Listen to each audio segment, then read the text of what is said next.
Coming. Fly ball center field. Back goes Lee. He is still back, and it is gone. A grand slam for Christian Yelich opens this ball game wide open.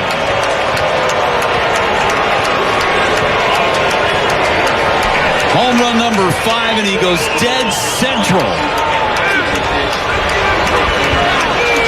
You could almost feel that coming. He was 2-2 coming.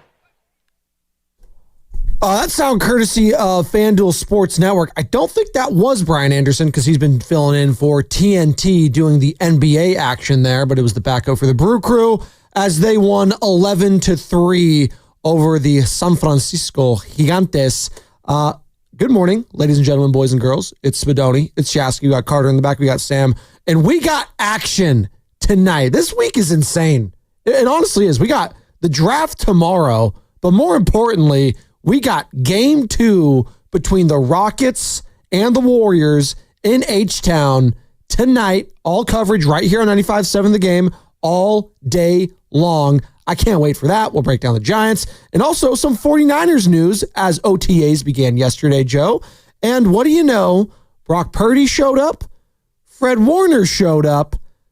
George Kittle did not show up, and we'll get to that at some point today. Good morning. How you doing? Good morning. It's windy out there, man. It really is. I don't know about you, but the allergies have been hitting me in right here. So I get the sinuses, and I'm going over the orbitals, through the nostrils, and into the cheekbones. I get it really bad. But you know what? Yeah. Well, have you seen my nose? It's just a pocket for pollen. So that's what happens, unfortunately. But I've got my avocado. It's a superfood, and I'm ready to eat it.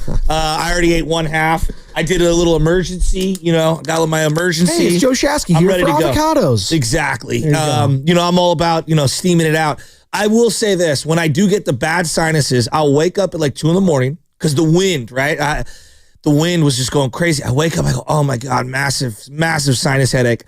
Warm washcloth over the face. Is that still a thing? Yeah, well, I do what I do in the shower if I'm feeling like that. I do super hot showers, and I just close my eyes, and I'm right near the nozzle. I just feel it on my face. But that's still a thing. Good steam. I like to get hot tea in the morning and do that a little bit. Tea? Yeah. Yeah, tea for me is like a last resort. Okay. But I will do it. But I like the hot. There's something about the hot towel over the eyes that kind of clears me up. Now, I needed some hot towels over my eyes for the defense yesterday for the San Francisco Giants. Well, I thought you were going to go grandson of the wind, Jung-Hoo Lee there. But again, it all works out. Okay. Well, it was brutal. It was a brutal watch. There was a couple of situational plays. So, baseball defense is about knowing, pre-pitch, hey, if the ball's hit to me, where am I going to go with it? What's the situation, right? Where are the runners at? What are they trying to do? If the ball's not hit to me, where am I going? And you're going to look and you're going to see 2 errors from the Giants yesterday.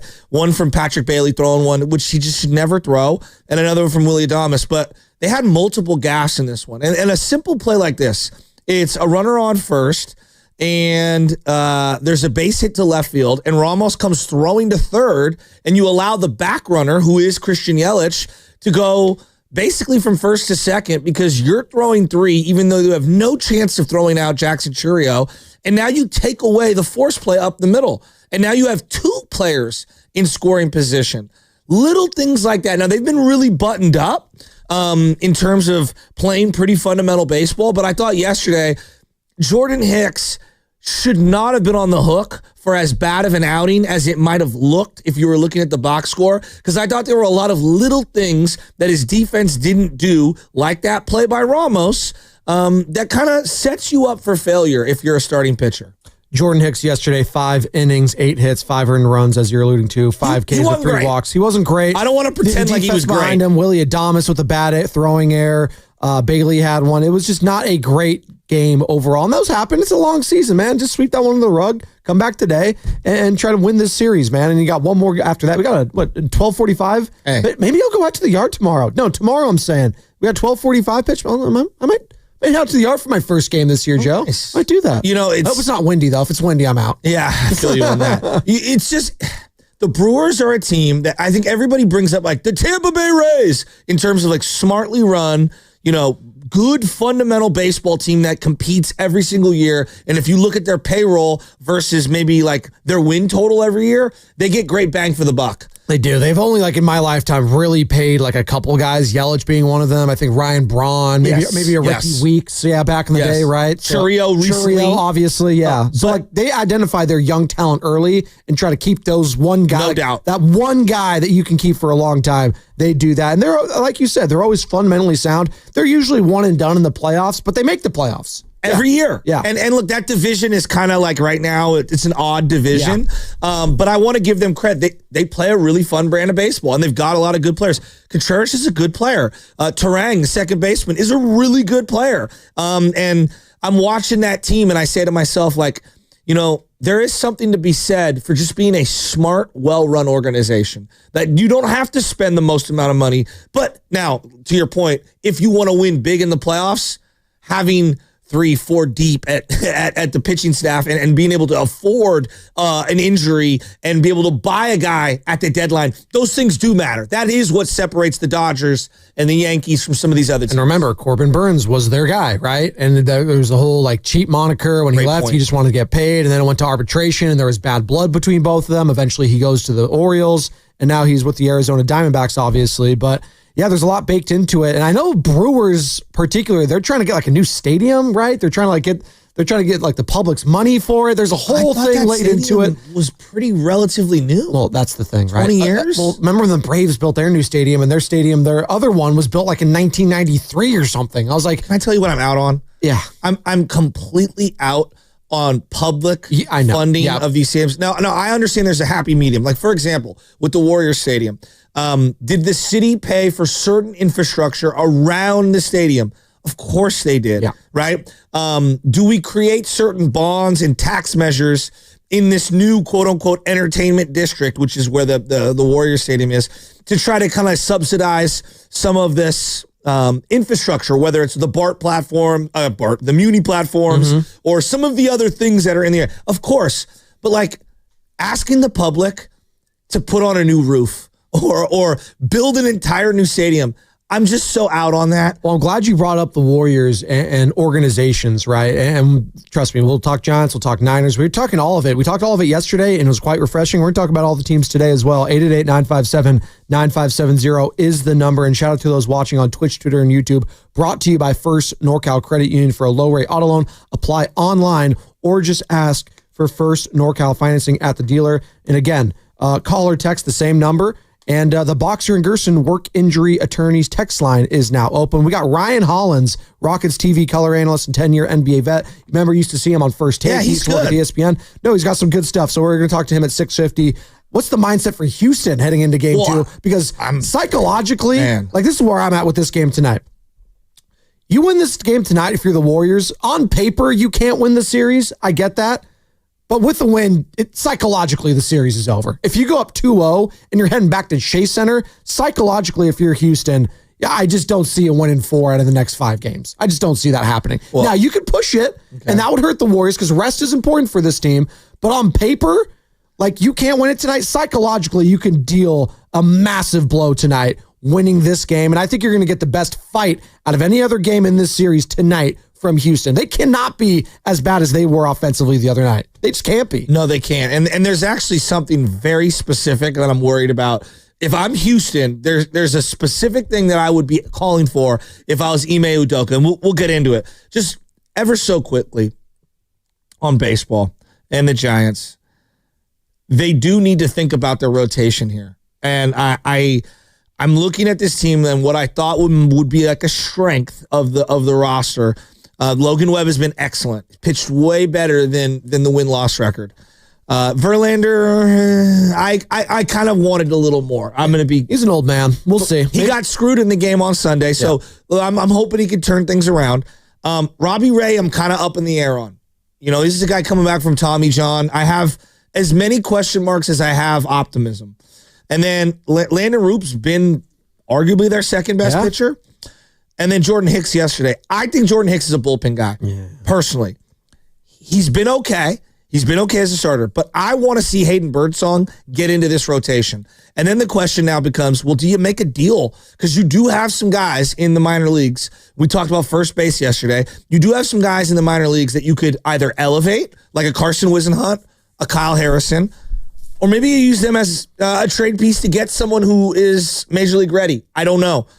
But I do think that they should definitely start considering looking at their rotation and maybe going to one of these younger arms at least one time through the lineup. And maybe Jordan Hicks can be a guy as a ninth inning, as you go kind of closer by committee right now with Doval and Ryan Walker. Could Jordan Hicks be a guy that you throw in there at the end of the game? Like, I don't love him as a starter. I do really love him as a bullpen arm. And that's why it hurt. And I know you were very bummed when it happened, when you didn't get Corbin Burns because you thought you were there. Like, just think about Corbin Burns on this team right now with that rotation. I don't mean to bring up old wounds, but like that's why we were talking about why it was such a big. I'm not going to say whiff because I think Arizona was his number one destination all along. He lives there, state taxes, all that built into it. Just easier for him and his family. But like, imagine him on this rotation right now. And again, you just keep doing what you're doing, Giants. Stay above 500, couple games. You're going to be in it at the trade deadline. You can make a move potentially for a second, a third, a fourth arm, whoever, another big bat in the lineup, right? But you looking at what Jordan Hicks has done so far this year, it started off pretty good. It's spotty. Yeah. 5 innings yesterday, 7 innings prior to that. And I know he grinded out that game against the Phillies. It got away from him a little bit early there, but 5 earned runs against the Yankees, probably his worst start. 7 earned runs there. Against the Mariners, he was pretty solid, but it's been a mixed bag for a guy that was actually really freaking good the first couple months last year. And then he fell off. What's concerning to me now is that we're seeing that like the bad Jordan Hicks a little bit earlier than last year. And that's what's, I'm not sure about it. And again, he deals with he has diabetes, and there was that whole thing built into it last year. The fatigue, the guy's soaking in sweat sometimes before games. So there's all the blood that's sugar. A real thing. No, that's a real thing. I know he talks about. I know Mason Miller, the closer for the A's, dealt with it. Like that's a thing for pitchers. So just something to monitor here early on. Maybe he can get back on track. But you do have that in the back pocket, though. If you want to shift him to the bullpen, maybe you shift Birdsong into his spot. We'll see. Well, and I think that why I like that, like kind of swap out, and it's just one thought. Maybe it's someone else, but Hicks could go multiple innings if you needed him to out of the pen, kind of like how they've been doing with Birdsong right now. Velo guy, makes sense. Yeah, and I think it would give him an opportunity to be able to just reach back and throw as hard as he wants. I understand that certain guys, though, like him, like he's kind of expressed, I want to be a starter. I get that. That's where the money is. The money is being a starter. But, dude, you could have another 10-year career if you just stick to the bullpen. It's easy for me to say. It's hard for him to embrace it. I think it would be the best version of him. But I think I'm focused on the rotation, but I don't want to also let it be lost that Adames is not hitting right now at all. Batting 196. Okay. Chapman has been quiet. Ramos has been relatively quiet as of late. Now, Flores was good yesterday, but the batting average isn't robust, but he's had some monster moments. Yeah, he's been clutch. Lamont Wade has been awful. You called that one. You were early onto that bandwagon. He's just been awful. And I don't want to beat the drum on him too much. Matos hasn't been great lately. No. VR came back, and I thought, we'll see with VR because I've gotten teased by him before. Fitz has looked good. Fitz has been great. Yeah. No, Fitz right now, it's Fitz and Jung-Hoo Lee. Yeah. That's who's carrying this lineup. And then the other guy who is struggling right now at the plate, even though 2 nights ago he had a decent day, Patrick Bailey. Yeah. Right? I'm talking like 4 or 5 guys in this lineup are ice cold. 888-957-9570. We are coming to you live from the Laughing Monk Studios. Laughing Monk Righteously Brewed here in San Francisco. And as you know, Joe, it is a Warriors Wednesday brought to you by Friedman's Appliance. Come see their full selection of in-stock luxury appliances and live working vignettes. Visit Friedman's Appliance in Pleasant Hill today. Ryan Hollins, 650, Rockets TV color analyst, NBA vet, and then Dave Fleming to talk some more Gigantes at 8:30. You were out last week when we have Dave back on. He was actually he said, and we asked him a Warriors question towards the end. He said he would have been shocked if the Rockets even won this series. The amount of confidence oozing from Dave Fleming in this first round series for the Warriors was palpable. And we got to talk about Rory McIlroy. We got to talk about the Masters with Dave. It was a lot of good stuff. So Dave Fleming today at 8:30. So can't wait to talk about that with Flem. And obviously we'll get into some Niners as well, Joe, because OTA started yesterday. And Ian Rappaport had some interesting sound in regards to the Purdy contract. Yeah. And also George Kittle he's a little skeptical, and it got me a little concerned here in Rap Sheet and what he had to say about George Kittle in that contract negotiation going forward. Yeah, I'm not overly optimistic about Kittle returning anytime soon to practice when it comes to the San Francisco 49ers. So we'll get into that. Also, Steve Kerr joined Willard and Dibbs yesterday, had some good thoughts there's on a lot that. to get into. A lot. So then, you know what, right now, just give me a second to hop on my platform. You brought up the Milwaukee Brewers wanting money publicly for a stadium. I love my community. You do. All right. Last night, my pony team, the 12-year-olds, we have a bunch of teams, but they were playing at Glen Park. And I understand that when you have a community, not everyone is going to get every dollar, right? It's tough, you know. You want to have activities for various groups, and you want to be able to spread the money around, okay? And this is why I'm so passionate against giving billion-dollar corporations handouts and stuff, because there are other people that are much more needy. Should we have pickleball courts for older people? Of course we should. Should we have swim classes for underprivileged people who don't have opportunities to swim? Of course we should. Should we have unbelievable soccer fields for all the kids to be able to play and adults? Absolutely. We should have all those things. One thing here in San Francisco that we've done a very poor job of, and that's something I really want to change, is baseball facilities for these kids. Oh, inner city baseball's dying. Well, yeah, there's a few reasons. Number one is I don't think that the people in charge of the park system have dedicated enough proper, safe, playable fields to these kids. Last night, our 12-year-olds were playing at Glen Park against the mayor's kids. And Daniel won't say this because he's got too much tact, but I'm going to say it on his behalf. I played at that field my whole life growing up. That field has not had a lick of money or anyone investing any time or love into it, and it is dangerous. And where is this again? This is at Glen Park. Okay. The field is dangerous. Now, they've redone all the playground structures, and those are amazing. My son was going down the slide the other day. It was great. We had a game on Saturday, and I said, it was a 10U. I said, this field is unplayable. Someone's going to get hurt. One of our kids slid into the base, and you're going to scrape your knees up. I get it. It is a concrete, just rock hard diamond. And if you want to get kids to be A, safe, B, confident, and C, loving a sport, the field has to be playable. So these kids are sliding into second, sliding into third, and they're all bloodying up their legs. And look, everything is within reason here, but that field is unplayable. I've been on diamonds, and I know it. Yesterday, first inning, ball gets hit up the middle. It's a line drive up the middle. It took 4 of the nastiest hops I've ever seen, hit the mayor's kid in the mouth, knocked his tooth. All right? Now, I said to the umpire, it's not the umpire's fault, but I said to the umpire, we should not be playing on this diamond. This is where our public money should be going to, fixing up the fields for the kids so that they have a safe, playable diamond. It breaks my soul, and I know we're up against it, that soccer and pickleball and all these others, and I get it. I want to spread it around to all of the different groups that need to have outlets. We have underfunded and underprioritized baseball in this city, and I'm sick of it. And the mayor won't say it, but I'm going to say it on his behalf. It is ridiculous that we are playing on fields that are inadequate and unsafe for these kids. You want baseball to be popular in the inner city? Fix the fields, prioritize it, and have the right kids playing on the right size diamond that's safe and playable. One bad bounce and it hits a kid in the face, they're never going to want to play the game again. I'm sorry, I had to hit on my soapbox. It pisses me off. Nope, nothing to add. Well said. We're going to take a break here. Coming back on the other side, 888-957-9570. Same number to call or text. Let's dive into this Warriors-Rockets matchup because we got Ryan Hollins coming up at 6:50, Rockets TV color analyst and 10-year NBA vet. We got Dave Fleming coming up at 8:30. Get back into the Giants, and at some point, we will get into the 49ers and the red and gold. But again, biggest story in the Bay right now, it is Game 2, Western Conference playoffs, round 1 in Houston. Warriors can put a chokehold on the series early, winning the first 2 in Houston. We'll talk about on the other side. It's Spadoni at Shasky. It's going to be brought to you by San Francisco International Airport.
7, the game.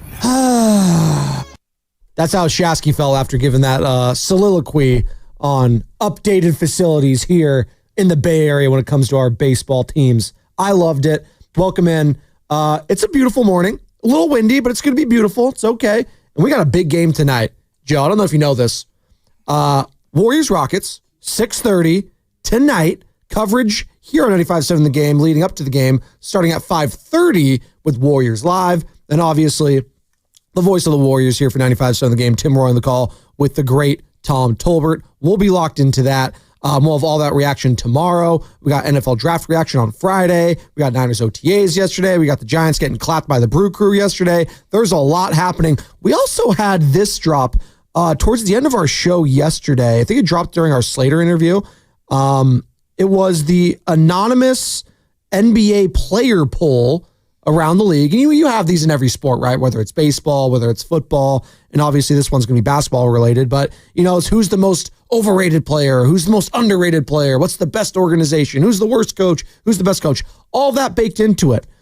And do you want to guess, Joe, who the league's best organization was, according to this anonymous player poll via The Athletic?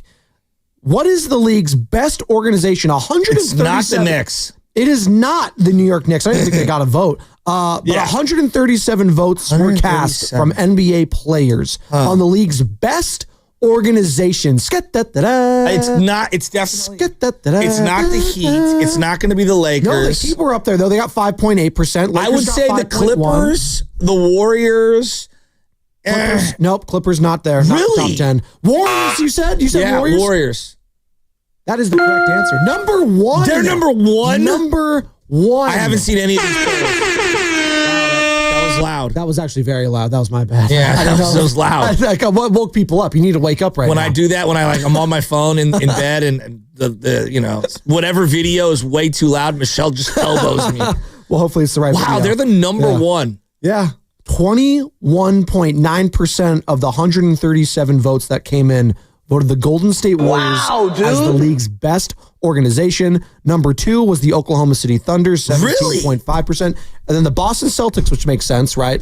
They're 15.3% as well. And actually, I lied real quick. You said the Clippers? I missed this. They actually had the fourth highest vote. Okay, So I apologize. I would assume because Ballmer does everything top notch. 8.8% of the vote there. Yeah. Then it's the Heat, Lakers, Spurs, Cavs, and then Bucks. So the Warriors dominating the league's best organization. And then this is what one of the players had to say. They were first class. So this is obviously a former Warrior that had to say this. Quote, they were first class. Steve Kerr came from San Antonio. He knew a lot of principles. They do a really good job of taking care of the players and the families. And that is so important. Interesting. And that I think that's why a big reason why Jimmy Butler has acclimated himself here so damn well. You think Wiggins was the one who said that? Might have been. It might have been. They loved Wiggins. Yeah, I know. They did. They had a lot of respect. Dario Saric. I'm just trying to think of some guys the last couple of years Well, that might. DiVincenzo, I don't know if he has a family. Clay, obviously. No, but DiVincenzo loved it here. That's a great point. Like he did DiVincenzo, really love it here. Chris Paul? Cousins. You think Chris Paul was happy? I think Chris Paul sneakily enjoyed his time here. Sneakily. Except for, Pods getting subbed in before him in a playing game. Well, that was a tough look. That whole I try to wipe away that playing game from last year from my memory. But like what does that tell you? Like when I tell you that, like the players the Golden State Warriors, let's not sleep on the fact that the Warriors are viewed as the best organization in basketball and one of the most, if not the most financially profitable sports organization in North America. That's insane. I separate the two. 15 years ago. So like the Knicks are worth a lot, right? Yes. But clearly their front office, clearly Ownership. their owner is completely insane. Yes. And a lot of the players, even though they love playing for the Knicks and the Knicks brand and all that, they don't like playing for that owner, right? So like I separate the two. Ownership has been excellent in terms of being profitable and making money and all that stuff. I just think that the situation that Steve Kerr creates is a very player-driven environment. You know, we think about Mike Tomlin. Tomlin's like a player's coach in football. Wouldn't you agree? Yes. Belichick was not a player's coach. You sent me that Mike Tomlin quote the other week, and it was so good about coaching and wanting to coach difficult players, right? It's one of my favorite quotes I've ever seen. He's like, "Oh, you're telling me this guy hasn't reached his potential or whatever? Well, that means you just don't want to coach him." Yeah. And it kind of reminded me of Shanahan. Where Shanahan likes a more well-polished player as opposed to having to coach him up. Right. You know, he doesn't love the projects, even though he took a project in Trey Lance as his biggest ironic swing and miss. So everyone has their different things, but I think that the culture of the Warriors to me is, hey, we trust you to be an adult. Wouldn't you agree? Absolutely, I would agree with that. Okay. Yes. And I think it starts with hey, look at Steph. He's comfortable with who he is. We embrace who he is. He has interests away from the game. You know, we just want him when he is on the floor to be mentally right. You know, it's almost like one of these new modern internet companies where you walk into all the offices and they got beanbags everywhere. Whereas when I think of the Miami Heat, and I've talked about this before, they're a boot camp. Yes. You are going to get in shape. You're going to be in the best shape of your life. You might hate us. Heat culture. You might hate us at some point, but at the end, you're going to never be able to live without us. Heat culture similar to the Patriot way under Bill Belichick. That is spot on. Yeah. You know who I think the Warriors remind me of in the NFL? Sean McVay. Ooh, that's a good one. The Rams. Yeah. Oh, you bounced around. You're a veteran. We'll make it work here. They're never out of it. They're going to be in on everyone. They're going to be taking the temperature on everything. Player empowerment. Yeah. You know what I mean? Young players, either you can play with us or you can't. It's pretty straightforward. And I would love to play for not only Steve Kerr, but Sean McVay as well. Yeah, and I just think that and I've made this analogy before. If we were going to school, the Warriors are like an art school, right? Where we embrace your inner painter. Or Shout out Academy of Art. Exactly. Whereas, a place like the Miami Heat would end up being more like boot camp. Now, I would call the Lakers situation LeBron's homeschool. That's not bad. Okay. You see JJ Redick dropping 5 F-bombs yesterday on live TV when they were going to break. It was so good. By the way, Lakers even up that series 1 game apiece, heading back to Minnesota now, 94-85 the win over Minnesota. Winner of that series would take on the winner of the Lakers, of the Warriors and Rockets series. I'm not surprised that players like being here. Think about this, right? No one's going to scream at you on the court. No one's going to chastise you on the court. Like Steve Kerr, in the 10 years, 11 years, 12 years, however long he's been here, 11, 12 years, how many times has he berated a player on the floor? It doesn't happen. No. Now, the other players will do that on behalf of him. Yes, they I will. think of that Andre Iguodala meme in the finals with Wiggins walking over and Iggy doing what are you doing, man? Get over. He's like, get over here. Yeah, but it wasn't I'm going to punch your lights out. He was admonishing like a child almost. That's what he was. Or Draymond would get at it. Sure. I've seen Steph at times when that season, what was that, 2021, where it was a trying season for the whole team?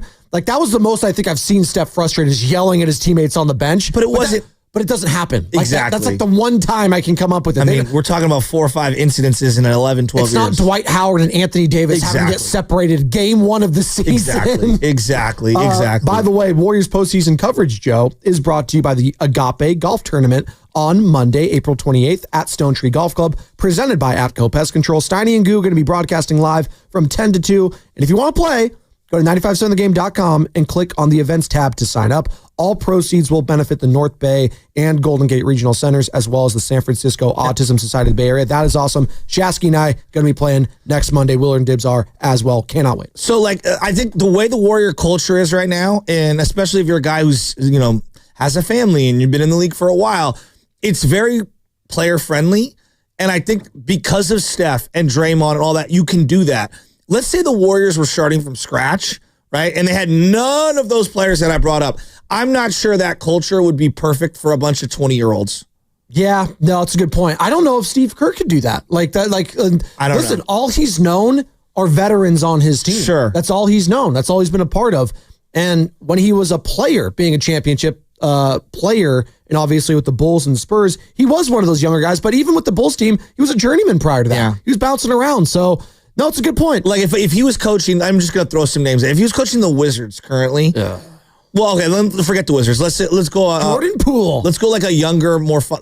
If he was coaching the Detroit Pistons, Let's go Portland Trailblazers, please. Okay, Portland Trailblazers. Go to Blazers. I don't know if that specific culture would match the needs of a team that's the age of what those guys are. Okay. I think structure and boundaries are important for younger players that aren't as established. I think when you have the infrastructure of Draymond and Steph Curry, you can implement a culture that's completely different than the Trailblazer culture. Let's pick this conversation up on the other side with Ryan Hollins, who is the Rockets TV color analyst, 10-year NBA vet. We'll talk to him about Game 2 tonight between the Warriors and Rockets. And it's going to be brought to you by Warriors Live today, presented by Xfinity. Stream sports from the best seat in the house with Xfinity. Bring on the good stuff. And that's what's coming up with the game, brought to you by Fremont Bank. Here for you, here for good.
feed, visit goldenstatelumber.com.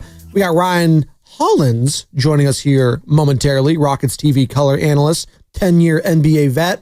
We're going to talk a lot about this game, too, throughout the show and throughout the station today because we have all that coverage right here on 95.7 The Game, your home for Golden State Warriors basketball. Warriors are up 1-0. Can they go up 2-0 heading back to Chase Center? That would be massive. I know on paper you can't win the series tonight, but you can put an absolute stranglehold on it with a win in Houston, Joe. And I'm looking at, again, the big boys, as always. Can Steph and Jimmy replicate what they did in game one? And can some of the other guys step up offensively? I'm looking at Moses Moody potentially stepping up tonight. He had some big shots. Can he get more of those to fall down? Where's his psyche at right now? After hitting those big shots, I think that was a big mental boost for him. Buddy Hield. Are we going to get a Buddy game? I'm waiting. Quinn Post, that was his first NBA playoff action. Did he calm down at all? We're going to need some buckets from him. Is Looney going to play a little bit more? Is J.K. going to play at all? We shall see. Gary Payton, obviously. It might not be a Gary Payton game. It might not be a Gary Payton series, but can't wait to talk about all that, all show, all day long, Joe. There's one element of this game that has me desperately worried, and it's the psychological portion of Draymond maintaining his emotions. I think that Houston should crank up the physicality and continue to try to do everything they can to get underneath his skin. I think that's actually a great tactic. Okay, and we're going to talk about it right now with Ryan Hollins, who joins us on the River Islands guest line. As all guests on 95.7 The Game up here on the River Islands guest line, is in time for you to discover the islands, River Islands in Lathrop. Ryan, good morning. How you doing, man? Good morning. How you doing? Doing good. Doing great. It's a little windy out here, but we'll power through. Allergies. This is our flu game today for Joe Shasky and Joe Spadoni, myself. Your takeaways from game one, I want to get into, Ryan, because I think a lot of us felt heading into this series, like it's obviously going to be the grizzled veterans, the experience against the young guys, the big size and the athleticism of one Houston Rockets team. Ime Udoka obviously instilling that physical mindset. And for a second there, it thought maybe, just maybe, the Rockets could pull this thing out. The Warriors blow a 23-point lead. And all of a sudden, it's just like, oh, God, here we go again for Warriors fans. Warriors hang on. Big buckets from Jimmy Butler, Moses Moody, Draymond Green layup from a Pajemski save, all of that. What were your initial thoughts after game one? And how big and massive is this game two for Houston to just try to stay alive in the series? The season is on the line tonight for Houston. I don't think, not that it's impossible, but with the youth, no one wants to be staring at 0-2, and even more so with a young team confidence. They don't know how to win in the playoffs. They're still learning that. So once they get that win, they can go, oh, this is how it feels. This is what it looks like. But I'm extremely optimistic for tonight. Houston actually did a lot of things well in that last game, and I'm going to give you one thing that really stands out for me. What really stands out for me is that Houston was able to be physical. If Golden State was more physical and they won that battle, I think Houston ends up with 20 offensive rebounds, I'd be extremely concerned. And that's a huge part of why they struggled in that second quarter. But because they were able to win the rebounding battle and be physical and do elements of what they do well, I think there's a huge chance for Houston to win this game tonight. Obviously, it came down to having a Steph Curry, not having a Steph Curry. I think, what was it, about 9 points that he hits with 5 seconds left on the clock. You play excellent defense. So the hard play, the work is there. And then Houston, I think, missed 9 free throws. And then on top of missing 9 free throws, you end up turning the basketball over, a costly 10 or more so times. And there are a couple, 4 or 5 were bad turnovers. So obviously with the physical play, some of that is going to be there, but you're going to have to work through that. But the free throws are controllable, in that Houston was physical and had some success there. I do feel a little bit more confident. Well, then I'm looking at it from Houston's perspective, because I agree with you on the physicality. I mean, we were actually just discussing it before you came on. I think that the psychological and, physical warfare, if you will, between Şengün and Dylan and Draymond, and just the way Ime Udoka coaches, it feels like he's bringing a physical element from the sidelines. You can almost feel it permeating through the television. And that's got to be a big part of their game plan today. I'm going old school on you. I feel like if I was part of the Rockets, I would definitely be cranking up the physical intensity. Yeah, that's something that you got to assume you're absolutely going to see. It really paid off. And again, you got to assume Steve Kerr may go double big. You know, he threw out Post and Draymond, but he may have to go Draymond and Looney for Steven Adams. But Houston was really, really good on the boards. Now, again, Houston had extremely poor spacing, which really hurt their offense. At times, you had 2 and 3 guys cutting to the basket at the same time. They're playing hard, but they weren't using their heads. Now you want to get a mix of both, and I believe that's really going to pay off. So you're right. The physicality was good. Obviously expect Golden State to look to match that. Now, here's the thing when you play the Warriors. Game 2 is going to be nothing like we saw in Game 1. And I'm expecting a big wrinkle. Hey, he may come out and just say, you know what, we're zoning this thing up. We're zoning up, beat us from the outside, show us that you can do it. So I expect adjustments from Steve Kerr. And for Houston, the way you play through the adjustments when you're young, physical play, toughness, those are the things that you can control. So for Houston, I do feel a lot more confident in the controllables, how hard we play, how hard those guys play, going out and making free throws, which is something that's very controllable. And a lot of those elements could end up paying off in a Houston win.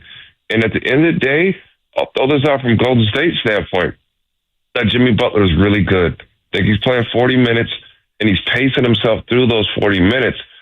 But Jimmy still doesn't look as comfortable as you'd expect in a Golden State uniform. Doesn't quite look like Jimmy Butler.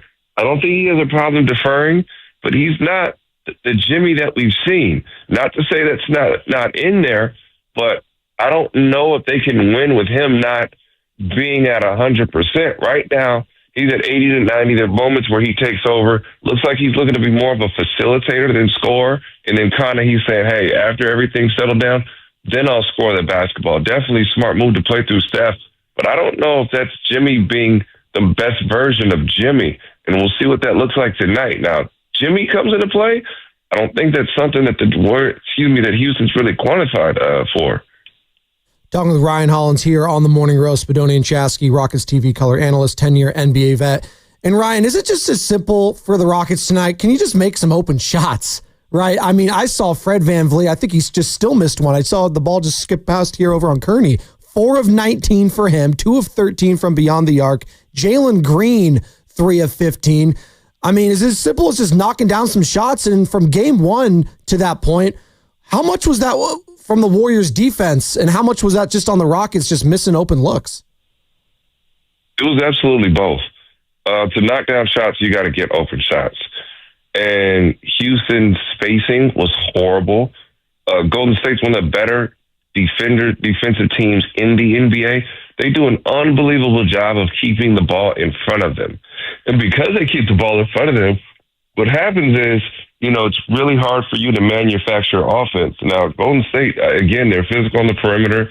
They really square you off, and it's a unique style to play against. So, let's give Golden State the credit they absolutely deserve defensively. If the spacing is better, Houston can get flow. And there was no flow to the game. It was interesting that first half was as physical as I've seen a game allowed from the referees. And they really looked to clean that thing up in the second half. But in the meanwhile, it was a tough watch. I mean, there was a lot going on there in that game. So again, we'll see if the referees continue to allow that style of play. And again, hats off to Golden State, because while Houston won the physicality inside, the outside physicality was absolutely won by Golden State. Can you elaborate on why you think Jimmy Butler's not playing well? Because you kind of threw that in there, and it kind of stunned me because I feel like he's played really well the last 3 games. Why did you say that? didn't say Jimmy played bad. I said Jimmy doesn't look comfortable. The Jimmy Butler as a 1A, Jimmy Butler as a 1B is really good. But I think there's moments where he can even look for his shot more. It's not that Jimmy played bad at all. I think Jimmy's doing an unbelievable job trying to fit in and trying to do the things necessarily for the team to win. But I think for big success for Golden State, he's going to have to be even more aggressive. And again, he's a great defender. He knows how to fit in. He knows how to cut. But he's playing within the offense. And Jimmy's a loud personality. He's got a loud game. And I'm not seeing that right now. It's not that saying that he's playing bad, but I still think with this trade happening mid-season, he's trying to figure out how to be the best version of himself within it. And obviously, you can never go wrong deferring to Steph, facilitating, getting guys open looks. You've seen the immediate impact. He's absolutely made the team better. But for elite levels, I think Jimmy's got to be Jimmy. And I'm not necessarily seeing that right now. So no, it's fair. Don't take it out of context. Don't take it out of context that he's playing bad. But we've seen 50-point triple-double Jimmy in the NBA Finals. You understand? No, I hear you. And no, that's why I asked for an elaboration. I just wanted to hear your point of view. So, final, let's say 5 minutes of a game. And this is obviously, there's no context to how well someone's playing or foul trouble. But if you're from the Rockets' point of view, who would you rather have the ball in their hands? Or I guess who would you rather not have the ball in their hands? Jimmy or Steph? Oh, Steph. Steph can't touch it. I mean, Steph hit a shot. Fellas, those shots that Steph hits, you God bless him. You say your prayers, and like you saw it in the Olympics. Guys, you've seen it over and over again. Like, he's the guy, like, with five, I don't know another person on this planet that can hit the shots that he hits. Like, it was near perfect defense. All I can say is, like, 5 seconds, go trap him. I might give up, like, a contested 3 or 2 to somebody else. Like, he's shown, like, that was what he did. That's out of this world. It was out of this world, and you guys are, like, numb to it, like, it's Steph. No, it's crazy. I don't think we are, actually, because, like, quite frankly, we feel like we've seen every shot he's ever hit, and even the one the other day was like, you got to be kidding me. Well, even Jimmy Butler on the TNT broadcast, Ryan, they panned to Jimmy Butler after Steph made that shot that Kevin Harlan on the broadcast said geometrically that shouldn't have been possible. And Jimmy Jimmy looked around like, well, this guy's my teammate? Oh, this is a lot better than Max Strus and Gabe Vincent. All due respect to those guys out in Miami. Ryan Hollins with us here, Rockets TV color analyst, 10-year NBA vet. All right, Ryan, ultimately, who wins this game tonight and why? I think Houston wins it. This is still a really deep, really tough basketball club. I think they're gonna outwork them. I think they will settle down. The one thing about being young is the only thing that they can do is get better, and you can shore up things like free throws. So I do believe that Houston wins this game. Now for Golden State, they're playing with house money, and if I don't think of anything about Steve Kerr is going to be thinking about the long game. And one thing Steve Kerr is going to do is this game kind of gets out of hand. Play 10, 11 deep, rest his guys and say, see you in Golden State. But they're not deep enough to really go to war. And if this thing gets to a point where they're down 10 or 15, I don't see Kerr pushing it out. I see him kind of resting and saying, no, we'll see you up in the Bay.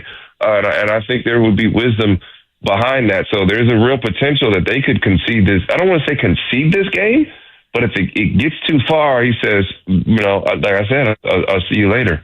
Real quick, one more squeeze you in here, Ryan, because a conversation that's been dominated from our airwaves all the time has been Jonathan Kuminga being a DNP. And it's like, oh, Jonathan Kuminga, his stock is falling since the Jimmy Butler trade, and he's trying to get paid this summer. And there's so much baked into the conversation. When you previewed this series, were you looking as Jonathan Kuminga as a potential X factor for the Warriors, or were you not even paying attention to him when it came to the matchups? It could be the reason that Golden State loses this series, because they're going to get beat up inside. And what's crazy is Kuminga's like a rocket killer. He's really good against Houston. With all due respect, he's probably played his last game as a Warrior. I can't see him coming back. I think there are emotions involved. And what he's essentially told, Steve Kerr has told the front office is that I don't want him here. I don't want him here. He's not going to be here. I'm not playing him. I don't trust him. This is when you put your guys on the floor. Now, to his credit, he's very young. He's talented. And, this is a series where you would need Kuminga with his size and athleticism to match the athletes of Houston. You got Amin Thompson flying in, Tari Eason flying in, Jabari Smith Jr., and he fits that mold. He can match up with those guys. Now, who I was surprised by is Quentin Post. Post was really darn good, man. I thought he had really good possessions, played hard, threw his body around and did things. But if I'm another team, I'm in hot pursuit of Kuminga this offseason. And for Golden State, they probably just say, "Let's give me some picks back. Give me something that I can work with." Hey, Ryan, good stuff, man. We really appreciate it. Good luck on the broadcast tonight, and we'll do it again soon. All right, anytime, guys. Thank you. That is Ryan Hollins, Rockets TV color analyst, 10-year NBA vet. He had a lot there. Woo. Now you know why he was on First Take a couple of years ago. Need to cool down the mics. Yeah. Where do you want to go from that one? As you're listening to 95. Yeah, real quick. You're listening to 95.7 The Game, KGMZ FM and HD1, San Francisco and Odyssey Sports Station, always live on the free Odyssey app. And now broadcasting live from the Laughing Monk Studios. It's a Warriors Wednesday, brought to you by Freeman's Appliance. Come see their full selection of in-stock luxury appliances and live working vignettes. Visit Freeman's Appliance in Pleasant Hill today. Sorry, I didn't mean to pump fake you there. Right. Let me close the hatch on a couple things quickly. Look, he can say whatever he wants about Jonathan Kuminga. Personally, I've said this player, that player, for the Warriors, for the Niners, the Giants, there's no way that guy can come back. And somehow, some way, like the Undertaker, boom, there they are, Jimmy Garoppolo is a great example of that, And so there's lots of guys that you think have played their last pitch, snap, offensive set. You're going Justin Bieber. Never say never. I won't. You never know what's going to happen. Okay. That being said, I get his point of view. He's a player. I can see where he might have a feel for where JK's head's at. We don't know where JK's head's at. I do have a little bit of empathy for him, but I also understand that at the same time, we're in the winning now business. He also said, which I thought was the more important one, like, hey, they're not used to this physicality. I mean, don't we say that every year when the Warriors are in the playoffs? That you're just not ready for this team's physicality. Right, every single time. I feel like we've heard that ad nauseum the last decade, right? When it came to the Memphis Grizzlies, right? That was the whole thing. It was Memphis going up against a jump shooting team, and they were labeled as soft, the Golden State Warriors. Well, that was Charles Barkley. That was his special there. So yeah, so they're basically going to call us soft until the very end. Correct. And okay, fine. You know what I mean? They called the Niners finesse for many years. The finesse ass 49ers, quote unquote, as people used to say. And so that's fine. Let them say that. This being the biggest game of the season for the Rockets, I agree with him 100%. Oh, yeah. Well, he said this is, if you lose tonight, you're done. Your season's over. All the pressure is on them. And what's going to happen tonight is they're going to come out, fans on fire, team on fire, and it's up to the Warriors to maintain calm and keep it within striking distance, just like they did in the first game. If you look up and it's a 4, 5, 6 point game in the first quarter, you're chilling. I'll be doing that. I came away from that game in that first quarter from the Rockets' perspective, 3 points isn't enough. Not enough. You dominated that first quarter. Not enough. You should be up at least double digits. And as he's known, these last decade, basically, a 20-point lead is really a 10-point lead, and a 10-point lead might as well be a 5-point lead. That's how I look at it. It's just you're a couple shots away from getting right back into the game. 100%. I was watching Oklahoma City and Memphis yesterday. I'm a sick person. But I was watching. I was like, all right, well, I guess they're hanging around. It's 10 points. Ja makes a move. And then every single time, it's either Chet hitting a three, Hartenstein offensive rebound, put back, Caruso knocks down a three. It's just Shea Gilgeous isn't even doing all that much, and they're still dominating because Jalen Williams is doing his thing. That team is so damn deep and loaded. They might have that run where we just didn't give them any respect, and they just blow through the whole West. That might happen this year. But I also don't feel like the Grizzlies are so checked out.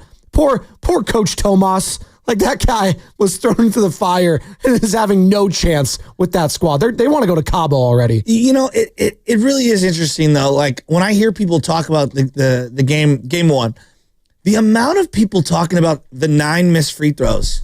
This isn't a good free throw shooting team. No, they're not. And they're not a good shooting team. Well, they missed 9. Well, they didn't miss 19. They missed 9. Okay. Well, you lost by 10. Yeah. Shout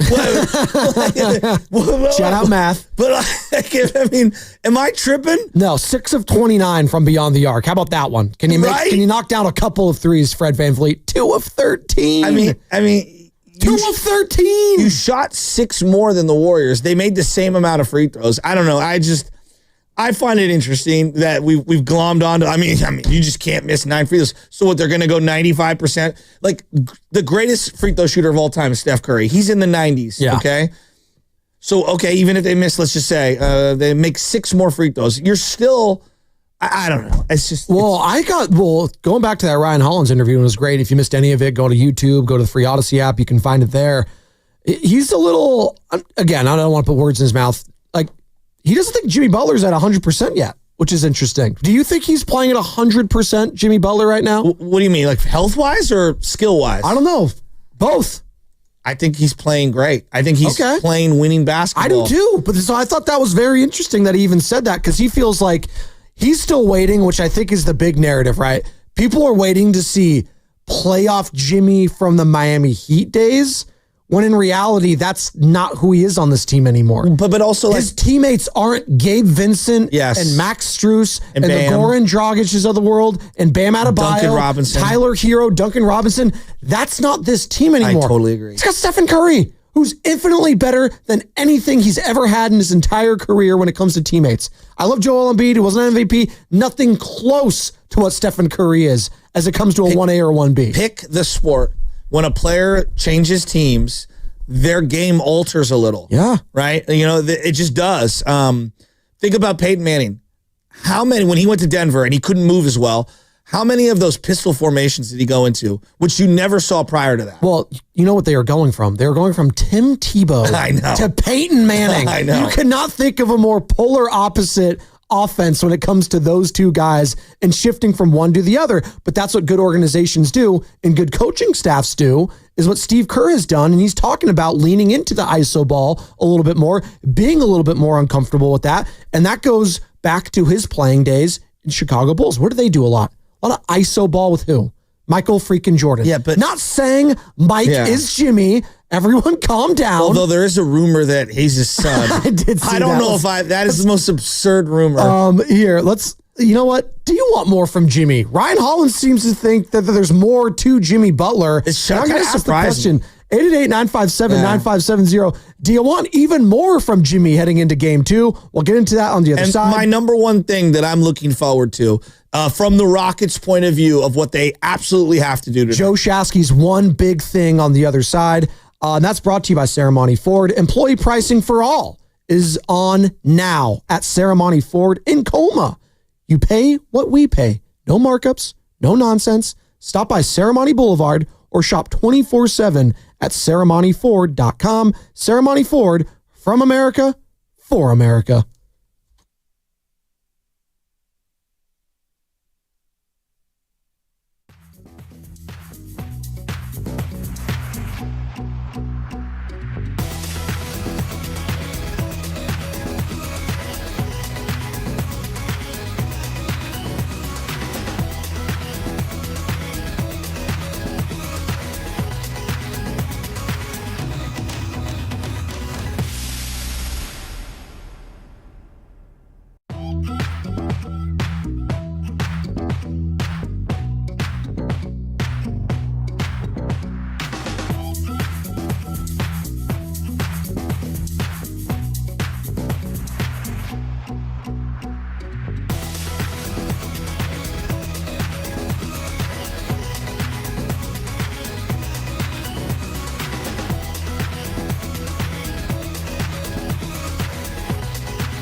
Ain't no question about who the best.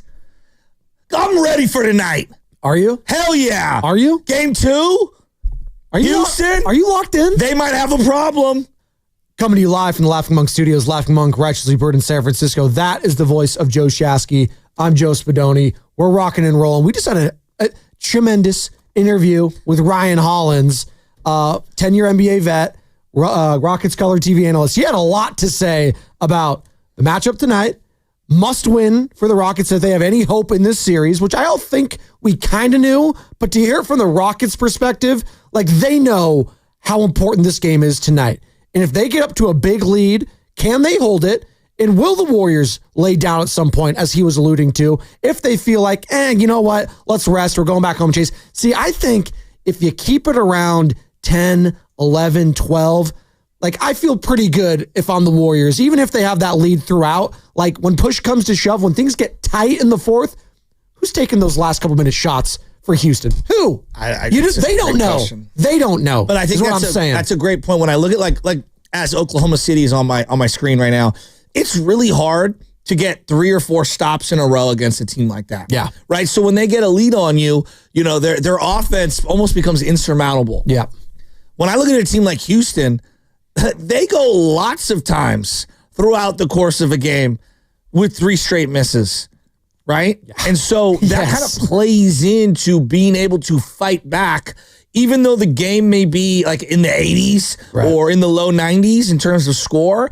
You can get 3 or 4 stops in a row and score 2 or 3 times in a row and boom, wipe away a 10-point lead. 888-957-9570. We want your participation today. We do have one more guest, Dave Fleming at 8:30, Giants broadcaster, the Brew Crew beating up on the Giants yesterday. We'll get into that with Dave and maybe revisit Dave's take last week about he'd be shocked if the Rockets won this series against the Golden State Warriors. He's fired up, and I'm sure he thinks the Dubs are going to win tonight, or maybe he doesn't, and he thinks it's going to go 5 or 6 games. Just win tonight, and I got to talk about the arrogance meter potentially tomorrow. You win tonight, Joe, and this is why I'm worried, though, tonight, because, see, to me, the Houston Rockets are on the other end, and they're saying to themselves, we have got to do something to get underneath Draymond's skin. And what is that thing? I think it's just all the little stuff, and we know what those things are. Şengün loves to initiate contact on dead ball situations, basically boxing out before the ball's even been handed to the guy to inbound it. When the referee's holding it. We know that Dylan Brooks, he just loves to be extra on everything. Well, his hair too. Yes, he does. He does. And Fred VanVleet is going to try to get his chest up in you at all times. Well, I think the game plan is pretty simple. We are going to mug Steph Curry nonstop. We are going to agitate Draymond Green at every single level, and we're going to try to get under your skin. And is that good enough to win a game in which you still can't shoot? It's a start. That's where I'm getting at tonight. If the Rockets, they can't be any worse shooting the ball. You have very little faith in the Rockets, huh? Well, yeah. Look, did you watch them play the other day? Well, I fear them. I think that they're vulnerable. I think they're vulnerable. Stop. I think they're vulnerable. I always am scared of a team that's fighting for their quote unquote lives of a regular of a full season. And I think that they can come out and play a better half court basketball where they take better shots, hit more open shots. I think that they can get a lot more defensive stops, which fuel their transition game, which leads into their athleticism, which plays right into what they want to do. See, I think the only way the Houston Rockets can win tonight is if it's a comfortable lead throughout. And I'm not saying a blowout, quote unquote, but if they maintain a 10, 12, 15 kind of point lead throughout, that's the only way. Because if it gets single digits in the fourth quarter, I know who I'm putting my money on to close. I would agree with you. That's where I'm getting at. With you there. And by the way, here's Ryan Hollins, who also is echoing your same sentiments as I am, that this is a must win and the season is on the line for the Houston Rockets. The season is on the line tonight for Houston. I don't think, not that it's impossible, but with the youth, no one wants to be staring at 0-2, and even more so with a young team confidence. They don't know how to win in the playoffs. They're still learning that. So once they get that win, they can go, oh, this is how it feels. This is what it looks like. and the mentals. Like for the young guys, he alluded to it right there. I wasn't even talking about that, but that's a part of it. You don't win the series on paper tonight, but the psychological damage that you would put into that Houston Rockets locker room would be massive. Now, Ime Udoka, he's a guy that's gone to the finals as a head coach. He will try to get those guys fired up for Game 3 at Chase Center on Saturday, but it'd be very difficult to envision a scenario after tonight, if the Warriors win, where the Rockets couldn't climb back in the series. And at that point, where it would go for the Warriors is, can they get it done like sooner rather than later? Because the last thing you would want is this to creep into 5-6 games, anything like that. And then you would feel like, maybe you squandered an opportunity for more rest. So that's why I'm looking at it from that perspective. I'm getting greedy. Win this game tonight because I know how important rest is for Jimmy Butler, Stephen Curry, and Draymond Green, all three of those guys being 35 or older. You ever heard of the banana in the tailpipe? Yeah, Guru says that one a lot. Does he? Yes. Well, I think it originated in the 70s, so that doesn't surprise me. He's not falling for the banana in the tailpipe. Yeah, basically the car won't start when the banana's in the tailpipe. Yes. Yeah. So tonight, like, obviously staying out of foul trouble goes without saying for all the guys. But in particular, I think Draymond Green, when he gets the ticky-tacky fouls, what does he do? He kind of loses focus, starts jarring at the officials, and then what does Houston want to do? Start clapping in his face and doing all that stuff. This I'm telling you, with Ime, with Dylan, with Şengün, this is all about psychologically, mentally staying as even-keeled as possible. The last thing that the Warriors need tonight is losing his frame of reference, losing his focus, Draymond Green. I think it starts with his emotional control tonight. I'm putting a lot of pressure on him. I think that Steph's going to be some version of Steph. Jimmy's going to be some version of Jimmy. You saw him teetering the other night. You saw it could have gone in two directions, and he stayed the path of calm, and it really benefited the Warriors. He stayed on the floor. Obviously, he could help them, and I just think that it really hyper-focused them.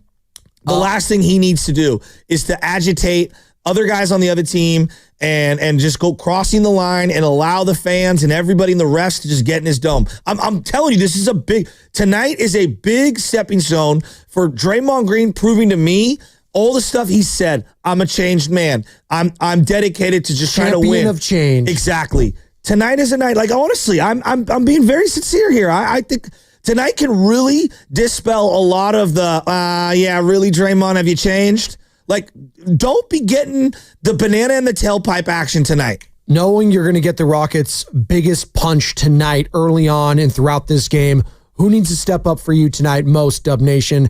888-957-9570 is the number you can call or text the Boxer and Gerson Work Injury Attorneys text line. And let's go out to Ryan, who's in San Jose. He's fired up for Game 2 tonight. Go. Good morning, Ryan. How are you feeling, man? Man, I've never been so fired up for a game. I mean, we've had a great run for a long time, but if you lose Draymond and you have Steph locked down, when we had Clay, I mean, he's a perimeter shooter. We had no one like Jimmy to then go into the paint, cause havoc, and can take over a game if Steph is locked down. We've never had a second big guy who can just take over. Clay was good, but if we lose Draymond, let's say he goes off and becomes Draymond again, he's gone. Everyone freaks out. Jimmy's been there. Jimmy's been the guy that if he needs to take over and Steph's at lockdown, we got someone else. And I feel really confident. Before, we didn't have anybody else. Now we got Jimmy. And at first, I was really skeptical about bringing him on the team. And I was like, it may not be the great fit. I'm excited about next year. I'm excited about the offseason. I want to see a whole offseason of them planning of Steph and Draymond and Jimmy and whoever else they can bring on with free agency and just see what happens. Because right now, I mean, yes, we might be in the honeymoon phase, but if this is working the way it is, I'm excited about seeing a whole offseason, with this team. So fired up about tonight. Don't think that they got much that they can do against us. It's going to be on our side more than anything else, but fired up, and guys, have a great night or a great day. I'll worry about the offseason and the offseason. Things can change. Let me real quick on that. Things can change drastically depending on, let's say, Ryan, They lose this series. Then you're looking at the offseason all different. Well, and that starts tonight. Anything's on the table. Exactly. But So I don't even want to. No, that's why we're not worried. Like, you need to focus on the here and now. You might not get an opportunity to have this type of draw in the first round where it sets up this way that it might go on a deep run in the Western Conference. I can't even speak to that next year.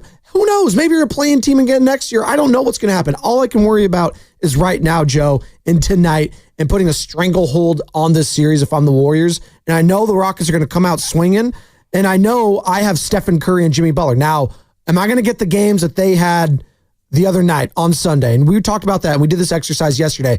Do you need more or less or the same from all the players that played on Sunday? And I think both of you and I were in lockstep saying if we can get the same Steph and Jimmy games that we had on Sunday, you'd be happy with that. 31 points. Close to it. Close to it. To be close to it. So 56 points, so around 50 points combined would be great. I think that's reasonable. Some efficiency from both of them. Yeah, I think so. Well, and Jimmy on the defensive end was just a godsend. 5 steals? Are you kidding me? But the thing I love about the way that Jimmy's been playing right now, and this is why I'm kind of like, not that I'm eye rolling, but I'm eyebrow up on what Ryan Hollins said. Like, I haven't seen the real Jimmy. Like, I don't think they need scoring Jimmy. Well, we have that sound that you're alluding to. I'd like to. So Ryan Hollins, who again joined us last hour, Rockets TV color analyst, 10-year NBA vet Ryan Hollins. You can find that entire interview on YouTube. He's still waiting for more from one Jimmy Butler. That Jimmy Butler is really good. I think he's playing 40 minutes, and he's pacing himself through those 40 minutes. But Jimmy still doesn't look as comfortable as you'd expect in a Golden State uniform. Doesn't quite look like Jimmy Butler. I don't think he has a problem deferring, but he's not the Jimmy that we've seen. Not to say that's not in there, but I don't know if they can win with him not being at 100%. Right now, he's at 80 to 90. There are moments where he takes over. Looks like he's looking to be more of a facilitator than scorer. And then kind of he's saying, hey, after everything's settled down, then I'll score the basketball. Definitely a smart move to play through Steph. But I don't know if that's Jimmy being the best version of Jimmy. And we'll see what that looks like tonight. Now, Jimmy comes into play. I don't think that's something that that Houston's really quantified for. It's so funny how we view these things because I watched that game and I thought Jimmy was brilliant. I thought he picked and chose his spots brilliantly. I thought that he would hit a big bucket late on a midi, played great defense. I think that situationally he's been amazing. You know, I always used to see it's like, well, Jerry Rice didn't do X, Y, and Z. Well, yeah, because he did all the bulk of his work in the first 3 quarters. Right. And then at the end of the game, you ran the ball down their throat with Roger Craig. You didn't need Jerry Rice at the end of the game. You picked and choose your spots. Yeah. You know, and so I look at Jimmy Butler kind of playing like on a team similar to the way that 80s 49er team was, in that it was balanced. And so, yeah, you do your work early, and then situationally late, you pick and choose your spots, and it's a better version of you. I don't think the best version of Jimmy is 45 every single night, dragging this team to near exhaustion. That's not the best version of Jimmy. I think the best version is what we see right here where, hey, Steph takes a couple of possessions where he's the primary, you're the primary, a couple other possessions. You can hunt certain guys off ball defensively. At times, you take the main assignment on the perimeter defensively and you lock down.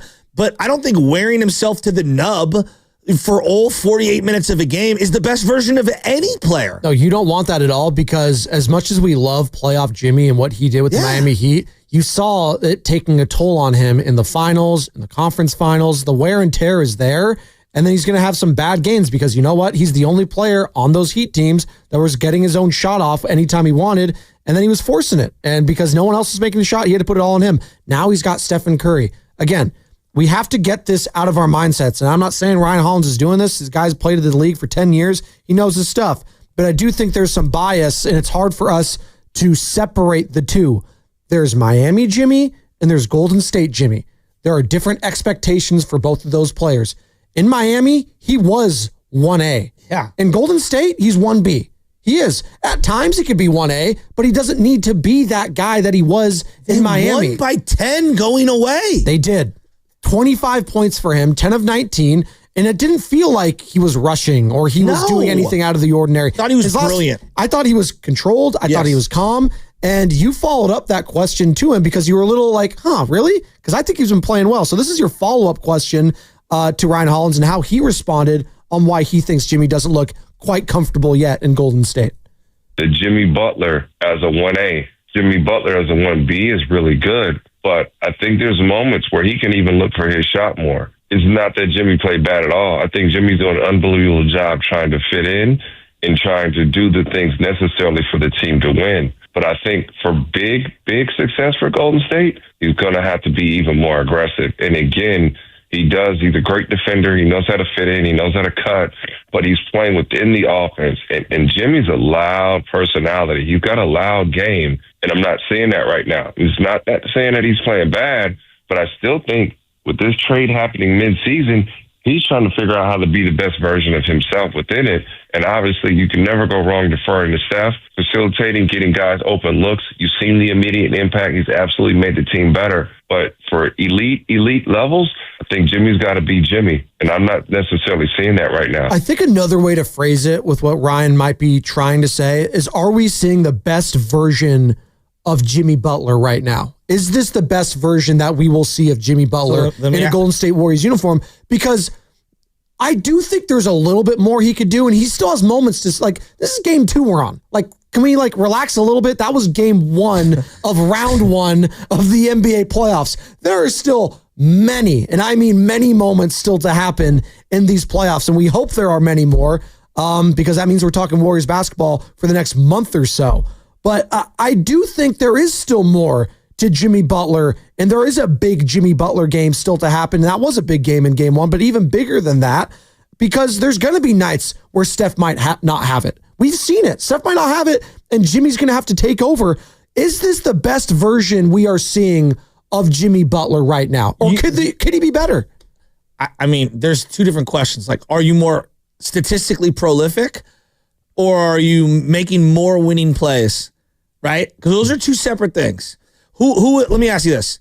Best version of Kobe, best version of him, was it with a dynamic number 2 or a number 1 and he was the number 2 or whatever, whether you thought Gasol or Shaq? It wasn't him by himself. No, well, I know that. He was asked the question, actually. I think when he retired, he said, are you picking 8? Like, which was with his number 8, or are you picking 24 Kobe with Powell? And he said, I'm picking number 8. He's like, I think I was a better player. I think it was more physically ready. And I had Shaq. Like, there was part of that was with it. But he said he was picking 8. Okay. But again, I hear you. If you ask Dwayne Wade, Dwayne, what was the best version of you?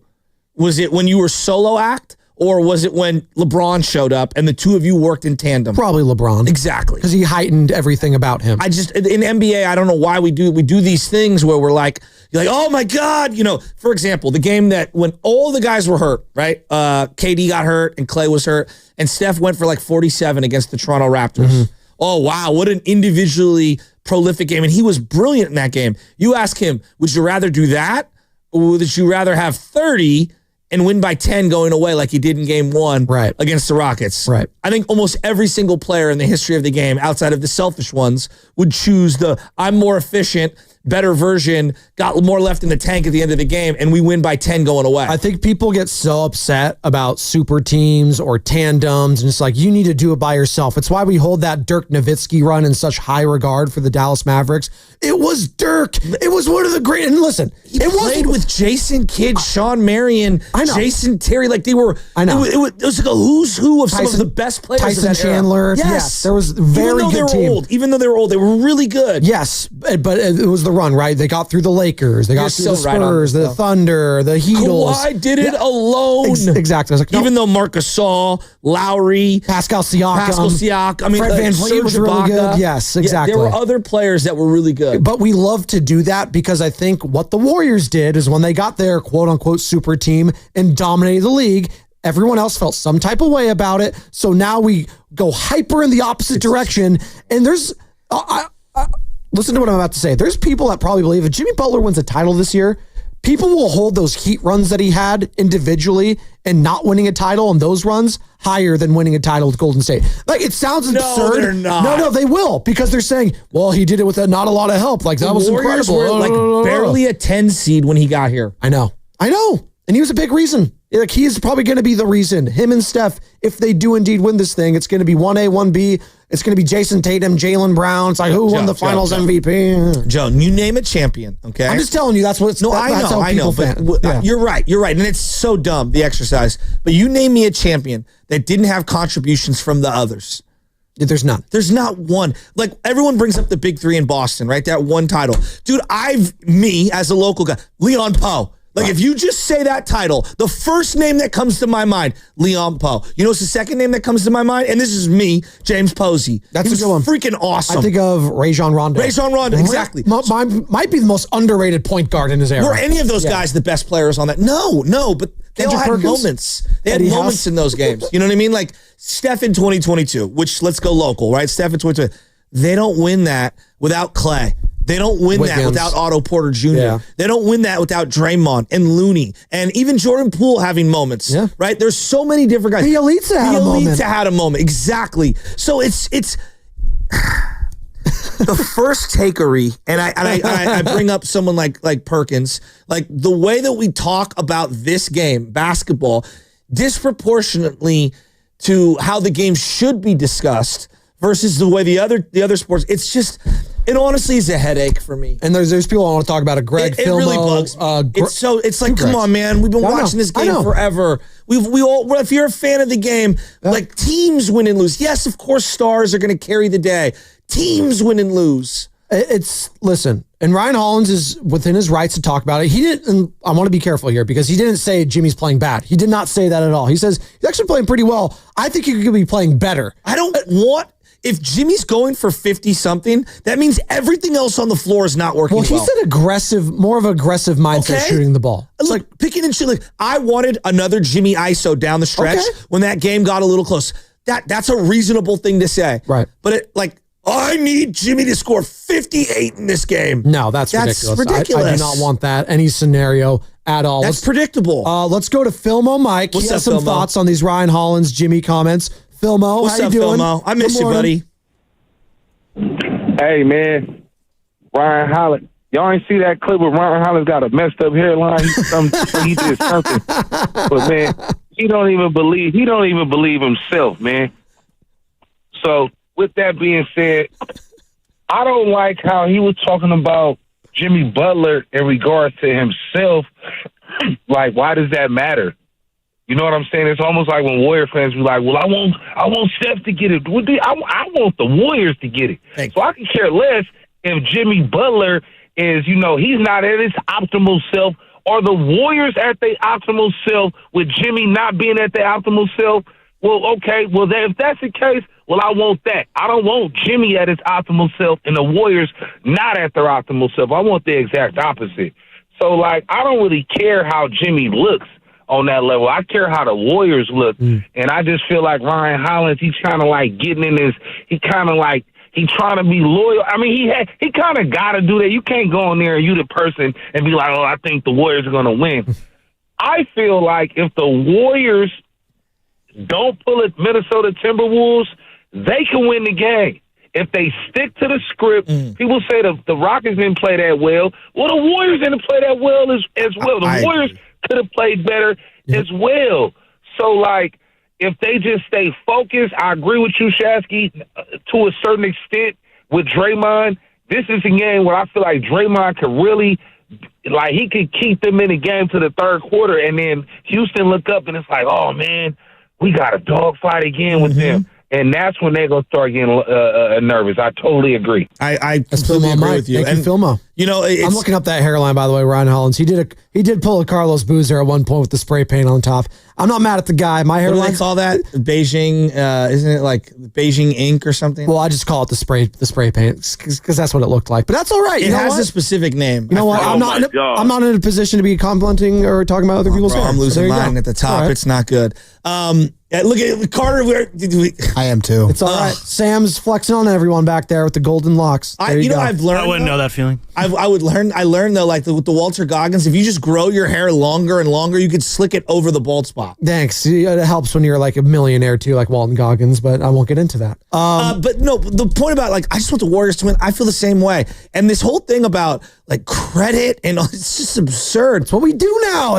I know. It's who gets more credit for wins. Finals MVP was something we talked about ad nauseum. Well, Steph doesn't have a Finals MVP until he finally got one. Joe, when you lose, everyone's an orphan and we place blame on individuals. When you win, everyone reaps the reward. It's specific. Everyone. But it's specifically an NBA thing. Have you noticed that? Because of the way the game's discussed by people like Kendrick Perkins. And it's a disservice to the sport as a whole. Like, are you knocking Tom Brady for not getting a Super Bowl MVP against the Rams that one time because it went to Julian Edelman? Who was the MVP of the finals last year? I don't even know. Oh, Jaylen Brown. It was Jaylen Brown. No, that wasn't, and it was a talking point. Okay. Well, Jaylen Brown's a better player than Jason Tatum because Jason Tatum had a better They were game a great 6 team. or 5. They were a great beat team. As Peyton Pritchard, who I said all year was going to be 6th man of the year, got 6th man of the year. There you go. Did you put money on it? What? You should put money on it. Well, no, I just talk about it every day as a living. Oh, okay. I got to like my try-hard white guys off the bench. You love your try-hard. I do. Austin Reeves, big game. But like they made a great trade for Holiday. They brought in Porzingis, which was a big risk. Horford's been around forever. That's a great team. You know what they don't care in Boston? Who won finals MVP? No. They don't care. They just know that they finally won a championship with that core. They want the banners. They want to be one ahead of the Lakers. They want to keep winning and winning and winning. It doesn't matter who wins finals MVP. Look, at the end of a guy's career, you want to stack things up and look at it, but like, come on. Like Edgar Renneria won the World Series MVP for the Giants that year. I thought it should have went to Lincecum. Do I lose sleep over it? No. You know why? Because in Giants fans' hearts, Tim Lincecum is forever immortalized. Because they won. You know what's funny? Well, I shouldn't say funny because it might happen. Is if the Warriors do win the title this year and Jimmy Butler wins the finals MVP, I'm just telling you, there are going to be some people calling in. They're called losers. Well, they're going to be feeling some type of way about it. Yeah, well, you know what I'll be feeling? I'll be feeling some kind of way when we're on Market Street. You're going to get a Jimmy Butler jersey is what you're going to be doing. When we're on Market Street and we're all celebrating, it won't matter one iota. No one will care. No one will be riding Bart into Market Street to celebrate at the parade and like, oh, it should have been Steph as the MVP. You know what they're going to say? Steph got his 5th. This team got their 5th. Can you believe that he has more than LeBron James? Right. I don't think we're even going to care at all. Like, we're not. We're not going to care at all. Some people will. 888-957-9570. I would argue it wouldn't be even more improbable than the 2010 championship for the simple fact that I thought this team was dead in the water. Of the Giants, you're saying? Yes. Okay, all right. It would be one of the most improbable championship runs. It would wipe away 2022 in terms of improbability. It would be I'm talking about in season, how you felt. Like, I knew the 2010 team was a good team. They went on a tear. I was like, wow. Now winning the championship, whoa, that was like a stretch. I thought this team was a lottery team. I literally made an argument. Maybe you should think about possibly pooping for Coop. Poop for Coop? Let's go. Well, it'd also be the lowest seed to ever win in the NBA history. Yeah. See, I didn't even contemplate that. What is the Rockets currently 6th, in 94 or whatever? Now, 93? The Heat did get to the finals, I think, as the 7th or the 8th. They were the 8th seed. They were the 8th seed. So they did get to a finals, but they lost to the Denver Nuggets. That would be the conversation I'd be having, which is like, wow, how improbable is this? How great is it that I thought Dre was cooked a couple years ago and they came back and won this? Steve Kerr, my God, how can we ever doubt him? Those are the things I would be talking about. You know what Kendrick Perkins would be talking about? Yeah. It's Jimmy's title. It's this guy. Right. So it's like, dude, no one here cares about that. It's only the NBA, and that's a little bit why the sport's covered that way, because some fans, I put in quote unquote, like it talked about that way. And I think that goes back to Skip Bayless, Stephen A. There's a whole history of how the game is talked about today, and it goes back to them. And that's a whole different story. Why can't we do this? Why can't we do this? Wow. This version of Jimmy's the most efficient we've ever seen because he's got Curry on the team. You'll never hear it phrased that way. Well, you just did. There you go. You start the narrative, Joe. I'm talking about on First Take. I know. Well, get on there. Tell Shannon Sharp, he's going to be gone, and I'll leave an absence. You get in, you fill in, all right? And you go on with Stephen A. I mean, this is like when the Niners, won running the ball down your throat. Like Raheem Mostert was unbelievable. And Jimmy only threw 8 times. Greg, Canada. Just win, baby. Greg, thank you. Shout out Al Davis. Greg, what you got in tonight's game, man? How we feeling? Good morning. I'm feeling great. Shout out Al Davis. I'm a Raiders fan, so that was hilarious. Let's go. I just want to say I got the Henny ready for tonight, but I think Brian Hollins might have already been on the Hennessy talking about Jimmy's not assertive. That's 3 straight games he's taken 19 or more shots. He didn't do that for the entire year. Wow. And I think you guys talking a lot about First Take. I think that might be why Ryan Hollins ain't on First Take anymore. But the reason I really called in is because I want to see Guy Santos play 15 minutes or more in this game. Put him in instead of Looney. Put him in instead of Buddy. He gives us spread offense while still crashing the boards, giving us energy, high IQ, a lot of Juan Toscano Anderson type vibes from him. Thanks a lot, guys. I took the answer off the air. There you go. It's Greg in Canada talking about wanting more Guy Santos. And I think a lot of us came away from that game 1, 7 minutes for Guy, 5 points off the bench. He had a rebound. I liked what I saw from Guy Santos. Had a 3-point shot. It's in spurts, though. I don't know how much I want him. Play 31 minutes. I don't want maybe 20 minutes of him, but maybe 10, maybe between that, 15. If Dre were in foul trouble, he would be a guy that I would look to have an increased role. And again, a relatively increased role. It doesn't have to be huge. And again, that's why we're talking about, who's stepping up tonight. Draymond Green, can he not fall for the bait? I think it's a big Draymond game. It's a big Draymond Green. And I don't mean scoring, but I would like to have him score in the half court. That'd be nice, right? Exactly. Moses Moody, he had some big shots there. He's got the fourth quarter. Real quick on this. Like in the half court early in the game, Dre does have the mismatch. Fred VanVleet, you can back him down. You can cross him over. I feel like he's going to lay off you so you could shoot from beyond him. Like, if we're going to go matchups and talk about Steph, and like, Dre's got a really good matchup offensively if Fred VanVleet is going to guard him. Talking about like the Warriors youth and their young players, here's what Steve Kerr had to say yesterday on with Willard and Dibbs. If you missed any of that interview, find it on YouTube or the free Odyssey app. Steve Kerr every single week with Willard and Dibbs right here on 95.7 The Game. Kerr on the key for the Warriors youth. The biggest thing is our young guys, all they have to do is follow the lead of Steph, Draymond, and Jimmy and Loon. Our vets who have been here a million times, they're going to lead us. Our young guys just have to play as hard as they can and let it rip. And I think we're going to have a lot of success. It's easier said than done. I know what Steve's saying there. Just follow a couple Hall of Famers and just follow their lead. And Kevon Looney as well. Hey, Joe, just pretend to be Radnich. No, yeah, I'm Howard Stern. Yeah, thanks. My first show. Okay. But I know what he's saying. Like, try to feed off their confidence. Yes, right? I would agree. And he was talking about that afterwards, that balance between that confidence and also feeling that pressure and trying to feed off of it.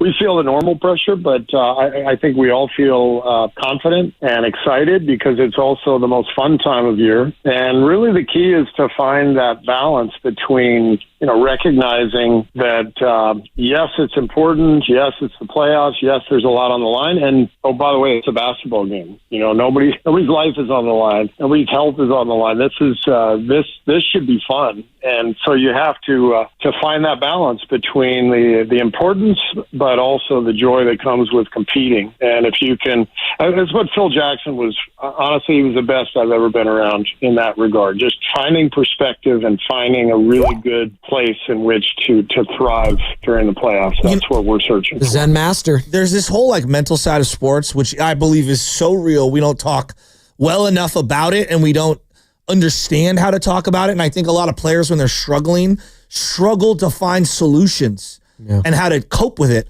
But the game is so mental, and that's why Moses Moody hitting a couple of big shots at the end of that game.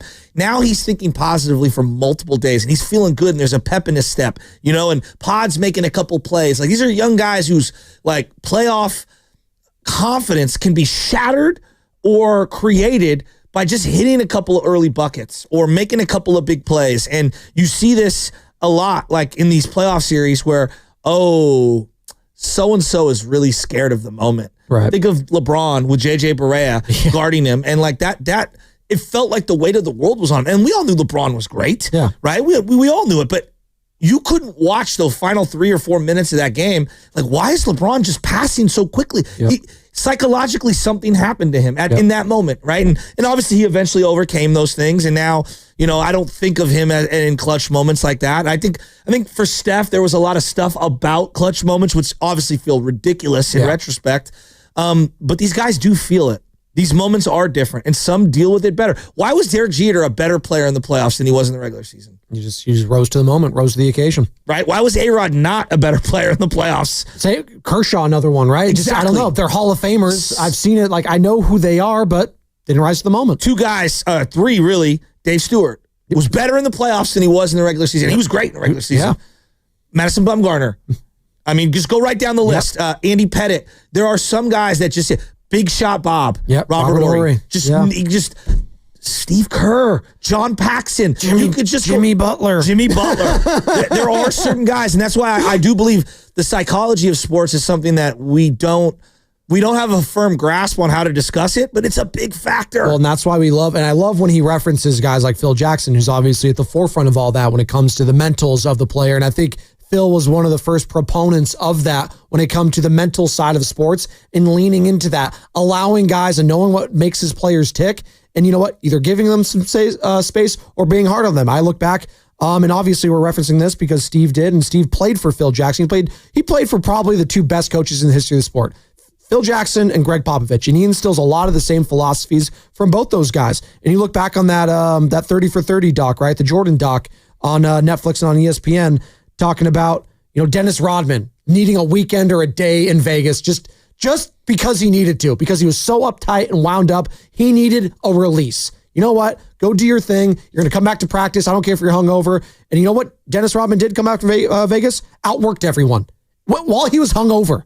And that respect that he garnered in that locker room, for Michael Jordan, Scottie Pippen, all those guys looked at Phil like, man, maybe this guy knows what he's doing, right? He knows a thing or two about this. Think about how different, like Jordan almost needed to create an enemy in every game. Oh, I took this. It's a meme. I took that personally. Every single time, He had to have an edge. Some guys play better angry, right?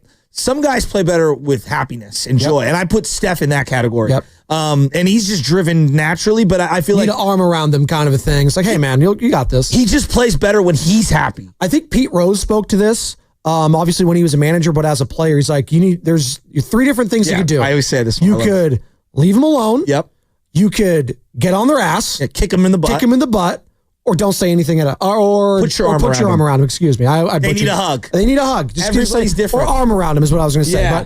But I'm kind of the guy where you just leave me alone.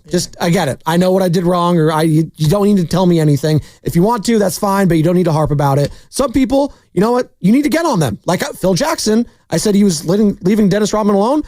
When he was a Lakers coach, he slapped Pau Gasol, angry, yelled at him on the court. Like, dude, get your head in the game against the Celtics that first go around. Like, you need to, come on, dude. And some guys need to be, propped up. Yes.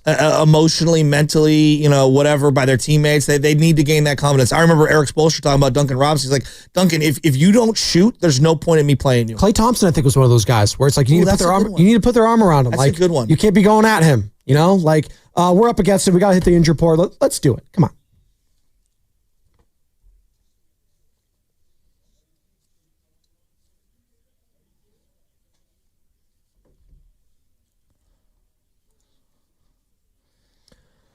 Dude, we're getting a lot of A's injury reports. Oh, my goodness. The A's saw Zach Geloff take a step closer to returning to the field. He took some batting practice with the team before their game against the Rangers last night.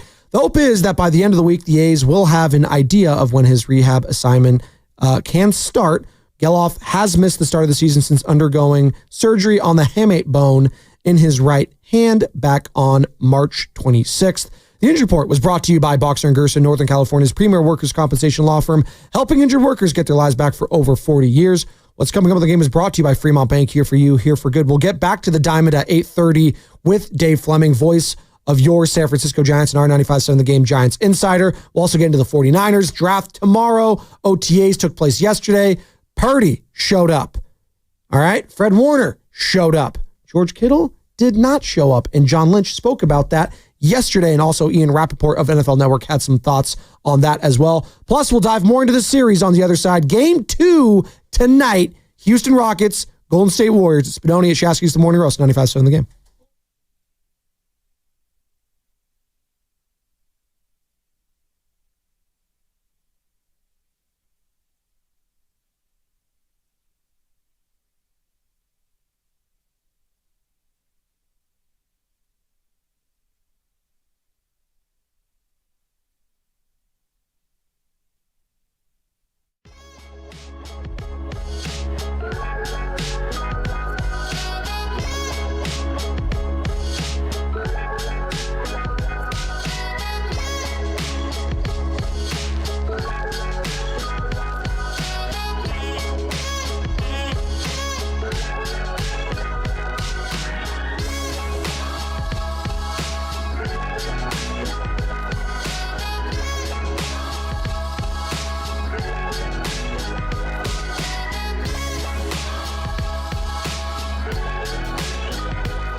No, Dave, I'm not going to.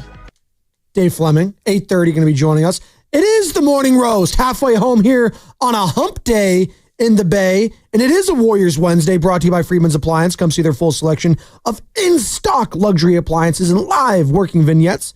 Visit Freeman's Appliance in Pleasant Hill today, Joe Shasky. Good morning to you. Good morning to Sam. Good morning to Carter. All you lovely people just getting off work, getting ready for work, getting ready for school. I hope the wind died down a little bit because it was brutal about 4 o'clock this morning. I know Shasky's fighting through some allergies. He's fighting for his life. He's like MJ in the flu game. This is Joe Shasky's flu game right now. There's only one MJ who was fighting for his life. His name's Mark Jackson. Mark Jackson? Fighting for my life. That's what he said to reporters after Game 6 of the 2013-2014 Game 6 against Clippers. Yeah, Warriors. What is he doing, by the way? Is he doing anything, Mark Jackson? Just hanging out? Just not doing any games? Nothing? Because I know Jeff Van Gundy's on the sideline for the Clippers. He's an assistant coach with them. You didn't see that? Jeff Van Gundy, who looks like the Queen of Hearts. No, I'm dead serious. If you look at Jeff Van Gundy, you will like from Alice in Wonderland. He just looks like the Queen of Hearts on a deck of cards. Tell me he doesn't. Hold on. Tell me he doesn't. I gotta look this up now. Get Van Gundy. I'm making Queen of Hearts. You know, as I think about it, that's kind of dead on. Is that dead on or is that dead on? It's pretty dead on. That's pretty good. Isn't that good? That's pretty good. Someone said it online and I can't unsee it now. It's Zach Berg or Barg or whatever. Oh, no, Dan Lebitard show. Jeff Van Gundy's the Queen of Hearts. It was the Lebitard show that did it. Dead on like the Queen of Hearts. Oh, it's pretty good. Shout out to those watching on Twitch here on YouTube. I wish we could do that on YouTube right now. Just put that graphic up there. We got to learn how to do that. Shout out First NorCal Credit Union for a low rate auto loan. Apply online or just ask for First NorCal financing at the dealer.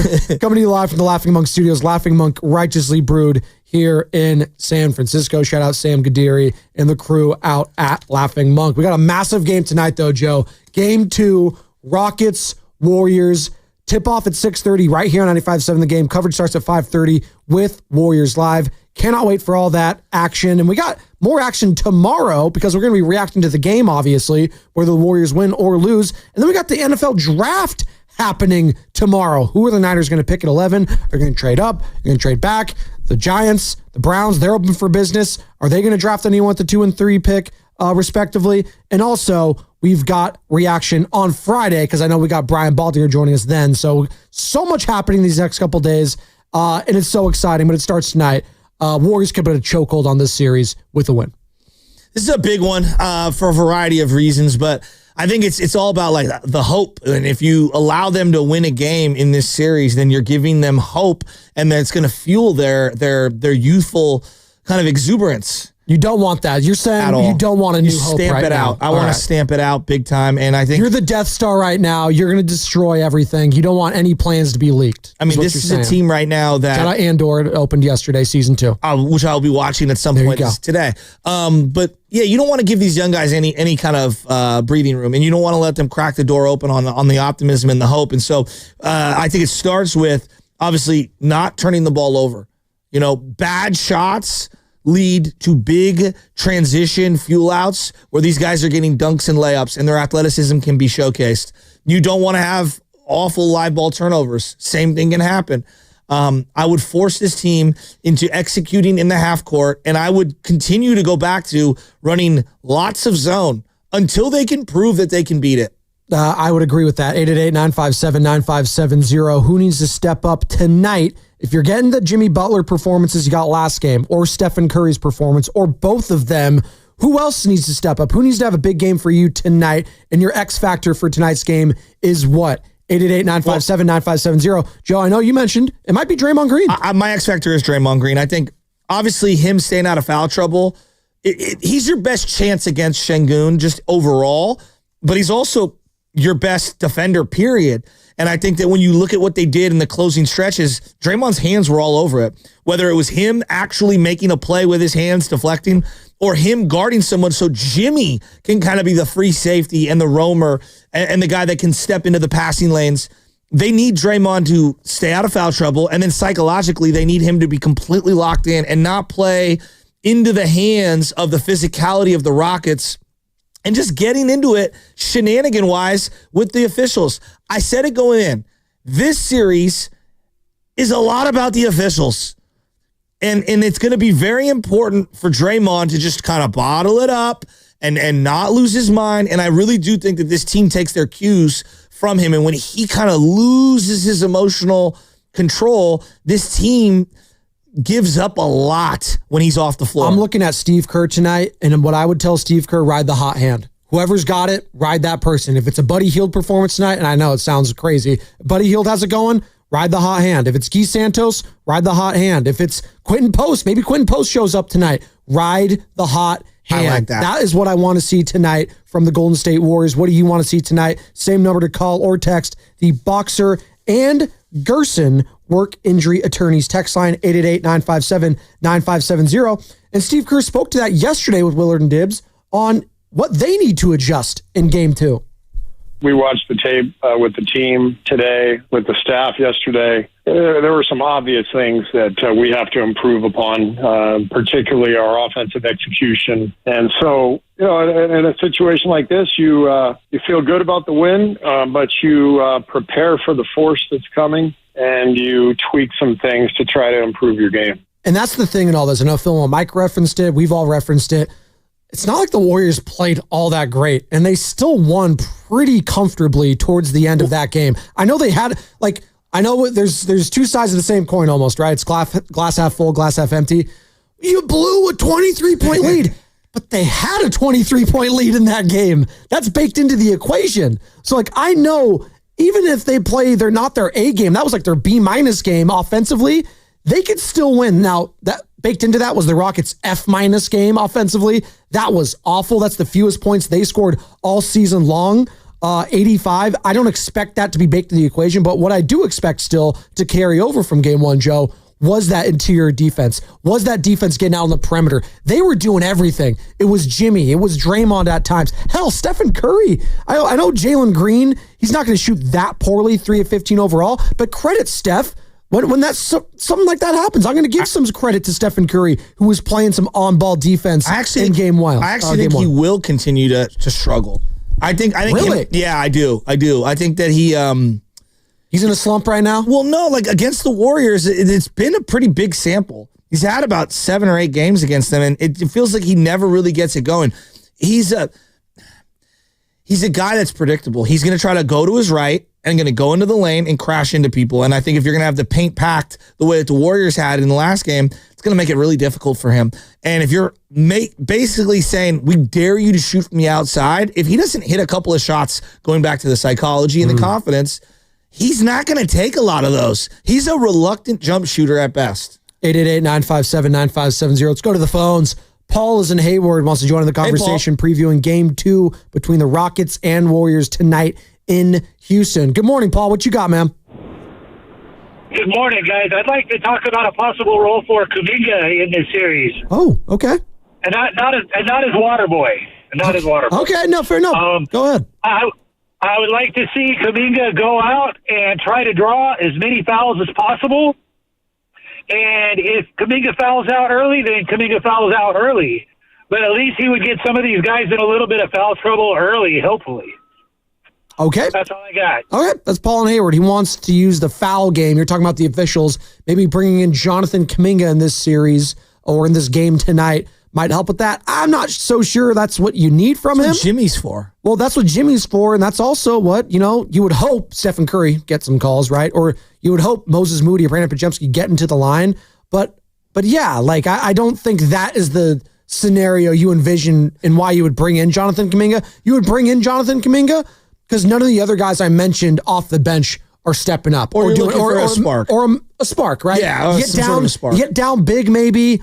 It's third quarter, you're down, 20 points or something like that. Hey, JK, a couple minutes. Oh, maybe go on a 7-0 run or 6-0 run. I will not be surprised if he doesn't play at all in this game. Okay. No, fair enough. I think right now it's probably more surprising that he would play. Anthony Slater. I mean, I think that's pretty reasonable. Yeah, in the series or just the game? This game. Okay. No. I mean, it's been 3 in a row. No, I would be... Right? I 4 would in a row, be, 3 in a row, 3 in a row. I don't think shocked is the word I would use. Be mildly surprised if he played in this game. But again, if they get down big, maybe they do that. Maybe they dust him off or What something would be like more that. surprising? Down big and he goes in, or a tight game and he goes in? A tight game. There's no chance that he's going to him in a tight game. Just none. He's out of that rotation. The trust factor there is not there with Steve Kerr. Anthony Slater at 95.7 The Game Warriors Insider, though, spoke to that. If there is a role in this series for Jonathan Kuminga, maybe it's in place of GP2. Gary Payton gets it however many minutes he got. I think 15 was a -10. To me, those could be the Kuminga minutes, partly because there is not a guy you have to throw Gary Payton on. This is like not necessarily a series where you're like, go slow this perimeter guy down. But Steve Kerr likes the way this rotation's playing, and they do keep winning, so it's hard to be overly critical. And not only Gary Payton, but he thinks that Jonathan Kuminga's behind Guy Santos in that rotation as well. He still looms out there as the guy if they lose in a way tonight, and he can be an adjustment heading towards game 3. But to be honest, it feels to me like Guy Santos has turned into their in-game pivot point. What did he play, like 6 minutes? It just seems like if Steve Kerr's looking for some, an energy spark, he goes to him for 2 or 3 minutes. And so I would consider Kuminga further than that down the pecking order right now. But we'll see if that changes. So he's down to the pecking order. That was Anthony Slater, who joined us yesterday. If you missed any of that interview, find it on the free Odyssey app or on YouTube. Good stuff each and every week with Anthony Slater. And earlier today, Joe, we had Ryan Hollins on, who 10-year NBA vet, covers the Rockets, their TV color analyst, a lot of good stuff. And again, same thing, if you missed that interview, YouTube or the Odyssey app. He actually thought that this is a series where the Warriors could use Jonathan Kuminga. This is a series where you would need Kuminga with his size and athleticism to match the athletes of Houston. You got Amin Thompson flying in, Tari Eason flying in, Jabari Smith Jr., and he fits that mold. He can match up with those guys. Well, the problem is, none of those guys scared me in game 1, so why would you use Jonathan Kuminga to combat any of those guys? Now, if those guys ball out and they win tonight, maybe you do pivot in game 3, and that's a look you might have to give. But they won the game in game 1 with what worked, and Kuminga was a DNP. And if that happens again tonight, they're going to keep sticking with that, right? You kind of have to. The proof is in the pudding, is what I'm saying, Joe. Yeah, snack packs. I just, again, I understand why we're discussing it. I just don't think it's I think it's all a moot point until he actually plays. Exactly. And I'm not mad at people for suggesting it, because look, I'm suggesting hey, maybe you give TJD a minute. Maybe you give Guy Santos some opportunities at a small ball 5. But I think this whole thing of this is the rotation and it's set in stone, like I said, it's not true, number one. No. Because you're going off the flow of the game, foul trouble form. Ride the hot hand is what I was saying. But the other thing is Guy plays a different kind of basketball than JK completely. And that's why he's playing right now. He's more of a 4. Guy is traditional 4, can do a little bit of the 3 stuff. JK, I just consider of more of a wing. And he's a guy that I can throw defensively out on the perimeter, whereas Guy I kind of want banging underneath the basket. All right, to put a bow on this Jonathan Kuminga conversation, because I agree with you. I don't think he plays tonight. If he does, it's going to be in cleanup or mop-up duty. It's when they're down big. But here was Steve Kerr on yesterday with Willard and Dibbs, head coach of the Golden State Warriors, talking about Kuminga and said, he's been great and he's staying ready. Jonathan has been fantastic. I mean, his attitude, his energy on the bench, cheering guys on, staying ready. He's a great, great young guy. And, this has been tough on him, but he is doing exactly what he should be doing, which is staying ready because, as I've told him and our coaches have told him, things can change in a heartbeat in the NBA, and he's got to just be ready for when his time comes, and that's exactly what he's doing. So he's staying ready, and I would be surprised if at some point, his time doesn't come, because I've just seen this too many times. But when you're in a good groove, you kind of keep doing what you're doing, and then you adjust as you go. And we brought that up yesterday. Would you be shocked at all if Jonathan Kuminga played? You said in the playoffs you would be kind of surprised if they dusted him off. And I said there's going to be an opportunity, and Steve Kerr kind of talked about it there. There will be an opportunity for him at some point, whether it's tonight, whether it's going forward, whether it's the next round if they advance. There's going to be an opportunity in non-cleanup and mop-up duty minutes for Jonathan Kuminga to show that he could help this team. There's going to be an opportunity, and it's going to be up to JK to seize it. But I don't think it's going to happen tonight. I don't think it might. We'll see. I would just say this. I'd like to, move beyond the Kuminga talk, but We'll see. There are 2 guys that I would point to if I was Jonathan Kuminga. And I was in his group. I'd say, hey, look, man, look it. All you can control is your energy and effort level and how good of a teammate you are. And when your opportunity comes, seize it. That's it. Drew Bledsoe got replaced by Tom Brady, and then Tom Brady got knocked out, and then Drew Bledsoe had to go back in there in a championship game and help them win. And they ended up going back to Tom Brady in the Super Bowl. But it endeared Drew Bledsoe not only to the teammates in that locker room, but to other organizations. Like, that's a guy we want to have here. And he ended up getting traded to the Buffalo Bills. Jalen Hurts is a guy that I think about all the time. He got replaced by Tua, only to get Tua knocked out in a championship game, and then he'd have to replace him.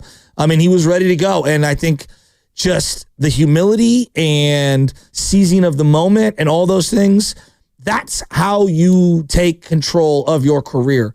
It's not about pouting and not that JK's done any of those things.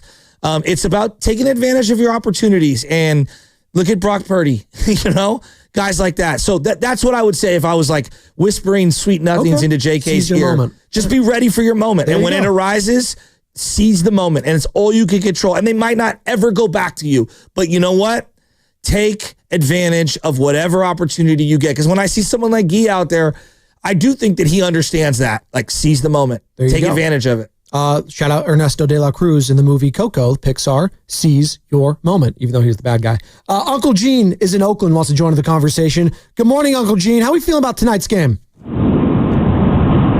Actually, not terribly good. I'll tell you why. I'm pretty much aligned with you today, Joe Shafty. I think that what my fear is that we don't have appropriate fear, as Steve Kerr would like to say tonight. We don't have the sense of urgency, and that's not surprising. All right, we've already accomplished what we wanted to accomplish. We beat them in the first game. We've taken back home court advantage. All we have to do is basically hold serve and win at home, and we win the series.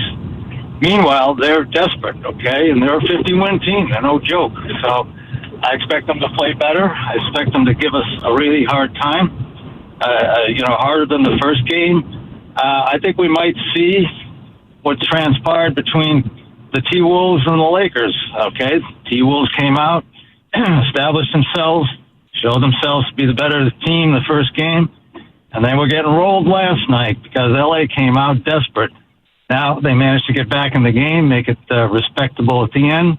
If the same thing happens to us, I'm okay with that, all right? Then I still think we win in probably 6 games.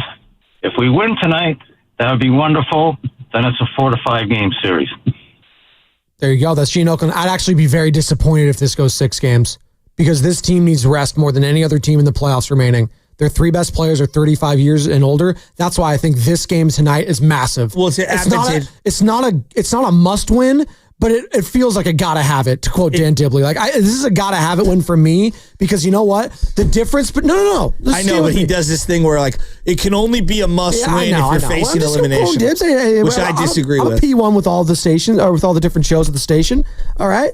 But the difference between a 4 and a 5 game series compared to a 6 game series would be huge, particularly for this team, because I think what I saw from the first 2 games in the Lakers T-Wolves series, that has the potential to go 6 or 7. Yeah, we need overtime. You need overtime. Exactly. I know you're rooting for the Lakers yesterday because you wanted that series to keep extending. I wanted to go 7. Exactly. And what do you want for this series? 4 or 5. I want 4. All the rest. But you have the 2 full days of rest, game day on game 3, and then so today would be game 2. Then you'd have Thursday, Friday, all day to rest. Yep.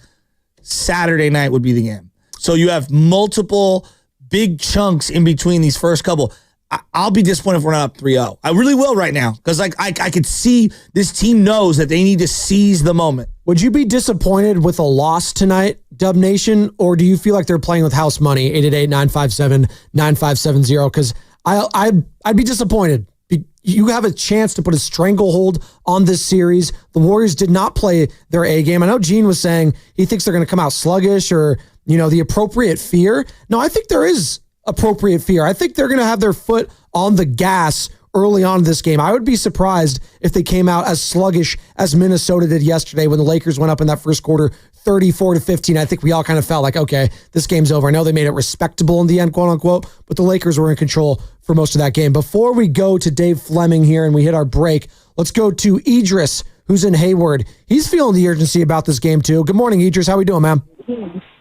Hey, how's it going, fellas? Doing a great job. So I'm just going to throw some points out there. It's obvious this could easily just go home split, but I want to see the Warriors just shock us and just come out in that first quarter and go up by like 8 or 10. Like, just punch the Rockets in the mouth first. Like, let them know, like, no, we will sweep you if you don't play around. We also got to pay attention to how the refs call it. I like how Curry dealt with the physicality in the last game. And outside of Steph and Jimmy, we need somebody else to just kind of take that pressure off. And if they're not ready, then Steph and Jimmy need to, as veterans, say, no. Let's sniff this out. So, or I'll accept if the Rockets play a phenomenal game. Lambley has like 7 threes, and he's have one of those games. But that's what I want to see tonight. If we can steal it, it will be great. We're older. We can use the rest.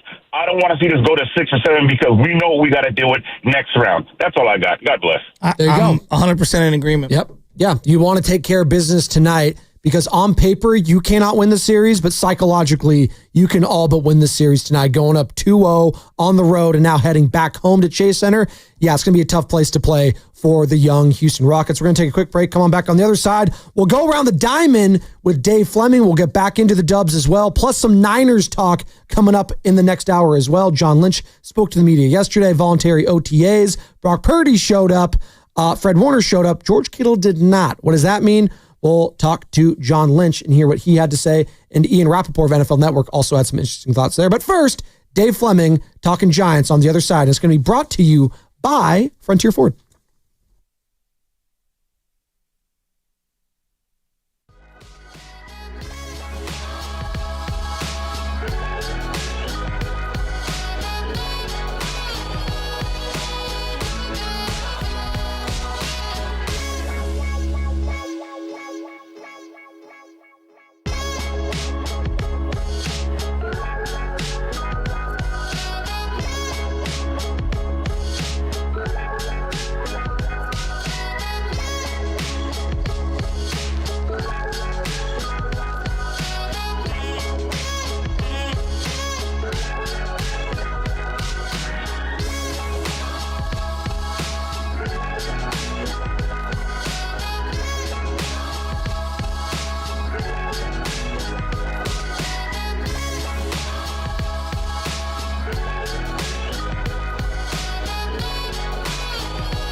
Oshafsky on 95.7 The Game. Hey, Steiny, I see you over there. Have you heard the song? Just beat it. Scram. Hit the You can't say that when you were 2 minutes late back into the studio. No, we weren't. I made it in time. We didn't hear the rejoin. Well, that's because you guys were out of the studio. I don't know what you're talking about. There was a backup in the restroom. Remember, we are at a studio now that only has one stall and then another stall, and that's it. And there's more people than we need for stalls. You know, there's this thing called rate of play in golf, Sam. I know you don't play all that often. You went out at like Field 28 marshals. after the bathroom. You have even less of an It excuse. was a long stream. Warriors postseason coverage is brought to you by Agape Race Golf Creek. Tournament on Monday, April 28th at Stone Tree Golf Club, presented by Atco Pest Control. Steiny and Guru will be broadcasting live from 10 to 2. And if you want to play, go to 957thegame.com and click on the events tab to sign up. All proceeds will benefit the North Bay and Golden Gate Regional Centers, as well as the San Francisco Autism Society of the Bay Area. Joe and I are going to be playing on Monday. I think Willard Nibs are as well. So we're all going to be locked and loaded. All the shows there on Monday to play. I'm excited. I haven't played golf in so long, Joe. I need to get out there. If you can hear my voice, whether it's the PGA Tour Superstore or Golf Mart, I would love to do something and cook something up. I mean, I could use a new set of sticks. I think I said that for like 3 summers now. Maybe Dave Fleming also feels that way, and he's brought to you by Rafael Lumber I've been playing and the Building same Supply, iBlades. serving contractors, homeowners, and the community in Marin for over 50 years. Visit their showroom today, and he joins us on the River Islands guest line. Dave, good morning. What are you playing? Now I want to know. What brand are you playing currently? What model? We're talking golf here now? Certainly are. Yeah. Not torpedo bats. I am a Titleist guy. I've been a Titleist guy. T1 hundos? I got 200s. I might go 100 if I did it over again, or my next. But when I hit them both initially, when they were first, sort of on the scene, I went with the 200s. Gotcha. So that's my weapon. Strong. I like that. I'm a Titleist guy. I'm a Titleist guy as well. He is a classy man. Okay, all right. Yeah, Titleist is class. Scotty Cameron They putter. look good. I want them to just look right when I stare down at them. I mean, it just sort of fits my eye. I have a good Odyssey putter, though. I've been making a lot of putts lately. There you go. Look at that. Flexing that. You know, while we're on this, we had talked about, we had your brother on a few times, and he says you're the better golfer. And they said your brother was outstanding in the Boston Red Sox doc. I watched the whole thing, behind the clubhouse, and he was really good, and it's uncanny how similar the two of you sound. It's like they're brothers. Yeah, I haven't watched it yet. I need to. I heard it was really good. But I've had 1 million people come up to me, including a lot of Giants players, like, man, I was watching this documentary and wondering, why are you in it?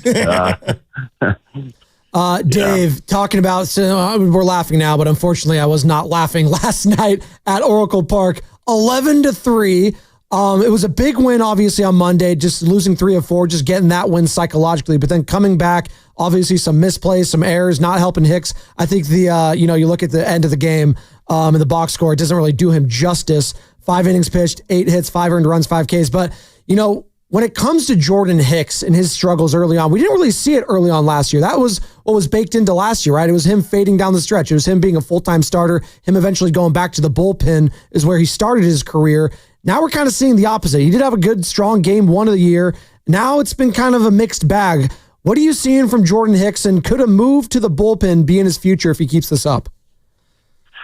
Well, I mean, look, if his ERA is at 6.5 in 2 months, then I think, probably almost anything would be on the table. But I personally, I think he's thrown a lot better than that number would indicate. I don't know what was going on in the first inning in Philadelphia. That was weird. He pitched much better the rest of that one.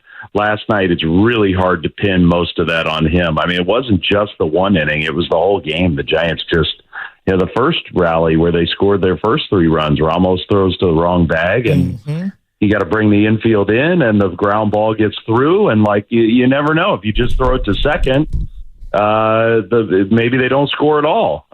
So I find last night hard to put on Hicks, hard to judge him. I think the stuff has been good. He looks fresh and healthy. His body looks good. So I'm willing to give him a lot more time. I think the Giants are too. Hard to know. It's sort of a cliche, but I do think there is some legitimacy to it. You go on a long road trip like the Giants did, and you're traveling all over, and we were on all these long flights, bouncing back and forth. Feels like you're gone forever. You're playing good teams, grinding out close games. A lot of times it's the second day home. First day home, you're kind of, you haven't even unpacked. You just sort of get there, get to the ballpark, show and go, and maybe some adrenaline carries you through. You're back in front of your home fans, and it's like the next night when you've had to do kid duty in the morning and unpack, and maybe there's just a little mental, physical letdown. It sure seemed like it's the first game all year the Giants have had like that, where they just haven't played very well. I mean, it's been an amazing first month where almost I would say every single game the Giants have been in. Last night's the first game where you sort of felt halfway through, well, as this one's over.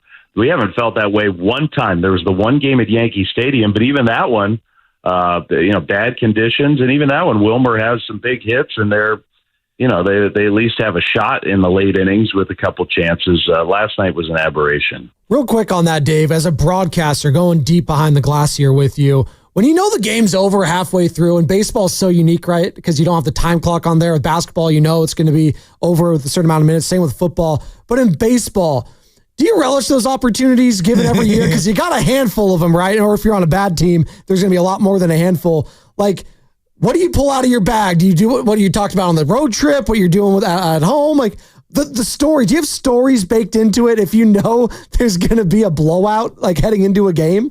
Yeah, no, I never have stories. I mean, maybe it might open the window to, like, if there was some cool stuff around the game that I was paying attention to, a story of a player, good or bad, or, I might bring that up. I mean, heck, we were in Philadelphia. The Giants were on the winning end of a couple blowout games, and I start, asking Javi some goofy questions about what do you call the face mask, ski mask thing, and we have a few chuckles about that. So you can get a little more lighthearted. I like those moments. I do. I mean, I think those are, it's weird. You do this job and you pour yourself into it and, try to be the absolute best you can be at describing the action and the play-by-play, and then you have a debate about whether it's called a balaclava or a ski mask, and that's what people stop you on the street to say, oh, that was fun. I like that. So it's funny what people sort of are attached to. But, usually it just comes naturally. If there's a game like that and you can be a little more lighthearted, I like to do that. Dave, I'm looking at this team right now, and you kind of referenced the defense, so I'll pivot off that because that's just the throw from Ramos. You could feel it coming, like, oh no, Yelich was booking out of the box, and he took advantage of it. Like you said, you bring the infield in. The Bailey throw, he knows right when you let go of it, you just can't make that throw. You just cannot make that throw on a first and third situation. But to me, it's the bats right now that I'm probably the most concerned with. Catcher spot, obviously, Bailey defensively has been pretty good, but offensively, first base, the offensive production, it's bottom of the league in almost every single category overall.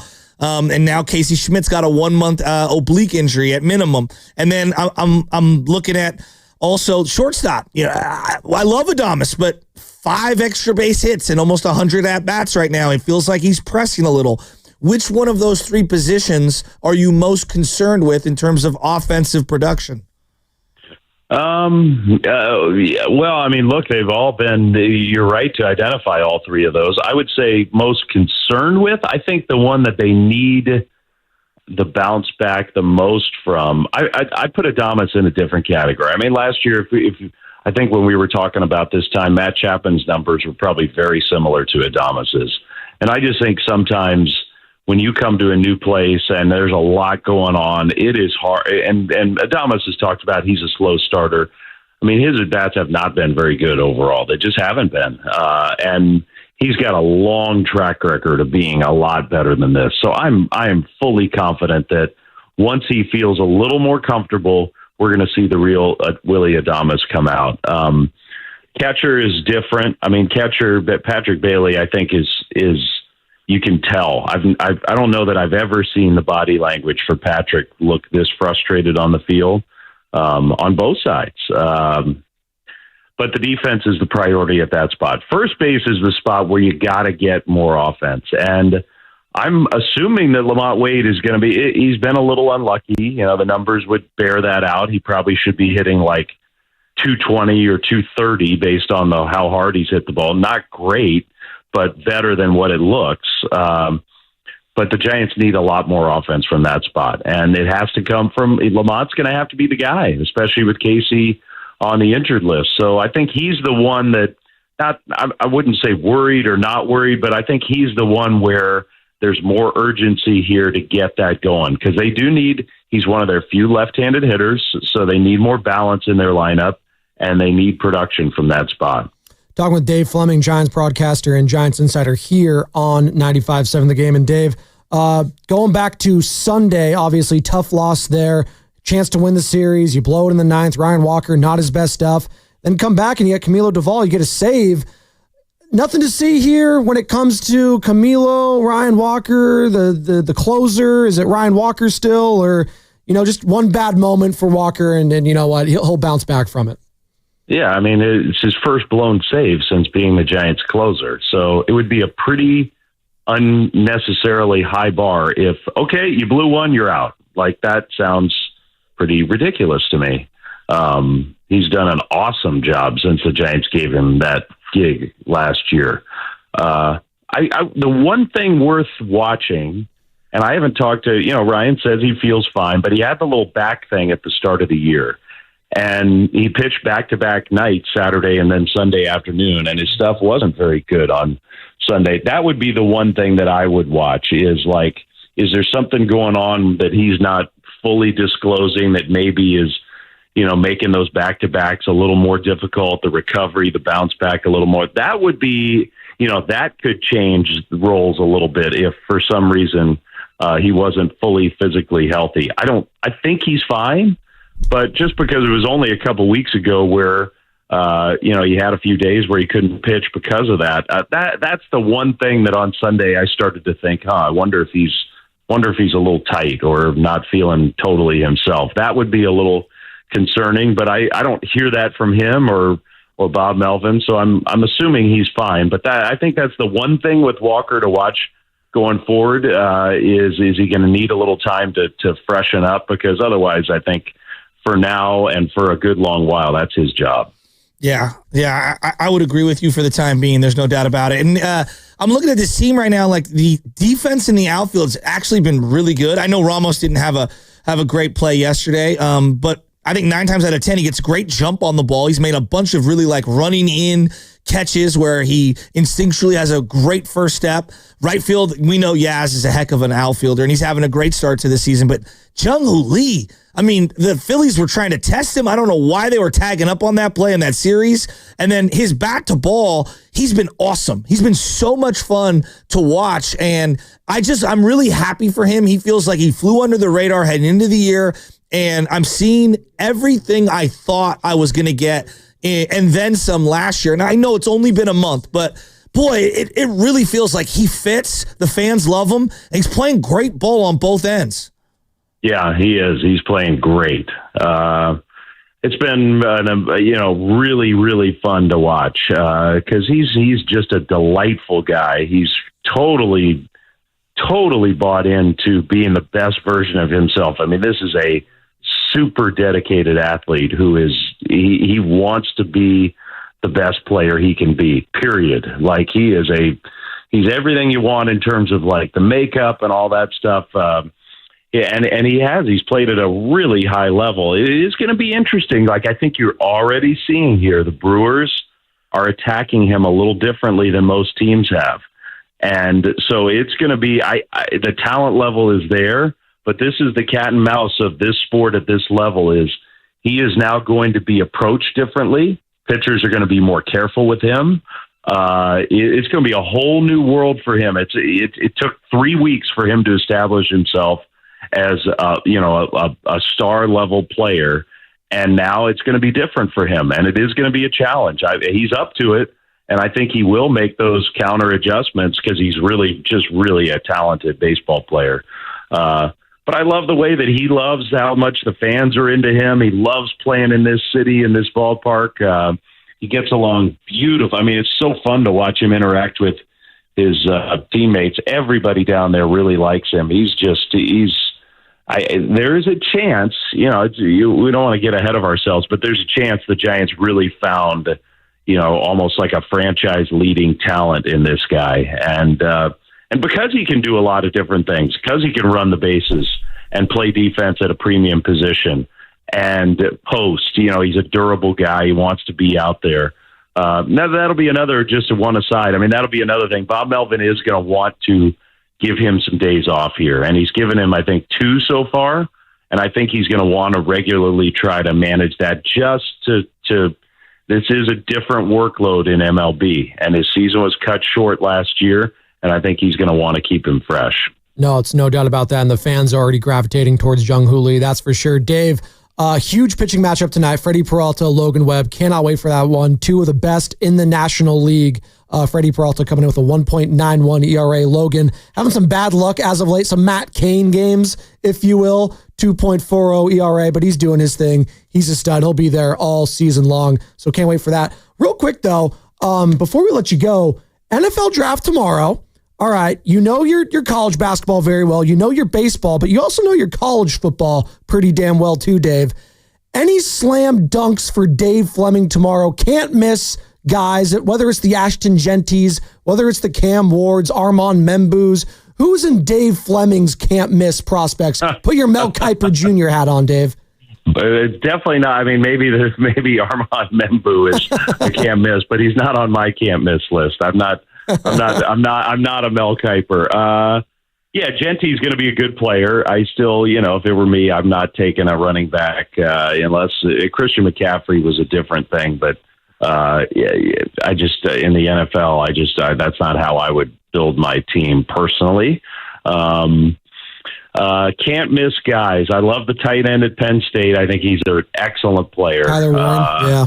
Yeah, I think he's going to be really good. His teammate is going to be a really good pass rusher. No doubt about that. I think the most talented guy in the draft is Travis Hunter. And he's just a freaky athlete. So I think Travis Hunter is going to be a great player, no matter what he chooses to do. I think defensive back, he's got a chance to be an all-pro. There's a lot of good defensive linemen. It's a weird draft of the players who are probably the best players are not the most, it's not at positions that are the flashiest. It's not a big wide receiver draft. It's not a quarterback draft. But it's always a fun night. I mean, I'm assuming that 49ers are going to take a D lineman. And there are a lot of good ones. They're going to get a good player where they're picking. And to me, they'll probably trade down and still get a really good defensive lineman, maybe 5 or 6 picks below where they're lined up to pick tomorrow. So I always enjoy watching it because I root for the kids that I get to see, over the course of their careers and the kids that maybe I get to know a little bit. And I like following those guys.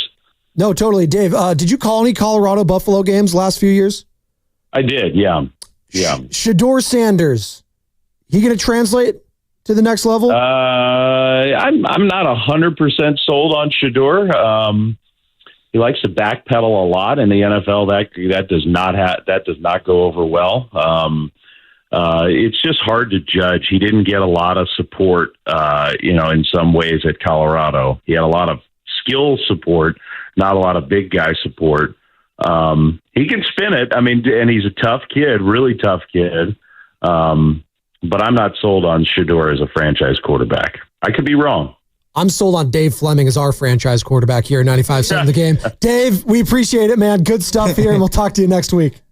Go Dubs. There you go. Let's go. There he is. It's a must-win for me, Dave. He gone. Well, he said he'd be shocked if the Rockets won this series. He's been all in. He bleeds blue and gold, Joe Shasky. And you know why I asked towards the end there? And we'll get back into the Warriors, and we'll get back into the Giants at some point as well. Very fun pitching matchup tonight. Freddie Peralta, Logan Webb, sneakily very good. But again, all of us are going to be locked into Warriors, Rockets, and not the Giants, Brewers. Maybe Joe Shasky will have it on his phone. He'll have that little, or on the tablet, if you will. But I asked him about Shador Sanders because this just floated up across my timeline during the break. Peter Schrager, ESPN, NFL Insider, on with your boy, Bill Simmons of The Ringer, talking about teams that we're not talking about that could potentially draft Shador Sanders if he were to fall. Take a listen, Peter Schrager. So it's completely insane, but also you could see it. Is there a team there's two teams. Okay. Not at 11, but you're telling me Shador's still on the board at 30, 31, 32, and we've got Brock Purdy talking about where he wants and what he wants. The San Francisco, pull the plug and just say, we'll take 2 young quarterbacks. We'll see. We'll still sign for maybe. So not at 11, but maybe a trade back. Oh, heck yeah. Shador to the Bay? Peter Schrager, he's tapped in. He knows his Niners very well. John Lynch, Kyle Shanahan. Shador Sanders, the San Francisco 49er. 888-957-9570. Are you in or out on that scenario? I'm serious. Boxer and Gerson Work Injury Attorneys text line. Hit us up. And by the way, Dave Fleming was brought to you by Rafael Lumber and Building Supply, serving contractors, homeowners, and the community in Marin for over 50 years. Visit their showroom today. Shador Sanders. Well, what I'm out on is Yes. Okay. Let's take a deep breath here, everyone. We are. Well, here's what I'm out on. You are so excited. You're like ear to ear. Shador is box office, baby. Eyeballs. All the eyeballs would be on the Niners. Can I ask this question? Let's go. How many chaos. holes does this team have currently? The Niners. A few. Okay. Is quarterback a hole? Even though Brock Purdy's under contract right now for this next year, even though we know he wants a new deal, he is under contract I don't know. now. You talk to some Niner fans, they feel like he is a weak point. They feel like they weren't impressed with this past season. I think even the biggest skeptic on Brock Purdy would agree it is a roll of the dice on any one of these quarterbacks coming out. Would you rather pay Brock Purdy $55 million a year, or would you rather draft Shador Sanders and trade Brock? How about that?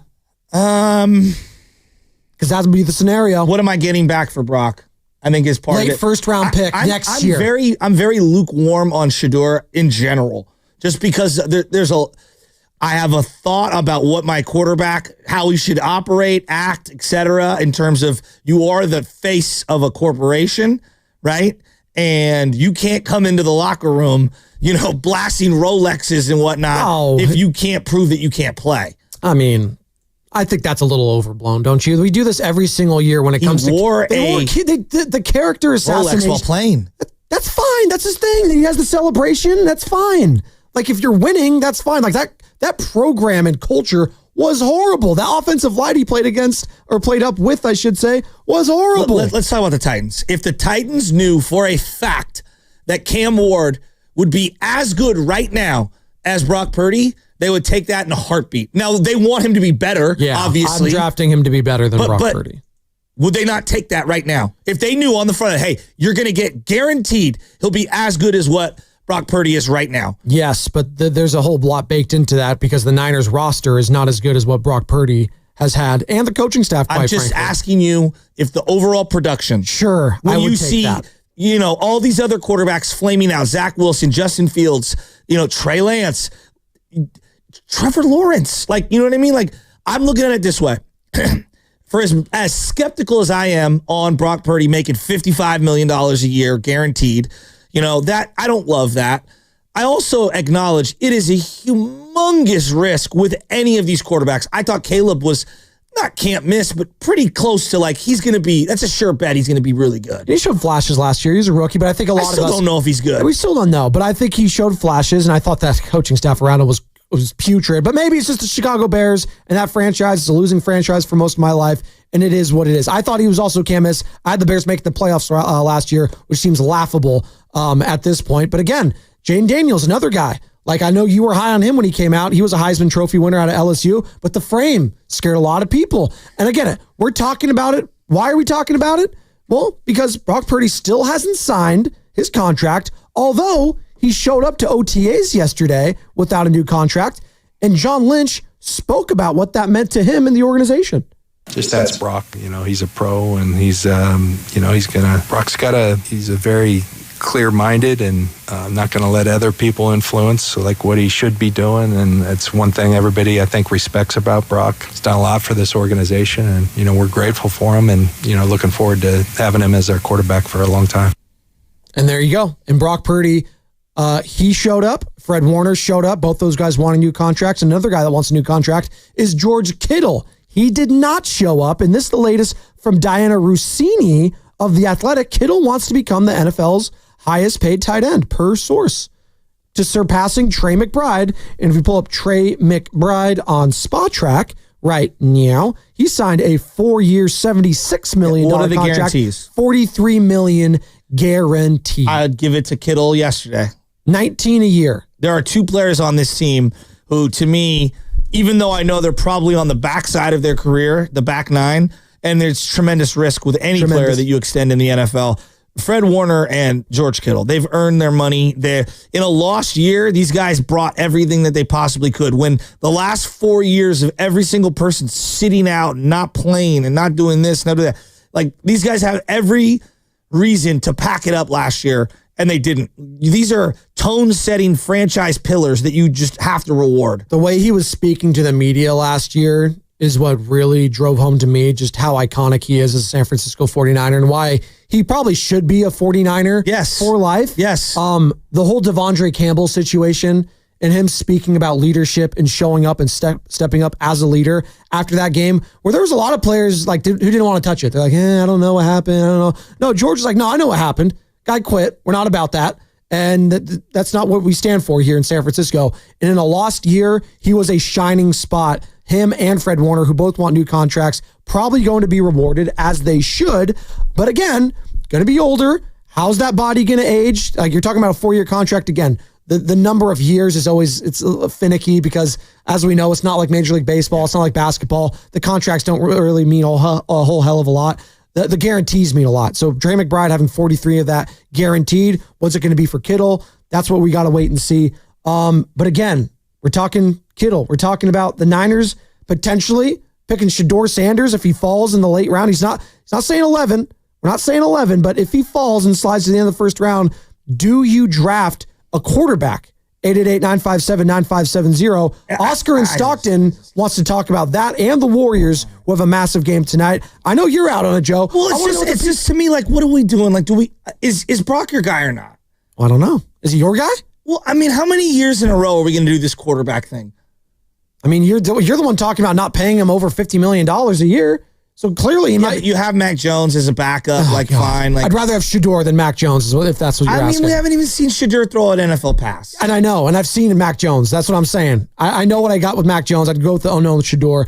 Oscar in Stockton wants to join the conversation. Oscar, top of the top, good morning to you, sir. Man, good morning, Joe. How you guys doing this morning? Oh, great. Man? You know, I hear the conversation. The first topic, I'll touch on the Shador Sanders topic. You know, and give a shout out to Marshall Falk, playing with my brother at San Diego State. So my thing is that we should do whichever team pass him up is going to regret it. This young man has been raised to be a pro. Not only that, he played a typical quarterback position. He's been trained by Tom Brady, and just because he got an arrogance, he wear gold and jewelry. So what?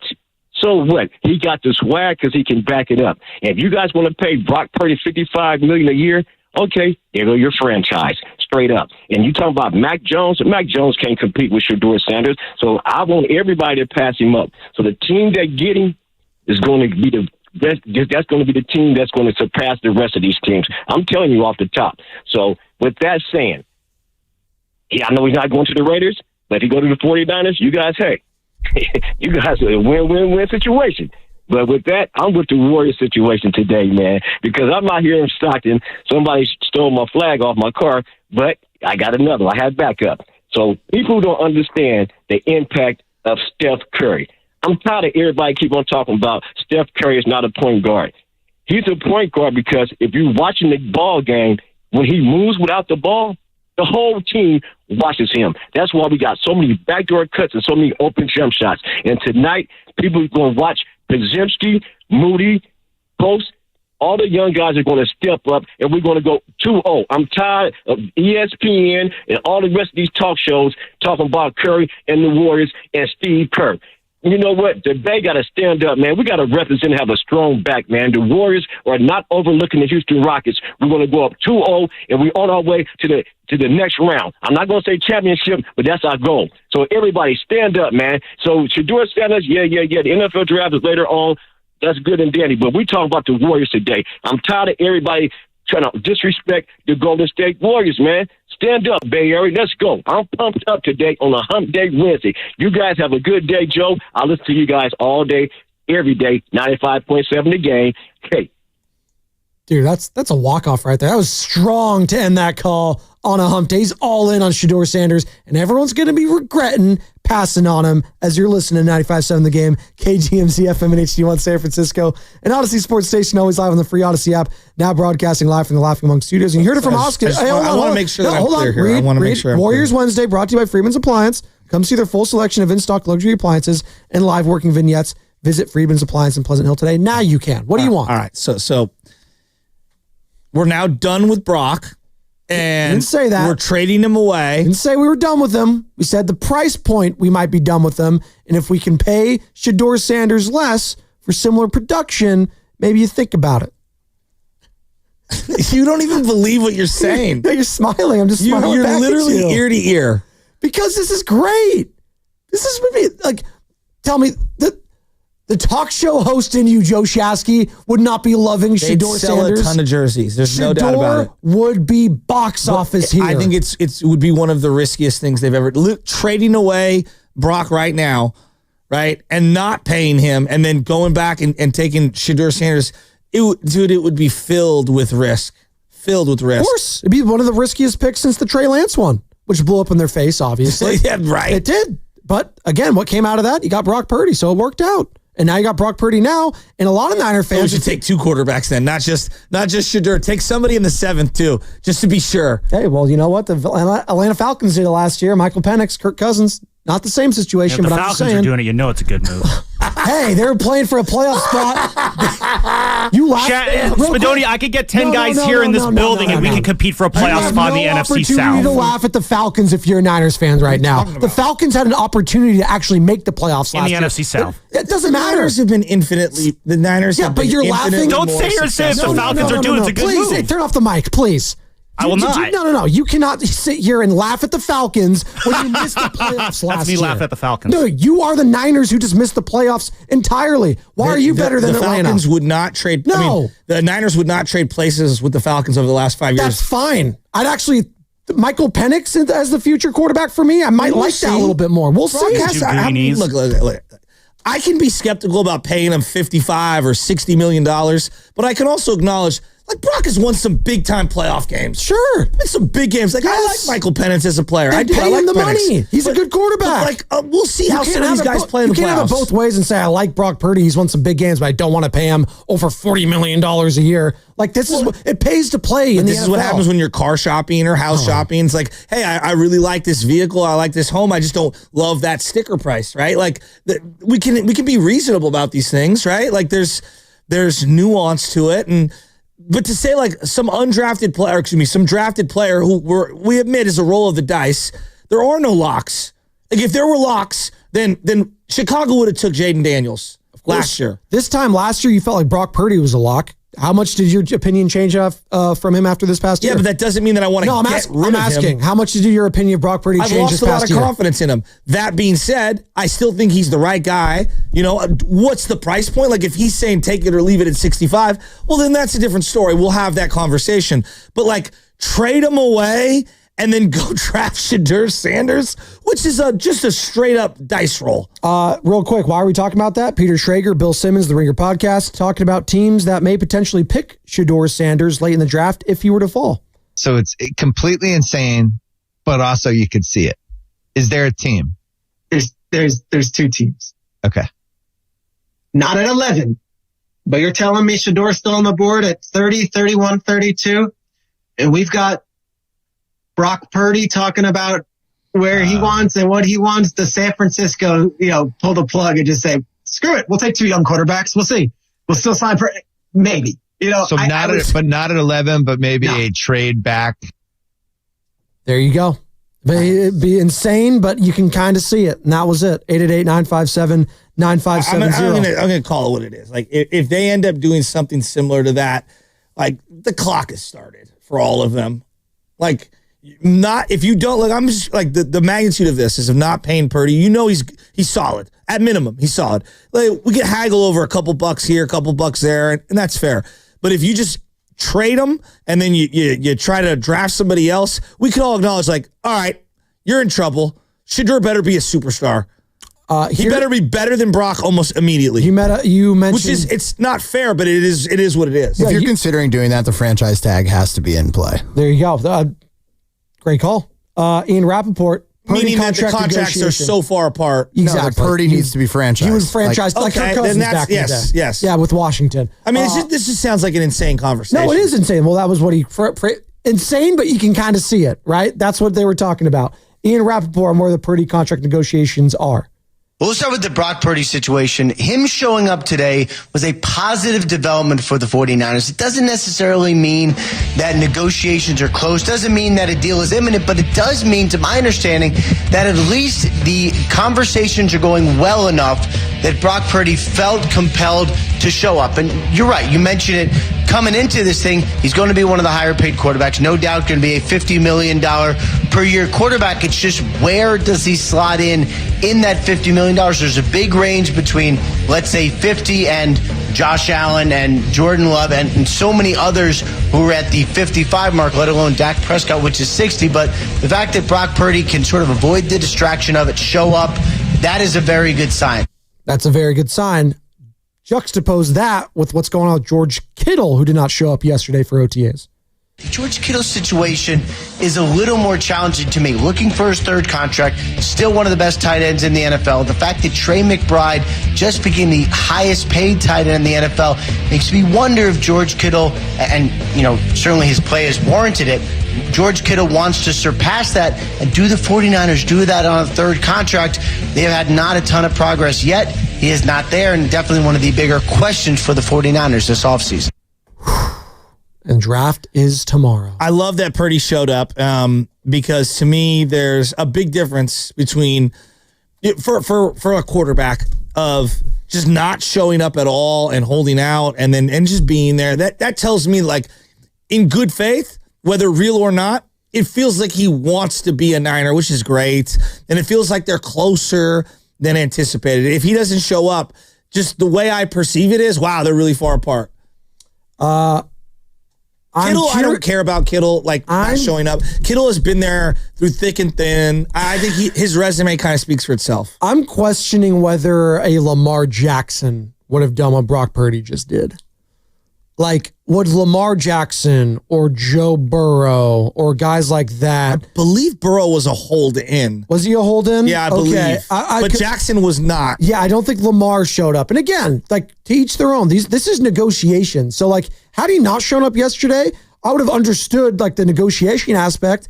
But again, to your point, it would have been a bad look, I think, that your leader of your franchise, the quarterback who's supposed to be the leader of all teams' franchises, did not show up, or the supposed leader of that locker room and team, the heart and soul of it, George Kittle, he didn't show up yesterday. So what does that signal to you? Kittle doesn't practice a lot, and this isn't like a big-time deal in terms of practicing. It's a big-time deal, though, when it comes to the finances. But he's also 31 and has a 10-year record of being here, and Purdy, is the quarterback. So I view these things very differently. Being there as the quarterback just stabilizes things, even if you don't practice, but you're there and you're in the meeting rooms. And it also, I think it sets a good tone. Like, hey guys, I'm here. Come on. Like, you guys should be here. Like, I'm here. We can all be here. Like, I think this is well played by Brock Purdy. I do. All right. We got one more segment coming up here. We're going to take a quick break. Come on back on the other side. 888-957-9570. Warriors, Rockets, game 2. Start lining them up. 888-957-9570. It's not a must win, but if you win tonight, psychologically, the series is all but over. This is a must-win for the Rockets. Wow. This is a must-win for the Houston Rockets. So taking all that into consideration, Dub Nation, 888-957-9570, would a win tonight for you mean more than, I don't even know. Like, for me, you win tonight, that guarantees you in the next round, you will have that rest probably built in, which at this point in the season, rest is the best reward for this team going forward, because I think that series on the other side is going to be a dogfight between the Lakers and T-Wolves. So taking care of business tonight would be massive. It's Spadoni, it's Shasky. We're going to put a bow on this conversation on the other side. It's going to be brought to you by Safeway.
Dub Nation, it's Kevon Looney. You're listening to The Morning Roast with Joe Spadoni and Joe Shasky on 95.7 The Game.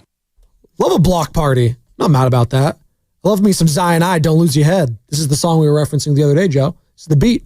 I mean, I know Zion I just didn't know this song. Oh, it's all time. This beat is one of the greatest of all time. What year did it come out? Ooh, I want to say 2007. Yeah, damn, I was going to say 08. That's good. All right, freshman year of high school for you, boy. I was pretty cloudy. There you go. I might have been too. That might have been all the cigarette smoke. My brother was smoking on the way to school, and I just reeked like it. Because back when you were 18, you could buy cigarettes. Now it's 21, I think. Is it 21 now? Yeah, it's 21 now. Back don't then, do cigarettes, kids. Yeah, no, don't. Disgusting. It's gross. And it smells and stinks everything up. It's just, yeah. It's not attractive. You know what is attractive, though? Joe Shasky and Sam Lubin, when they're talking about Garlic Fries and Baseball Guys podcasts. And you can find them talking about the best Giants talk in the world. I just butchered that, but it's okay. And Steven Risotto sometimes fills in. Paisan. It was his birthday yesterday. Happy birthday, Steven. What did he turn, 16 again? I think 15 or 23. 12. We love you, Steven. He's just like, wow, I'm catching this many strays. He was also, I kind of made fun of him because when he's one of those guys that tweets about it, he's like, yeah, it's my birthday. I was like, you like to let people know that it's your birthday. There's people like that. That's fine. I'm the opposite.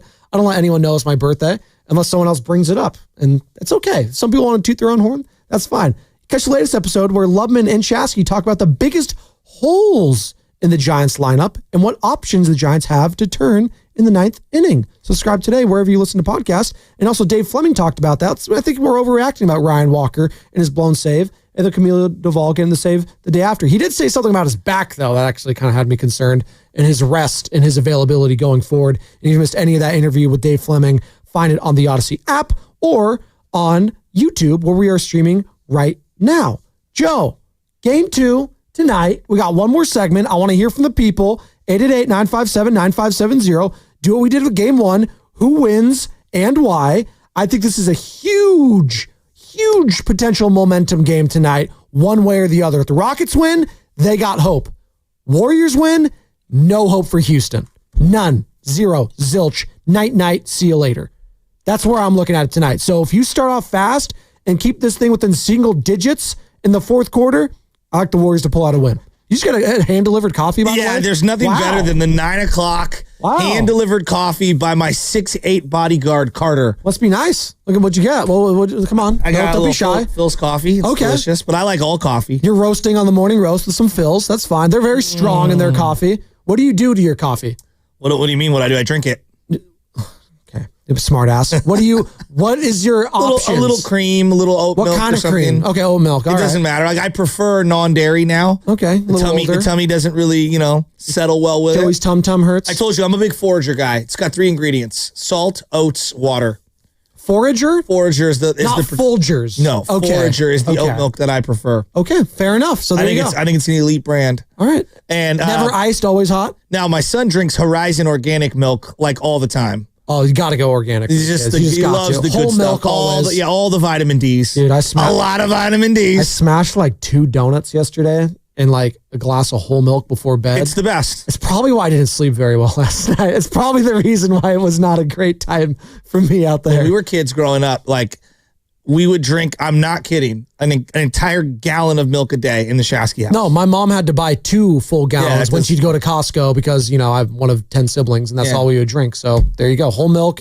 And I did not like it when it got room temperature. It's gross. Look at Carter's. No, it's not gross. No, it is. Room temperature milk is disgusting. I will fight anyone on that. It's the grossest thing ever. Like when parents try to say, "Let me warm you up some milk so you can go to sleep." Why would that help? That'd make me nauseous, if anything. Disgusting. My cousins. So we used to go to these Reardon camps. It was called Crusader Camp back in the day. You get these like gold chalices. They're these plastic cups, right? And it had the Crusader logo on them. And if you were a good athlete, you'd have hundreds of these cups. If you were one of the poorer ones, you wouldn't get as many poorer athletes. You wouldn't get one of the cups, right? So we'd had all these gold and purple cups and stuff. You Flavor Flav with the chalice, the flavor of love. Well, that was my cup. Pour one out when you eliminate someone. And my cousin Mike had this giant like McDonald's like cup. It was a USA Dream Team cups that they used to give away. I don't know if you remember these. That's pretty sick. No, it was like faded. It was like faded. He would fill this entire cup up, this chalice of milk, and slam it down in like one guzzle. The Schindler boys would drink, I'm not kidding, a gallon of milk with each meal. What are they, bodybuilders? Well, they're Good giant God. German Vikings. They're just giant. If you've met my cousins, they're just big dudes. Okay, they're and they Thor. would There you go. just guzzle milk. They're ready. So They're yeah, ready. milk was big in our family. Now I know it's like not healthy for you and Moderation with everything. Yeah, 2%, 1% oat milk. It doesn't matter. bro. If I could see through the milk, are you really drinking milk? That's gross. Yeah, I don't like 2% or 1%. I still drink whole milk, and I'm 31 years old, going on 32. Reason to be optimistic tonight if you're the Rockets. Ryan Hollins joined us at 6:50. Rockers TV color analyst, 10-year NBA vet, formerly of First Take, ESPN. Ryan Hollins said a lot of things in that interview, by the way, that we can touch on again. But this one is what he talked about in regards to optimism for Houston tonight. But I'm extremely optimistic for tonight. Houston actually did a lot of things well in that last game, and I'm going to give you one thing that really stands out for me. What really stands out for me is that Houston was able to be physical. If Golden State was more physical and they won that battle, I think Houston ends up with 20 offensive rebounds. I'd be extremely concerned. And that's a huge part of why they struggled in that second quarter. But because they were able to win the rebounding battle and be physical and do elements of what they do well, I think there's a huge chance for Houston to win this game tonight. See, I think it's as simple as they just need to hit shots. When they have open shots, they need to hit them. So who do you fear? If you're the Warriors and you could take away one particular person, who is the guy that you try to take away from the Houston Rockets? Well, listen, Şengün's going to get his. The Warriors can't match his size. He's that guy. He's that dude. Am I fearing Jabari Smith? Well, he played 25 minutes, but he didn't shoot the ball a whole hell of a lot. I do like him as a player. I do like him too. So maybe Ime Udoka says, hey, you need to shoot more in this game and a little less from Fred VanVleet, a little less from Jalen Green, a little more Jabari Smith. So maybe it's whoever has the hot hand in this game outside of Şengün for me. I don't know who it's going to be, Joe, because quite frankly, everyone else kind of sucked shooting the ball. Amen Thompson, maybe he was 4 of 9. No, I don't fear him. 4 free throws, 2 in a row. It's VanVleet for me. I know he's had a really poor shooting I think numbers. I think the size of the Warriors just bother him. Yeah, but he's 6 feet tall. He's the only real, like what I would consider like good shooter, and in terms of like guy that you definitely need to honor to some degree. I know his shooting numbers have been very poor the last 2 months. Steiny was rat-a-tat-tatting. He's been awful, specifically against the Warriors too. Horrible. But I do worry about him getting hot. Like Dylan Brooks, he'll hit a couple early. It's like, that's a good thing because you know he's going to miss late. I have zero fear of Dylan Brooks being clutch in terms of long-range shooting. Although this is a career year for him from beyond the arc. He's actually been pretty good this year shooting the three-point ball. But in a game that matters... I hear you. I hear you. I'm going back to not trusting him. Amen Thompson. No, I fear him in transition. I fear him around the rim. I don't fear him from beyond 15 feet. Now, Jabari Smith's another guy I would put into this category.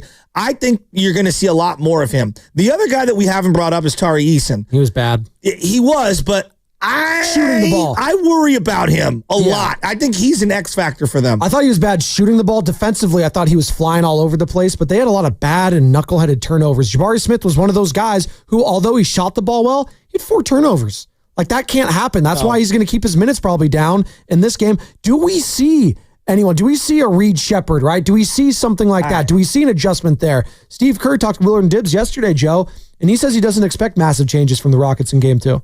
I would say most coaches wait until after 2 games to make a major adjustment, whether it's a rotational addition or a scheme change. I think I don't expect massive changes from Ime. They know who they are as a team. They've had a great year. They have a real identity, and so we kind of know they're going to be physical and they're going to defend and they're going to rebound. And I don't think too much will change from that philosophy. I mean, he says 2 games, but if the Rockets lose these 2 games and their home court is kaput, it's not looking good for them. So I do think in this game, if things aren't going well, they don't like a matchup, they will pivot very quickly, and maybe they go to a player on the bench that can shoot the ball just a little bit better because the Rockets can't be as bad as they were shooting the ball on Sunday. And conversely, I think the Warriors and their role players can step up and shoot the ball a whole hell of a lot better. Yeah, but I'm not worried about, whatever their shooting numbers are throughout the regular season. I'm looking at like just this matchup, right? And I'm thinking to myself, like anything Şengün gives you to me is you just kind of like accept it. Correct. If I'm the Warriors, if he goes for 40, and nobody else is hitting from the outside, I actually think that plays right into the Warriors' favor. It was kind of like when the Warriors would play the Cavs with the Kevin Durant era, where you knew you're probably going to win the series, and LeBron's going to get his 40, 45, whatever. What are the others doing? I was right? going to go Mozgov, but okay, LeBron. Sure. But LeBron always does it. I'm saying he's their best player. Yes. Şengün's their best player. I know they're going to do that. Like, I know Anthony Edwards, for the most part, or Ja yesterday, right? They're probably going to get theirs. Desmond Bane, I can't let him get hot, right? I can't get the Santi Aldamas of the world getting hot, right? So I think you mentioned Amen Thompson. You don't really fear his jump shot, right? It's him trying to get to the hoop, get to the lane. Well, it's basically in transition. Right? This is where this team, I think, steam. Yes. Yeah. I mean, you saw was it Tari Eason with the block the other day? That was a sick block. After he turned it over, the athleticism from some of these guys on this team is tremendous. And so you're trying to limit the live ball turnovers because you're never going to be able to compete with them getting back on D. You're just not. And you want to have a set defense ready to go in the half court. And then I'm mixing it up. Maybe it's a little man-to-man. Maybe I'm doubling certain guys to get the ball out of their hands. But I think the big thing that I noticed from the Warriors is they force the Rockets into late shot clock execution. And they just don't have a lot of guys who can create off the dribble for themselves.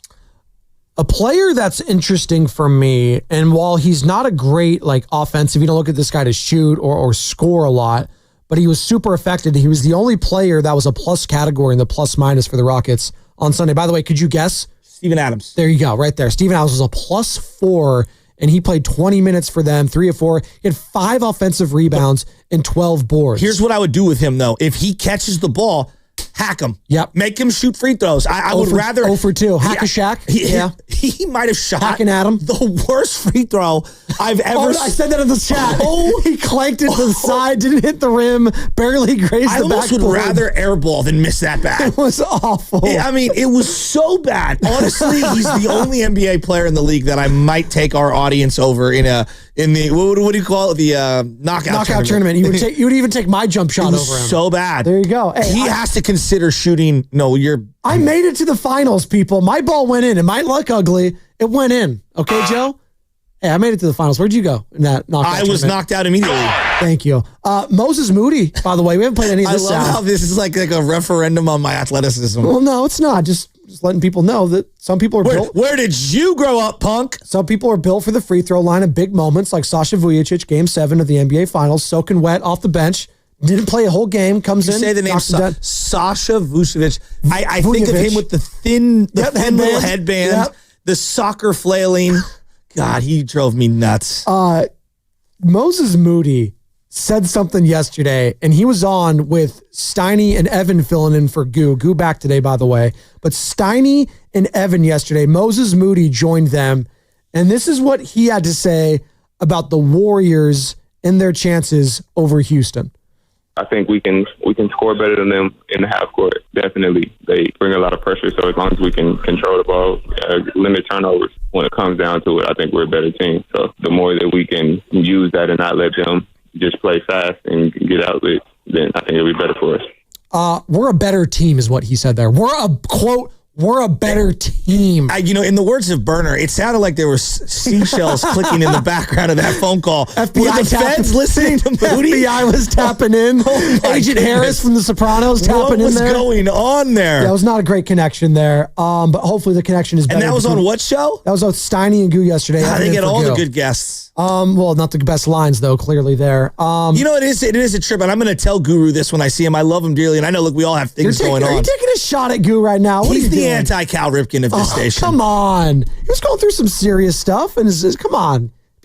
He'd get a good chuckle out of that. You were out Friday and Thursday with the game on the line. Who do you rely more on, Andrew Wiggins or Guru? It's a joke. It's a joke, people. Was Guru a first one eliminated in the knockout tournament again this year? Me and him both. Does Daryl the Guru Johnson owe us an explanation? Let's not go down that road. I wonder if Goo's in on Shador to the Niners. He might be. Goo would love Shador to the Niners. Here's more on Moses Moody. Just for the content. Right? Here's more from Moses Moody.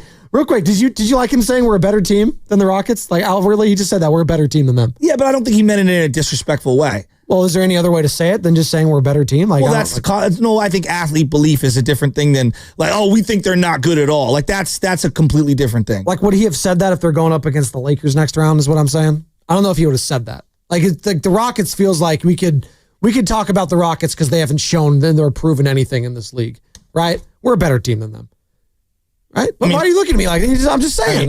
Look, they are.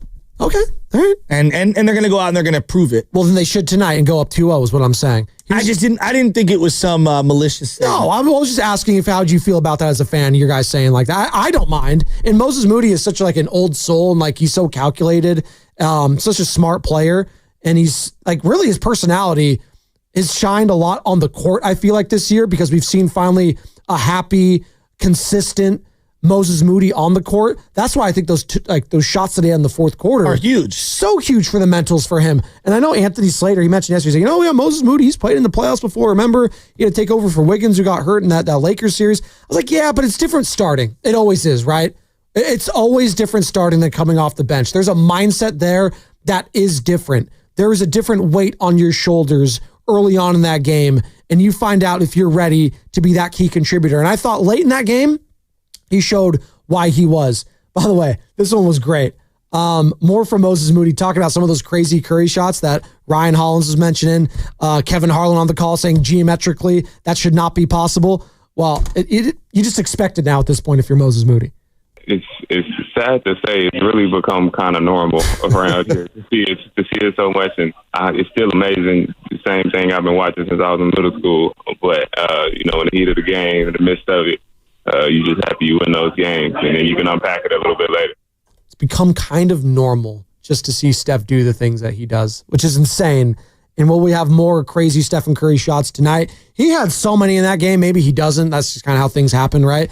But the game that he had on Sunday, if he replicates that performance, 31 points, 12 and 19, 5 and 9 shooting, 6 boards, 3 assists, yeah, I think they're probably winning this game again. Like if I'm Houston, I need to shut one of those guys down, right? Whether it's Jimmy or Steph, and force anyone else to step up on the Golden State Warriors, right? Could you imagine if Buddy Hield had like a 15-point game? No, I couldn't imagine it. It's been a while. I can't even imagine a 15-point series. That's wow. Really? Lubman off the top rope, going John Cena on his ass. Damn. I do think that Pods could have an explosion. See me, Sam. I do believe that Pods could definitely have an explosion in the next couple of games because he's going to get a lot of wide open looks with all of the attention centered around Steph. And now they're going to put a little more attention on Jimmy Butler, and he's going to play in a lot of those overlapping lineups. So him having a 20-point plus game, I don't think is out of the realm either. You talked about Pods. Here's Steve Kerr yesterday on Willard and Dibs talking about Pods and Post and how they fared in their playoff debuts. Thought they handled it well. Brandon made some huge plays for us, really played well. I think it was great for Quentin to get really his first taste of the NBA playoffs.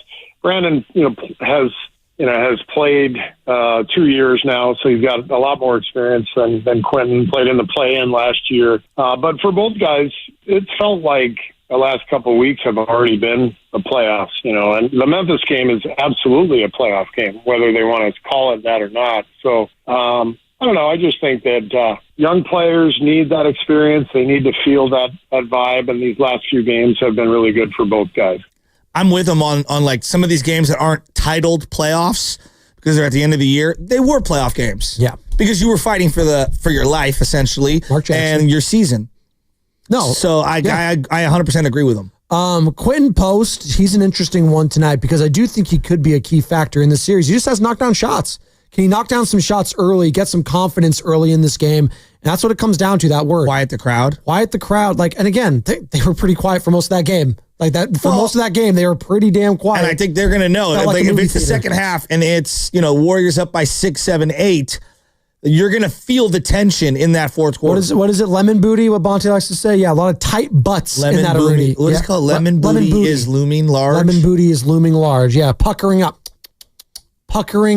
right there. No, for sure, though. Like, if I'm Houston, they're 0 for 4 against this team in the playoffs. There's a psychological edge that the Warriors just have over this team where I'm like, it's almost the reverse of what the Chiefs have over the Niners is what the Warriors have over the Rockets. All the big games, all the big moments, their best teams, the Rockets' best teams in the playoffs the last 2+ decades since Hakeem and all of them, like, have been the James Harden and Chris Paul Rockets, and they just could not get over the hump. So for them to finally get back to the playoffs, only to play the Warriors again, yeah, I'd be like, oh, God, are you serious? Again? Well, it's because, Yao should have been ours. Oh, that's why. Yeah, it is. It's the curse of Yao. Please. Yao, we lost the most amount of games that year. Yao was the number one player coming out, and we should have had him. We ended up with the third pick. Well, it all worked out. It was a travesty. If you kept Yao Ming, you might not have gotten Stephen Curry. Well, So and there's also, the butterfly effect. we wouldn't have had Mike Dunleavy, and now Mike Dunleavy wouldn't be the GM currently. See? It all works out. It all worked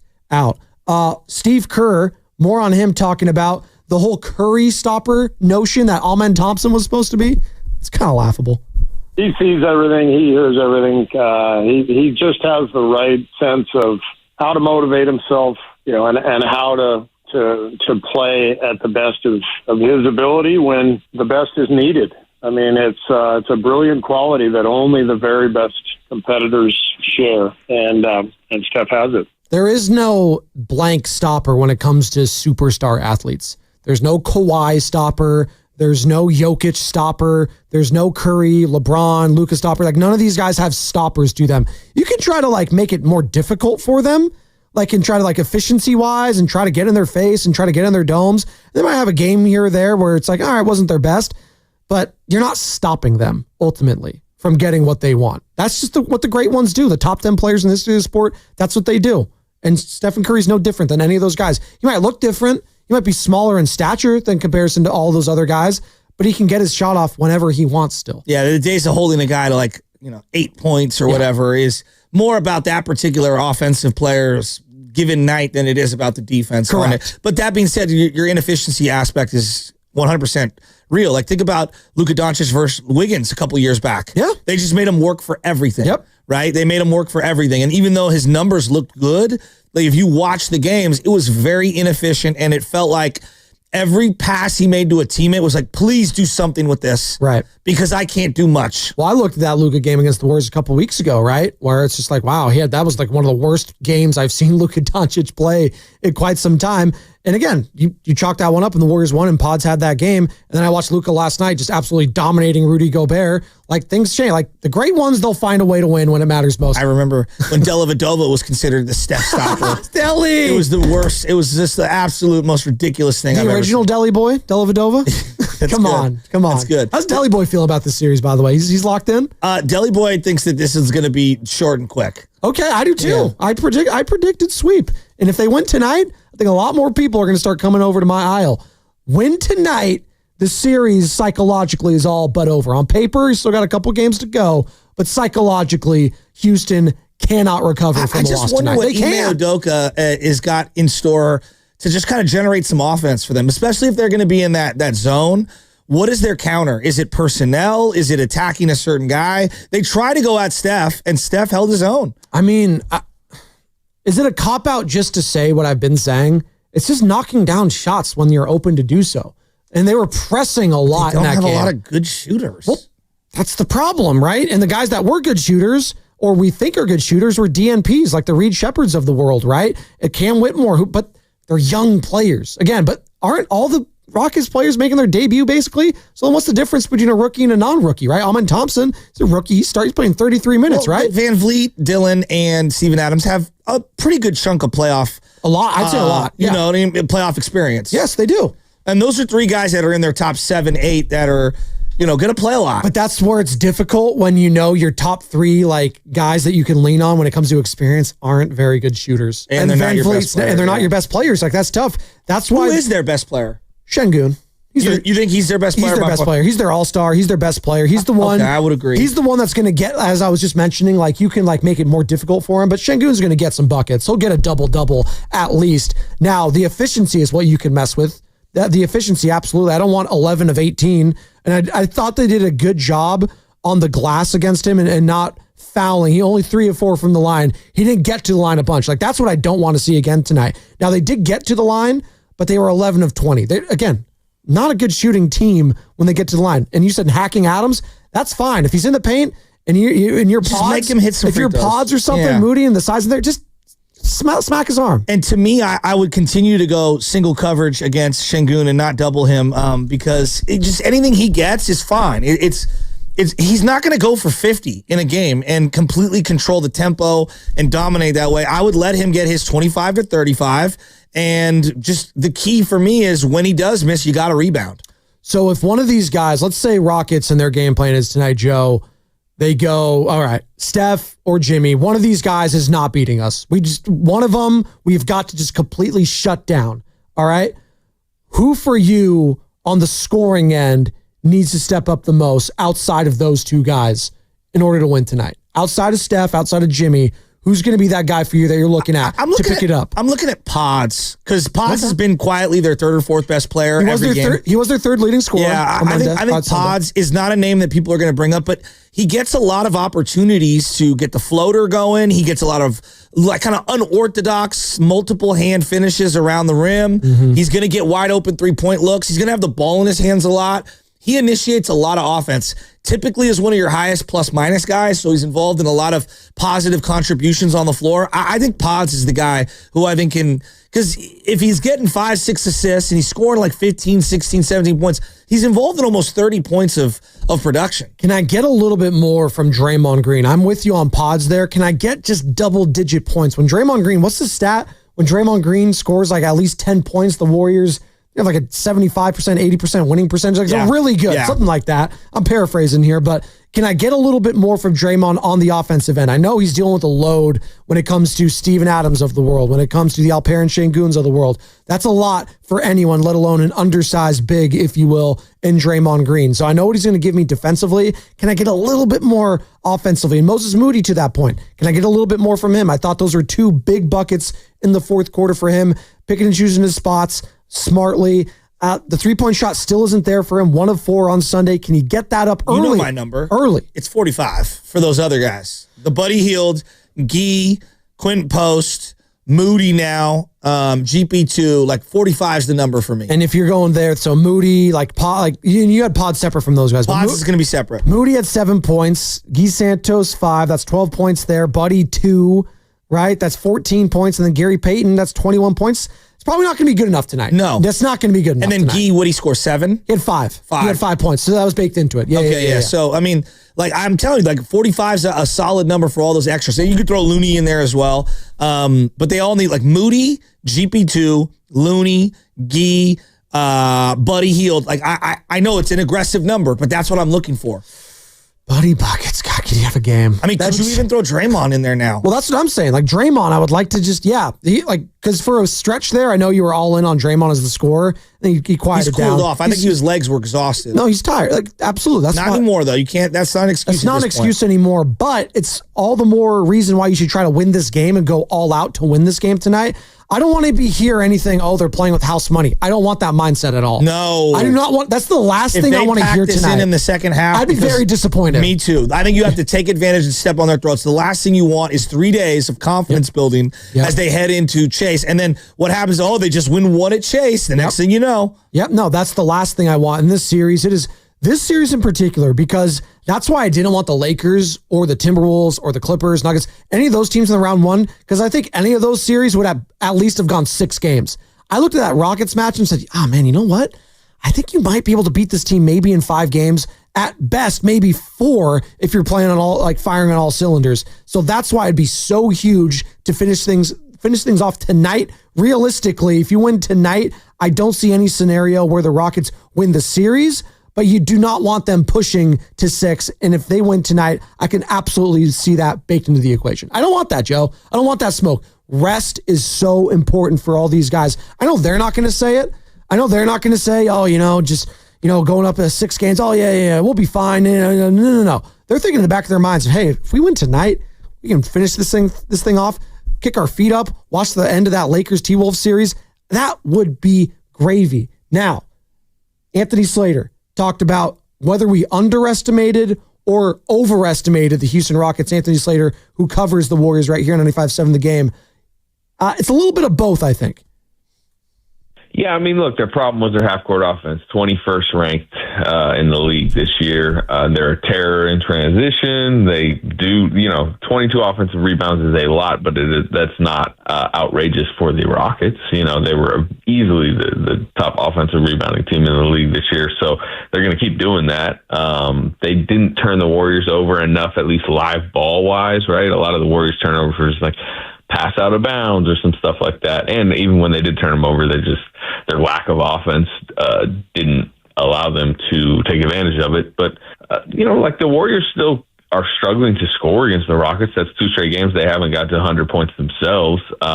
So depends on, I guess the whole, are people now underestimating them? If you just think it's going to be an easy sweep and game 2 is going to be just like game 1, yes, you probably are underestimating them. But I think what you should have been concerned about on the Houston side entering the series, and what, honestly, talking to Warriors people made them confident, was confirmed in game 1. Half-court offense is a problem. No star scorers on the perimeter. Jalen Green, Fred VanVleet, inefficient, and they win 95-85. There's no perimeter player that you fear getting their own shot. None. And I think that's where, it's the reverse of the Lakers, whereas the Lakers have multiple guys on the perimeter, whether it's Austin Reeves, Luka, LeBron, who can initiate their own offense. It feels like this Rocket team does not have that one individual player. And that's why, ultimately, I think if it's single digits and it's a close game, I know I got Jimmy Butler, I know I got Stephen Curry, and who do they have to get on their own shot? Amen Thompson, Jalen Green, Dylan Brooks. No, it's not happening. You know what is happening, though? Fast Five.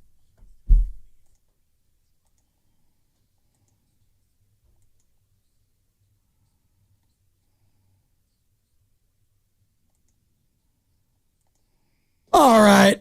The show flew by today. We touched on a lot. Shador Sanders got us fired up, man. Peter Schrager saying, hey, Shador maybe. But again, all tomorrow. It is draft day, but it's going to be Warriors-Rockets reaction day for us.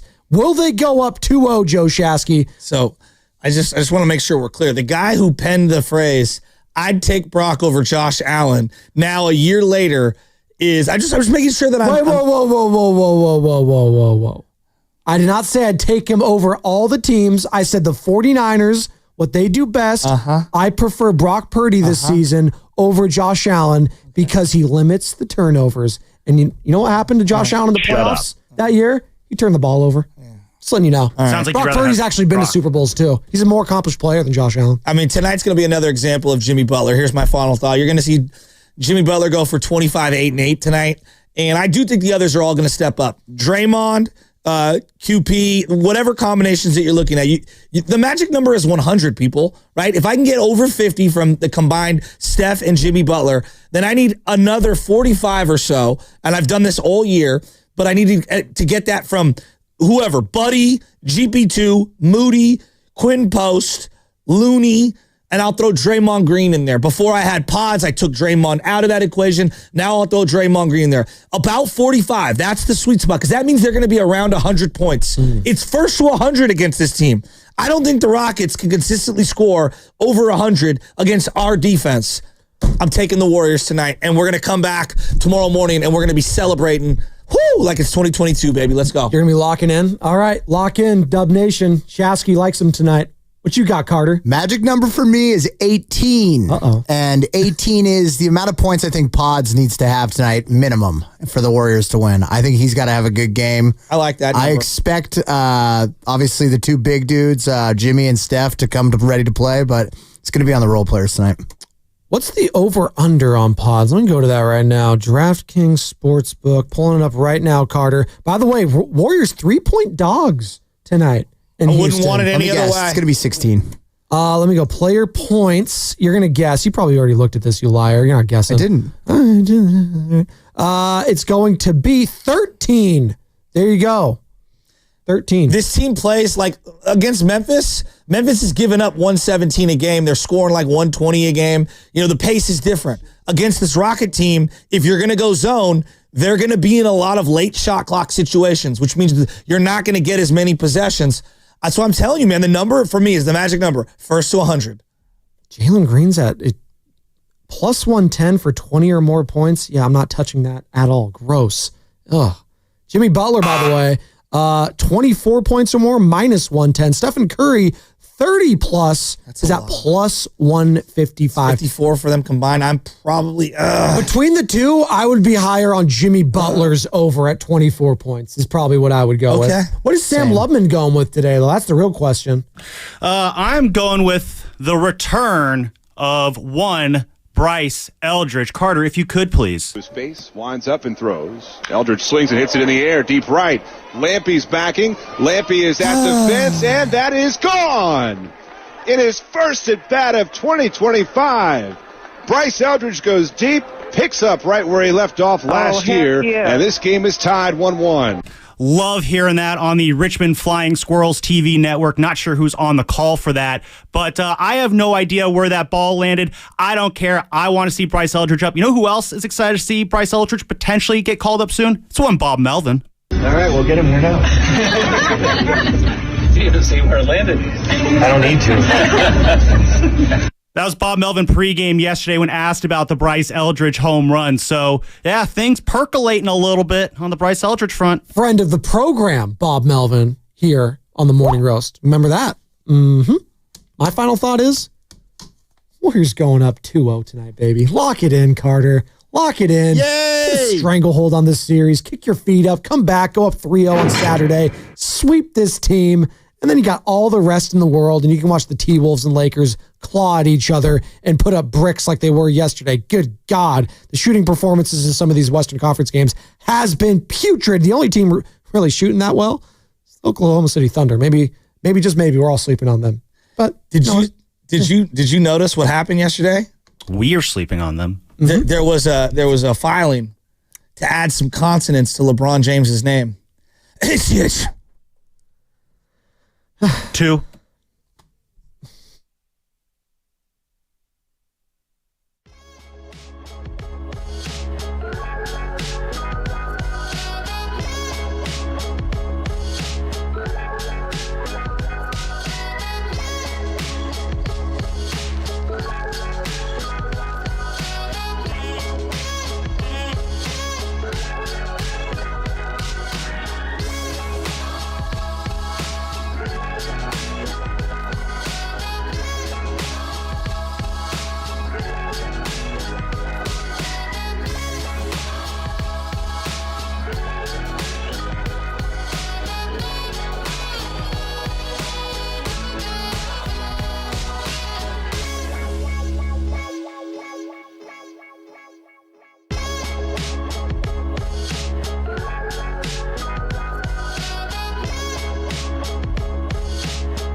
so well. I think we said family stuff. Yeah, and that's what it is. And then I said, shut up, get off him. I don't want to hear it. All right. So some tried to get on me a little bit. Of course. Yeah.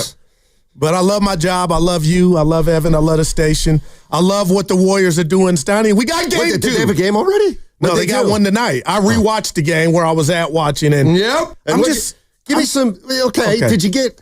Sometimes when you watch something a second time, you get a different perspective. Did you? No. I'm coming in here, and I hate that I don't have appropriate fear. Stoney, the Rockets are outclassed. It's okay. They're a great story. They play hard. But until I see it, man, the Golden State Warriors have a hierarchy. It starts with Steph, Dre, and Jimmy Butler, and it's been amazing. I look at the young Rockets, and I'll say this to you. What did I say about the Warriors when I said whenever the playoffs end, how they lose, they'll be able to look in the mirror and say, we need to go to the basketball Walmart and get that. That's where the Rockets are at. But I don't need to see 3 or 4 or 5 more games to tell you, Matt Steinmetz, that the Rockets don't have what they need.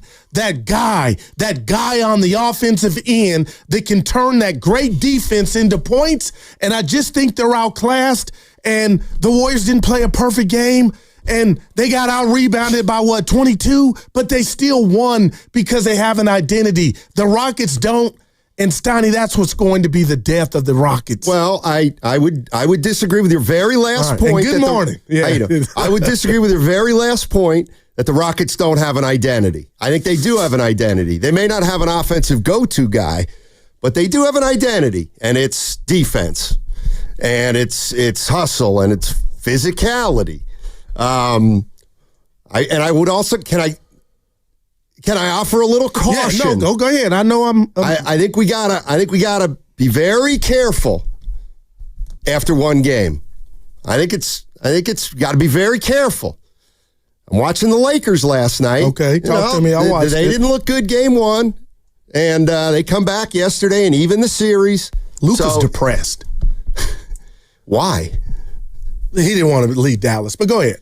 No, I mean, it's so, that and the Lakers game last night didn't even come close to resembling the Lakers game one. Right. The Timberwolves shot 50% from 3 game one. They couldn't make a shot game two.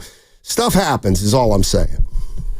No, I'm with you. Yeah. And, I'm looking at that series and it's too slow. It's just about the Rockets. Like, Stein, if I told you what adjustments do the Warriors need to make, I don't know if you need to make any. You would like some more bench production. I get that. But Moody, who you guys had on yesterday, Steiny, made his shots in the fourth quarter that were huge. Pods had double digits. So I'm just going to look at you right now, and I think that could get it done again. Obviously, you don't want to get hammered on the boards, but, I just think they're better than the Houston Rockets. So I got to believe, knowing I don't think I like to play the ponies. Right. Yeah. Is he going to jump on the Warriors tonight? No doubt about it. Okay. All right. Well, good luck. And I mean that sincerely. Yeah. And I'm kind of with enter the Draymond. Let's not quite get ahead of ourselves. Okay, I got you. I'm not telling anybody not to be optimistic. And I know the team is not feeling like me, but if they are, they can't say it. But, Stoney, I picked the Warriors in 5. I think if they get tonight, this thing might go 4. All right. Let's see if they get tonight. No doubt about it. DJ Quick tonight. Because you know what I always remember? I remember two years ago. Yeah. Don't bring it up. I remember 2 years ago, Warriors were down 3-1 to the Lakers. Game 5 was at home.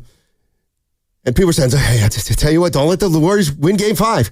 And then they go back to L.A., they win one game, and they go home. There was a Game 6. Yeah.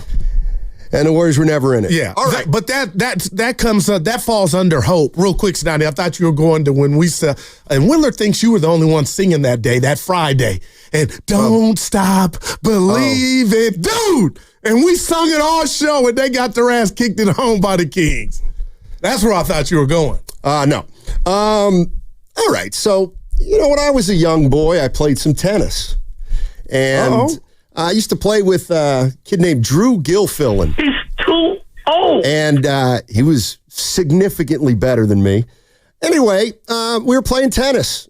Yeah. And the courts were full. 15 love. But we were playing. And at 3 o'clock, a group of gentlemen came and said, guys, we want to play. And we said, okay.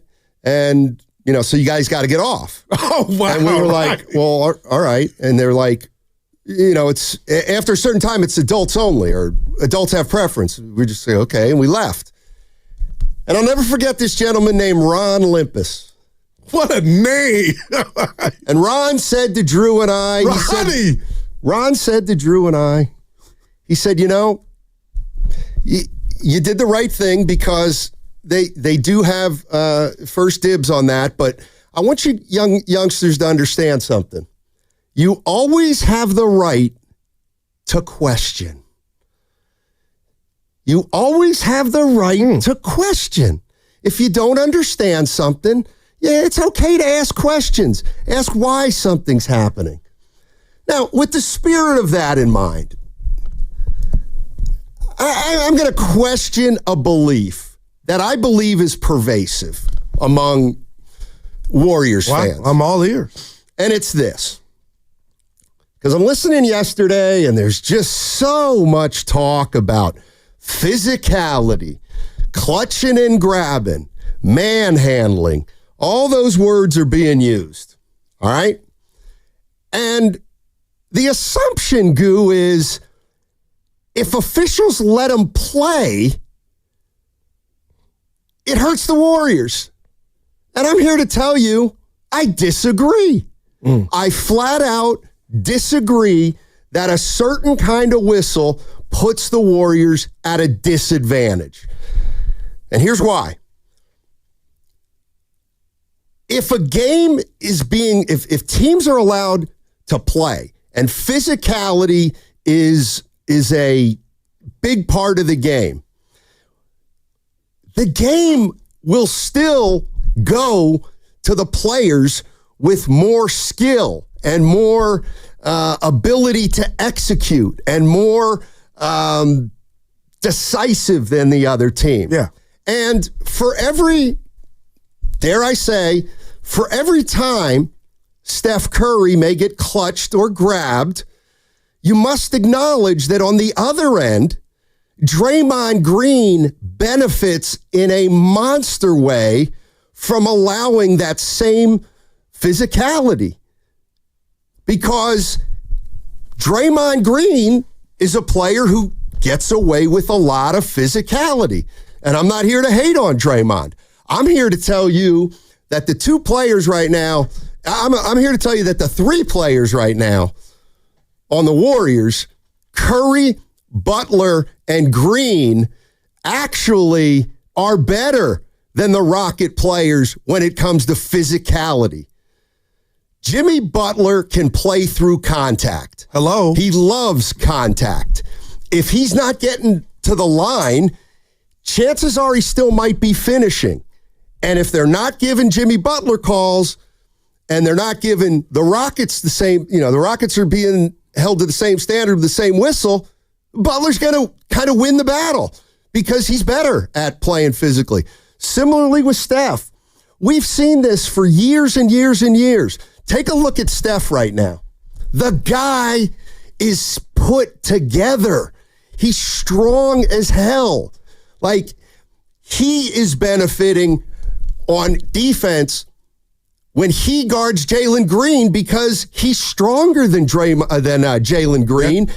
And he actually is more physical defensively than vice versa than Green on him. So, all I'm saying is the Warriors, I don't think, are at this big disadvantage if the officials let the teams play. And I think if we've watched the first 3 games or first 4 days, the officials are letting teams play. No doubt about it. The Lakers won 95-86 last night. Yeah. So there it is. There it is. I'm here to disabuse you of a notion. But I know you don't want to fight early, but the bottom line, Stoney, is everything in the Warrior world, shout out Sheed, has improved since Jimmy Butler's got here. And I will still die on the hill that when it's all said and done, Steph Curry, who has went to the lab and revitalized his body and added muscle, doesn't get the superstar whistle during the regular season as others. And I would say that to make up for that, Draymond Green gets a superstar defensive whistle? I hadn't thought of that. 888-957-9570. We're challenging conventional wisdom today. Game 2, Rockets Warriors, 6:30. Right here on 95.7 The Game, and your boy Stein is excited. Tune in for Warriors Live today, presented by Xfinity. Stream sports from the best seat in the house with Xfinity. Bring on the good stuff. That segment also brought to you by Chilton Auto Body. Championship coming soon. Have you been in a car accident? Chilton Auto Body has 15 convenient Bay Area locations to help.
You're not a man unless you take a cowboy boot to the crotch. It's the Guru Steiny Guru Steiny Guru Steiny show. Let's go. Yes, sir. Coming up at 11 o'clock, Kelly Iko. He writes for The Athletic. He covers the Houston Rockets. And if you get a chance between now and 11, check out his story. It was about what, if any, adjustments the Rockets can actually make to try to get back into this series. Not like they're out of it at 1-0, but really good story. And if you're kind of a leatherhead, you know how they say a seam head in baseball? Yeah, I've never, leatherhead. Yeah, I just made it up. Oh, okay. So if you're a leatherhead and you want to get inside the game, I would I'd recommend that story by Kelly Iko, and he's going to join us at 11 o'clock. Yeah, and speaking of leather, life's amazing. You know, I'm driving in and I got an invite and somebody asked for you to come with me. And I was like, you know what? This is my honest response. It's probably a long shot. But we're going to go to the Giants game Friday against the Rangers. Yeah. And you took me up on the invite, and I'm excited because I think you're not going to flake. I'm not. All right. Speaking of leather, I'm watching the Celtics town again last night. Dude, I got to check it out. Totally forgot about Paul Pierce getting stabbed. Man, he almost 11 times. He almost lost his life. They said the only reason he didn't die is because he was wearing a leather jacket. Wow, man. I'll never forget that. Yeah, some stuff going on. I tell you what, I've been watching it, and I'm coming around a little bit on KG. I mean, what's there to come around? Well, you find reasons to not like people that you never met. Well, you're the internet. Have you met Michael Jordan? No. Yeah, you love him. What's the difference?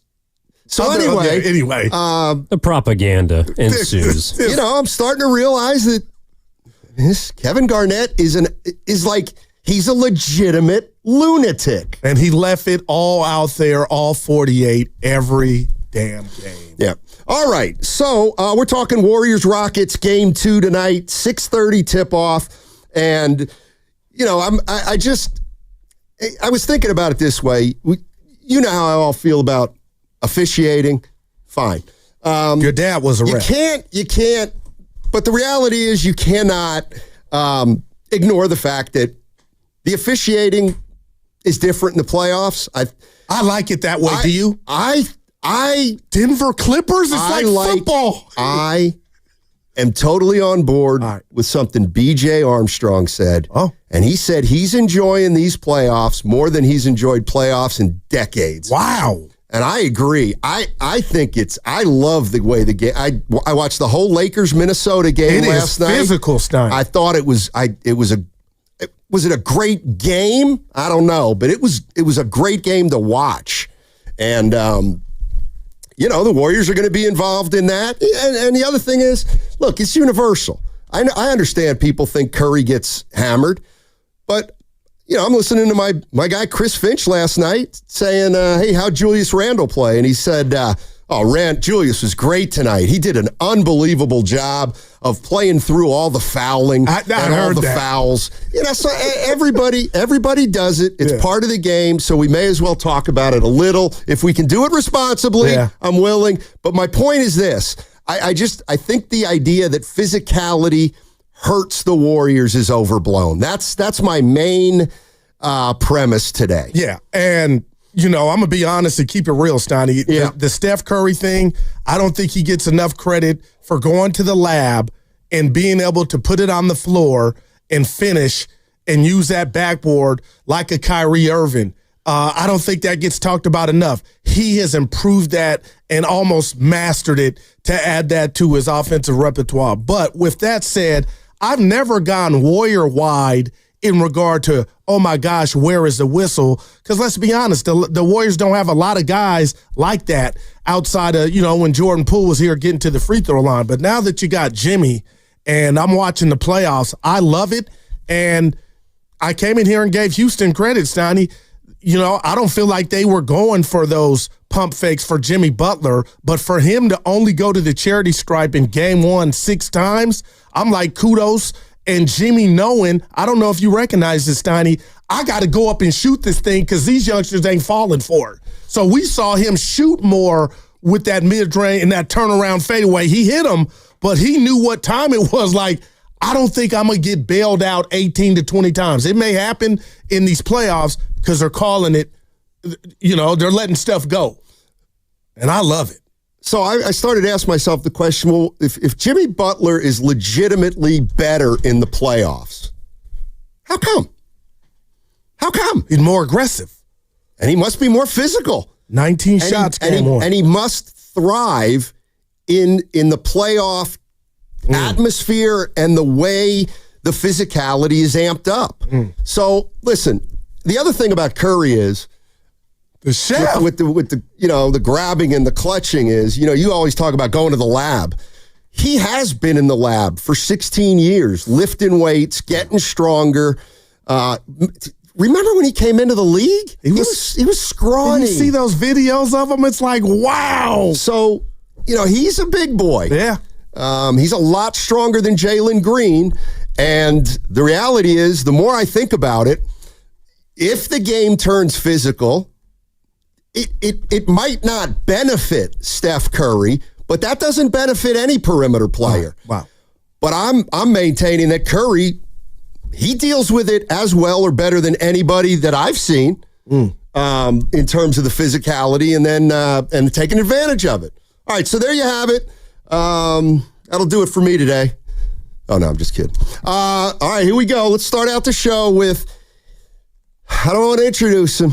I'm done discussing sports. Now, I'll just say Caleb in Livermore. Oh, man. What's up, Caleb? Start us out. This is a big, you know what? Ooh. We'll talk about whether the first call is a big call or not after the call. Ricky Henderson, lead off. It's game day, fellas. Yes, sir. Hey, speaking of woo, Ric Flair at the Lakers-Minnesota game last night. So what? Hey, there you go. Well, guys, first off, though, man, Goo, it's great to see you back in, man. Hey, right on, everything baby. is well with you and your family. I appreciate that. Yes, sir. Just a few points, and then I'm going to leave off with one last little thing. Okay. Look, fellas, let's just take it down a notch. Oh, the Warriors won game one. You mean Guru?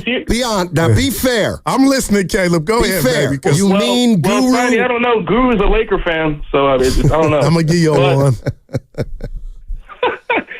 But, look, the Houston Rockets are still in this series. They're the third seed for a reason. Second. They won 50-plus games. They're great defensively. They're the best rebounding team in the NBA. They have a lot of talented young players. Alperen Şengün was a problem. Yeah. That guy's good. And then you got guys like obviously Dylan Brooks and Fred VanVleet, who I believe who will not shoot for 55 like he did in game one. But I'm rolling with the Warriors in this series because at the end of the day, you got Steph and Jimmy, and those two are just they're just a different kind of breed. And there's been a lot of slack on these Warrior role players from the mainstream media, which is kind of sad. It goes to show you that they don't watch basketball. The Warriors have a really good bench. I mean, you got Pods, obviously. I think Quentin Post will be better in game two. You got Moses Moody hit a big shot late in that game. Gary Payton II as a defensive player. So I got the Warriors in this game, but the Rockets got to be taken seriously. And here is my game two prediction. You ready? Yeah. Oh, sure. Here we go. All right. 121, 117 Warriors. I think it's going to be high scoring. Wow. And if I'm correct, guys, mark it down. I deserve a reward from 95-7 the game. Okay. And we'll reward you by allowing you to talk on our radio station. Yeah. That's fair. Even taking shots at the host. You know what? I should have asked him why he thought it was going to be a high-scoring game. Because it was 95, Caleb, to 85. Because they played an overtime game this year, and I don't think it was that high-scoring. Was it something like that, though? Yeah, but man. I can't quite remember. Would you guys like to guess what the total is for this game? It was 213 for game one. Yeah. You guys caught me last Friday. I was having a little fun trying to cheat. I have not seen the total, Evan, so I'm going to go with 221. Oh, I'm going to say 205.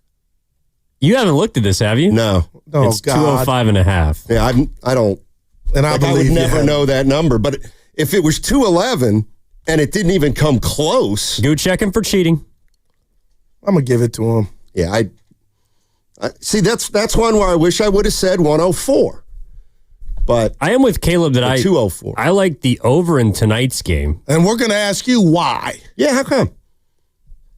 205 is not that. It's just, Gotcha. I thought you meant it's going to be 121. No. I got Yeah, and I don't want to be Captain Obvious, Steiny, but I'm telling you, we are in a league and an era of shooting. And right now, the Rockets don't have a surplus of that. But for the continuance of their starting backcourt to be impotent when it comes to making shots, Caleb, anybody, tell me what's going to change in regard to, and I'm pointing these two guys out because they haven't brought it, and they haven't here recently against the Warriors. Jalen Green and Van Vliet. I just don't see that changing on this stage. But if that does, Steiny, I'll come in tomorrow and tell you all was wrong. But man, that's where this series starts and ends with me. They out-rebounded the Warriors by 26, and they still couldn't muster up more than 85 points. The Warriors are as good as them defensively, if not better, but they got guys that can put it in the hole on the offensive end. So until I see Jalen Green get over whatever he's going through when he sees a Warrior jersey, and Van Vliet for that matter, Steiny, I can't pick the Rockets. So it's no disrespect. It's just show me. Well, you know what I'm saying? Make them. I actually think it is disrespect in a little way. When it comes down to those two? Because here's why. Right. They've played one game. But what about the other numbers you brought Friday? But okay, so you say 19 of 82. I don't see it. I'm talking about Van Vliet and Jalen Green. Yes, sir. Game one. You're like, I just can't see it changing. You don't think they're going to shoot better? I mean, do you really not think they're going to shoot better? You know what? Because if they don't, you're right. It's going to be a sweep. Well, it's kind of hard, Steiny. What do you constitute better? Because you can't fall from the floor. And they were collectively awful yesterday, Sunday from three. They were terrible. But you got to understand, on the other side in Houston, that gives them hope. Yeah. And it would give the Warriors hope if the roles were reversed and Curry was 8 for 25. Yeah. Now, Jalen Green doesn't have the experience or the resume that Steph Curry has. We know that. He's played one playoff game in his entire life. So I got to wait another game. Okay. I have to wait another game. I've seen too many 7-game series where game 2 does not resemble game 1. And that's fair as all outdoors. But I'm going to say something that I'll pick up from where Caleb left off to defend Jalen Green. Steiny, I got to tell you, he had an awful game 1. You did the research in regard to him against the Warriors here in the last umpteen games or so. Van Vliet. Van Vliet, excuse me. But for Jalen Green to be getting rocks thrown at him for what he did the last 3 to 4 games as far as an output production in regard to points when they had the 2 seed locked up, I think that's a bit unfair. Oh, he had 5 against the Lakers. He played 15 minutes. Fair. They were playing, but people are going to that to add to the game 1 misfortunes, and I'm like, man, I just think that's kind of odd, but it is what it is. Shout out Cam and Mace and their podcast. I think that's a good point. Yeah. I'm like, damn, let a brother breathe. I just realized that I know why I sound like an ass. What? I just said, no, that's a really good point. You know, in fact, I hadn't even thought of that. That makes it sound like you thought something that I didn't. So, you know what I mean? It doesn't sound. But it happens a lot. Come on, I needed your support. I noticed a bad habit of mine, and I was trying to bring it out. You're right. Evan has told me those numbers that Jalen Green scored the last 3 or 4 games, and never once did I say, well, how many minutes did they play? Or never once did I say, well, they had it all wrapped up. So you're right. Yeah. That's why I got to see another game. But to the Warrior fans out there, if we could just take our dun-dun-dunts off and, our Warrior paraphernalia off, Steiny, at the end of the day, I know the Warriors are 7 seed and the Rockets are 2 seed. But at the core of your basketball essence, who's the better team, partner? Right, like, and I'm just asking you that. Well, Goo, they've played one playoff game. Yes. The Rockets played very poorly. Probably had to do with the Warriors. Right. The Warriors, yes, right now the Warriors look like a better team. Even before game one. But what if I were to have asked you that after a game 3 weeks ago when the Rockets shut down the Warriors or shut down Curry, more like it. So that's why it's a fickle game at times. I got you. Let's go to Savala in Richmond. Hey, Savala, how you doing? Hey, guys. Hey. I'm doing great. How are you? All right, game day. Hey. Game day. I'm feeling blessed and highly favored, just like my Warriors, and I'm super excited. I have a little something to say to both of you. I'll start with Steiny. I feel like, what worries me about the physicality and the idea that it doesn't matter how physical the game is for the Warriors, Steiny, is I hate to interrupt you. I didn't say it didn't matter. Then don't interrupt. Well, you're misquoting me. I didn't say that they couldn't do it. I said the idea that it doesn't favor them, I want to talk about. Okay. Well, then let me correct what I'm saying, just like you did.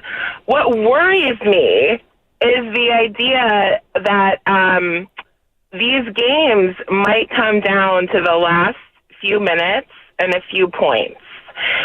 And we know that sometimes that's the result of free throws, right? So if the refs let them play, and I love seeing that in the playoffs, it makes for such a juicy, exciting game. If they don't distribute their foul calls fairly, then that, I think, can hurt the Warriors. Like with Steph, when he gets fouled and he doesn't get to the line because there's no call, right? So as long as the refs are doing a pristine job being fair and unbiased, I'm with you. But it hinges on the refs being pristine and unbiased for me. And I'm not a conspiracy theorist, but I've seen enough games where I do wonder a little bit. Yeah, I like that. And Guru. Hey. I love your little voice so much. It's so cute. Every time I hear it on the radio, it brings a smile to my face. But I do feel like you use this expression early on in the show, and someone has got to break it to you that it's die on that hill, not die on that heel. And I feel like when you say die on that heel, some of your listeners might be confused. Now, I love you, and I want to ask you, because you got me fired up, where are you watching the game at tonight? I'm into that. I'm watching the game at home with my daughter. All right, I got you. She's a fan. Now, where are you watching the game? With Pops, my dad, Norm, in Union City. But real quick, back to the heel. It's Hill, so I say die on the heel. Steiny, I know you can back me up. I'm not saying the heel. I don't know. I felt like you were talking about foot anatomy. That's what I heard when you said it. I'm not Rex Ryan. I ain't into the feet. I love you guys. Have a good one. All right, you too. Yeah, Goo. Hey, what's Bonte's last name? Hill. Yeah, I got to say this. I'm stealing from her. I've been around 50 years. I have never once, ever, when somebody asked how I'm doing, said, I'm highly favored. I'm about to use that. Just think about it. How you doing, Steiny? I'm highly favored. That means somebody's in your corner. I'm stealing that, young lady. You down? What is you? You oughta. Dude, what's up with you? Can I talk now? I don't want to interrupt. You can't mischaracterize something and not expect to be interrupted. Oh, okay, gotcha. God love you, Savala. Let it go. And that's half the problem in our world. We're not listening to what people are actually saying. Yeah. I didn't say that physical, like letting the I want to walk off. And I want to pull a Devondre Campbell. Oh, boy. Hey. Too soon. And if you guys thought I was saying die on the heel, then I'm a heel. I went to James Logan. Come Come on. I can't speak to that. But those are her ears and what she heard. And she brought it up. It's die on the heel, not heel. It's not something that I would have ever brought up because I don't feel like that's my place. I know what you mean. Yeah. You got a nice little voice, Goo. I know your lingo. I know how it goes. You feel what I'm putting down, brother? Sure. Yeah. Absolutely. And the nerve of Savala to think you were saying heel, not hill, when your IQ's 143. I mean, what is she thinking? I should have brought that up. What's she thinking? Big Smoothie. Big Smoothie wants to push back, probably on something I said. What up, baby? No. All love today, gentlemen. Yes, all right. Turn over a new leaf. And Goo, we say it in the church world all the time. I'm blessed and highly favored. I love it. I'm using that daily. So listen, man. The only one on the Rockets that's kind of concerning is Jabari Smith if he ever gets it together. 6'10", he has a good jump shot, but he doesn't have the. He's not a smart player. But I do disagree with one thing. All right. The Lakers didn't play well last night. Did I say they did? They got outplayed that second half. Yeah. If Minnesota just would have showed up a little bit, and Minnesota's going to be hey, Lakers are in trouble, man. They are not playing well. Well, I don't know what's going on. They just sit around and watch Luka. Man, dude, their game is slow. Man. Everybody's watching Luka.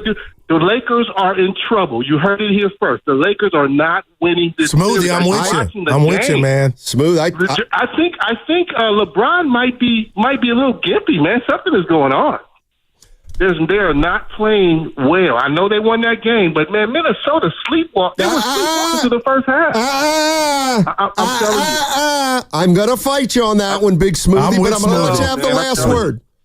It's fool's gold, man. It's fool's gold. They're not playing well. Yeah. Gotcha. The Lakers are not. The Lakers are playing okay, but they didn't do a lot better than in that first game. They didn't do a lot better. Luka still scored a lot in that first game. You can't. That's not it. I'm telling you, man. Well, I want to get into. Needs to, go ahead. Go. I just. No, I mean Luka getting off early. I mean, I'm not sure that's the best thing in the world. What cost though, too, man. Luka always gets off early. I'm telling you, that's not the determining factor. No, Luka can score 36 and they can still lose because the others, man, they don't have any rim protection at all. The Lakers, man, we're not worried about the Lakers. If we get by this round, we can bring on the Lakers. But I don't think the Lakers. I'd rather play the Lakers in Minnesota because I'm telling you, when Reed starts hitting, Reed's going to have a game where he just goes crazy. Reed's going to have a game where he just hits. But misses 3 shots out of the hole. So he's just going to have a barrage of threes. He always does it. That game is still coming. And he just has to be more assertive. Let's stop comparing him to Jordan, man. Jordan was a cold-blooded killer. Yeah, and I think we do a disservice by doing that. Thanks, Big Smooth. Appreciate it. Download the free Odyssey app and check us out on YouTube and Twitch. Powered by First NorCal Credit Union. 888-957-9570 is the number. Game 2 tonight, Warriors, Houston Rockets. And I'm here to tell you that I'm not sure physicality is the worst thing that happens in a game if the Warriors are playing. I think the Warriors are fine if the game turns physical. Warriors Wednesday is brought to you by Friedman's Appliance. Come see their full selection of in-stock luxury appliances in live working vignettes. Visit Friedman's Appliance in Pleasant Hill today. That segment also brought to you by the San Francisco International Airport. Traveling in 2025? Start your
We're Warriors!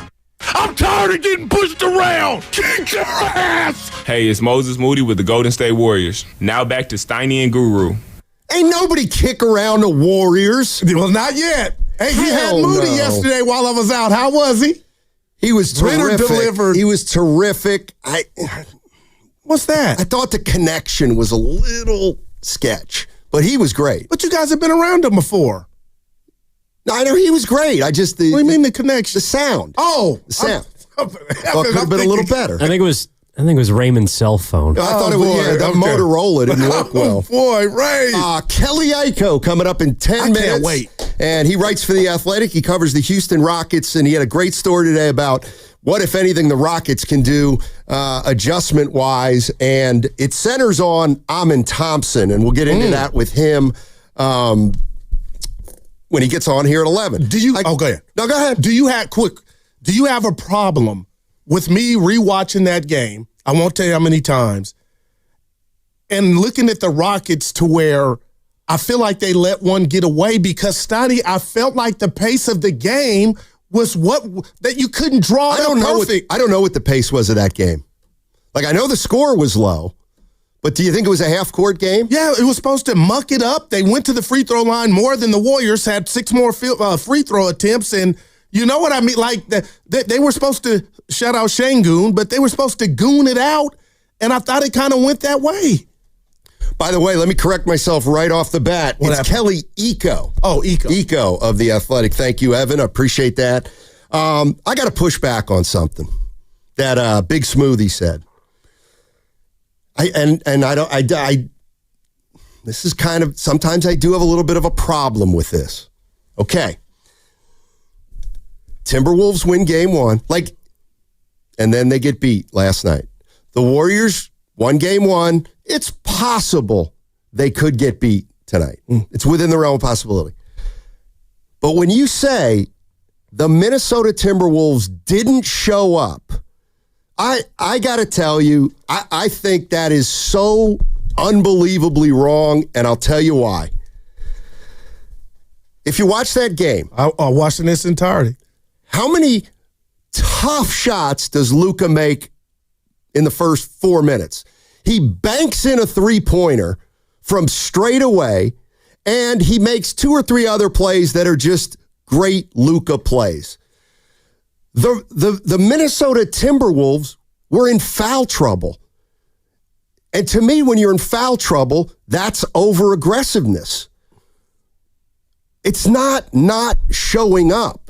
It's the game was different than it was in game 1. Yeah. But what about the offensive side, their offense? Because kudos, the best shot maker, one of them in the game, Luka, tip your cap. But 15 first quarter points is what I think Smoothie was talking about. If you've watched the Timberwolves, and I'm going to say it, get the drop ready, which I have, they are very inconsistent offensively. They just are. They just are. They got some 3-point shooters who can, look, to me, last night's game's a perfect indication. They shot I almost said the S out of it. It's a phrase I used to always use. They shot the hell out of it in game 1. They couldn't make a shot in game 2. How many assists if you think 0. Edwards had? He had 0 assists after 9 in the first game. So what did Finch say? He said, he got a little sticky with the ball. I love that. Okay. So he wasn't making as many plays, but the idea of, because they made it a game late, and that's all. I think people are like, if that version of them would have showed up in the first, maybe they win that game. But I'm with today's not the day, but we can bring them up because that's the next foe of the Golden State Warriors if they get out of this series, and I expect them to do that, and you do too. But Steiny, there's something going on in LA. If you watch LeBron's body language about him playing Robin and him and Reeves waiting on Luka to do whatever he's going to do, it's not a good recipe for me. That's why I was petrified of the old Lakers with AD and clogging up that middle or whatnot. But man, bring it on. Let's go to Jackie. Jackie's in Palo Alto. Hey, Jackie, how you doing? Hey, guys. Hey. I actually called to talk about the Warriors, but I do want to add, I don't think the Lakers are necessarily better now. They're different now, but I don't think they're better now. So I just want to say that. No, I got you. All right. The Warriors, I know they're the 7 seed because that's what it says on the paper. We're not a 7 seed, man. We're a 1 or 2 seed. We dug ourselves a hole for 2/3 of the season. Do you think we would have lost 30 games if Jimmy had been here since the beginning? No. So we're really a 1 or 2 seed fighting another 2 seed. I just get so tired of, well, the Warriors are a 7 seed. The hell they are. That's it. You guys have a great day. Yeah. I mean, obviously, they're, 25-8 since Butler got here, so they're a much, much better team. Now, the one thing I will push back on just a little bit. Oh, well, if Jimmy were here the whole year, I don't think this is a 60-win team with Jimmy Butler.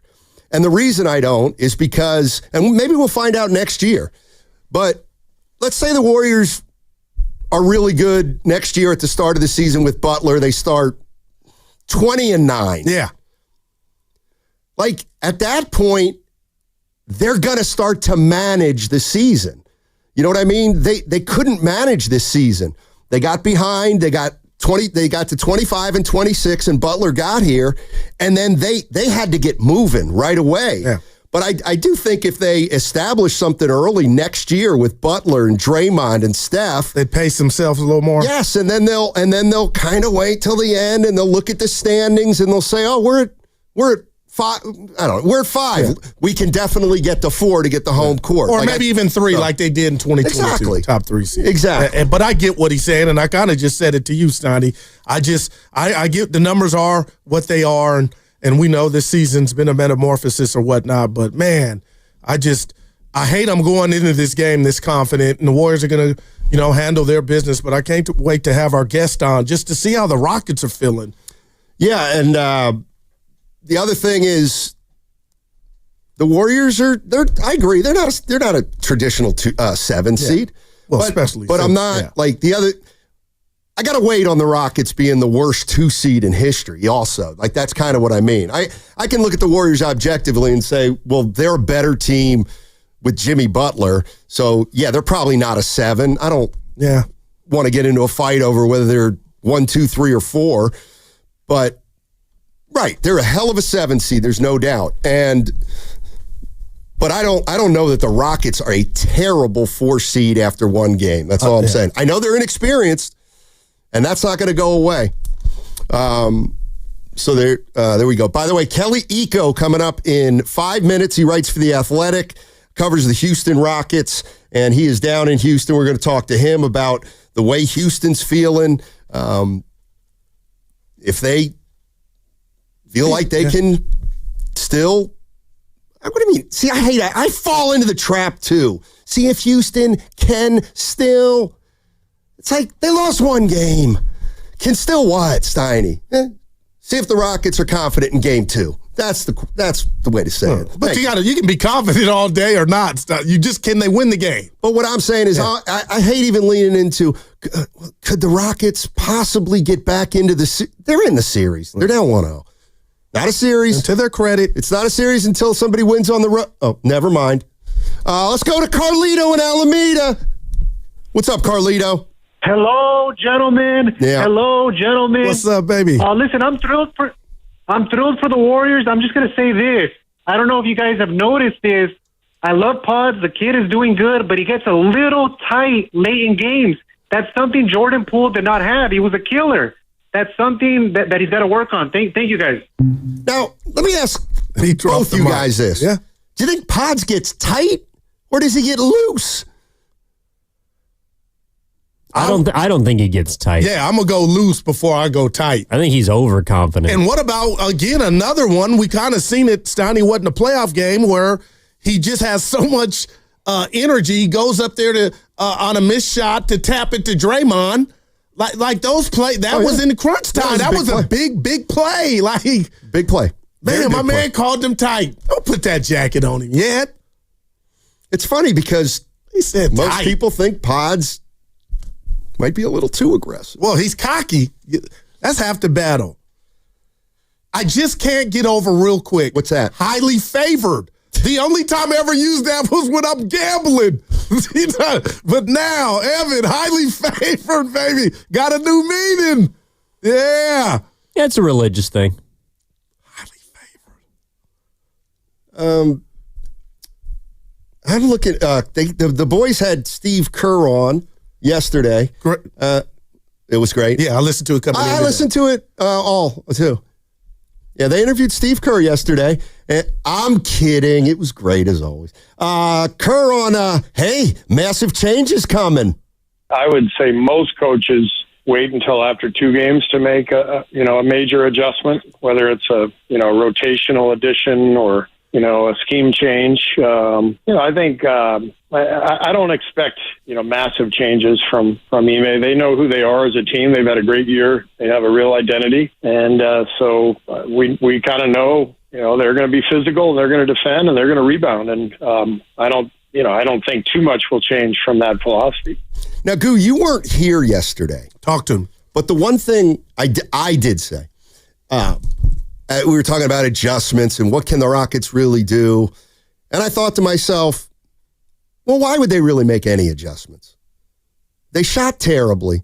They played 82 games this year, and they won 52. They played a certain style, and they played their very first playoff game, and they didn't perform well. Mm-hmm. Like, you can't throw away your identity after one loss. And I think they'll just try to amp everything up. No doubt. And speaking of amped, what if I told you, Steiny, that I do give them kudos for getting that game back to a 3-point game? Again, that doesn't mean anything in the grand scheme of you're down 0-1. But what about some of the turnovers? I felt like they were youngster turnovers. Steiny, you talked about the Rockets. The Rockets, they just were. a bad bounce pass, knowing you wouldn't do that 9 out of 10 times, but maybe the pressure got to them. But some of those turnovers, they were in the lane, and the goal is right there. The hoop is right there, and they just lost it. And kudos to the Warriors for slapping and stripping at the ball. But those are the type things that they kind of shot them in the foot over and over again. And I thought, again, 16 turnovers, Steiny. And that's why I can't, I expect the Rockets to essentially do the same thing. They're just going to play harder, I feel like. And again, I don't think we can understate this enough. The important players on the Rockets, Şengün, Green, Amin Thompson, Jabari Smith Jr., they're all playing their first playoff game. Yeah. So when you say, Steiny, they made some young turnovers, I get it. Yeah. I get it. By the way, do we all understand now, or do you agree with, hey, the playoffs are different?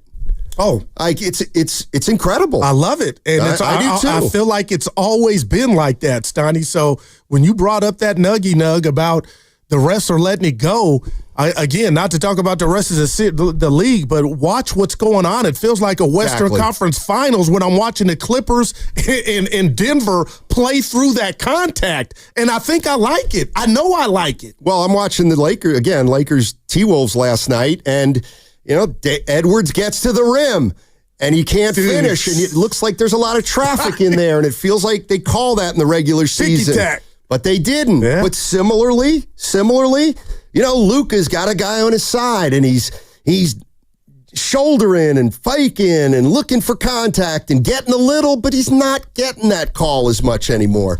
So I think it's definitely a league-wide type of thing where they're going to let him play more in the postseason, and the teams that can adjust to it are going to be the ones probably that come out on top. Yeah, and I'll tell you this, one takeaway, you're going to call me crazy, Steiny, but if I was Udoka, I would try to implement a little more zone.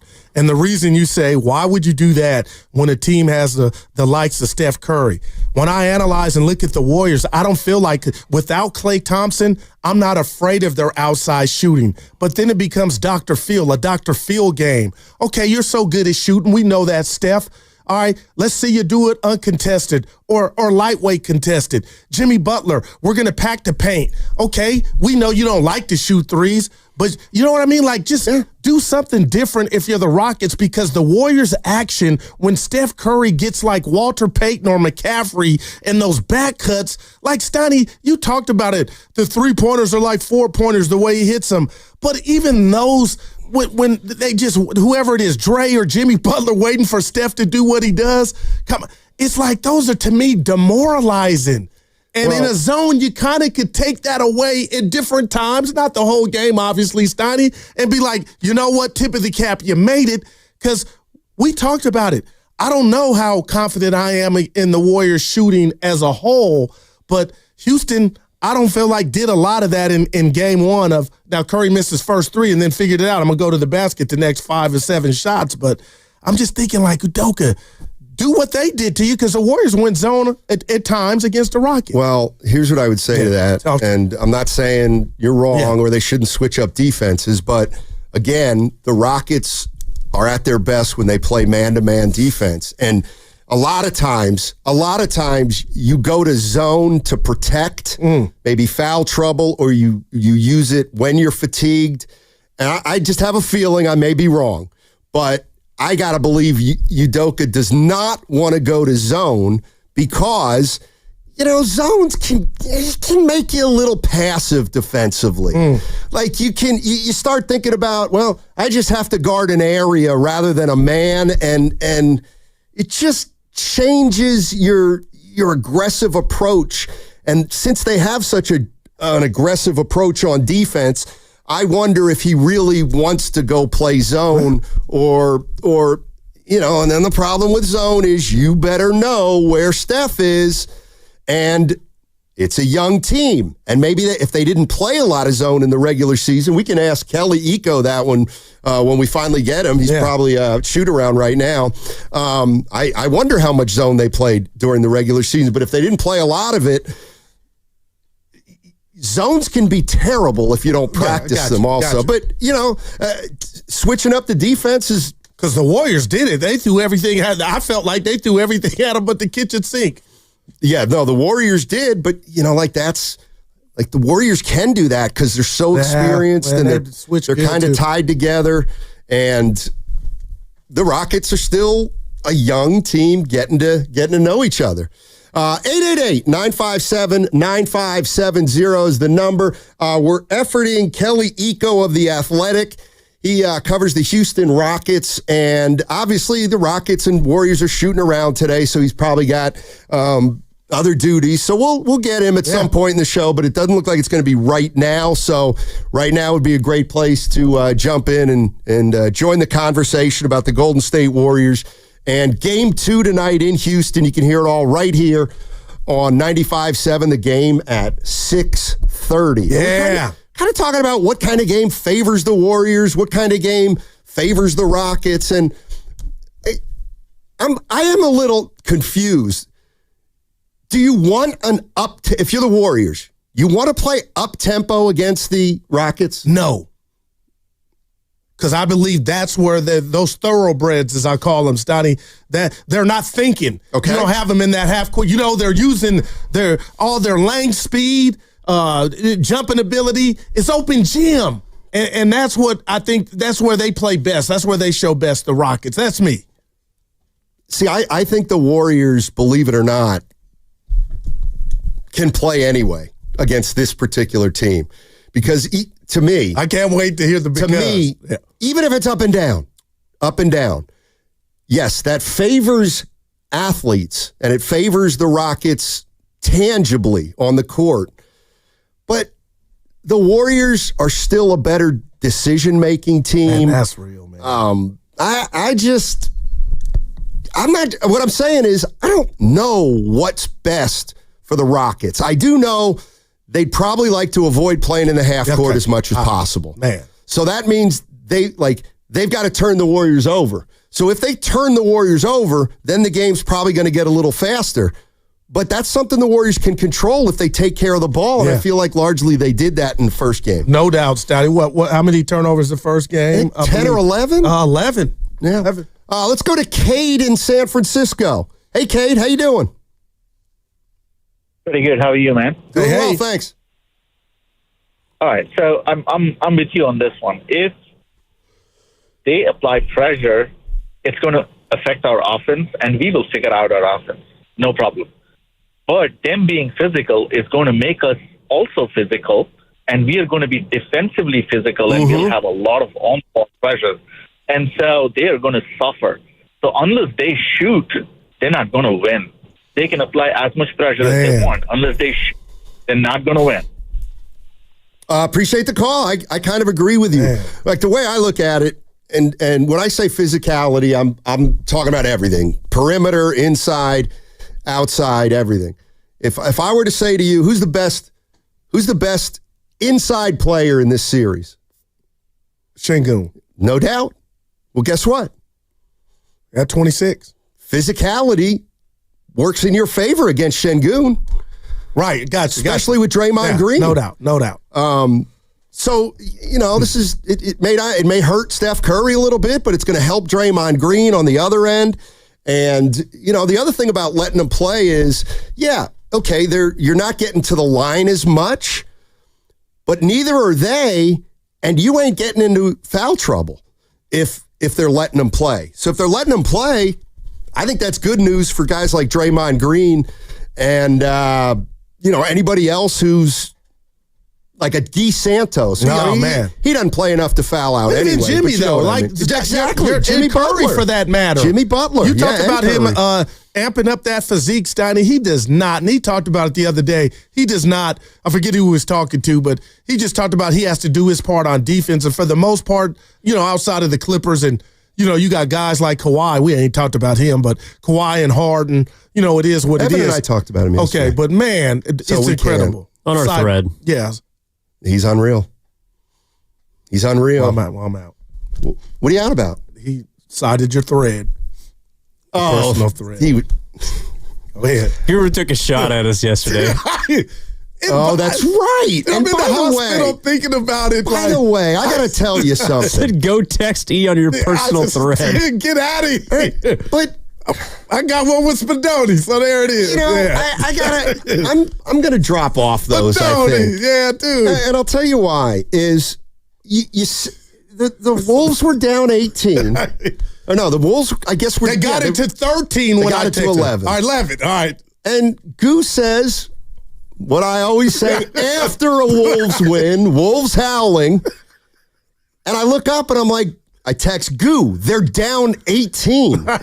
And he texted back, they got it to 11. Yeah.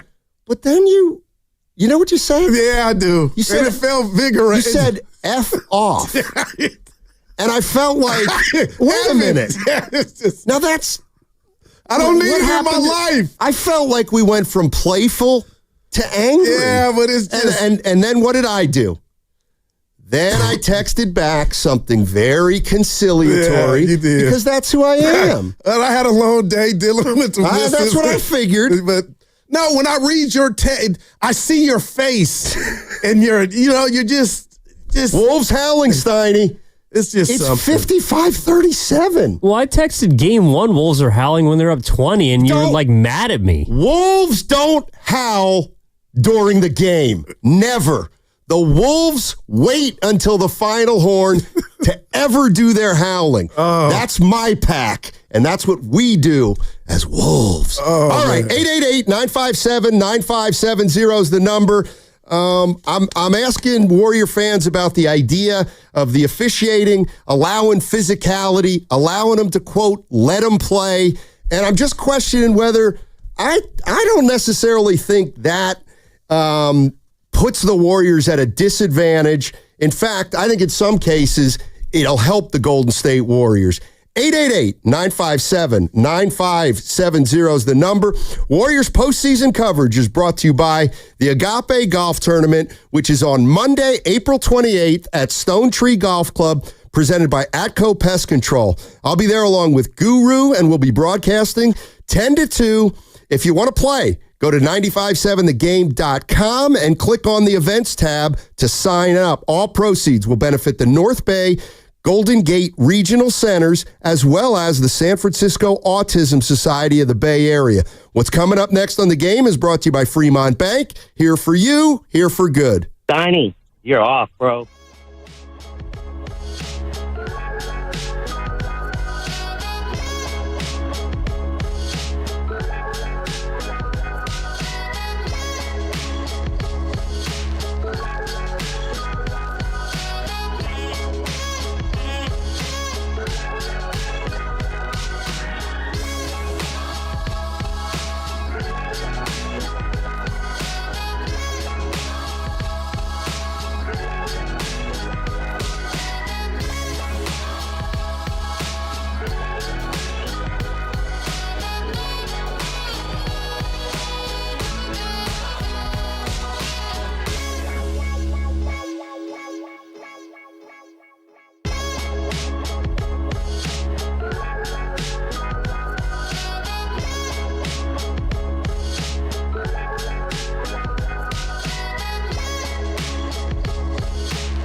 Steiny. He overthrew Emmanuel Sanders. That's Scotty signed the contract. You're a grown-ass man. Now, back to Steiny and Guru on 95.7 The Game. Game 2 tonight at 6:30, Warriors-Rockets. What if I told you on Sunday at about 6:28, I have my notepad ready for tip-off. This is Easter. Yeah. And at the very top, I wrote, Steiny, you're excited. I love it. It's no time, I kind of am. It's that time of year where you look forward to the games. Yeah. It's like ordinarily it's hump day, Wednesday. What are we doing? We're doing nothing except getting to Thursday. Yeah, no doubt about it. But tonight is 6:30. 6:30 carries us through to Thursday. Then we get in here Thursday, and we all worry that it's 1-1. And everybody who was so confident now has to put their tail between their legs, at least for a day or two. Then we come Friday. It's just so... Yeah. Then we got the Agape Golf Tournament Monday, which will be game day, but we'll be responding or reviewing what happened game 3 Saturday night. Now, I'm telling you this because he corrected me. Apparently, it's Agape. Oh. Right? Because I pronounced it wrong. Okay. Uh-oh. I think it's Agape. Oh. Well, then, I thought... I'm going to die on that heel. 5. That's for my lady. That's a good one. That's for a good my girl. One. Anyway, get to the golf tournament at Stone Tree. So have you been watching every series? Or not every series. Okay. I like to lock in on 2, maybe 3, and obviously the Wolves Lakers is one. Like, don't ask me to watch. I can't watch the Knicks. Okay. Detroit. I can't watch. Dude, that's 1-1. Cade Cunningham, Stoney. He might be next. I mean, my main man, Tom Thibodeau, saying Jalen Brunson needs to get more foul calls. I mean, Tommy, can you hear me? Well, he's given him every opportunity. From the movie Tommy. From playing 48 minutes. Cat had 10 points. How's that possible? With little cats guarding him. Playoffs. It's like Larry Bird in the 81 finals. Yeah. Maybe that's why Minnesota traded you. You weren't here yesterday, it was one game. Oh, I missed. What did I miss? Some Bird slander? Yes. You did. We got down to the bottom of a few things. Yikes. You hate to see it. You do. You really do, Goo. Let's 888-957-9570 is the number. You know it. The playoffs are a little different. They don't call as many fouls. The games are a little less scoring. I think we can all acknowledge that. The pace is a little bit slower. And I'm here to tell you that all those things combined, they are not a disadvantage for the Golden State Warriors. The best teams can adjust to any condition. And with Butler, Curry, Green, I think they'll be just fine. Let's go to Fernando in San Jose. Nando. Hey, man. Yes, sir. Good morning, fellas. Hey. Fernando, how are you? Good, my friend, good. I just want to call in, dog, as far as the refereeing being too soft or whatever. Compared to back in the days when Lambeer and Mahorn and Sheldon them used to play, when you came in the paint, you got checked. And you most did. of the time, you'd walk out of the paint with a bloody nose and stuff like that. And LeBron is soft, bro. LeBron is soft. Okay. Thanks a lot for the call, Fernando. Yeah. Again, it's not, we ain't in L.A., Spadoni says, hey, I'm just telling you, I'm looking at you dead in the face. I don't know if Luka and Bron are going to be teammates next year. That's just, I'll just put that, and you do with that what you will. Who's leaving? I don't know, but I think my spidey senses are, it's going to take the Warriors, if the Lakers get past Minnesota, to embarrass them, and they will. And Luka will be exposed. I'm telling you, Steiny, I loved Luka in Dallas, but it was built around that. He is just dribble. Don't even look at LeBron half the time. Reeves is like, dude, can I get off? Can I get started? Oh, you're going to do all money ain't good money, partner, and I'll leave it at that. All money ain't good money. The Luka experience, Steiny, I'm telling you, bud. You're not really doing this, are you? I'm just, that's put that in the cap for me. Oh, my God. Just put that in the cap. I won't put it in the cap because it's already in the cap. He deserved it. What happened? You are a piece of work. Now, hold on. You are a piece of work. Now, I'm going to have to stand up for myself. Now it's gone too far. If you tell me somebody has said that, then what are you looking at? I texted last night on the thread. I'm not convinced LeBron and Luka will be teammates next year. You texted back. Well, Steiny, I kind of see it. Evan, what do I do here, man? I'm just telling you, I don't read every text, but that hit me because that's how I've been feeling. Okay. He said, dude, I feel that. Yeah. And I'm just telling you this I wrote, I'm not convinced. LeBron, I'm not doing this. Okay, but let me just do this. No, because I'm kidding. But honestly. I did put it on the So thread only first. Norm could call this show and know that we've talked about LeBron. He needs the ball in his hands. And it's been like this for about a month and a half, how I'm feeling. But now, Steiny, I think it's killing the Lakers. So I'll leave that there. So when you said that, I'm not an me first guy. And no, I'm not. Quit calling me Ricky Henderson. Well, I'm not stealing. You know I am me first.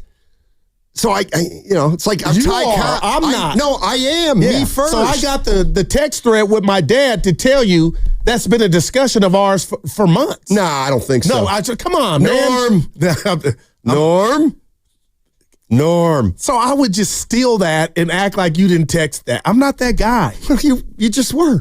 All right. 888-957-9570 is the number. Let's go to Richard in Alameda. Hey, Richard. How are you, man? I'm doing well. How you guys doing? Hey, game day. Hey, it's slightly cloudy. But I just wanted to say, I hear a lot of confidence coming out of the Warriors organization, players, coaches. I hear it coming out of the fans. I even hear it coming out of you guys.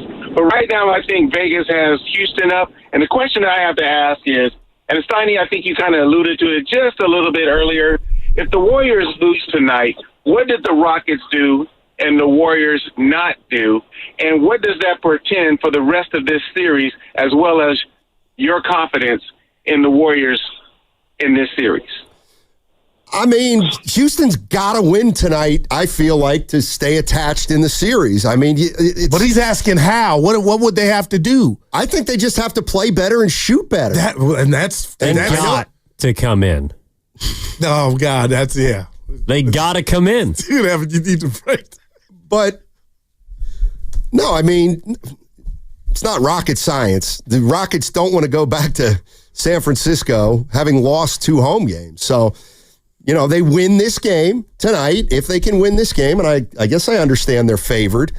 That is wild, man. I'm feeling like the Heat Friday. Remember how you know how that worked out for your boy? Like, you just said it, and I get it because it was there. But he asked you, the caller, you know how you learn how to do a new dance. You learn how to what else? You don't learn how to shoot overnight, Steiny. You just don't. No, but you can shoot better one night to another. But it's got to be a lot better. They're backcourt. See, and I don't usually do this, but Curry made some unbelievable. Well, he's always going to do that, Steiny. No, I give you that. I don't know if he can make the shots with the difficulty. And so I hate to. I give you that. It's 4 3-point shots. It's 2 they make, and it's 2 more the Warriors miss. And they're not a good shooting team. And over the course of the series, they got to do that to win 4. Just think about that. All right. You know what I mean? So, I get it. I just can't believe they're favored. Well, maybe one game they get out and it's up and down, and you look and they have 42 points in the paint because they have 20 fast break points and 12 or 20 second chance points. Yeah. That they can. There's 2 ways. There's a few ways to skin a cat. Let me read this to you, and I want your honest answer because I think I know it. From our guy Austin in San Jose. If Steph doesn't make those incredible shots, Dubs lose. Do you feel like I get that, and there's some, but I just can't tell you if those certain shots would have went in, they would have got it a different way. Well, this is where you got to be careful. I thought he made some daggers, man. I mean, look, we've watched the guy for 16 years. We've seen him make unbelievable shots. Of course he can do it. But I think what Austin's getting to, you can never assume it. Especially, like, you can assume that if Steph Curry gets 10 open threes, he's probably going to make at least, and I'm going to go way conservative, at least 4 to make it worthwhile, and he's probably going to make more. When he takes a contested shot, maybe he only makes 3. But when he's taking shots like that, I said it yesterday. If he makes shots like that, Austin, they're going to win the series. Like, I do believe that. And they needed every one. They needed every one of those. Exactly. Let's go to Jay in San Francisco. Hey, Jay, how you doing, man? Hey, guys. Hey, you guys are awesome. I love your show, by the way. You guys are hilarious. Thank you, man. Next question. Hey, so, you know what's funny is everyone's talking about the Warriors. We're going to win. We're going to win. I mean, I've watched every Warriors game. Just I'm a huge Warriors fan. I mean, I remember, Mike Dunn leaving. He was going for all that stuff. But there was a scary portion of that first Rockets game, a very scary portion. And that portion was Steven Adams in the game. He was killing us in the rebounds, absolutely crushing us. Now, if the Rockets can sustain any more of that in game 2, any more, maybe even one quarter, 2, 10 minutes, whatever, we're in big trouble. I mean, we're older, we're smaller. Yeah, we have Steph, we have the brains, but that only goes so far. So, that rebounding frenzy that they have, they're going to double down on that, in my opinion. That's a scary place for us as a team. Good stuff, Jay. I just wonder how many minutes Adams can play. And go ahead, because you said goo when I said, why wasn't he in there more? This is not 2016, the OKC version of him. But Steiny, if you could squeeze maybe 7 to 8 more minutes out of him, because Udoka's he now has to know, dude, you're a force. But what's Steven Adams' strength? Now, if you want to say he'll help our offense because he'll get us second shots, okay, I'll give you 6 extra possessions. But he doesn't help your offense. Well, I was looking towards more of the defense. And he helps the offense because they had 6 more shots on goal. No, I'm saying that. But as far as a scorer, he is not a scorer. No, not at all. And so, but he plugs up the middle. But that's my point. It's like if you can't score, having one more non-scorer on the floor is wow. It'll be a monster problem if he doesn't offensive rebound. And I'll say this to the caller's point, and I don't want to use the first quarter as a microcosm for the game, but I got to tell you, Steiny, I really thought Houston they had missed a moment for that first quarter to go the way that it did. Had they shot better, they would have been up more than 3 points. And again, I bring up the first quarter and say microcosm because that was kind of the theme of the whole game. You had opportunities, but yet you couldn't cash in. I honestly thought that lead in the first quarter, had they not missed everything, going to the rack, shooting, Steiny, they could have been up 10. You still got to go win the game, right? But that's just showing you early on, are you going to be able to take advantage of what you do, Rockets, on the defensive end and cash those chips? They're not a good scoring team. Yeah, man. That's not a secret.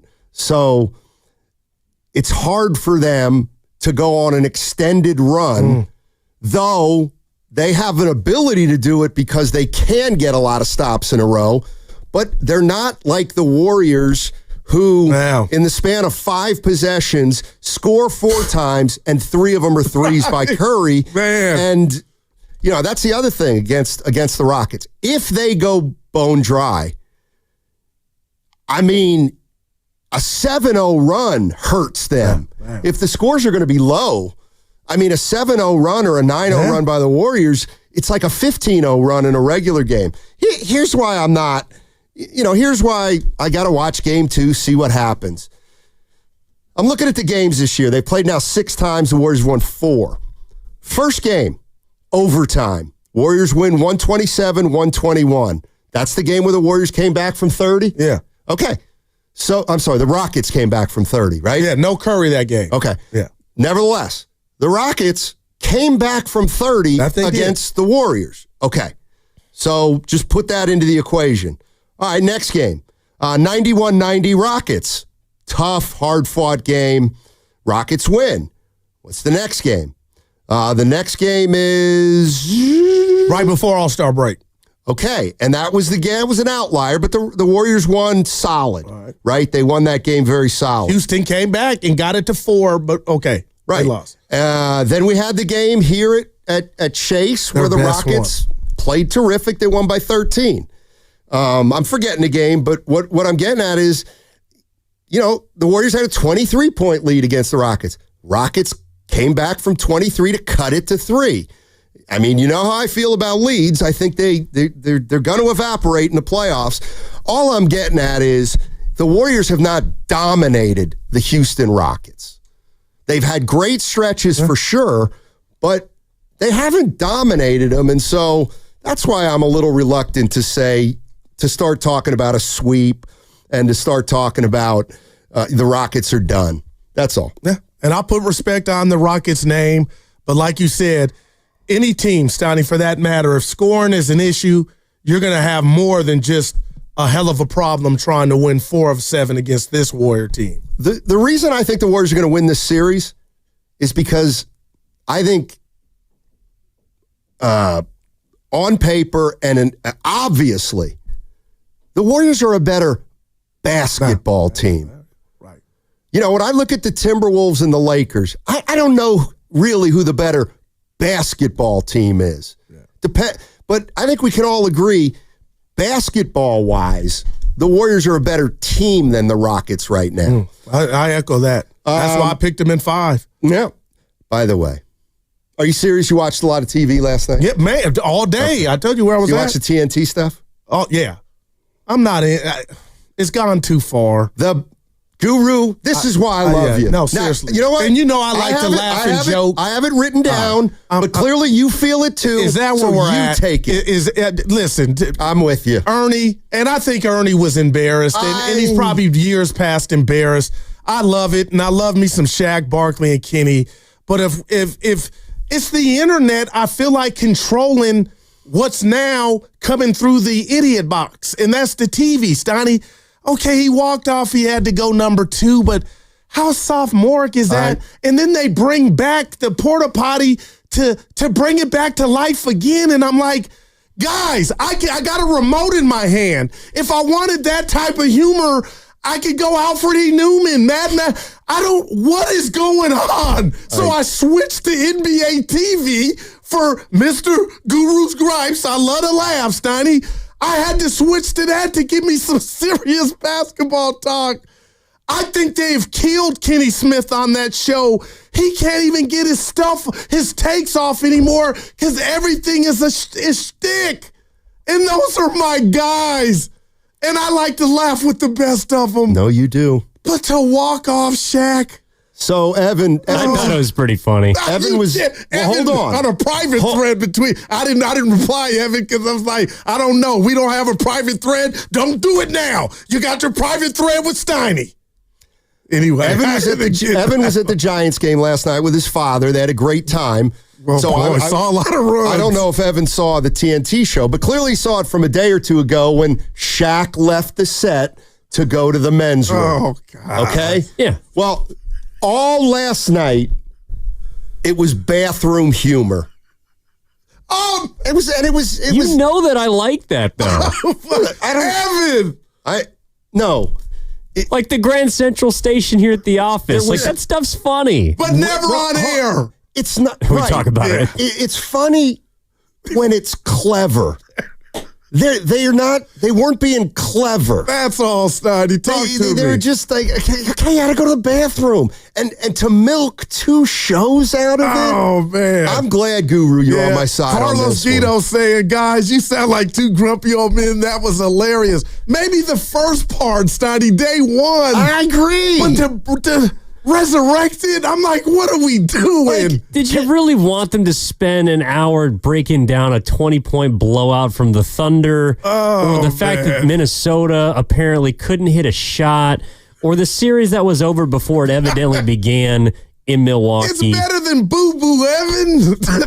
It's boo-boo. I just thought it was a little too much. Guy has to use the restroom. It's overdone now. Yeah. Like if they do this for the rest of the playoffs, I don't know. Sonny, they were taking hockey shots at the end of the game or the end of the show. What do you mean? Like the end of the show, I don't know. We came back late. We threw on the post-game show. It's caught a little bit of the bathroom humor. But, oh, boy. But to promote the NHL playoffs and the Stanley Cup, Shaq was in the goal trying to block the other three guys shooting pucks. That's different. Like, that's funny. That's cool.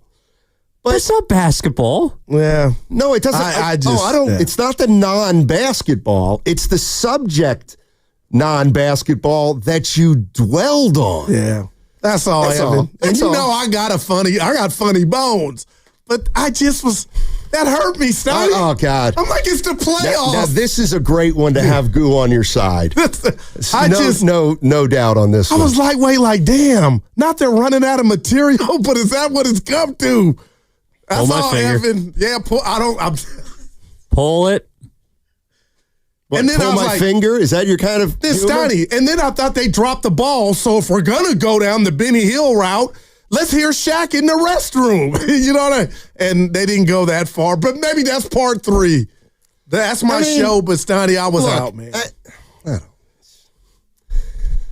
I guess might catch some bathroom jokes on the post game tonight. Yeah, and Melly on the YouTube chat. Rockets or Dookie? Now I won't. It's whatever you want now. But Stoney, that bothered your boy. Good. I'm glad you and I have something in common. 888-957-9570 is the number. Game 2 tonight, Rockets and Warriors from Houston. You can catch all the action right here on 95.7 The Game. Tip-off 6:30. Evan Giddings and Grandy on pregame live at Batman and Batman at 5:30. 5:30. I think it's Willard and Dibbs doing the pregame. Willard and Dibbs. That's my quarterback. Willard and Dibbs. All right, Warriors Wednesday is brought to you by Friedman's Appliance. Come see their full selection of in-stock luxury appliances in live working vignettes. Visit Friedman's Appliance in Pleasant Hill today. That segment was brought to you by Cache Creek Casino Resort. You ready to unload on me?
in here and not go outside when it's sunny waiting on the rain. You gotta go live. I got a big ass. Now, back to Steiny and Guru on 95.7 The Game. Warriors Rockets, game 2 tonight from Houston. Let's go. 6:30 tip-off. And Guru and I are fired up. We're excited. Where you watching? I'm with Norm in the Union. I got to tell you, Goo, I've been in the lab. All right, I ain't mad. I have been in the lab. The dungeon, baby. Shout out our guy Red. I've been, hey, what's going on tonight? Well, hey, there's playoff games. I'd love to watch them. All right, see you tomorrow. There it is. But what's the first game tonight? Anybody know off the top of their head? Well, we got 3. Oh, we do? Yeah. Cleveland, Miami? Oh, hey, Miami. Hey, they played the little okay game. Hey, and who we got after that? Oh, the first game's technically Boston, Orlando. And no Jason Tatum, or he's doubtful. Yep. And they're crying that Orlando was dirty and threw Tatum to the ground. God forbid something happens. No, come on, Steiny. To any player in the playoffs. Well, there you go.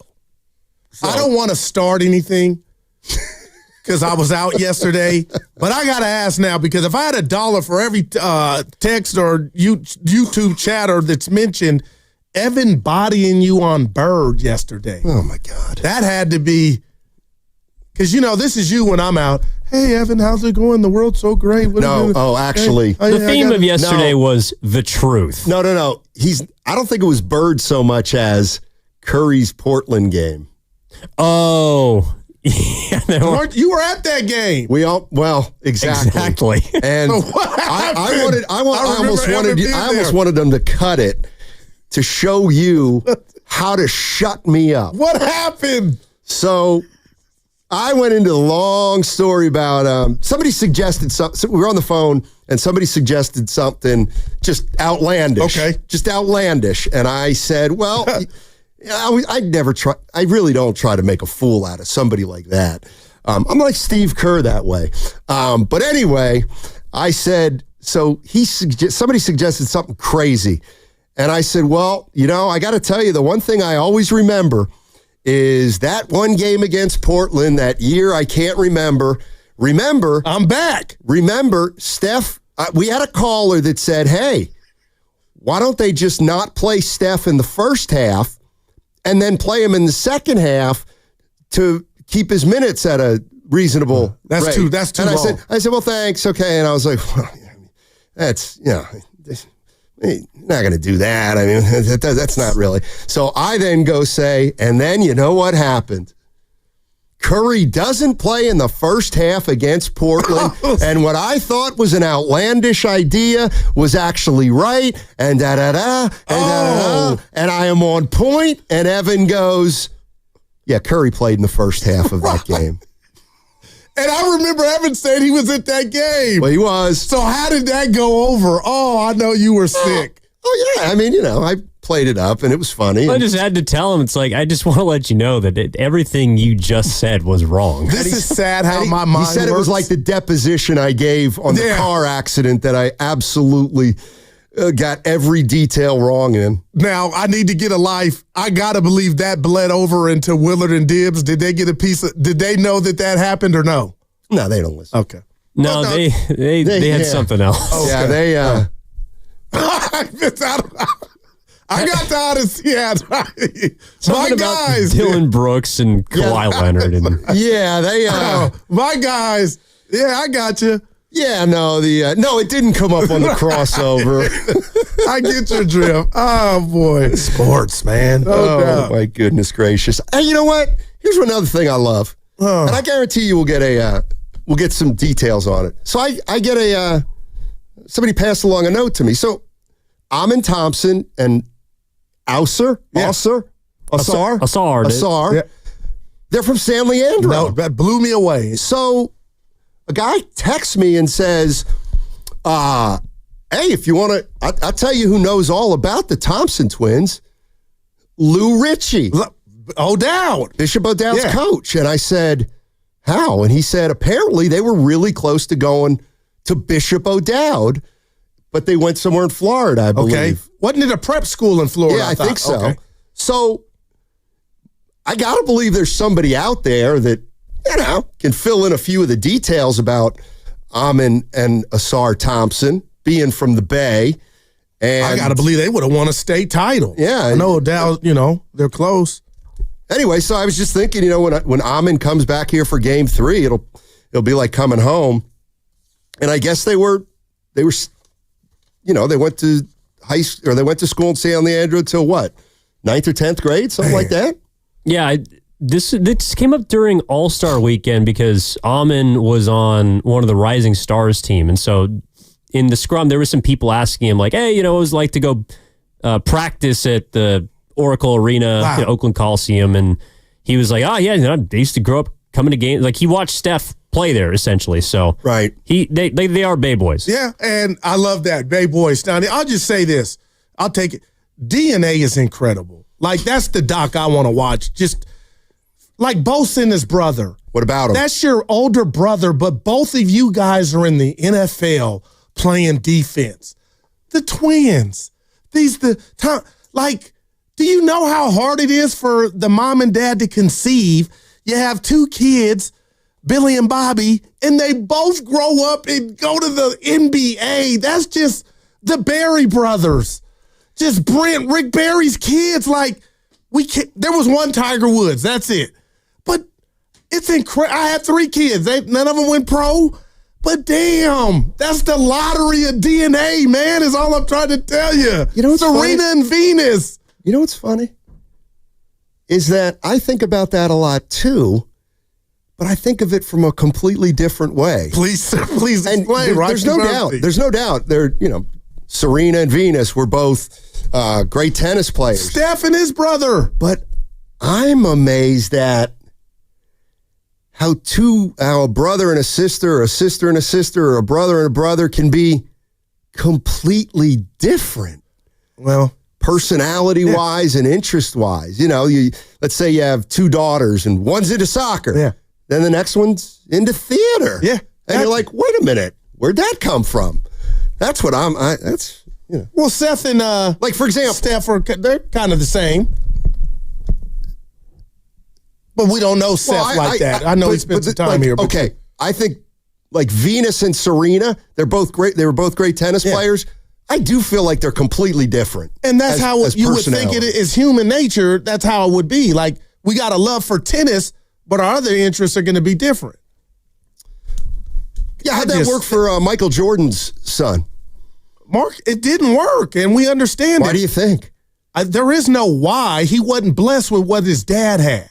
Well, but let's just say, Grant Hill's dad. Why would Michael Jordan's son be interested? And I'm not saying he is.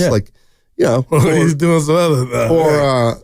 Yeah, but it's just, do you got a problem with me saying the lottery when it comes to DNA?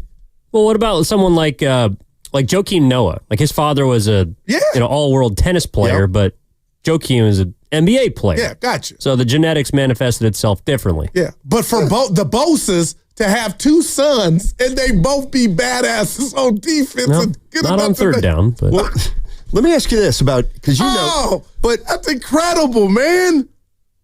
No, I'm serious. Is Joey kind of a mouth? No. Okay. Because Nick is very I know what everybody But he can be the life of a party somewhere. Who, Nick? Yeah, Nick Bosa. You think? Oh, there's no doubt. Like the Holiday brothers.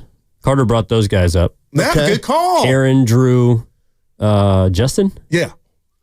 But that's 3. Okay, for example, like the Barry brothers. Oh, my gosh. Brent Barry is chill. He's very chill. Now, John Barry is a little more like his dad personality-wise. But don't you understand that? Well, where did Brent being chill come from? Maybe his mom. Well, his mom was also an athlete, a great athlete. Doesn't mean you can't be chill. Well, I'm saying, so why is one chill and one aggressive? I think I'm just saying, I think that's kind of fast. So, real quick, Rick Barry had 3 sons in the NBA. Scooter. I think he ended up with 4. And John. Scooter. Oh, my gosh. DNA. Brent. We're missing one. Scooter, Brent, John, and there might have been another one. I know Canyon was later. I think that's it. Thanks, Donnie. I might be forgetting one. If Dibbs is listening, he knows. No, I think that Cannon was the last, I believe. Yeah. Well, Cannon was way more recent, but the Manning brothers, Peyton and Eli. Like, damn, both quarterback. Their dad was a great quarterback. Archie, I understand. That's going to be 3 generations. Well, for too. No doubt. For example, I'm. Oh my gosh. Everybody knows I'm a wordsmith. I use words like mathematicians use numbers, and my oldest daughter is now in the communications department it's funny. I got you. Life, man. Yeah. Hey, let's get this straight. You're listening to 95.7 The Game, KGMZ FM and HD1 San Francisco. Always live on the free Odyssey app. Now broadcasting from the Laughing Monk Studios. Laughing Monk, righteously brewed in San Francisco. Thank you, 925. Who is it? Drew Barry. Willard, Texas. Drew. Let's see if he had it. Let's see if Willard had it. That's what you call a teammate. It was Drew. Yeah. Willard had it too. Thank you, everybody. Drew Barry. I know Barry Moore. She had a good run. Who's the actress? That? Drew Barrymore. Steiny. Oh, he said Barry Moore. I didn't. That's her. Yeah, Drew Barrymore. I get it. I just didn't know you were talking about Drew Barrymore. Back to Wiggins.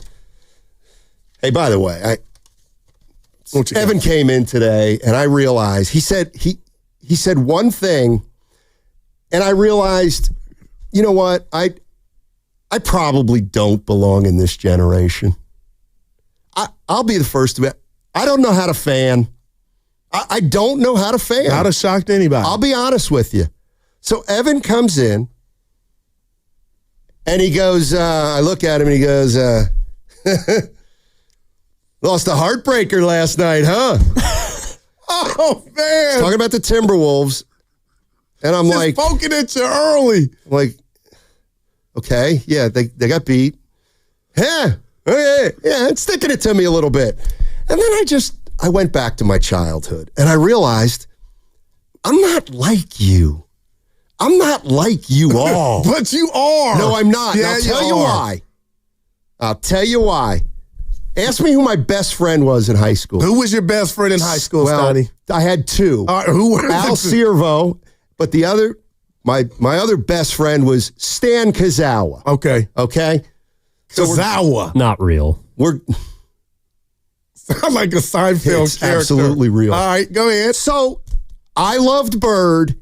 He loved Magic. Okay? So we would watch the finals together. I love it. And we would do things like, okay, Bird makes a 3, and I'd be like, yes, at a baby. And then Magic would pass behind his back, and Stan would go, oh, Magic, you are unbelievable. Let's Great go. play. I love it. And then maybe Parrish would get double-teamed by Kareem and Worthy, and they'd take the ball from him, and I'd look at Stan, and I'd be like, Parrish wasn't expecting that double team. That's different from game 2. And that's how we talk to each other, even though we were die-hard fans of both teams. It's pre-internet, man. We didn't. Magic stinks, Stan. He stinks. No, we had too much respect for the people who play the game and the sport they play. It's not, you're right. I don't understand this in-your-face fandom. I don't. Well. And now I'm going to take it a step further. So in high school, I got to watch a high school powerhouse when I was not in high school, but when I was in 5th, 6th grade. Reading High School is a powerhouse. And every year they'd go 25-4, you know what I mean? But the teams that beat Reading High, I admired. Steelton High Spire with Greg Manning, who would later go on to play at Maryland. Darrell Lewis, who would later go on to play at Mount St. Mary's College. I remember when Steelton beat him 65-53, and I'm thinking, wow, they are good. Steelton's really good. They got a good coach, Marty Benkovic. They're good. You got to give him credit. It wasn't Manning stinks. and the Harrell brothers are awful. No. You tip your cap. That's the world I lived in. Yeah. And it's gone. No, it's way gone. And I just want to say something. I want to defend you so many times, even at the cafeteria when different conversations pop off. But it's just funny how you omit how you go into your Edgar Allan Poe bag when the Minnesota wins a game and you put some long diatribe. It's not true. Evan, it's worse than a face tat. It's 2 words. You're rubbing it in. 2 words. No. Wolves howling. Dude, I got paragraphs on here. They're not paragraphs. And the reason they're not paragraphs is because I gave Finchy my word. I don't give away his inside information that I know about that team. Yeah. I would never do that. Stephen A. came down his road today. Yeah. Another he's got more clown take. Hey. I said it. I said it. Hey. There we go. See, I think it's just because you're uncomfortable in this space that you move in and out of seldom. But every once in a while, you're right. Your fan does come out. And that's why we're cattle prodding you. It's just because we know it's that time of year and it doesn't happen very often. So when it does, we got to take advantage. And somebody bring up Julius Erving. That's different. That's personal. Turquoise That's Erving. personal. Like you think you're fit. Like I always told you. Yeah. The premise of our relationship is you think I'm the internet. And when I get happy, you want to knock me down. And the things, you take out stuff from other places on me. You try to dump it on me. And you know what? I see it. But I let it go. But the bottom line, Stoney, is you're that fan. You think your fandom is more important than the game. No, and you're looking at me like, I can't believe he said. You do. Because when you get a prediction right, you come in and it's like the world stops. No, that's not true. Forget the score. That's not true. I said, and that's why when I give it, this business is part of giving predictions. Who cares if we get it right? We give our honest assessment, but look at you, you're blushing. When you get one right or I get one wrong, it's more important in the game. Nah, and that lets me know that you think your fandom is more important than the outcome. No. And I'm here to tell you it's not. No. Because your memory of predictions is scary. Clearly what has happened is I have fallen victim to today's vitriol. Oh, it's worse than it's ever been. Exactly. And I have always been in my life a give credit where credit is due guy, but society in 2024 has just worn me down. And now I find myself in small cases, succumbing to the very thing that I want to avoid. So I work on that constantly. But the point remains, Blake Snell, he stinks. Right. Like, we all know he doesn't, Stoney. You gotta, right.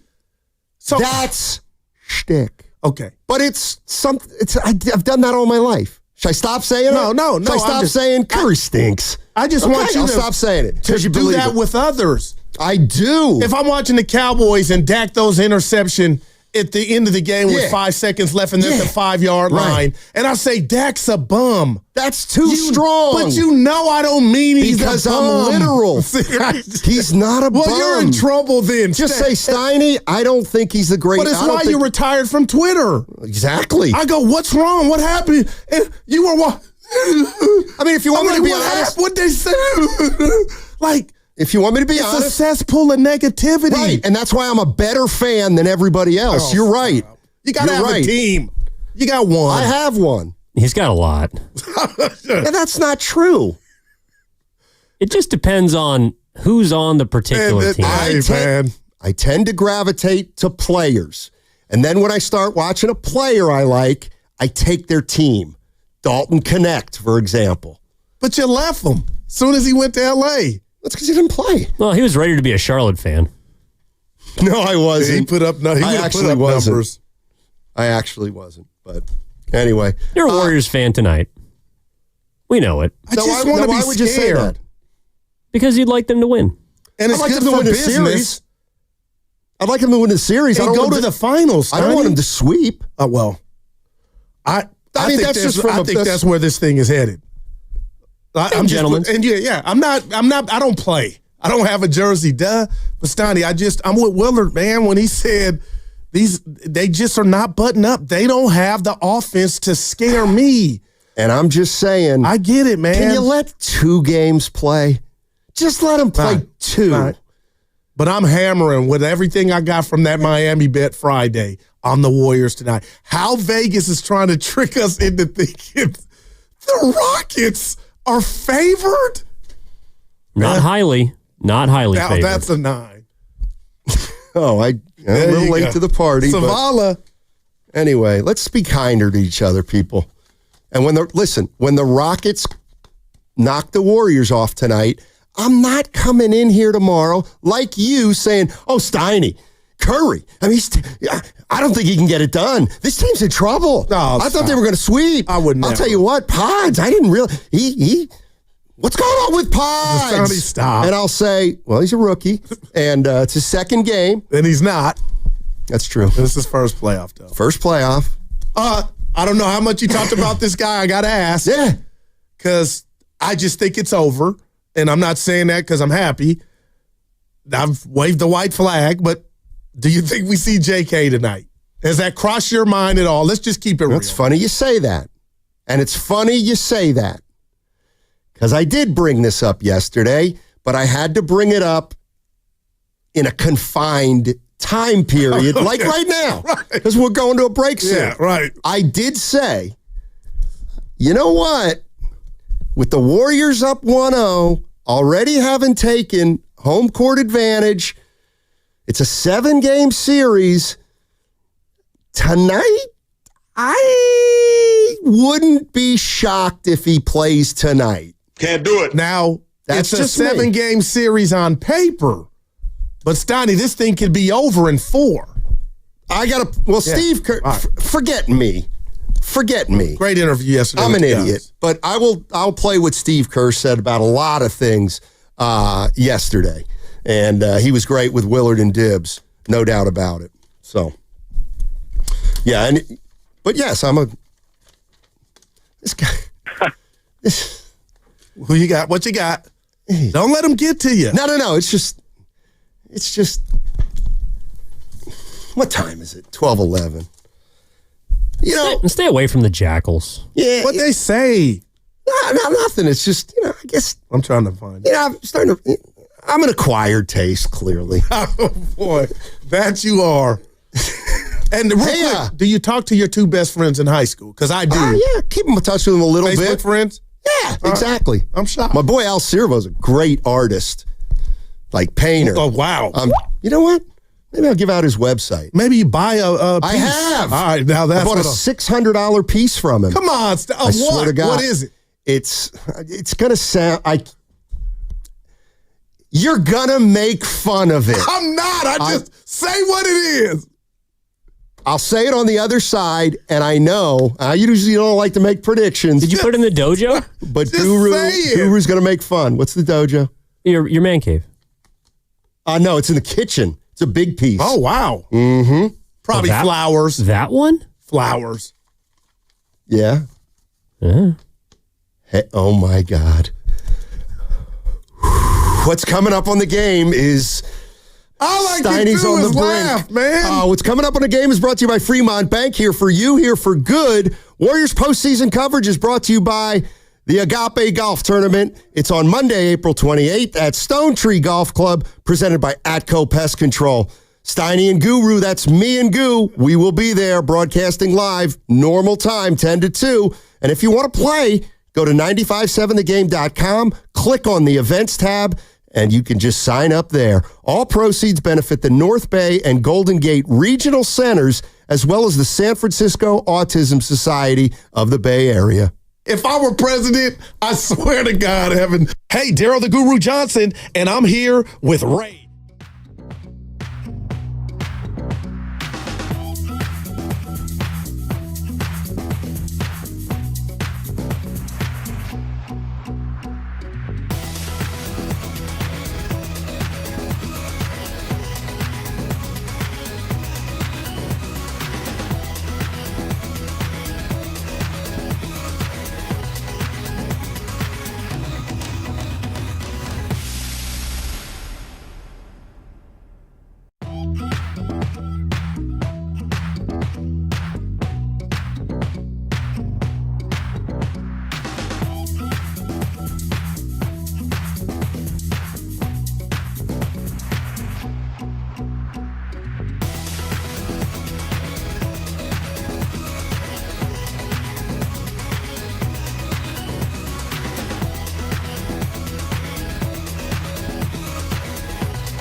Don't forget who you are, bud.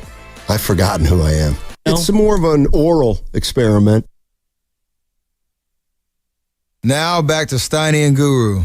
Take it away, Steiny. All righty, Warriors, Rockets. Yeah. Game 2 tonight, 6:30, right here on 95.7, The Game. And talking about a variety of aspects of this game tonight and what to expect, what not to expect.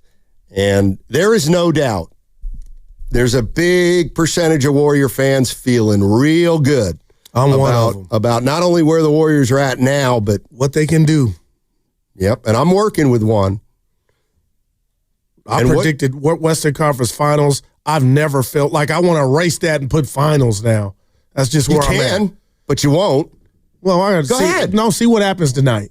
You know what I mean? Well, you said they're going to sweep. No, I said Warriors in 5. Okay, so hold on. Okay, let's get to this. If the Warriors lose tonight, you won't say Western Conference Finals. No, but if they win, they will. I won't disrespect the Rockets like that. Look, they got that game to within 3, and I told you guys, we've seen this movie before with Butler, that playing game. And I'll just say this, Donnie. Houston, you have to win tonight. Yeah, that's the goal. But the sum total of getting a 4 first, I just don't think they have the weaponry to do that.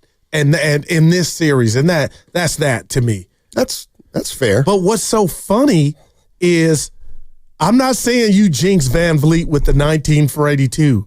But when this series is over, partner, we're going to be able to compile all the numbers from however many games this thing goes, and he gets off to the worst start imaginable with Jalen Green right on his bumper. Like, that's your starting backcourt.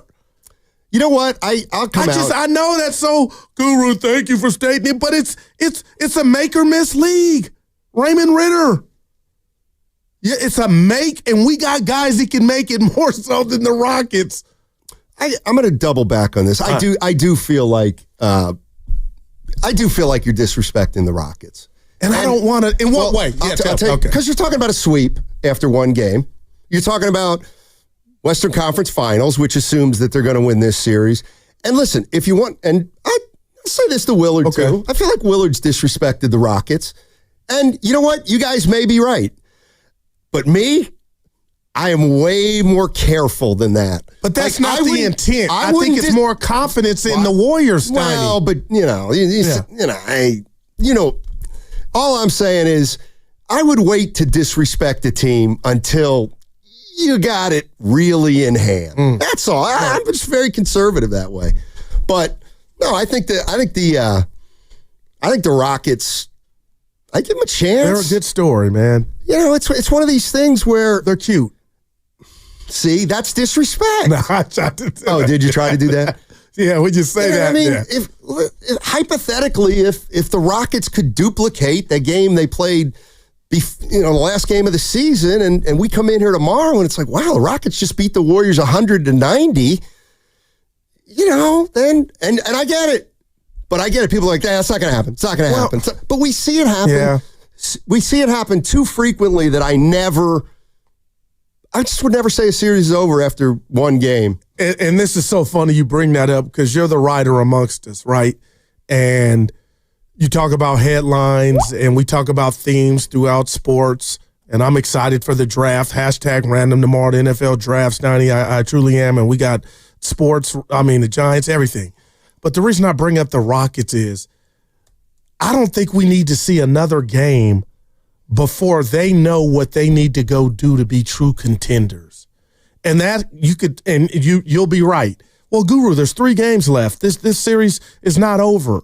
But I think the Rockets and anybody that knows ball, and I put myself in that category to any degree, knows that the way that the Rockets are built, they need more. The plus button on the calculator.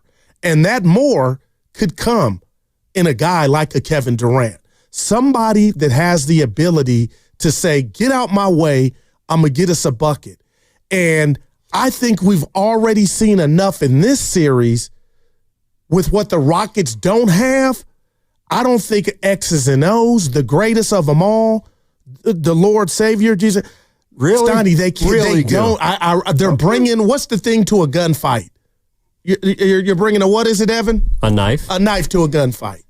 All right. That's how I feel. And I could be totally wrong, but I hope you don't think I'm disrespecting the Rockets. Guru, you are. And I'm not saying you shouldn't. That's on me. But you are. I mean, it's fine.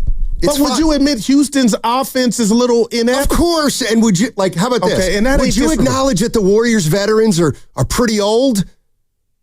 Yeah, but they're not showing it. It's game one. It's game one of the postseason. But there is if somebody gets nicked out? I'll give you that. I'm just like. But Steiny, I don't. You're looking at it through the prism of this is going 7. What if there's only 12 more quarters left? But this is what I mean. You know what I mean? The Warriors may sweep the series. Okay. You may be right. Gotcha. But like, I gotta let one more. I gotta let game play. I hear. It's just like one game. You know, now if the Warriors go in there tonight and handle the Rockets, I'm not going to come in here and say, well, you know, I'm going to say the Rockets are in trouble because they'd be in trouble. If they win tonight, then we're going to talk on Thursday about the game, and then Friday we're going to talk about put their foot on their neck. What if the Rockets split? Yeah. And we got to go back to Houston tied 2-2. Yeah, that's why, you know, it's one game at a time. And if I remember, it's so funny you brought up Willard. Steiny, I didn't see Dibs yesterday, but the last time we got together on the crossover Tuesday, he felt like Houston, he felt confident in this game, like Vegas is lying. So it's interesting. And I know I'm your partner, and you're like, well, good. I'm just one guy, and Vegas is trying to tell you something, but I just try to, with a brush, paint how I feel. And you always laugh and come down my road for being scared. And I guess you're right, Steiny. There's the lack of offense for Houston, and I know that's just a part of the game. I don't have that fear that if the Warriors make mistakes, they still can get bailed out just by their stellar D. And all that may play out. But you know what also could happen tonight is the game looks completely different than it did on Sunday. And, we forgot to talk about the painting. I was going to bring it up when you got done. Evan, do you know the painting I'm talking about? And it's not just painting, it's a fresco. Hold on now. I'm not going to front. What's a fresco? Wait, your new drink? No. That's Fresca. Oh, sorry. Vodka and Fresca. Fresco, I think, is a type of art. It might be al fresco or something like that. Go look it up while I'm talking, Goo. But I want to hurry up. Tell us what it is. Well, I don't have to hurry up. Why do I have to hurry up? Well, it took forever to get to it, but I want to know is what I'm saying. Do you know, Evan, seriously, the painting in the kitchen that I'm talking about? Because Evan is house set for me. I think so. Okay. You don't. Most of your paintings are in other rooms, so $600.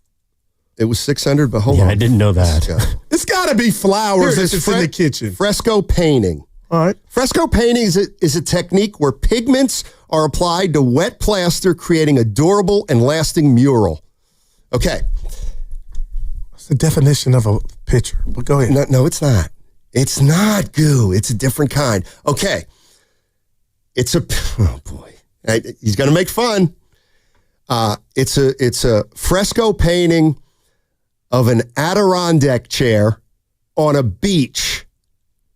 I'm not mad at that at all. With a specific hotel in the background called the Avalon. Okay. And it's about like a New Jersey beach. Like it's from like a. It beach. Sounds dope, Steiny. I'm serious. I put myself. I feel like I saw it, and I've been to your house. It's an incredible piece of work, my guy. So why would you think we would laugh? Because I was going to say it's a chair on a beach. Oh, paint art. It can be anything. Well, now you're impressing me. I'm not trying to. You just haven't been getting me for years. You sold it. Thank you. Well, technically, that's your friend a tight sold painting. Oh, my boy Mike Souza. A fresco painting on concrete is a sort of speak that sights into the painting like Sinks Michelangelo did the existing chapel. Sistine Chapel. Not 16. But it does exist. Tell you what I'll do. Maybe I'll take a photo of it and I'll put it on 95.7 No, put it on IG. How about you do that? Because I got 4 followers.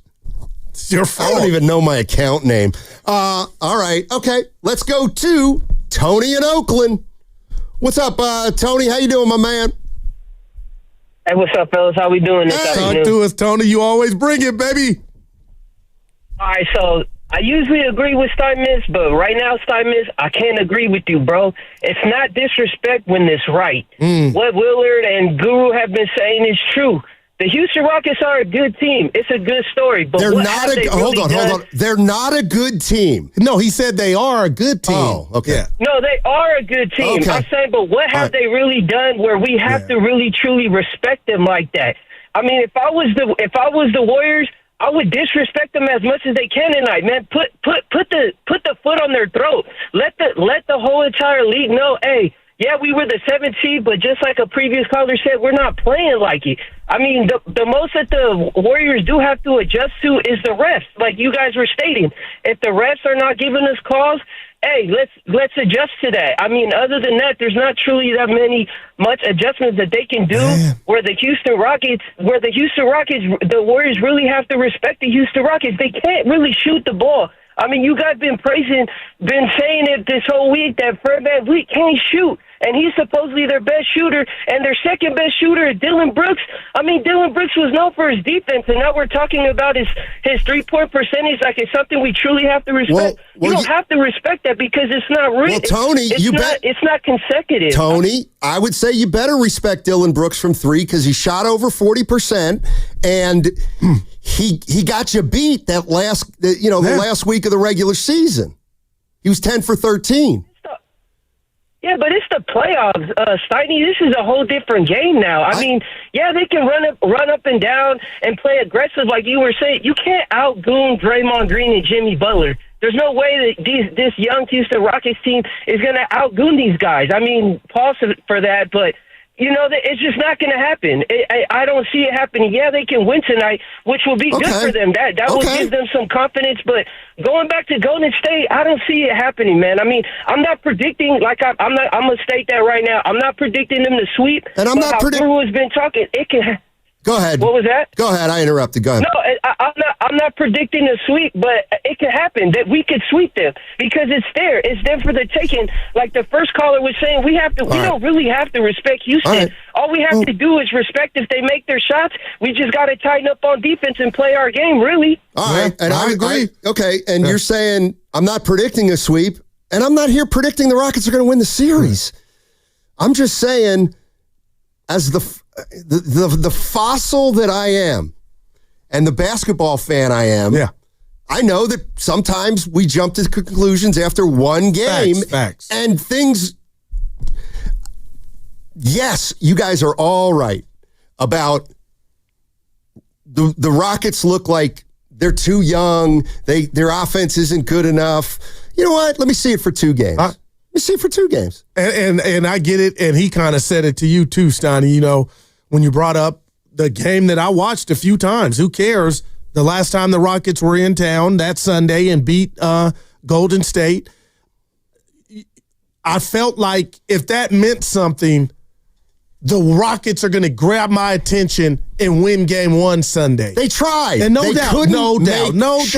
And the Warriors defense was terrific. And that's what I'm looking at and why I'm so excited about the Warriors team. What if the Warriors let down a little bit? It could happen. Okay. But the possibility is, Steiny, this team moving forward or in this series, our Warriors are not just stout offensively. But defensively, they can hang with the best of them. So now we're talking about defense, and you're right, good defense. How's their rebounding? Oh, gotcha. What if they give up 22 second chance points against it? Might get them beat again, but it might bite them in the tail. I'm not fighting that the Warriors will likely win the series. I think they'll probably win the series. The prediction they would. But the only thing that I always push back on is 1-0, and we're talking sweet. Yeah, I got you. And I didn't come in here Monday after Easter and say sweet. Like you're talking sweet, which is fine. I'm talking confidently, and you could say it's disrespectful. But Steiny, let me ask you this: do you think Game 1 was taxing from a Warrior standpoint? Yes, I do. Actually, and so do I. And that's why I was about to read you the minutes. So I'm like, that alone, because you mentioned the birth certificate, could be a concern. and maybe I'm wrong, we do see Kuminga. But, we'll find out tonight. But the bottom line is they played a lot of minutes, and that thing got – and I tip my cap to the Rockets for getting it to within 3, but getting it to a certain number and winning the game is as far as a football field. Then please, from this point on, in the playoffs, if the Warriors have an 18-point lead and it gets down to 2, do not talk about the other team coming back from 16. You can't. Because, well, no, you always do. Because I asked you, how did Houston come back? Well, what's my point? You're saying, well, Steiny, I was worried about the Rockets. They got it to 3. And now you're saying, Steiny, they only got it to 3. They couldn't get over the hump. And I'm saying, like, they couldn't get over the hump in game 1. I'm just fighting it. Yeah. Because I didn't predict the sweep. I said, gentlemen's, I did. I said Warriors in 5. And I guess, partner, I'm just feeling hell, as the kids say, as we say in the Bay, hella confident in that. That's all. And it's because of Van Vliet and the ineptitude of Jalen Green against the Warriors more than just that game. I think you knocked it out the park in regard to going to get those numbers for Fred. But if you look at Jalen's, they're no better. And game 1 was a way to tell that Steinmetz in San Francisco to go kiss my you-know-what, because I'm going to come out here and show you that I'm shoot 50% from and they didn't do that. They actually shot worse than what you cited. How did Jalen Green shoot the game before 50%. This last? It was 50%. So you don't think he's got that in him? No, he's got all the talent in the world, but I just think the pressure has mounted now that they're down 0-1. Well, and you know what? For the 8 millionth time, pressure often makes players play better. I love that. Exactly. Let's go to Pat in Foster City. What's up, Pat? How you doing, man? Patty. Hey, guys. Yeah, I don't disrespect Houston at all. I take them as a serious team. I mean, they played great all season. They had a great record, and their defense is fantastic. Yeah. And, as much as I'm rooting for the Warriors, they're a 3 for 15 from Curry away from losing the game to Houston, and Curry's over a 5-7 game series, he's going to have a 3 for 15 game, and I don't think Moody and Looney and Pods is going to make up for that. And Houston plays too good a defense. If Steph is off, we're not going to get enough points elsewhere. So they're going to win some games in this series. I don't know if they're going to win the series, but I definitely don't. So do you think I'm being overconfident? You think I'm being over? Do I sound like that? Because I don't mean to disrespect you. I do. I do. I mean, I appreciate the confidence. I wish I had that, because if I did, I'd be making some big bets and taking the 3 points tonight. I wish I had that confidence, but and you may well be right. But I just think that first game really at the end, it could have gone either way. If Steph hadn't made some shots from almost the bleachers, that game could have turned out differently. So I think it's going to be a tight series. Thanks, Pat. Appreciate the call. Man, Stoddy, I could, again, this wouldn't be the first time, but man, if I'm reading the chessboard wrong, and hey, when you mention that, if one of those or all 3 or 4 of the Curry daggers, just the miraculous shots that only he can make, don't go in, we're talking about a different game. But I guess what I'm saying, partner, until I see Houston show me they can take it and make it difficult, and they didn't, again, I give them all the credit in the world going back in the lab and watching that game. As inept as they were shooting the ball, they got it to within 3. Let me ask you this. I do not lose sight of that. If Houston were to win tonight,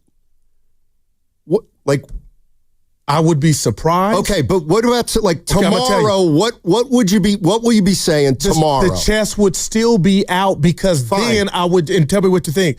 Can they do that? However, they got it done 3 more times. That's fair, but let me make a distinction. Okay. All right. I'm not questioning the people who think the Warriors are going to win this series. I'm questioning the people who are assuming that this is going to be easy. It may be. Yeah. Could they sweep? Yes. I'm just telling you that Sunday wasn't easy. I'm just telling you that if Houston can find a way to scratch and claw out a win tonight, and Jimmy Butler is limping off the floor because he's got a thigh contusion, Steve Kerr said it perfectly. Like, things can change in a snap of a finger. That's all I'm saying. And I hear you. And I hope you know, and I ain't just saying that, I feel all of that. And I don't think that's why I asked you, Steiny. I thought the Warriors had to expend a lot to win this game. And you just look at the minutes played by the big three. Let's go to Austin in San Jose. Our man. What's up, Austin? How you doing, man? What's up, fellas? Enjoying the chat line, enjoying you guys. I just want to push back a little bit and have a little more balance as a Warrior fan. I respect the heck out of the Houston Rockets. Number one, let's respect their record. Let's not dismiss their record over the balance of the season. Remember, the Warriors were a mid-team before Jimmy came here. Now all of a sudden we're champions. So let's just be a little bit careful. Let's respect the other teams. Number two, I do think that the conversation about Jalen Green and his second, how many years he's gotten in the league, but the guy is absolutely talented. He misses a lot of. I think he's forcing it. I think he's pushing himself too fast. I think he's going too fast. I don't think there's anybody in the Warriors that can really stay in front of him. So I think it's just a question of him just slowing it down a little bit. If he figures it out, that could be an issue. I would not write off Fred yet, VanVleet. If he can find his shot, this is a whole different series. I don't think it's going to be a sweep. I think it's going to go 5 or 6. Frankly, I'm one of these crazy guys. I like to see him. I like to see all the series go 7. I like 7-game series. Let's do the stress test. Let's earn that right to the thing. I don't want to see a sweep. I want it to go 7. I guarantee the NBA doesn't want to sweep either. So I just want to push back a little bit, Guru. I think we need to be. Let's see what happens tonight. I think that the Rockets weren't that far off. I'm with Steiny. I think I said on the chat line, Guru, I said that, other than those Steph miracle shots, I mean, Steph made some crazy shots, which we know he can do. We know he can do it.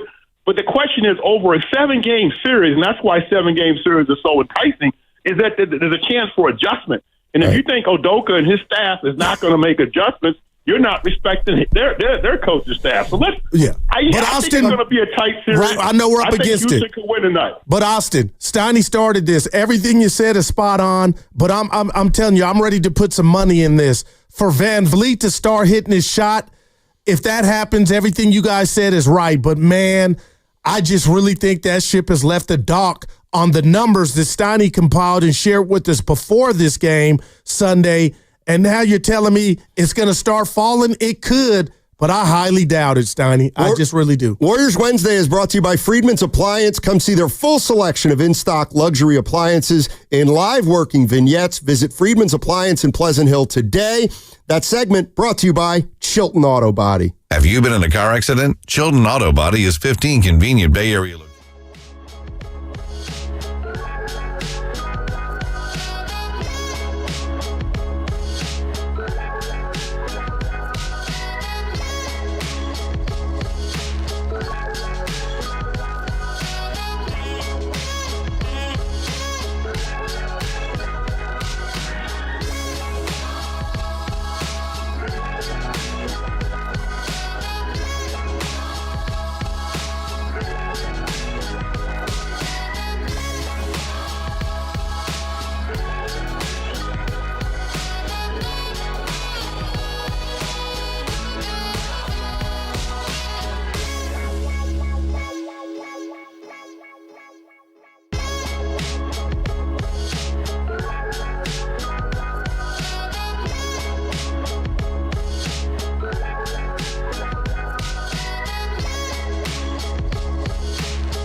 I tried to do it Sunday, and I just couldn't get it up. I'm busting wood.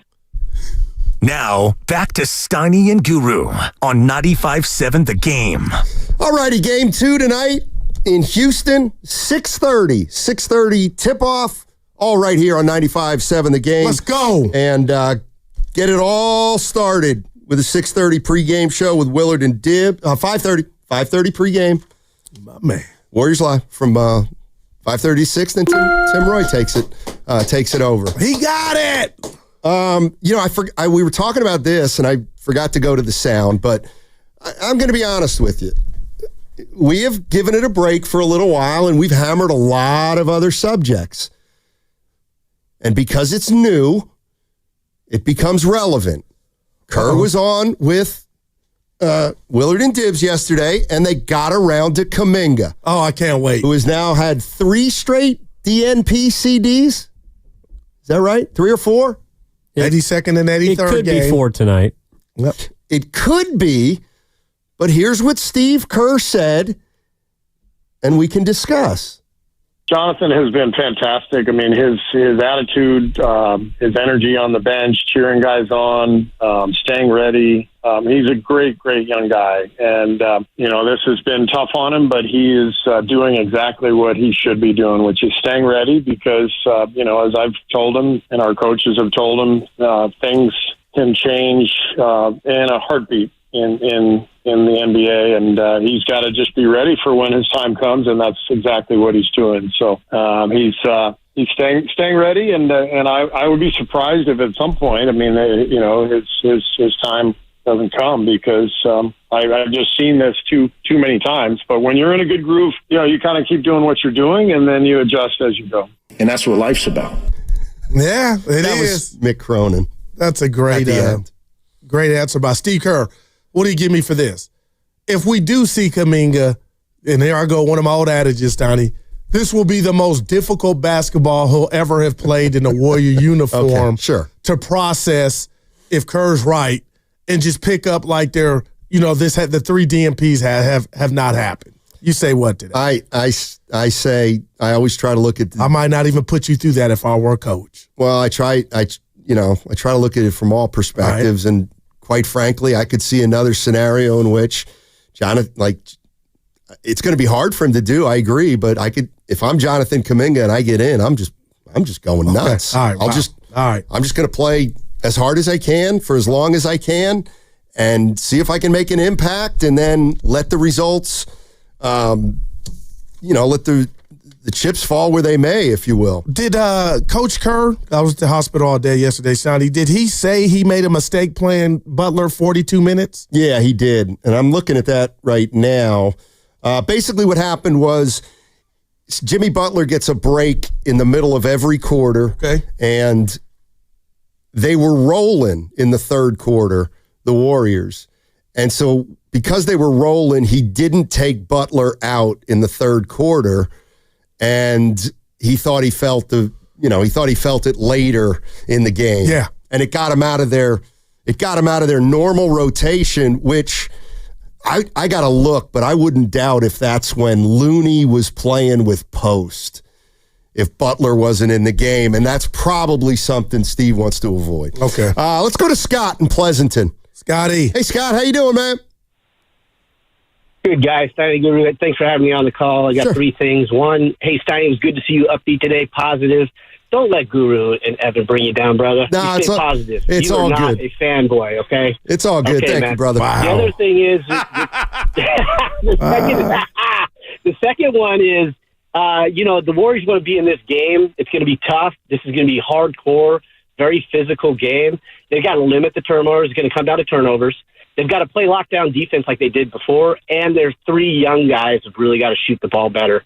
If they do those 3 things, they have a shot of getting the second game, but it's going to be tight. I do want to bring some oxygen into Guru's positivity and also optimism about a sweep, right? And I think what he's trying to say is not disrespecting the Rockets, but since the Golden State Warriors got Butler, they have been one of the top 6-5 teams in the league. So let's talk about that. Man. The other thing, Steiny, I want your perspective because you've been seeing him play longer than I have. I think Steph is playing probably the best basketball of his career. The way he's reading defenses, not forcing outside shots, and taking the inside game, which is going to be very scary for Houston if he can continue to do that, and then work his way outside. Maybe he's taking a page from Butler's book, but I'm seeing him play probably the best basketball of his career, just how he sees the game, and is utilizing some tools that maybe in the past, because of the ankle injuries, he was not going to go in the paint as much. So hope you guys have a great day, and let's go Warriors, huh? Yeah. Listen, Curry's playing at an elite level. That's obvious. Can I? Okay, because I gotta respond. Can I say he's playing as well as his MVP year?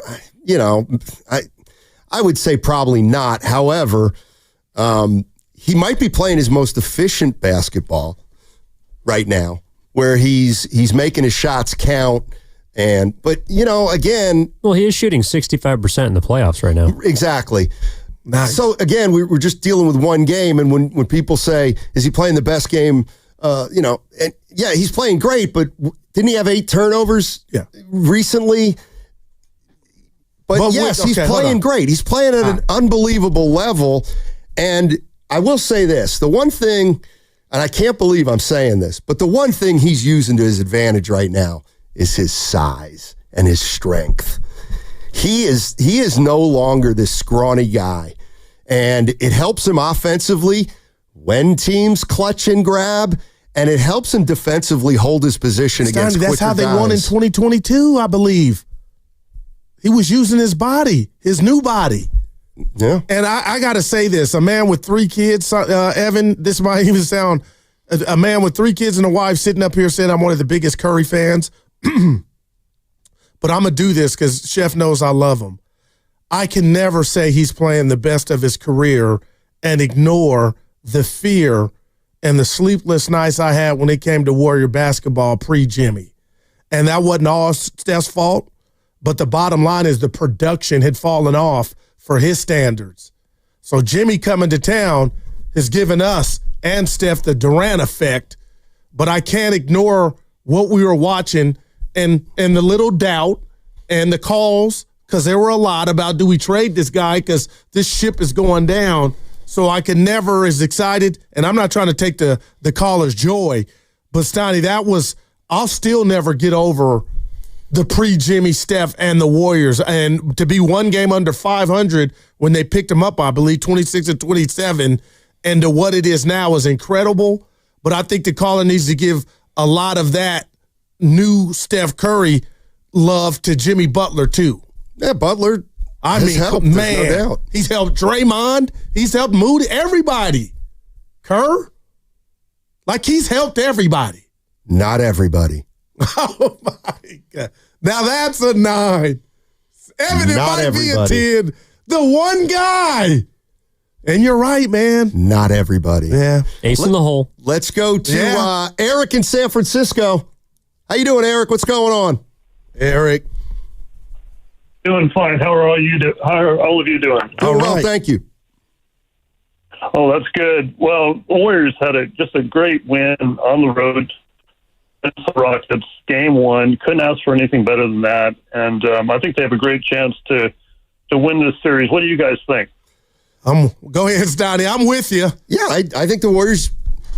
I think the Warriors will win the series. I do. I just don't. And I said 6 games because I don't care. But you were respecting the Rockets, I feel like. Yeah, of course. Why wouldn't you? They you can't. And I get it. What did you just say? I said, Warriors in 6? Because? To help me. I can't remember what I said 3 seconds ago. Because I don't care? No. The game, I don't care if it's a sweep or it's 6 or 5 or 7. That's what I mean. I don't care how long it goes. That's all. I said 6 because I don't care. In other words, once I pick the Warriors, I don't. Eeny, meeny, miny, mo. 6. That's what I'll say. Right. Okay. But this is not your.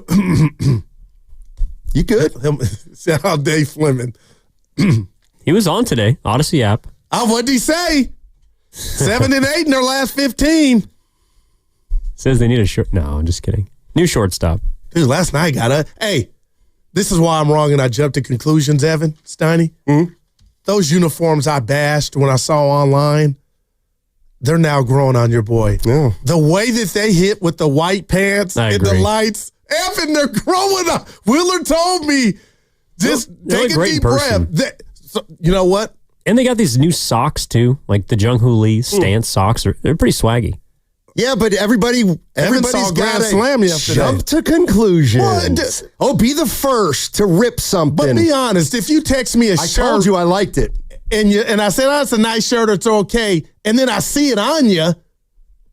Then I'm like, boy, that shirt, it's better than just okay. But why did you initially say it's ugly? Ridiculous. Okay, well, it looked like somebody just some kids threw some paint up against the wall and didn't. But dude, it hit under the lights, Evan. And this is really. See, I can be real and tell you I was wrong. You can't do that. They have like a 700 fielding percentage in them, too. And by the way, you weren't wrong. You just changed your opinion. Some people probably still think they're ugly. Well, the white pants help. You're listening to 95.7 The Game, KGMZ FM and HD1 San Francisco, always live on the free Odyssey app, now broadcasting from the Laughing Monk Studios. Laughing Monk, righteously brewed in San Francisco. Quick one for you. Oh, go ahead, Evan. No, I was going to ask you if you know what kits the Warriors are in tonight, Goo. I'll find out. Because he wants to know. I got it right here, Evan. Just give me a second. In the meantime, let's go to Will in Moss Beach. Hey, Will, how you doing, man? What's up, Steiny? Hey. Good, man. Hey, Steiny and Guru. I got key to the game for the Warriors. Okay. Defensive rebounding and limit the second chance points. I let them creep back in the game the last game, and they got to do a better job rebounding. And then I got a point about Steph. Steph's defense, I think, is better than it's been ever in his career. Steph's playing some solid defense. And one quick question. Do you guys really think that 4 extra minutes that Jimmy Butler plays, going from about 38 to 42 minutes a game, really has an effect in the future? I mean, maybe cumulatively over a 7-game series, if he plays 4 or 5 extra minutes, maybe it adds up. But over one game, does that really have an effect? Well, I'll tell you what I think, Will, and thanks for the call. Yeah. I don't, it's funny. I disagree a little about, over a series it'll have an effect. I actually think the next night. No, I think I think the big issue is the game itself. So if Jimmy, the way I think about it is this: if Jimmy Butler gets subbed out for, 48 minus 16 is 32. So if Jimmy Butler gets subbed out for 3 minutes in the middle of every quarter, that's 12 minutes. So it means he'd play 36. All right. Okay. If you so he plays 4 or 5 minutes, rest 4 or 5 minutes. Then he gets a rest for the period being over. Then he plays 5 minutes, rest. You know what I'm saying? So if he plays an extra 3 minutes, it's not just 3 minutes. It's now you're asking him to play, 12 consecutive minutes. So tonight, if I had to bet, you would bet there's no way in hell we're barring OT. We're going to see Jimmy play 42 minutes again. I wouldn't say that necessarily. Because if I'm Houston, I'm like, man, if you tell me we can get that bad boy down to 36, we might have won Sunday's game. I'm just saying. I think what Kerr's saying is if he's going to play 42 minutes, that means there's 6 minutes he's not going to play. So if you split up the 6 minutes he's not, the way they use Butler is they'll sit him for a minute and a half in the first quarter, minute and a half in the second, minute and a half in the third, minute and a half in the fourth. So he never plays, let's say, more than 6-7 consecutive minutes. Yeah. But and I get it, it's only 3 extra minutes, but then you're asking him to play 12 consecutive minutes. And Kerr seemed to indicate that by keeping Butler in for the whole third quarter, Houston actually started making their run late in that third quarter, maybe when Butler was feeling the effects of not getting any rest in the third quarter. And then he had to start him not in the fourth quarter because he had played a consecutive third quarter. So that I understand. Help me out, both of you. Did you see the live shot they went in and Kerr was in the huddle? And I just thought of myself, he goes, Dre, you good? Jimmy, you good? Steph, you good? Meaning, do you need a breather? I'm asking, is there any ball player that would have been like in that situation, Coach, I need one? Because I would have lied because I would have felt like I was letting the team down if I were gassed. Or Steiny, would you have been like, yeah, Coach, in front of everybody, your teammates, it's the playoffs, but I need a couple. How much time was left? I can't remember. But he did. I loved him for checking, but I'm like, if Dre really needed, and I thought of Draymond, like, Dre ain't going to tell you, yeah, I need a couple more. I mean, I don't ever think that one way or the other is the right way. But, it's that old thing of, if you're fatigued and you say you're not, and it gets you beat, then what good does it do?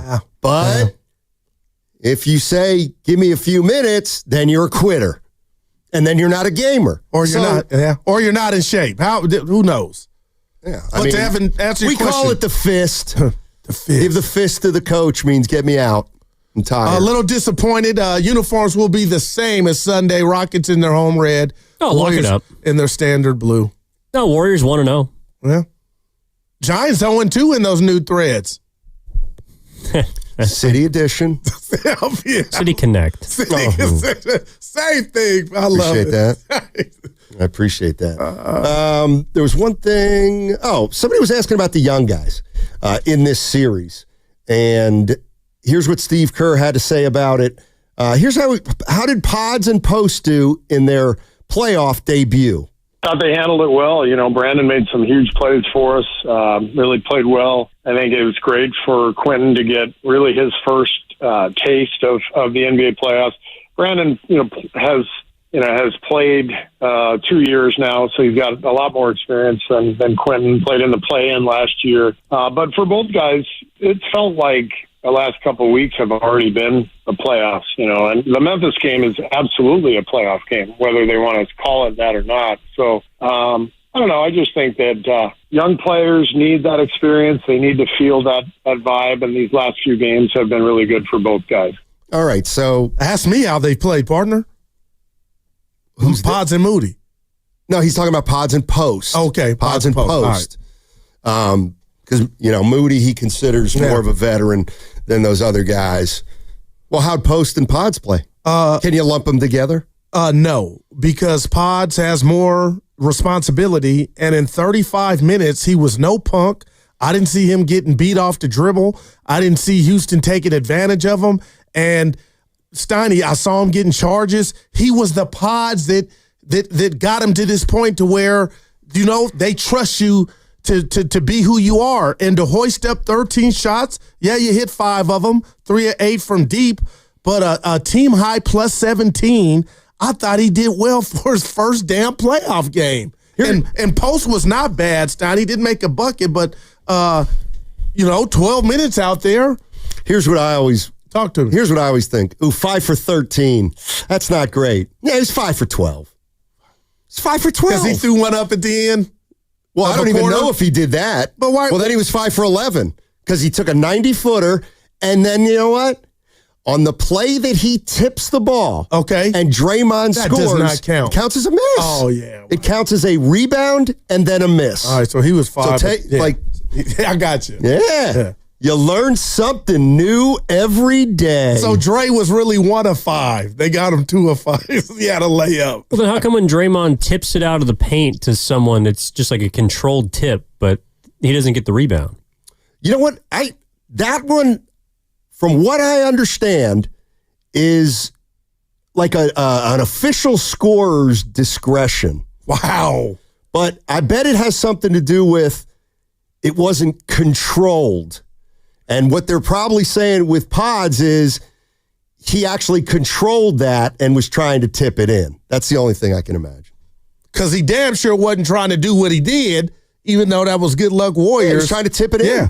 He was trying, I don't want to fight you, but it was also hustle. Yeah. Pods can dunk. Moody had 2 of the biggest shots, man. That 3 in the corner and that fadeaway on the Pods travel, the non-travel. I'll tell you what I'd love Evan to do. If you could get the Moody 3-point shot up and tell me how much was on the shot clock. That's what I think made it was winding down. I don't think it was. No, it was a hot potato, Steiny. I think you're going to be surprised. Let's go to Will in the East Bay. Hey, Will, how you doing? I'm doing well. Will. Good to talk to you guys again. Thank you. Dig the show. Thank you. Hey, listen, just real quick. Let's get something straight here, Steiny. You're not a fossil. You're not a dinosaur, okay? Oh, wow. Okay. No, no, listen. I grew up watching my Lakers die every year to the Celtics Sunday after Sunday schools, okay, with my dad, all right?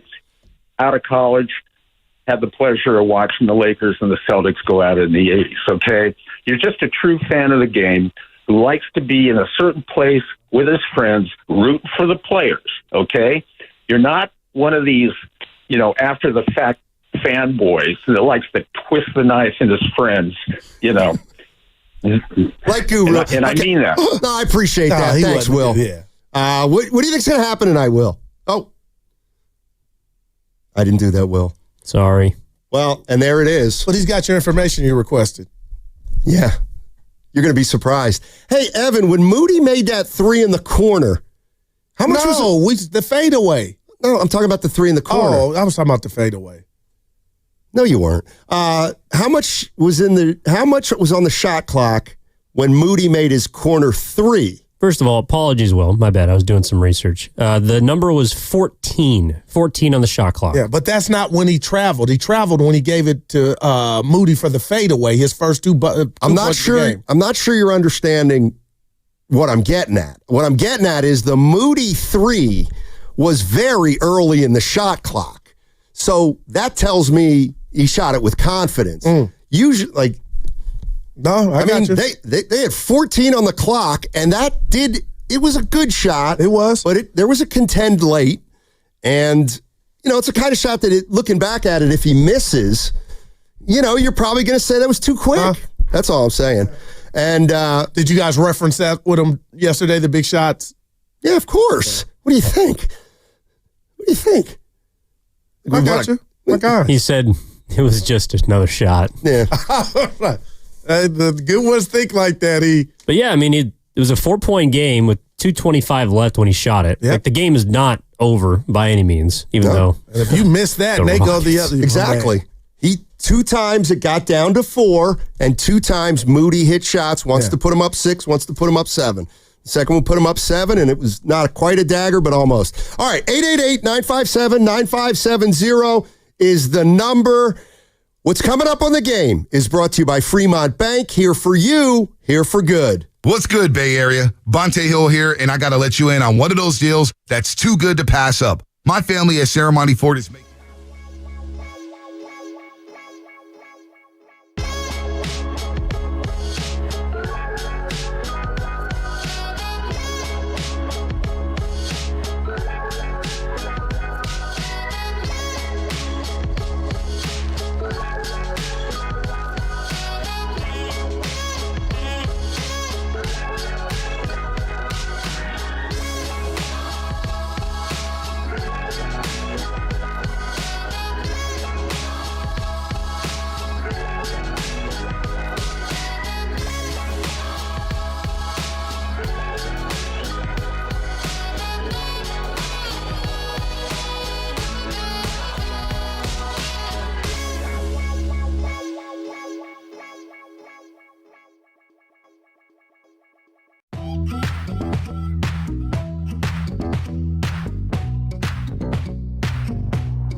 The Rockets coming out to play. We don't care who plays.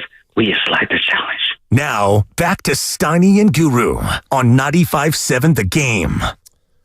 There are a couple little outliers that I wanted to throw out there, but I do know that we've been really Warriors-centric. It's the offs, baby. Yeah. Jump you know on. what? I'm gonna go ahead and do it anyway. And I asked Evan about this before the show, but how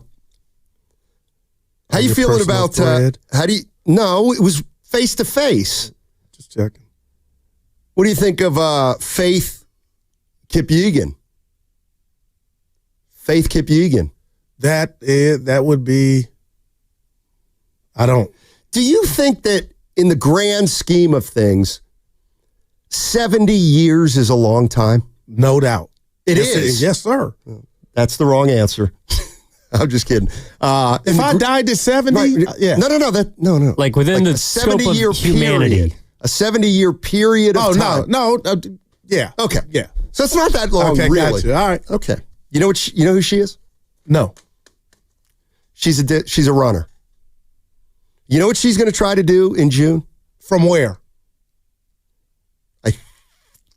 Oh, boy. Somewhere. I'm sorry. I'm I random. mean, I could just take a guess and say Kenya. That's what I thought you because were. that's where so many great runners are. Okay. But she's from the large continent of Africa. I'm Okay. sure. My homeland. In June, she's going to attempt to be the first woman. She is Kenyan. Okay, let's see.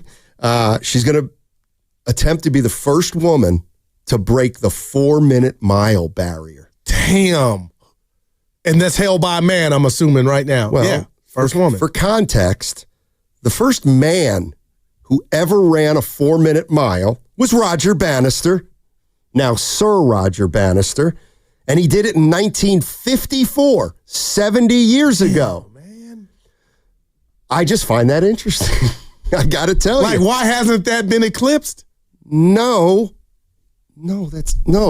I find it amazing that 70 years ago, a guy did something for the first time ever, and just only 70 years later, a woman's going to do it. So that means in theory, this woman could have been the first person to ever run a 4-minute mile in 1954.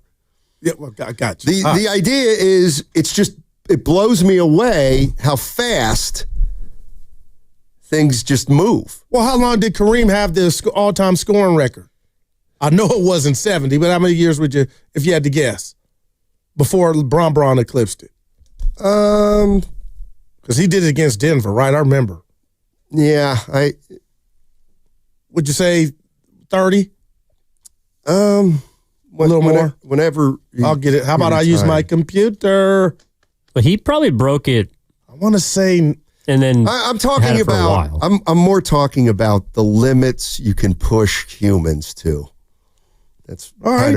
But I can still do what I want. You can do whatever with you it. want. Yeah, right. I don't care what you do. What I'm saying is I hear you. What I'm saying is a 4-minute mile. We used to have to run miles at Logan. Man. All right. Well, you ruined that one. The other one I want to bring up. 1,800 people have since men run a sub 4 mile. Yeah. And Evan and I were getting into an elevated discussion about how once a barrier is broken, it does seem to open the door for more and more people to reach that amazing level. Like black quarterbacks. I get Evan? Count the bucket. Evan? Well, not technically incorrect, but the whole, although that's more of a societal restriction as opposed to a genetic one. But the whole idea is that there'd never been a sub 4 minute mile runner until 1954. And then very quickly after, like 10 different people broke the sub 4 minute barrier within a few years. Mm-hmm. And so the idea is that once someone accomplishes a physical feat as a human being, there is almost like a mental hurdle that's cleared by all of humanity, and that they understand that it's not impossible to do. I like that. The Kareem broke it April 5th, 1984. Who did he break? Wilt? Was it Wilt? Wilt Chamberlain. Good guess. Not guess. You knew it. Now, if she does it, it will not be a world record. Okay. It will be aided in a way, but they're upfront about it. Also, by the way, don't look at me all flummoxed, because you can break a world record but not get the record because of conditions. So let's say there's a 100-meter dash and the wind's at your back. If you run the fastest 100-meter time ever, you don't get it. Because it says aided? It's wind aided, absolutely. Oh, my God. In fact, there was a runner, probably another Kenyan. That's like home runs at Wrigley Field. So none of it's blowing in. So there was a runner recently who tried to break the 2-hour marathon record. In other words, nobody's ever run a sub 2-hour marathon. Okay. So he was going to try to do it. And he finished in 2 hours and 25 seconds. So he didn't do it. Damn. But had he done it, it would have not been the official world record, because he had a pace car. He had a pace car in front of him that broke the wind for him. Wow. But also set a pace that was unnatural in a way. Fascinating. So do you think he knew this going in? Yeah, of course because he did. I would have said, forget the pace car. Anything that would have kept me from getting it all, I would have said I got to do it without. And I'm going to tell you right now that I'm not sure you could ever do it without that kind of aid the first time, because you're running by yourself. Like, the only way you could do it is in a race. You could not do it alone. Man. I don't think. Not without a pace car or somebody, the pace car. Where'd you get that from? Dude, you're going to laugh. I'm not. I love track and field. I love it. Okay, you still didn't tell me where you got it from. I'm interested in track and field, and when I see stories about track and field, I read them. Yeah, stories on the internet. Sure. All right. This was on ESPN.com. That's all I was asking for, bud. But why?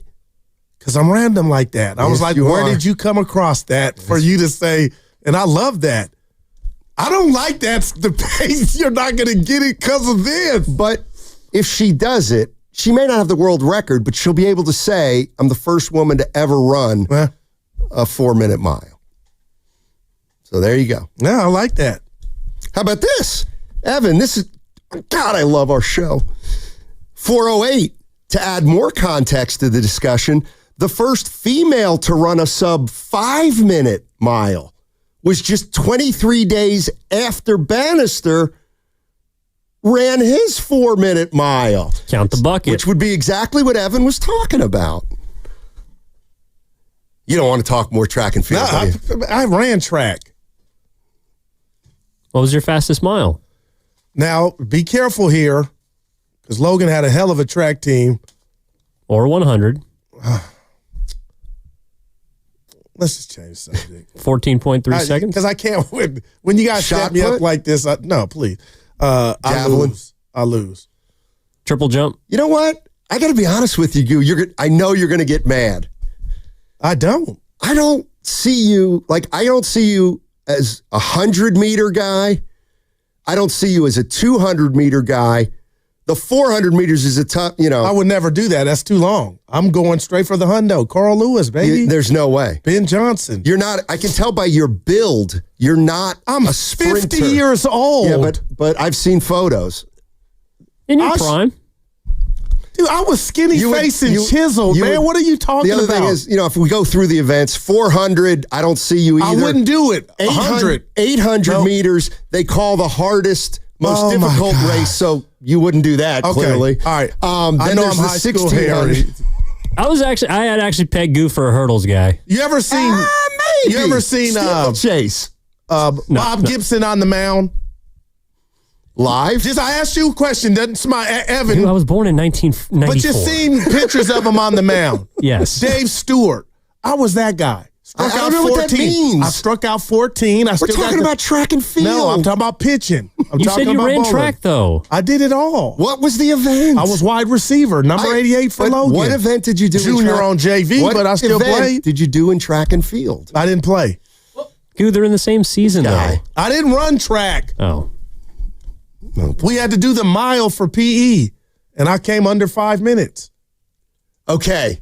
Now you're lying. You're flat out lying, and I'll tell you why. Dude. No chance. We had to be under 5. My God. This is the L you guys are going to take now. Yeah, like the 143. I'm surprised he didn't say I ran a mile in 143. Hey, that's a victory. Steiny, what are you saying? How fast is your fastest victory lap? I think I'm taking one now. Dude, I don't got nothing to prove to you. Your build, damn near in a wheelchair and cane. Dude, and I'm still hooping. Oh, my God. King of the heel. Oh, my goodness. Okay, and then, again, hey, look, I know Warrior fans out there, but you all think they're going to sweep anyway. Oh, so y'all think they're going to sweep, so we don't have to talk about it anymore. No, we do. But I've kind of buried a lead, and I've been waiting for this moment all my life. That's not true, but I've been waiting for you two to be together because I need to know about... What do you got up your sleeve? Sinners. Oh, my God. Sinners. Don't do this. The boss ain't here. That's why we're doing it. Yeah, no doubt. So Guru has seen Sinners, and Evan has now seen Sinners.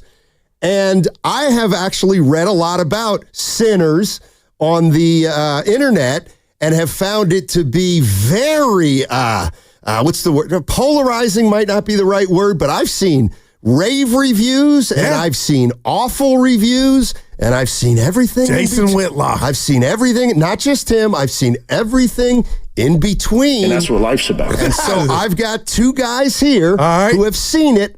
I haven't. So this can be nothing but objective.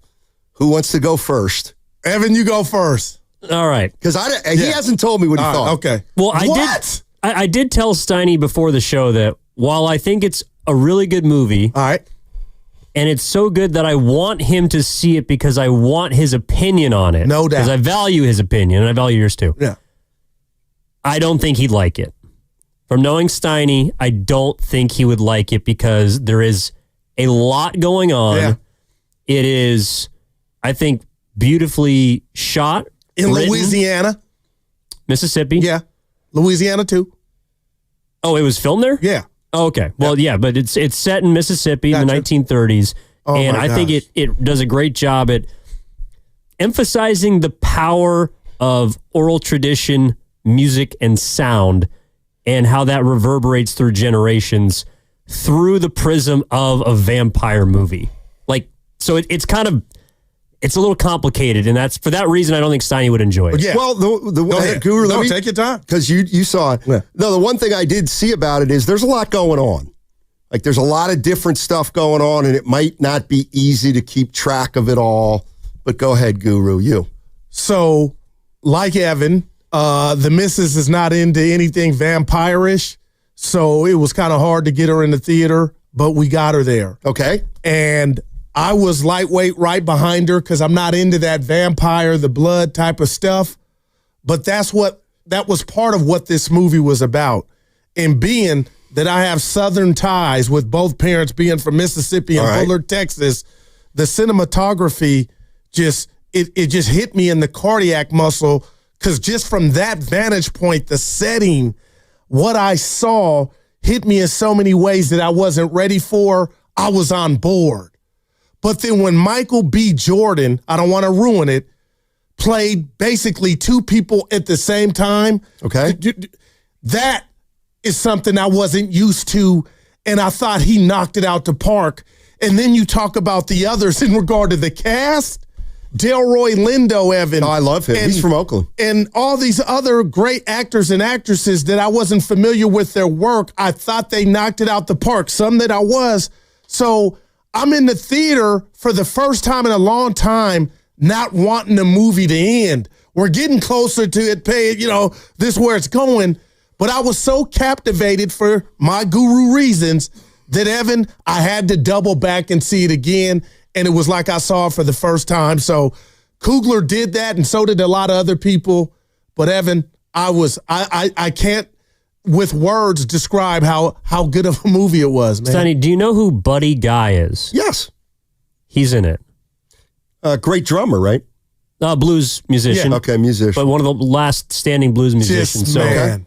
Coogler was talking about how his uncle used to listen to a lot of blues music when he was growing up and how he fell in love with the genre. And obviously it has a deep connection to the South and a lot of black history, obviously. And so his family's from Mississippi, so it was really cool for him to be able to give Buddy Guy, who plays the old man in the final scene, I don't want to spoil it, but in almost teared up, Evan. The credit scene, and for him to bring him in to kind of, I guess, be the finishing part of the film and to get some closure at the end as well with Michael B. Jordan and Haley Steinfeld's character. Wow. Okay. Was really special for him. So there's a lot of also personal dynamics at play too. And I think it hits everybody different. That's the thing that I've heard consistently is everyone felt, whether it was good, bad, and different, it hit everyone differently because of all the connections that it plays towards with music and I think just generational passion for art. And no doubt. And what do you give me for this, Evan and Steiny? This is too young for Evan. There was a sitcom back in the day called Moonlighting, Sybil Shepherd and Bruce Willis. And the gist of it was they worked together. Bruce had a crush on Sybil. How would he ever, would they ever get together? Right. Would they ever get together? There's a lot of sexual tension. There were relationships in this movie that I thought Coogler knocked out the park to me, Evan, with the dialogue and dynamic of the back and forth between certain couples in the movie. And I go not little things, but things like that. You knocked that out the park. If you kind of catch my drift.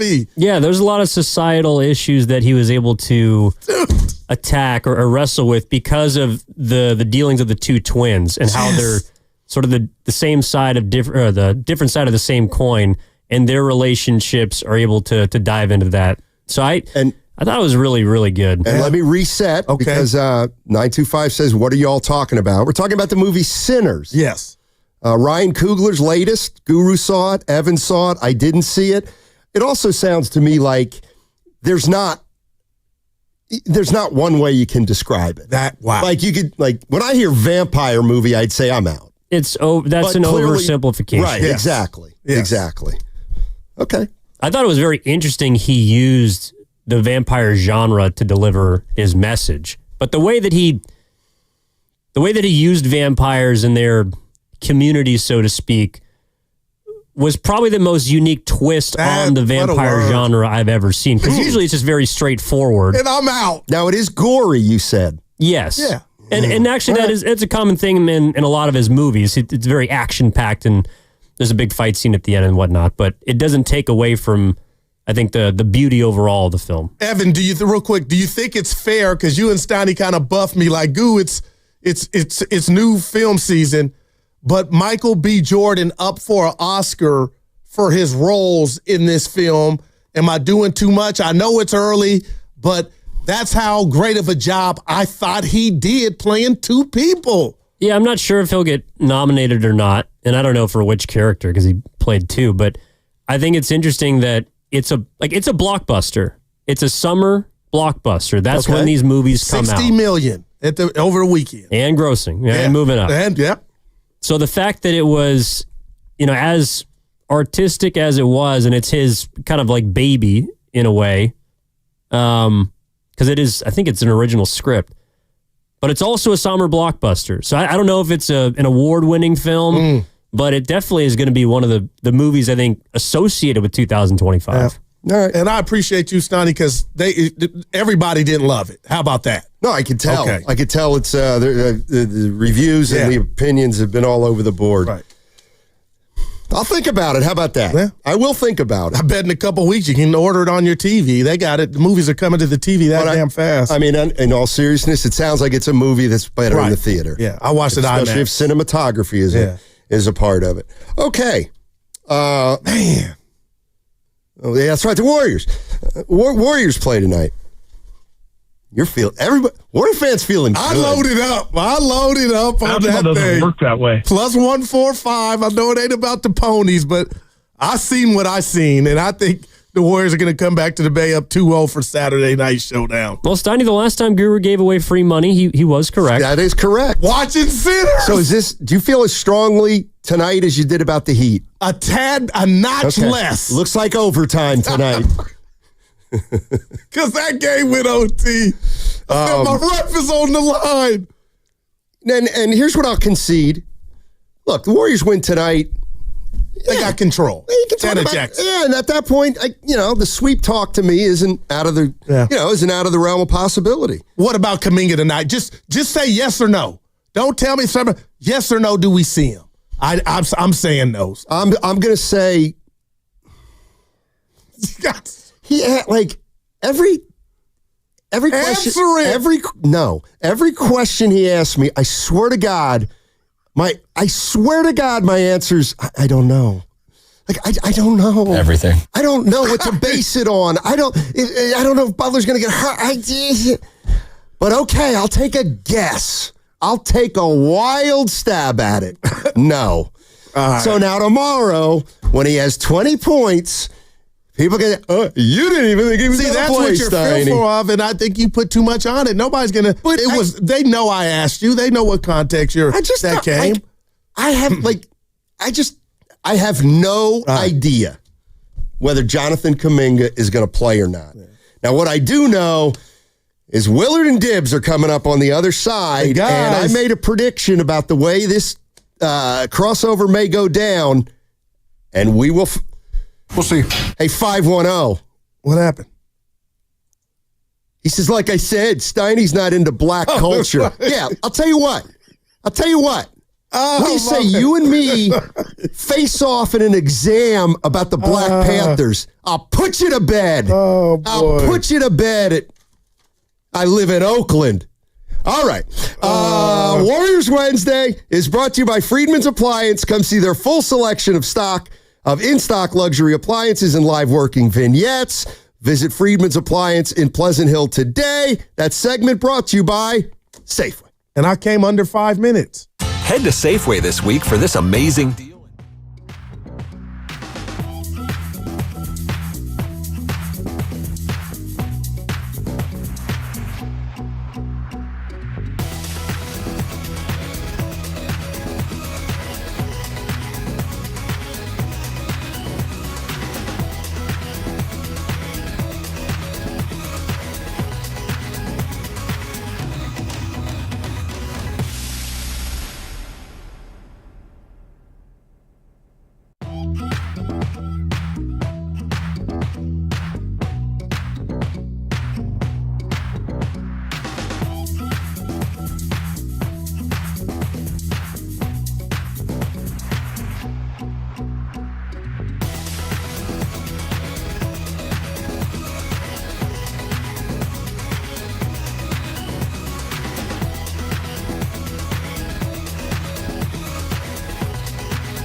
The Rockets coming out to play. Watch the game again then, Steiny. When it's over, it's over. Just ask my ex. Now, back to Steiny and Guru on 95.7 The Game.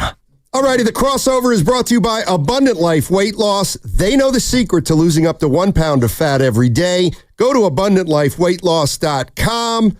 Willard and Dibbs in the house. What's up, gentlemen? How you doing? I need help. Boy. What do you need help with? I'm so confident in the Warriors, I don't want it to come off as disrespect. So Stotty's like, you're straddling the fence, but this Warrior team offensively and defensively is a problem. Where they go, we're going to find out here soon. But Dibbs, I brought you up during the show. Last time I saw you, you were like, you expect Houston to give them the business. Yeah, I do. And I just am not there. I think he wants them to more than he expects them to. You can go ahead and keep your thoughts out of my mouth and my feelings. Is that not what you said to me 10 minutes ago? Did I say that I want them to? Kinda. You know what I said? And I'll bring it to the air. Say it. I said if Houston wins game 2, it's better for us in our business. No doubt. Does that mean I want them to? No, and that's your extrapolation. That's you putting your own words into what you consider to be my desires. No, and my desires are reading the room, and you want what's good for business. And I read your energy, and I read your facial expressions, and I made my observation, and I'm standing on what I say. You can stand on business, but you're out of line. Yeah. I like that phrase. Well, and honestly, BIDNESS. If you think about it in terms of like the listeners and the interest level, a 1-1 series is much more interesting than a team that goes up 2-0 with 2 road wins. So if you want to take that and make that about my desires, well you're wrong. I actually don't even. And you're out of line. I don't buy the premise. I don't buy the premise at all. Then why'd you bring it up? It had already been brought up. Off the air. Right. You said that you think that Houston's going to run them tonight. I think that it's being shaded a little bit by the fact that you kind of want that for business. And I think it's not shaded by that at all. Okay, I don't. My thought observation is not, and you're wrong. Okay, great. And I'm telling you about. You're trying to tell me what I want. And that's where I clap. I don't want to get into semantics with you. My point is, he's the captain over here of semantics. I don't think it is good for business. I think it's a short-term gain, long-term loss. That's what I think. I don't think most people, and Dibbs, you've admitted this, and I don't think most fans watch the way you do, and that's fine if you're different. I'm sure there are many who are similar to you. I'm not. I don't want the game to be close because that's more fun. And then you win. I want the Warriors to win by 148 points. Right. I want shoes off. I want conversation happening in the room. If you got a drink that makes you feel sexy, drink it. That's it. That's the way I watch my favorite team. And so I would much rather they sweep and rest. And I think that that's great for fan-to-man business altogether. Just my take. That's all. Yeah, you know what? I want a good game. Give me a good game. Yeah. And let the chips fall. But you do understand, of course, with I guess the confidence that I speak about the Warriors and what's happened since the inception of Jimmy Butler. It's not disrespecting the Rockets, Dibbs. When I can tell you, when this is all said and done, this series with the Warriors, I think I can help them out right now. You don't even need to play 3 more games. What you need is to go find a professional, polished scorer to go along with what you guys have going, because you got something going. But right now, you don't have the starting backcourt, the shooting to take down this Warrior team. And I think we're going to watch that play out in the next 3 to 4 games. It might not even be 4. 5 games, 3 left, including tonight.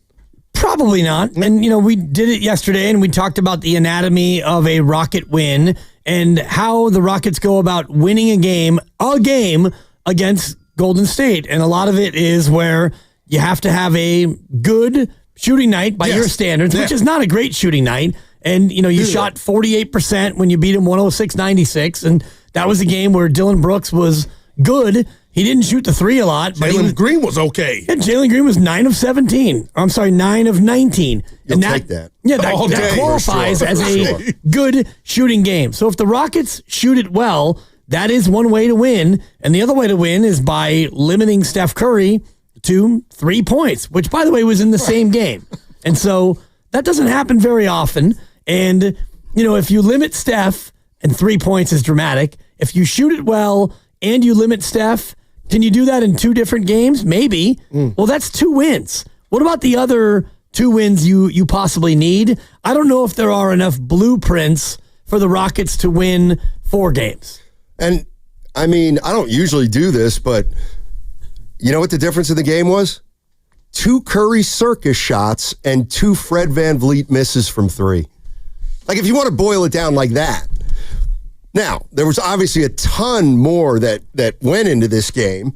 My rule is I gotta wait. I got to see 2 games. All right. I've seen too many times where something happens in game 1 and game 2 is just completely different. I'm not saying the Rockets are going to win the series. Yeah. I'm just saying let's just watch one more game.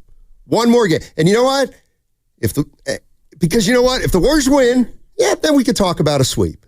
Or we can talk about control of the series. Or game 3. If they lose, if the Warriors lose, well, then we got a series. Yeah, I mean, that's how it goes. I know. Sweep is too. That should not be coming up yet. I don't think sweep should be coming. Well, I have Warriors in 5. Guru, and I'm feeling good about that. Yeah, Guru said today he thinks they got a good chance to sweep. I said if the Rockets so you guys lose tonight, you guys are at odds. That's there. on the table. No, that's on the table, Willard. You would only need 2 more. He put out a qualifier. Yeah, thank you.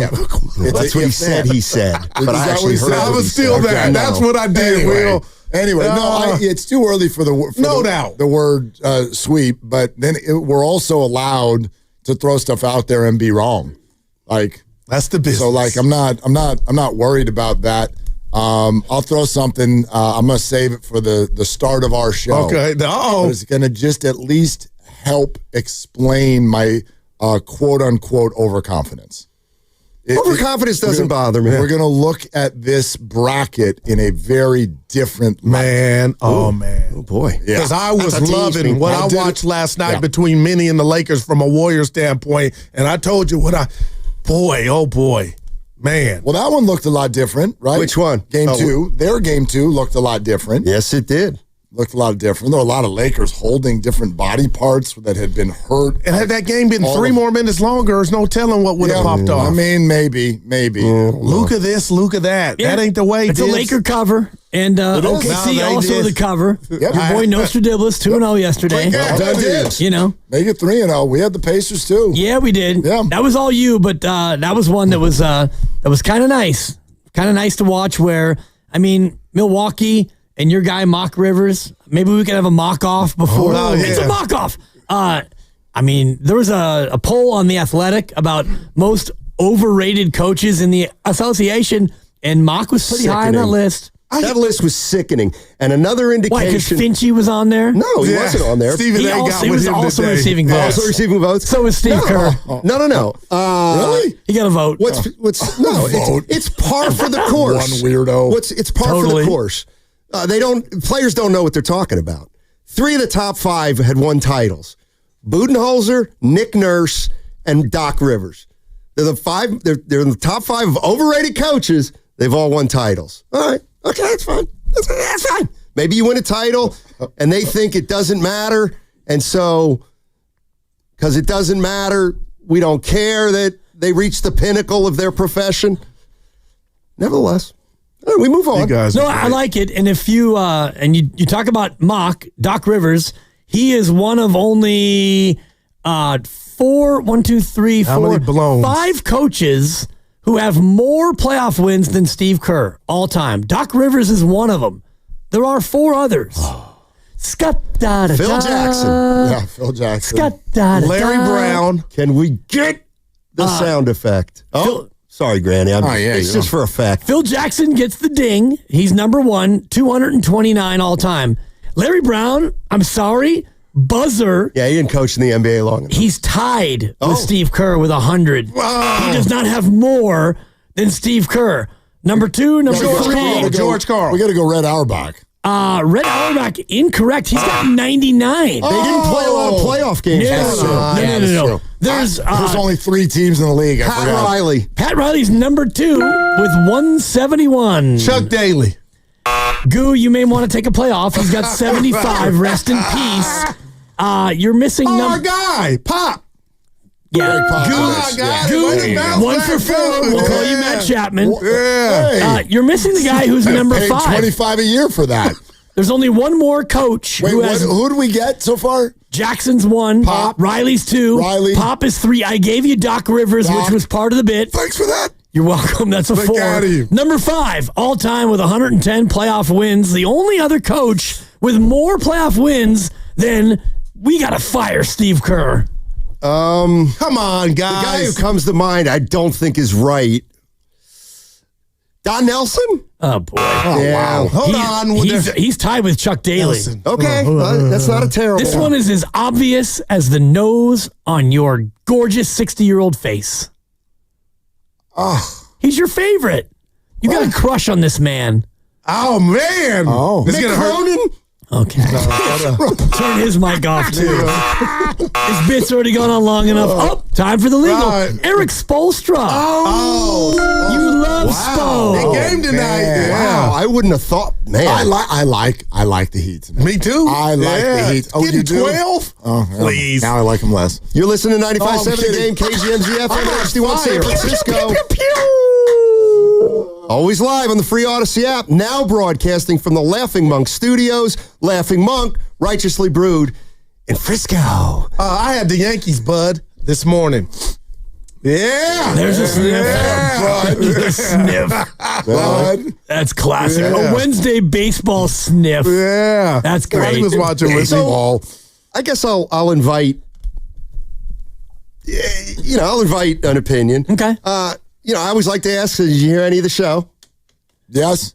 Not a lot, though. Yeah. What did you think about my belief that if the officials, let's say, kind of bury their whistle, and if the physicality is allowed, it does not necessarily put the Warriors at a disadvantage? Good luck with this one. And here's why. For everybody, Curry gets this. Draymond Green benefits from that in a huge way, and it helps the Warriors' defense. I also think this. In a game that's really physical, I do think that over the course of a game, skill still wins out. It still wins out. I'll buy that. And like a guy like Jimmy Butler, like he can play through contact. Like he's actually really good at it. And sure, you want the +1. Yeah, if you're taking the free throws away, right? Not but by the same token, do you want Şengün getting little touch fouls? Or no, but Warriors are a better free throw shooting team. No doubt. However, the other side of that is if they bear the whistles, Draymond's not going to be in foul trouble as much as he might be. Do you guys want to meet the new character on our show? The other thing is sure. I'm starting to really, because he has the answer to this, push against Steph. You're pushing against Steph? It's a bad thing to do in he this is a strong. He's got old man strength. Yeah, no, he's built. He came into the league scrawny. He's endured the physical toll that the NBA takes, and he's found a way to neutralize it with his own strength and his smarts. Would you like to test your theory with some actual data? No. Oh, okay. No, not at all. We can. I mean, if you're going to tell me that if the Warriors shoot more free throws than they're 5-0. I don't want to tell you anything. I just want to introduce you to somebody. Go ahead. Okay. His name is Deep Dive Dibs. And, got his own sound effects. Yep. Put on your snorkel. That's right. That is pretty dope, Randy. Dive into the water and Right. Kudos. Forget swim Kugler. down toward the abyss. Yeah. Right. And then when you get there, He's trying to pit us against each other. you're Dibs. going to be No. not at No, all. no. You'll be a smarter person for your deep dive. Let's go live, dude. Deep dive Dibs. So my days after a drop off of a 2-year-old, I go home and I watch the YouTube. You see me in the comments, and I do deep dives. Today's deep dive was brought to you by fouls. And if you look at the fouls that were called in this series, there is a clear-cut trend. The first game they played, there were 54 fouls called, and the Warriors shot 50 free throws. Warriors win. We're talking about the 6 games they played this year. Correct. All right. The average fouls called in an NBA game is about 38. The Warriors commit 19 a game. The Rockets commit 19 a game. The league average is 18.6, but I'm not going to get too deep in the numbers. But let's make 38 the baseline. All right. Game 2, 36 fouls called. A little bit, just a tick fewer than normal. Warriors win. Game 3, 25 fouls called in totality. Rockets win. Rockets win. 91-90. Steph Curry shot 1 free throw. Rockets win. Game 4, 38 fouls, bang on the number. Warriors win. Game 5, 29 fouls called. 9 fewer than the average. Rockets win. And in the first playoff game, we know that 33 fouls were called, which is below the norm, which would lead Rockets win. The Warriors won. Right. And that is the anomaly of the 6 games. And if you look at the pattern of these games, when the referees don't call fouls, Houston has a greater chance of winning based on not foul trouble, but the fact that Steph Curry, the number 1 victim, not only in basketball, but in America, if he is victimized at that level, then the Warriors have no chance. I heard you use manhandled to Steve Kerr. Yes. You said he gets manhandled. I believe I also used harangued, caressed. He's too strong to get manhandled. He ain't this scrawny porcelain doll that you remember from 2009. He's a man. Right. He is. He's been running, Grandy. I gotta dig that. That was quite a performance. Thank you. If I could just add one tiny cherry on the sundae, if you look at tonight's officiating crew, the chief official, David Guthrie, calls the 5th fewest fouls in the association. And he is number 1 in the association in road fouls called. He doesn't call fouls. Hey, Mark Cuban. And he leans home team. Okay, so you take the Rockets cuckoosh. Now here's the issue. As I see it, that's all facts. It's a beautiful deep dive. Thank you. Appreciate it. Here's the thing as I see it. You called game 1 of this playoff series the anomaly of the group of games between the Warriors and Rockets. Yeah. I think I might argue it's actually the most accurate picture that we can have of this matchup yet, due to the factors such as early in the season, there was a game with no Steph. Obviously, there were multiple games with no Jimmy.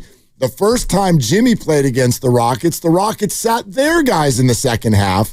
And then we all have our feelings about the game at Chase Center late in the season when the Warriors were finishing their gauntlet and exhausted and lost. And that was the best Houston can shoot the ball. Like, they very rarely shoot the ball like that. I might argue that while game 1 is the anomaly, it is probably your best snapshot of what we're actually dealing with right now between these two teams. So the deep dive takes us to the idea that more foul calls help the Warriors, but the anomaly suggests maybe it actually doesn't matter as much as we thought. The Warriors are just better. Yeah, and that's where I was going. They are better, for sure. But they're better basketball team will benefit. No doubt. No doubt. But I just look at the real outlier game is when they called just 25 fouls, and I know that there was no Jimmy, and JK had 20 in that game, but Curry shot 1 free throw. And when you have a game with just 25 fouls called, which is 13 fouls fewer than the average, that for me is the real outlier. But the takeaway is the Rockets won by 1 point. And they won based on some Casey Schmidt. Right, Sorry, there Grandy. should have been one less foul called than there was. No doubt. That was a foul. But even at that, so Houston got a very, very friendly whistle, and they still needed a late, dubious call to even get a 1 point victory. Yeah, but nobody in here thinks the Rockets are better than the Warriors right now. Do we all agree that it looks like the officiating is different in this playoffs? That's how it should be. Watch Denver Clippers on line 1. I think it is. They're letting stuff go. I think they're letting them play more. Let's just put it that way. Well, it would be fun to do tomorrow's deep dive dibs on what is the actual national foul call average just in the playoffs. Oh, yeah. Give me 90 seconds. I'll get back to you. All right. Probably need more than that, but okay. How about a minute and a half? How about 2 minutes? But how about this? I'm throwing a curveball. 4 hours. Yep. Dude, the draft, the football draft. Oh, you is got to tomorrow. be kidding me. Shut up. Oh, my God. You don't care about the draft? Shut up. Please. Sit out. I'm asking Willard and Dibs. I'll walk out is what I'll do. Who cares? The draft, baby. You always walk out, and it was worth it just to hear Guru say shut up twice. I don't even care what the subject matter was. But it's like I'm in warrior mode, but dude, it's a big draft for the Niners. Did you see the George Kittle interaction with Diana Rossini? Yeah. That was funny. Wow. And for those of you who don't know. Was it funny or? I thought it was funny. I love it when people do that. Diana Rossini reported that it does mean good signs for Brock Purdy's contract negotiations that he showed up, and that George Kittle not showing up was contract related. And she said, per sources. Yeah, I saw it. And then George replied and said, your source is wrong. And the best reply was someone then replied to George and goes, who's your source?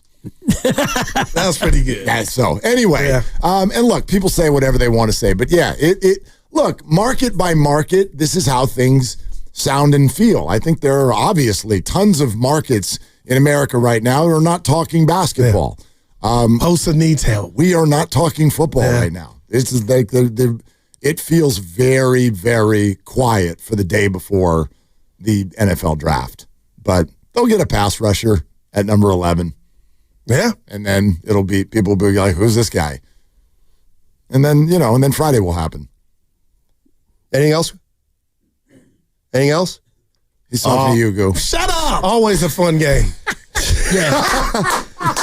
No, it wasn't Always a fun game. It wasn't the subject. It was the time. No, that was amazing. Because we were about to get out. I just had to get that off him. So, you know what? Should I bring up my, how about I bring up my mile talk now? The track and field talk. Dibs and I discussed it. It might have been 7 minutes. Did you find your IQ? The IQ test documentation? What did you snicker? I'm sorry. No, I turned around to get my jacket. No, did you find the? Did I you was look at for Kaiser it? all day yesterday. No, I know, where I took the test. You asked me a question. Sounds like you Okay, got it. Okay. And no, they don't just have it on the wall because it was They have so it in the good. system. No, it's coming to me, so it'll be here any day. So you don't have it at your house? No, I don't. Did you look? No, I knew I didn't have it. You didn't have it. Yeah, Okay. yeah. Okay. I just I'm didn't being realize. genuine. I just didn't realize I'm working with a guy with a 143 IQ. Okay. Who's also the next Roger Bannister. It's incredible. Steve Prefontaine. To fill you in, Willard. Thank you. I go into Union City, Logan. We had to run a mile under 5 minutes. I thought that was it at 14, 15 years old. And those are world records. But I believe that's what it was. 5 minutes, under 5 minutes. That you ran the mile in under 5? We had to, yeah. Oh, wow. To do what? To go home? Pass PE. They don't even have to do that in Kenya. There's no way. All right, so it probably was 7 minutes. Yeah, that sounds right. If you want to go to like the Navy SEALs and they have to do like crazy, the most physically arduous testing ever, I don't believe as a SEAL you have to go sub 5. No, probably about 520, 530 as a SEAL. This was in middle school? Yeah, high school. Okay, yeah. You had to pass. In middle school, I remember those of us who could break 7, what that was considered not special, but like that was really good. And then there were the people who were walking, I know them. They got home in about 11. Well, and of course, what's coming next is that Guru was a Navy SEAL. Pops was in the Navy. Was he? But no SEAL. So was mine. What did he do? What'd yours do? Engineer, technical engineer. Okay. 30 years. My dad was a sonar guy in a submarine. What if they know each other? That'd be amazing. I got a nephew that works in works on a submarine. It's weird. They're out to sea for like 4 months. All the things about my parents where I'm like, my fault. Really? You were a billion miles below. Did you see Dibs down there doing a deep dive? Yeah. That's a 5. Presidential physical fitness. To get the gold medal as a 17-year-old, 6:06 is the mile standard. So if you were able to go sub 6, that's cooking. That's plausible, though. Yeah, but that's really good. That's really good. But Yeah. it's really good. It was just a natural answer. I didn't say it like, I'm Carl Lewis, so maybe it was 8 or 9. He didn't run the mile. As we find out, He's a sprinter. You know that. I get out of here on a very good note. Boy. What is it? Even though Goo told me to F off on a text, and now he told me to shut up twice, we've got some... Willard, we've got to get back together, and we will by tomorrow, and we'll get it together right here on 95.7 The Game. Good luck. Shut up!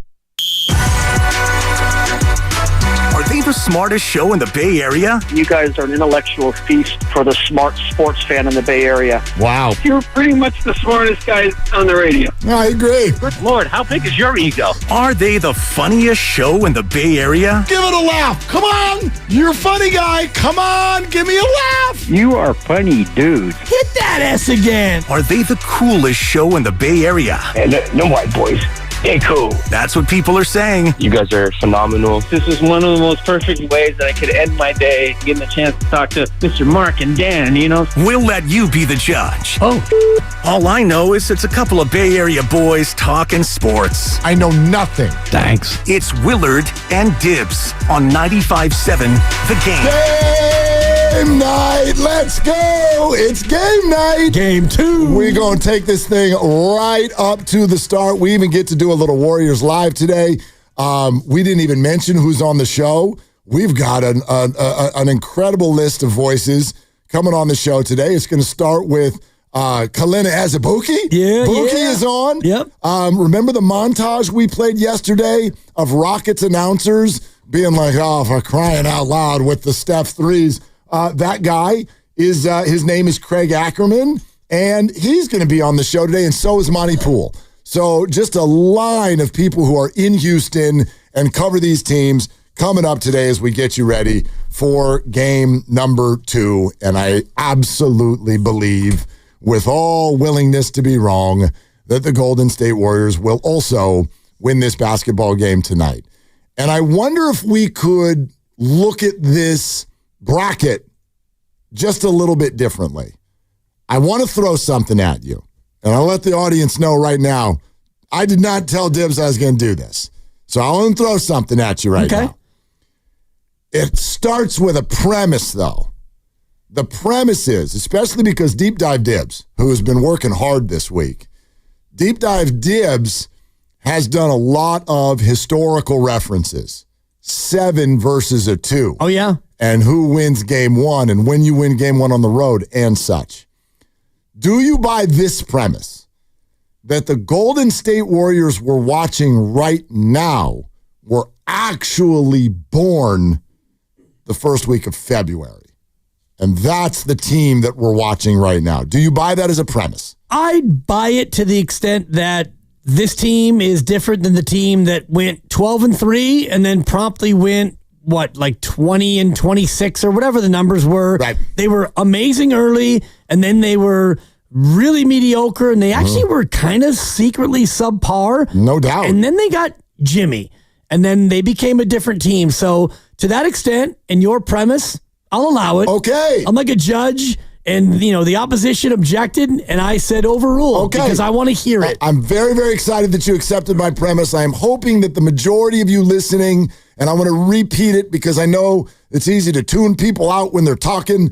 Listen to the premise. Are these Warriors, the ones we're watching now, are they actually a team that was born the first week of February? If your answer is yes, that's who they are now, because I believe that. So I believe things that happened in December don't matter that much. So we can go through all these matchups that the Warriors and the Rockets had this year. And even though the Warriors had some success against the Rockets early on, I don't think it's an accurate picture of what we're doing now. And this might help with why I am bordering on cocky when talking about this series. Dibs, I wonder if you might play a game based on my premise. And who cares if you're right or wrong, because these are all close and it's just for fun. Well, Grandy cares. Well, there'll be buzzers. But there will be. Hopefully a ding or two along the way. I would love to explore your and the listeners' perceptions about these 8 teams that are in the Western Conference playoffs and who they actually are right now. Would you like to guess, heading from 8-1, the seeding of the Western Conference playoffs if we just started when Jimmy started playing? So basically post All-Star break. Basically. Ish. But let's start the night that he played against the Chicago Bulls. The first half was ugly, and then here they came, and that's Jimmy Butler's Warriors era. From that moment, heading forward, what do you think the seeding of the Western Conference playoffs actually are? You want to give it a whirl? I'll give it a whirl. Let's give it a whirl. Let's go from 8 up until 1. Who do you think is the 8 seed? Remember the season, and this is regular season only, no playoff games, no play-in games. Just the records of the teams once Jimmy Butler started playing basketball. Who do you think is the 8 seed? I would guess Memphis because they were really good and they wound up as the 8 seed. So I think Memphis would be the 8. That is absolutely correct. In fact, Memphis has a losing record. Right. And losing record. And I remember we talked about this going into the play-in and how, Memphis was amazing and then they were, really kind of and then worse, and then they limped in and they're the 8. And I think I think you see it so far. Right. Right? They've been blown off of the map twice in Oklahoma City. Who do you think is the 7 seed? Here's where it gets tough because OKC is 68-14, but they were probably 50-5 at one point. So I don't think that they're the 7. I'm just going to go with Minnesota because I think that they were good but not great. I'm torn between Minnesota and Denver, but I'm going to say Minnesota. You're going to say Minnesota. Is the 7. Grandy, I'm sorry. The 7 seed in my reality, the Denver Nuggets. Yeah, I knew it was one of the 2. The Denver Nuggets are the 7 seed, and you know damn well I've been telling you for a week and a half now I think the Clippers are going to win that series, and I still think the Clippers are going to win that series. The Denver Nuggets, they are your 7 seed. Who do you think is the 6 seed? I'd go with Minnesota. Okay. I was torn between the 2. All right, Grandy.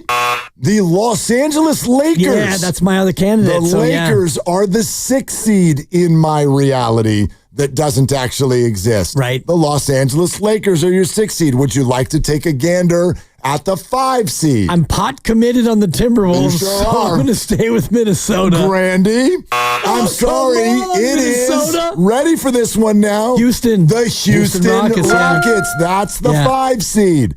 Who do you think? You know who I think is the 4 seed. Give it to me. Oh, yeah. Okay, finally. You got it. The Minnesota Timberwolves. So pot committed on Minnesota. That is your 4 seed. Yep. Who do you think is the 3 seed? Probably Oklahoma City.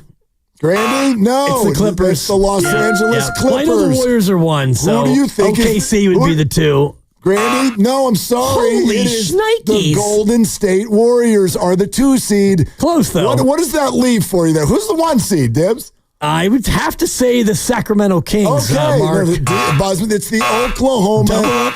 It's the Oklahoma City Thunder.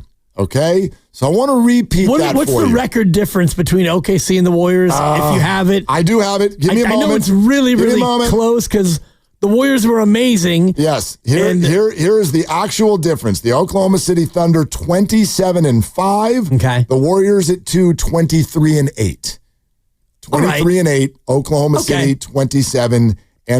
The third seeded Clippers 22-9, just a game behind the Golden State Warriors, even though they beat them on the last day of the regular season. All right. Now, the reason I love this list so much is because I actually think if you look at it, it's, while not perfect, it is a pretty accurate portrayal of what we've seen so far in the first 4 days of the NBA playoffs. I think it's pretty accurate. Who's been the best looking team? Oklahoma City. Who's next? Who's in the next best position? It's the Golden State Warriors. Yes, so far. Absolutely. Clippers would be the 3 seed. I agree. They grabbed home court away from the Denver Nuggets and almost won both games. Minnesota's the 4 seed. They dominated the Lakers in game 1. Obviously, the Lakers came back in the next game. Now, the Lakers down at 6, I probably think they look more like the 4 or the 5. And the Rockets at the 5 probably look more like the 6 or the 7. The Denver Nuggets, say it again, I think they're going to lose this series. They just fired their coach. And the Memphis Grizzlies are, they are the Where's Waldo of this bracket. He who does not belong. Which one of these is not like the other?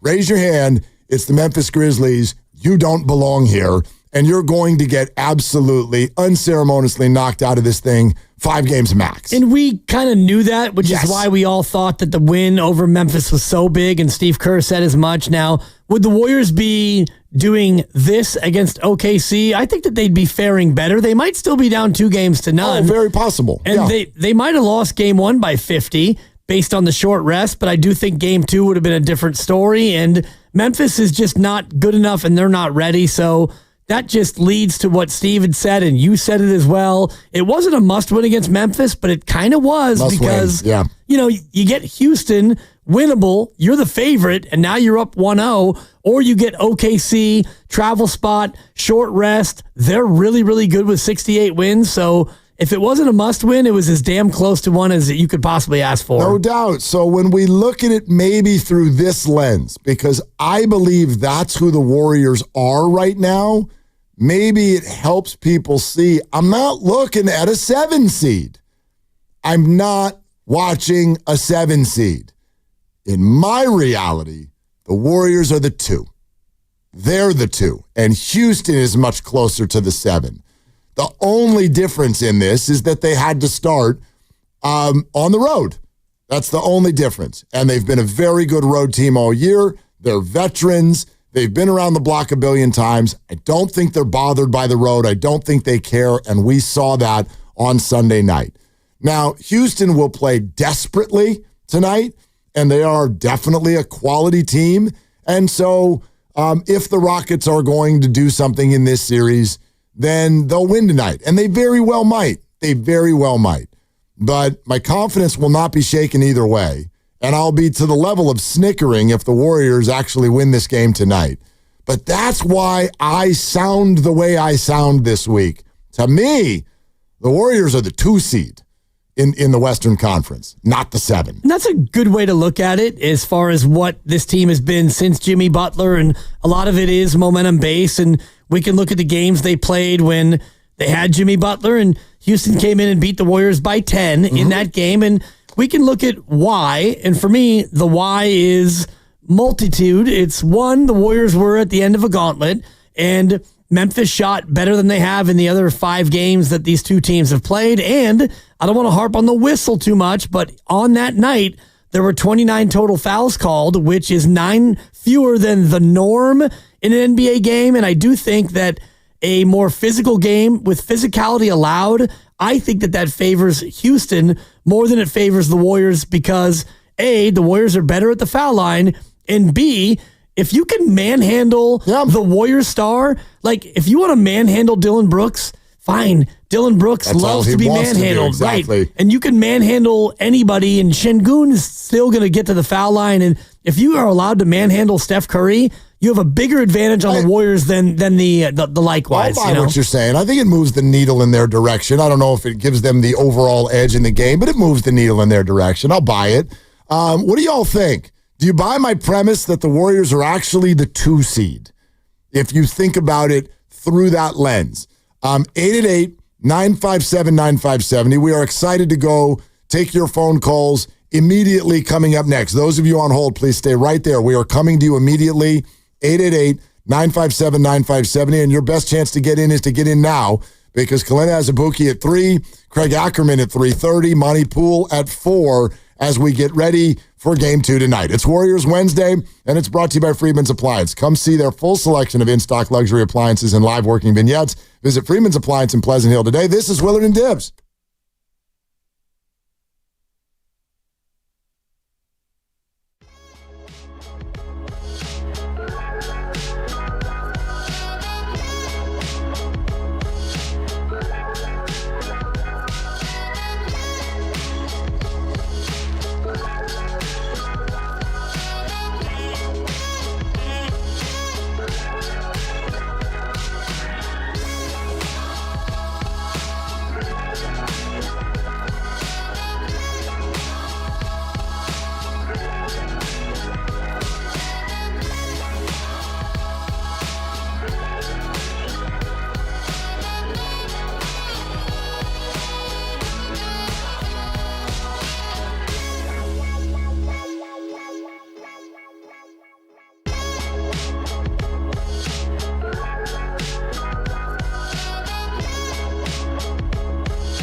numbers are numbers, and numbers are numbers. Now, back to Will and Dibby on 95.7 The Game. And those are my numbers. And you don't have to adopt them. You don't have to. But you can. You can if you want. And I normally would clap back against such things that are arbitrary in nature and like, oh, isn't this great? Rose-colored glasses. But when you look at this one and this team with this guy since that date, I do kind of think it's fair to look at it and say, okay, they're the 2 seed. Well, they're not. But if you look at who they are in actuality, like who this team is and who this team has been, well, then, yeah. So then let's go ahead and have expectations around them being a 2 seed. Well, and we can do that. Yeah. And I kind of do. You know what I mean? I certainly a top half of the bracket team. You know, if you have a hard time with the number 2, okay, fine. Shaq didn't. But anyway, if you have a hard time with that, fine. I look at it as a top half of the bracket team, and therefore a team that I just freely and fully expect to win round 1.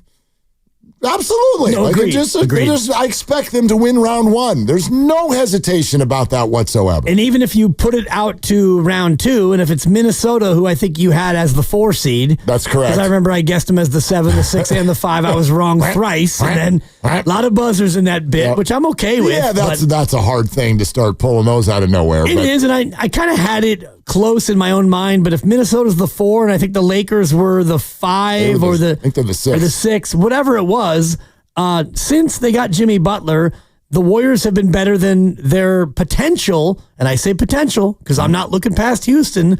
I do think the Rockets win tonight, and I'll save that for later, and I think this is, if the Rockets lose in 5, this is the game they win, and I don't think that the Warriors will sweep them, and if the Warriors win in 6, then the Rockets would win, in my mind, this one, and they'd have to find a way to win Game 5. But anyway, going into the second round, if the Warriors make it, and you have LA or Minnesota, which you would, based on your numbers, and I like these numbers, they would be favored. They'd be favored. Well, and we'll see. We'll see how, who gets there. We'll see how much rest they get when they get there. That's a big factor. I think that's a factor. So all of that, down the road. We want to go to the phones, and we will. Want to read this first. Dub Nation, or not read this, but get this out to you. You know that when the Warriors play, we do our engagement poll. And so let's do it right now. Let's get engaged.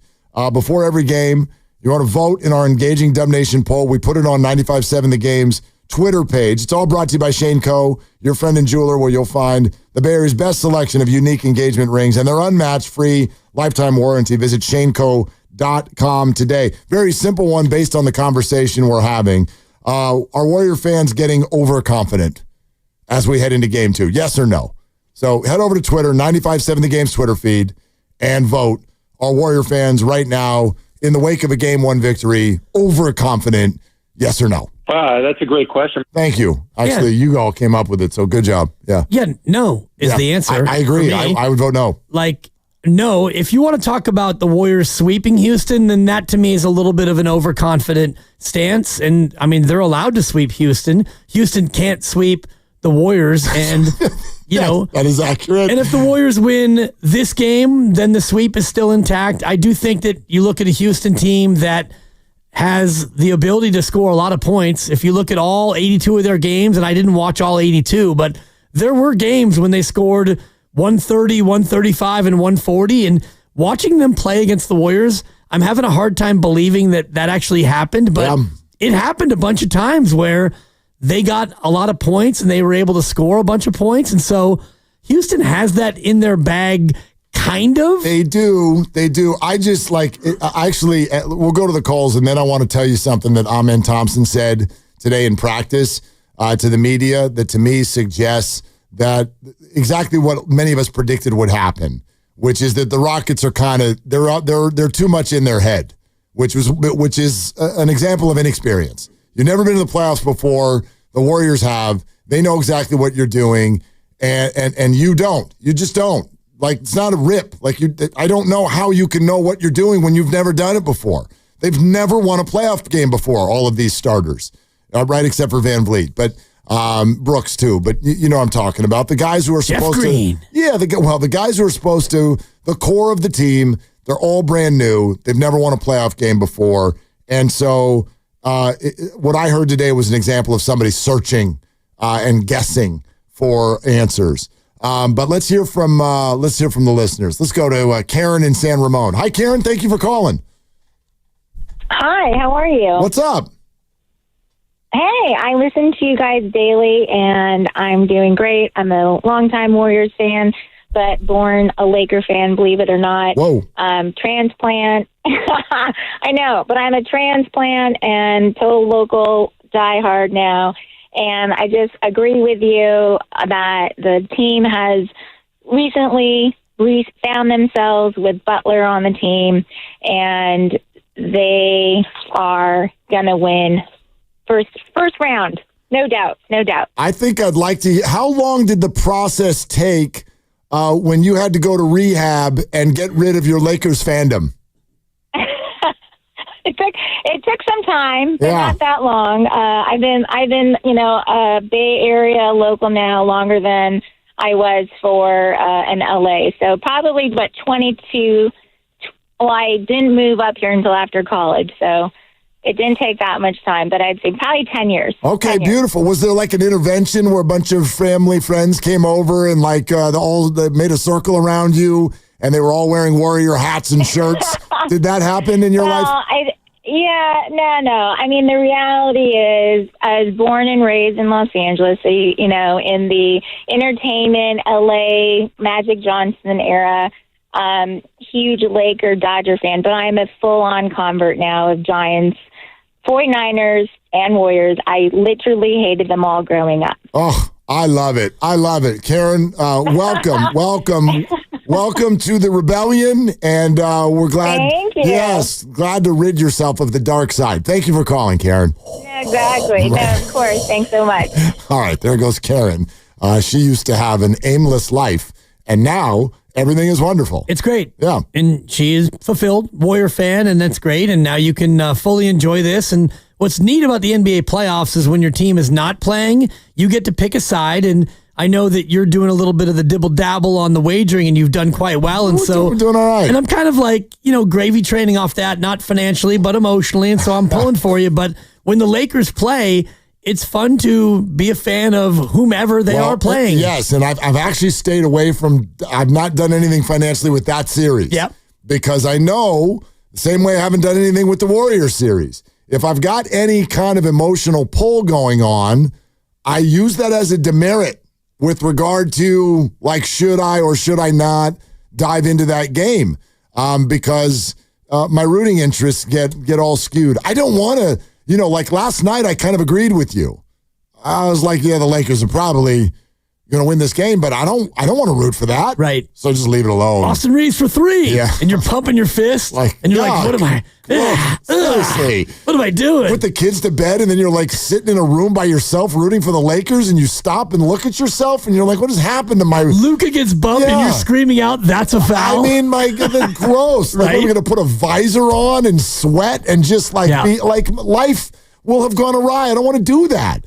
So anyway. No, it's fair. Just real quick, as you asked me to do the numbers on fouls and in the playoffs. Like you said, so 38 fouls per game. An average NBA game about right. Regular season. Yeah. What about in the playoffs? We're at 36.3. Okay, so they are down a little bit. Yeah, about small. 5%. Okay. But in a small sample, although kind of not that small of a sample. Games, right? 13 games in. You can feel that. One interesting thing I found is Minnesota beats the Lakers in game 1, and there were 21 fouls against Minnesota, 10 against the Lakers. Wow. And they still, in that game... Minnesota hit everything. Right. They shot 50% from 3. But they were minus 11 in fouls. Right. They committed 11 more fouls.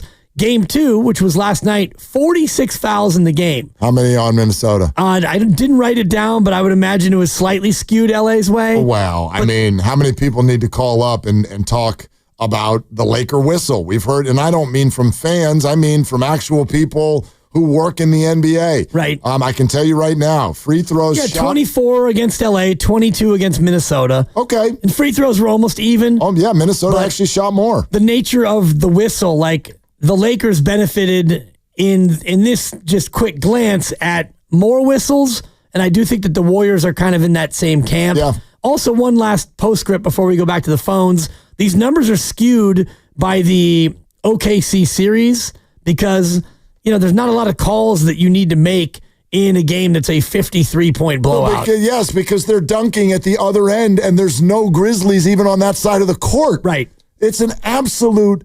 Dude, are you old enough to remember Teen Wolf? Not you. I know you are. Sadly. Like, anybody... Grandy, do you know what Teen Wolf is? He's chewing. Michael J. Fox movie. Do you remember Teen Wolf? He's heard of it, but I don't think he's ever seen it. That's my guess. It's also a newer adaptation of the show. Okay, yes. But anyway, turkey sandwich time. Point is the movie. Let the man eat. The movie changes. Like what would happen is a team would be down by 20, and Michael J. Fox would like wolf out. Like all of a sudden, it's kind of like Clark Kent going into a phone booth, which is an even older reference. But anyway, you're on fire. We're just getting older by the second. But the point is that when you're down by like 25, Michael J. Fox would wolf out, and he would become a wolf.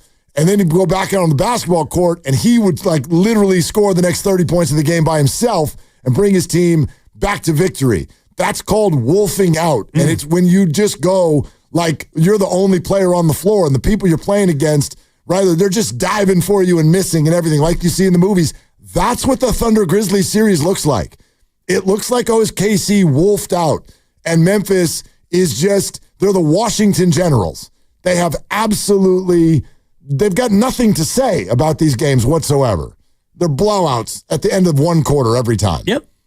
Which I think leads to fewer fouls. When it's a 53-point game and you've got the third strings in there, you don't necessarily need to call it tight. So, yeah, fouls are down a little bit. And in the Warrior game, there were 33 fouls, which is slightly fewer than the norm in a game that should favor Houston, and yet they still lost by 10. How about Jonathan in the city? Let's go to Jonathan. Hi, Jonathan. Thanks for calling.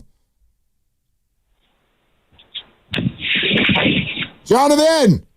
Hey, sorry, guys. I had to switch the AirPods. The AirPods kind of running low. Okay. Hey, I just want to say you hit the nail right on the head. I'm totally with you, man.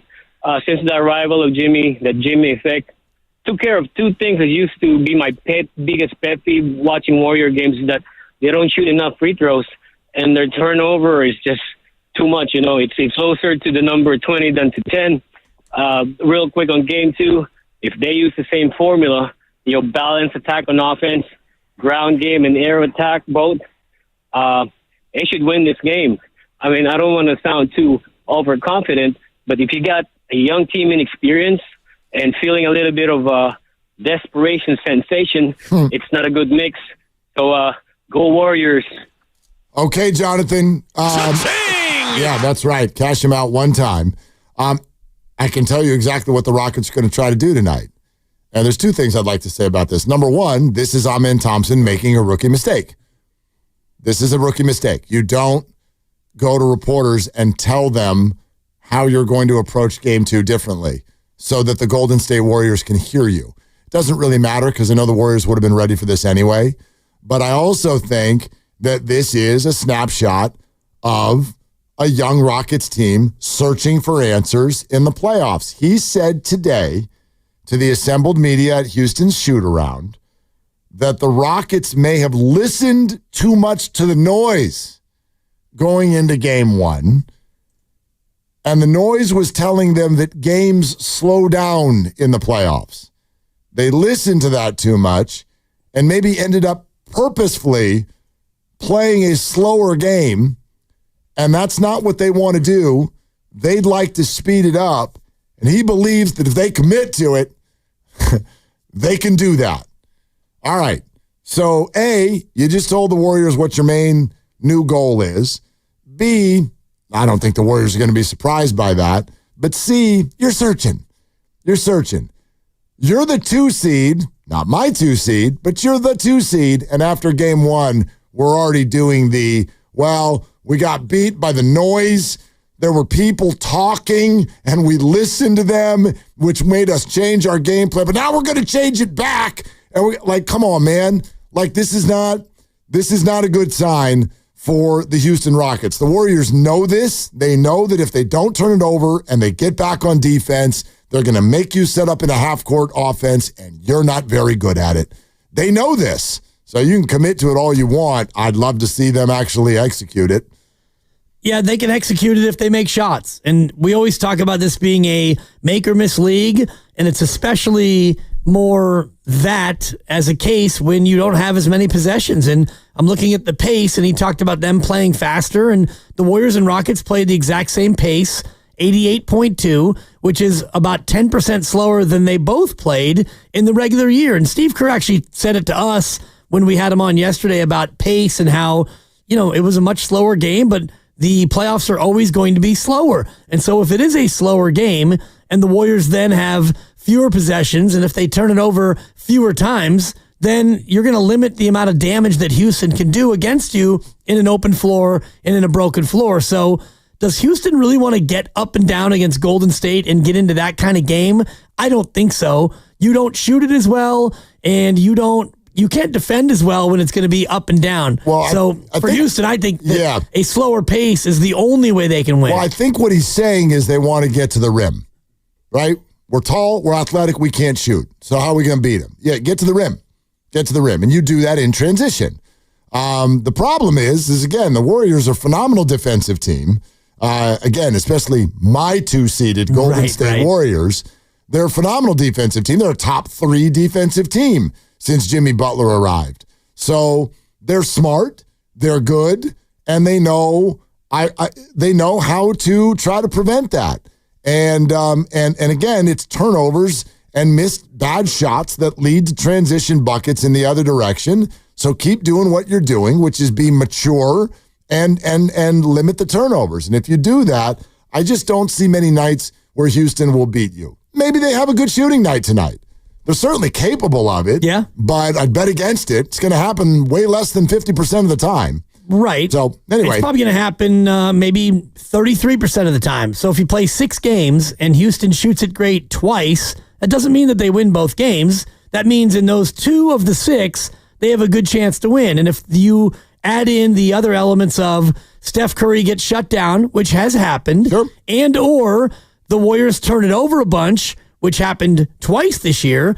The Warriors are 0-6 when they have 20 or more turnovers. 2 of those games came against the Rockets. So you shoot it great, and the Warriors turn it over, or you stop Steph Curry. That's a win, Houston. Can you do it 4 times? I don't think so. Probably not. Yeah. Let's see. Ray, Highway 24. Hi, Ray. Thanks for calling.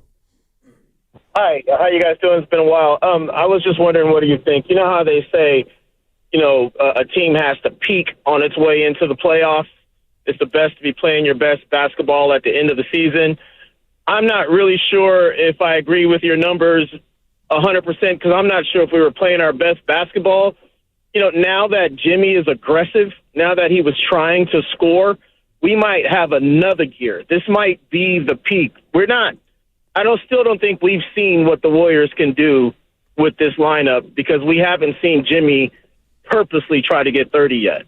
Ray, so, I agree with you. And I think whether or not they were peaking before they got to the playoffs, if your point is that you think they can be even better now, then they're even more of the 2 seed than I would say. Wouldn't you think? That's why I was saying I don't disagree completely because I think maybe they could even have been better. Yeah, I guess I said that wrong. I didn't mean to say I disagree with you. I meant to say they're probably even better than that. You know what I mean? Because we haven't even seen exactly what they can do because I don't want to say Jimmy has been blasé, but he's been trying to fit in, get in where he can fit in. He's been trying to figure it out. Now he's like, I got it figured out, and it's time for me to get some buckets. Now we're going to see what this team can really do. Yeah, Ray. It might surprise the world. Ray, thanks. I like it because, you are seeing not just is Jimmy going to ramp up the aggressiveness, but we're obviously watching a shorter rotation That's what happens in the playoffs. You start to go with your best. Your best start to play more minutes. Instead of playing 31 minutes, Steph might play 38, might play 39, something like that. You're going to have more Steph on the floor. You're going to have more Jimmy on the floor. They've tightened this whole thing up. There's the Kuminga factor as an example of that. And again, that's not saying what they would look like with him, without him, whatever. The point is you tighten those screws a little bit. And Steph Curry has even said, whether you buy this or not, but he has said, look, we're also still learning each other. Like this is still new to them. If you add in the playoffs and the play-in, what do we got with Butler now? I think 33 basketball games. That's it. Like not even half a season. So they're still learning each other, which in theory would mean that, yeah, they could keep improving. And the idea of Jimmy being quote-unquote blasé is partly incorrect, but he is definitely now impressing upon the league exactly who he wants to be in playoff Jimmy. And he had 28 against the Spurs, then he had 24, 30 against the Clippers in the overtime loss. He had 25 in game one. So yes, Jimmy has shifted into aggressive mode. And so if it's not Steph looking to score, if Jimmy's out there, he's going to try to do it. And if neither one can get a shot, then you get down to Moses and maybe Quentin and Draymond and GP2 in the corner, whatever it is. But Jimmy Butler is now aggressively trying to get his. Let's keep going. Johannes in Alameda. Kalena Azubuike is going to join us here in just about 6 or 7 minutes. Hi, Johannes. What's up? What's up, guys? I'm just curious because I think we're a little overconfident going into this game. I think probably what the coach, at least Kerr, is telling everybody is we got to weather a bunch of storms. A game like this, I think the Rockets are going to come out. They're going to try to punch us in the face and keep the pressure on a whole game. I don't think Curry is going to be able to go off like he did last time. We rarely see him make crazy shots like that back-to-back games. So the X factor, I think, is going to be who's going to show up. They're going to put some pressure on Jimmy too. But it's going to be a wild one. I think it's going to come down to the end. And the Warriors are more experienced. So if we can steal this game, go up 2-0, it's done. Yeah, absolutely. Johannes, thanks. I'm not. Let me say this. I'll buy if you want to label me as overconfident for the series. I wouldn't say overconfident for this game, though. I can see him losing this game. I could see the Rockets winning. Yeah, and if I had to make a pick, and I will make the pick, and I won't bet it because I'm like you. I'm not going to bet against my team unless. Well, I probably won't ever bet against my team. But Rockets are laying 3.5. I wouldn't lay the 3.5 because I think it could be a 2 or 3 point game. But if I was a betting man looking at it from a neutral observer's standpoint, I would take the Rockets in this game. I think that the officiating crew, combined with the home court, combined with Rockets' desperation, combined with the fact that the math would tell you that the Houston guards won't be as bad as they were. They're not good. I'm not going to sit here and say that Van Vliet and Jalen Green are good shooters or good scorers, but they're better than they were in game one. They can be. They have been. They can be. Well, they have been, what I'm leaning on. Their track record is such that they're better than that. Well, but their track record is also that is what they struggle with. That is their bugaboo. Yeah. It's not their bug tussle, but it's a bugaboo. Yeah. Listen for Bug Tussle on the broadcast, and you're listening to NBC Sports Bay Area. Bob Fitzgerald has promised us that a Steph Curry 3 will come from Bug Tussle. Yeah, and we should probably let Kalena know that that's coming so it doesn't catch him off guard. Bug Tussle. The hell did you say, Fitz? That's right. Bug Tussle. You let him know. Steph shot that one from Bug Tussle. That's what? No, well, I find it interesting. That's what. But anyway, here comes Kalena Azubuike. He's going to join us on the show. Craig Ackerman, voice of the Rockets, 3:30. Monty Poole, our friend NBC Sports Bay Area, 4 o'clock. Warriors Live, 5:30. And then the game, 6:30, right here on 95.7 The Game. Warriors postseason coverage is brought to you by the Agape Golf Tournament on Monday, April 28th at Stone Tree Golf Club. Presented by Atco Pest Control. Stein and Gu are going to be there 10 to 2. If you'd like to play, go to 957thegame.com. Click on the events tab to sign up. All proceeds will benefit the North Bay and Golden Gate Regional Centers, as well as the San Francisco Autism Society of the Bay Area. We're also brought to you by Fremont Bank. Here for you, here for good. Willard and Dibbs.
Now, back to Will and Dibby. on 95.7 The Game. The 2 seed, the Golden State Warriors, taking on the 5 seed, the Houston Rockets, again tonight in Game 2 action with the 2 seed, the Warriors up 1-0. You're going to confuse people. They're not the 2 seed. They're my 2 seed. Right, but when you say that, people who aren't in the know or people who weren't here in the last couple of segments, they're not going to understand. Well, I can explain it. It's not hard to explain. We put together all the records of the Western Conference basketball teams the moment that Jimmy Butler started playing for the Warriors, because I think that's a more accurate portrayal of what we're looking at. Same thing with Luka Doncic, for that matter. Like, I don't know why we're entering into the conversation things that happened before Christmas. Completely irrelevant in my mind. But they matter in terms of how you wind up and where you end up in the standings. Right, they do, but they're not relevant, in my opinion, with regard to what we're seeing right now. I think that's an accurate portrayal of who these teams are right now. And if you look at those records, the 1 seed is Oklahoma City, the 2 seed is the Warriors, the 3 seed is the Clippers, and the 4 seed is the Timberwolves. Those are your favorites in round 1. Those are your favorites. Yeah, I think the Lakers are favored over the Timberwolves. I just named the 4 teams that have home court advantage for the rest of the first round. Minnesota. In this moment. And the Warriors. Yeah. And the Thunder and the Clippers. The Thunder for sure. And the Clippers with the split. Yeah. Home court can be fleeting. Yes, it can be. I mean, none of them have played Game 3 yet. Right. So it can go away. Which, here of course, in a few is days. the pivotal Game 3. And the even more pivotal Game 5, as you well know. Actually, thank you for bringing up my point from yesterday. The even-numbered games are the pivotal ones. Does tonight not feel pivotal? All of you think that if the Warriors win tonight, it's over. But if they don't, it's not. The numbers would tell you that of all the times a team has had a 2-0 lead in a best of 7, they win 92.6% of those series. So, but of the 34 teams who've been down 0-2 and gone on to still win that series, 4 of them were teams that dropped the first 2 at home. Those teams are 4-24. If the Rockets lose Game 2, they're kind of up against it. 4 teams have been able to do that, lose the first 2 at home and still win the series.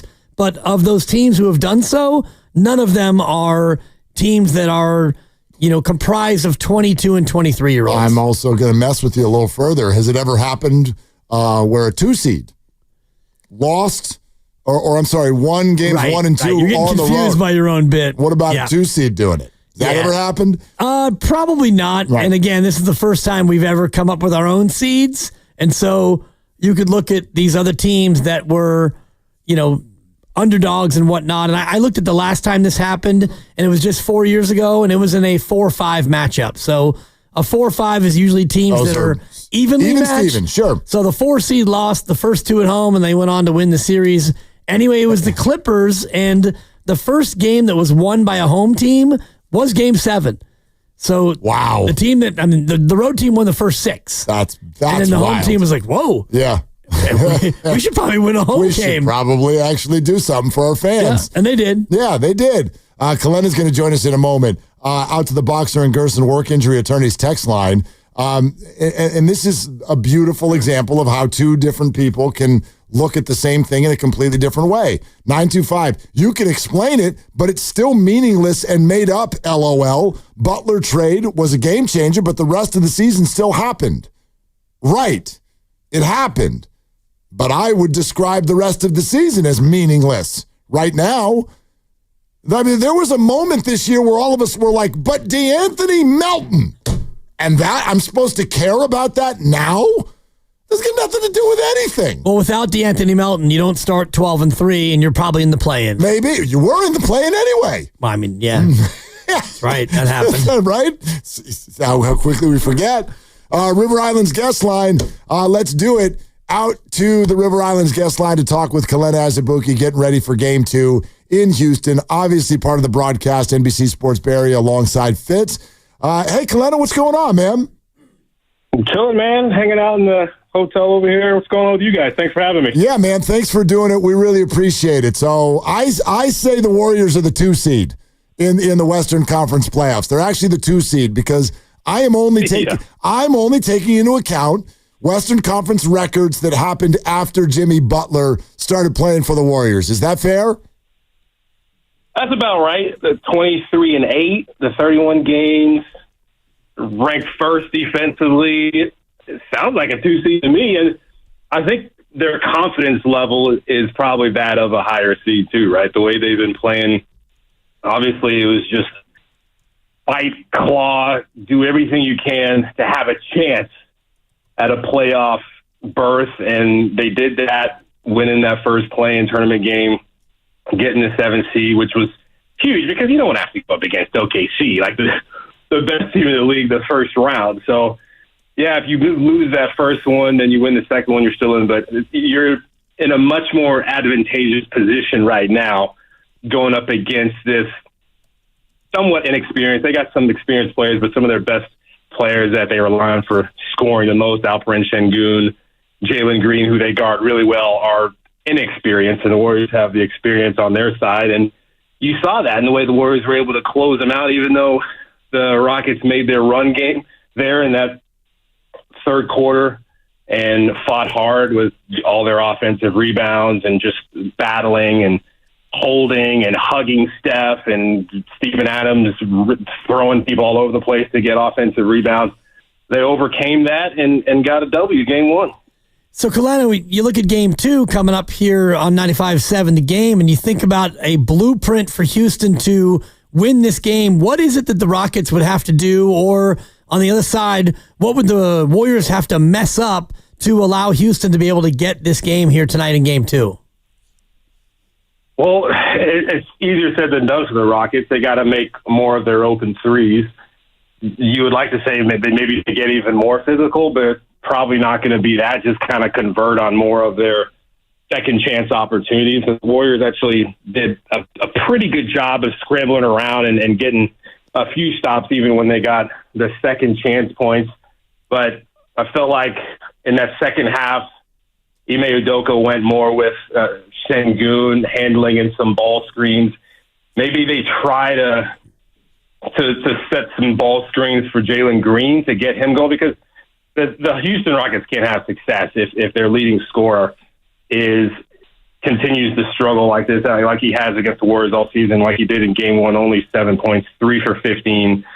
He really needs to go right, and the Warriors have forced him left a whole bunch and kind of sat on his right side. So can they get some action for Jalen Green to go right? Can they switch up an angle of a ball screen, even if the Warriors are sitting on his right hand, to get him going right or get him moving to his right, get him comfortable, see if they can get him out in space. The fast break points were 16-4 in favor of the Warriors, and that's the one thing, like Warriors, if they can snatch the offensive or the defensive rebounds, get 2 hands on it, and corral some more of those, it can almost work as a live ball turnover. Warriors can kind of get out and run because pretty much everybody is crashing for the Rockets, and a lot of times there won't be anyone back, so Warriors can do that even more. But they need their fast break points. The Rockets do. They need their second chance points. So can they get out in space a little more? Can they push it a little more, even after a made bucket, throw the ball ahead even more and throw it ahead to Jalen Green and Tyrese, or whoever it is that can attack from the wings of Ben Thompson, and see if they can get more in transit. Because the Warriors show, like, everybody wants to talk about the Rockets defense. Warriors defense is legit, man. I mean, 85 points is wild. So the Rockets need more in space, less in the half court. They want to speed it up a tiny bit more maybe and get out and run a little more. If they have to go half court to half court, that favors the Warriors, especially since they have ISO game now and they can figure things out if everything gets stagnant in the half court. Fitz and Buki on NBC Sports Bay Area tonight, game 2 of the Warriors and Rockets. You'll hear it on 95.7 The Game. Kalena joining us right now on Willard and Dibbs. So, Kalena, when you look at game 1, did you kind of take away from it, the Warriors just won a basketball game, or did you actually see a sign of some matchups there that suggest the Warriors have a true edge? You know what? I don't even feel like the Warriors played that well. I feel like they can play much better, and I feel like that's how the Warriors are thinking right now. Like they probably feel like there's another level they can get to. Like they outscored the Rockets from behind the three-point line by 18, but they didn't shoot it amazing. And as far as matchups go, like, I think you like Steph Curry versus anybody. They're obviously going to double team him a ton, and he figured it out and kind of split the defense and got inside to kind of start off for him. Jimmy Butler against, you know what matchup that's interesting that I think the Warriors will do a better job with is the Moses Moody Alperen Sengun matchup, because I think they want to get Alperen Sengun involved with pretty much everything or as much as possible that they do offensively, ball screens, split action, all that stuff. I guess Moses Moody can't attack him one-on-one and just go ISO and get in there and make a threatening drive, get deep in the paint, counter moving, whatever it takes. Then just go hit and set a handoff screen. Throw it to someone and set a screen and get Sengun involved that way and just keep him involved. Use that matchup to their advantage. You get Moses Moody involved in some ball screen action. And then, yeah, if he's a little more decisive with his first move against Sengun, like, you know, hit him with a mean crossover, see if you can really get into the paint and make someone else help, and just make them pay whenever Sengun is on the floor. I think they can do a better job of that, just putting him in some tough situations, some actions that he'll have a tough time guarding, and make him make a decision. Does he want to be in drop coverage? Does he want to get up? And whatever he does, make him pay for that. I think Moses Moody will do a better job of that balance, figuring out when to attack himself or go pass it and set a screen to keep him involved. And I think the Warriors will do a better job of just making him pay. And they need to make him pay. And it looked like, you know, the Warriors' younger guys, the role players, were kind of slow to warm into the ball game. Pods is a little bit of a different animal in that way. But outside of Jimmy and Steph, you look for that third score tonight. Who do you think is key for the Warriors to get comfortable and get that additional offense? I think it is Pods. I mean, Pods, since Jimmy's been here, has been the third leading scorer, and he did get, like you said, he's different. He got the scoring start off of the Warriors. He hit that first three, which was big, the first points of the Warriors, a guy that's in his first playoff appearance and showing immediately that the moment isn't too big, the lights aren't too bright. I think Moses Moody, like I mentioned before, he'll probably have a bigger game. I think he's capable of having one or two big scoring games, whether that's 16, 18, whatever, however many points that could be. And you think of a Quentin Post who didn't score in game one. I think he could have an impact in really stretching the floor for the Warriors and spacing and getting the bigs away from the basket, whoever's on him, whether it's Steven Adams or Sengun.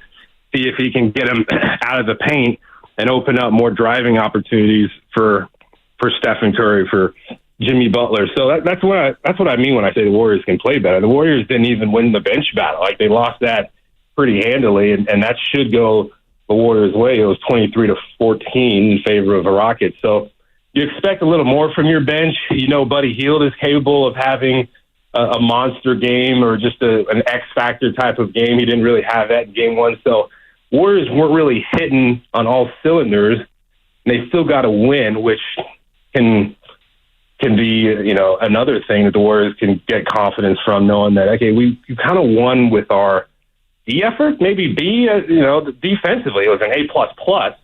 Offensively, maybe not so much, and they still got to win, which is great. So there's levels higher they can get to, and I think the role players being a part of that is really important. Kalana, when you look at the Rockets roster, there's no one on the team that was there when the Rockets had their previous playoff battles with Steph Curry's Warriors. But I wonder if, being in that building, did you sense, just from whether it's fans, media, the whole picture, did you sense that there is some sort of a mental block or confidence problem because it's Steph Curry and the Warriors in town again? I didn't sense that from the players, but the crowd, though, you could definitely feel we've seen this before. We know how this story goes with Steph Curry going on his flurries and torching him and hitting shots from all over the place, and the groans, and then the spatter of Warriors fans like screaming and doing their thing. It felt really familiar just being in there. I'm sure Steph Curry is really comfortable in that building. I'm sure Draymond Green is really comfortable and familiar with that building, and that helps. Other than that, not too much, but it is kind of funny hearing the crowd react, knowing that I've heard that exact sound from this place, the groans, and they've had to watch the Warriors have success at their team's expense a whole bunch, and that's kind of fun for sure. Definitely, you can definitely hear it on the broadcast as well when they groan and everything, and then the Warrior crowd that's in there gets hyped up. So I enjoy that part of it. I remember, the Warrior days with Kevin Durant and when James Harden was there and Chris Paul and there's a lot of success, a lot of Warrior great wins that they've had in that building. So that's pretty cool. How much of an advantage is it for the Warriors having been through it? And, you had 48 hours now or more between games. And so a veteran team coming off a victory has a chance to just rest. I know Steph went out and golfed, and you probably snuck in 9 yourself, Kalena. I know you're an avid golfer and probably better than I remember when you and I got out to Presidio. But how much does the time off help a veteran team as opposed to a younger team that's champing at the bit to get back out there? Well, I just want to know why you said only 9 for me. Do you just feel like my attention span isn't good enough for 18? Good question. Is that what you're saying right there? You're kind of right. Yeah. You're kind of right, and I'm upset that you're right about it, but I just want to know why you said that. Well, unless your pace of play has changed, 9 holes for you is a solid 4 hours. Wow. Pew, pew. Whoa. Wait a minute. That pace of play was never my issue, was it? I definitely play faster now. Okay. Yeah, I mean, you were known for you had a waggle. You had a waggle, and you were still working through your swing, so you were definitely going to make sure that you were set up and hitting the right shot. And even then, when you were in your nascent rookie days, you still were better than I will ever be, Kalena.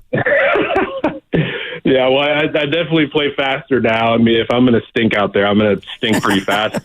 And then, we got 18 holes and had a good time. But yeah, I don't know if it may favor the Warriors early in the series, and then if the series goes later or goes like 6 games or 7, maybe you think about the youth of the Rockets. But just in general in the playoffs, I don't know if the rest favors either team, just because both teams have to go through it, and you do get your rest for the most part, even though later in the series it goes every other day.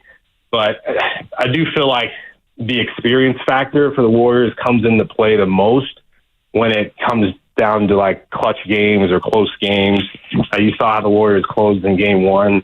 Which group of closers would you rather have? Steph Curry, Jimmy Butler, or would you rather have Alperen Sengun, Van Vliet, who went 2 for 13 from 3-point range in the first game, I believe it was, and Jalen Green trying to close games for you? I think the answer is clear, and anyone in their right minds would choose the Warriors when it comes to the closing down the stretch and making plays, the smarts, the IQ, thinking the game, the adjustment stuff. So that's the biggest thing for me. I don't feel like the days off really have a huge impact, unless maybe it goes later in the round, and then you get later in the playoffs and you still have a young team going against an old team. Then maybe we could start talking about the days off. But the experience factor is close games for me.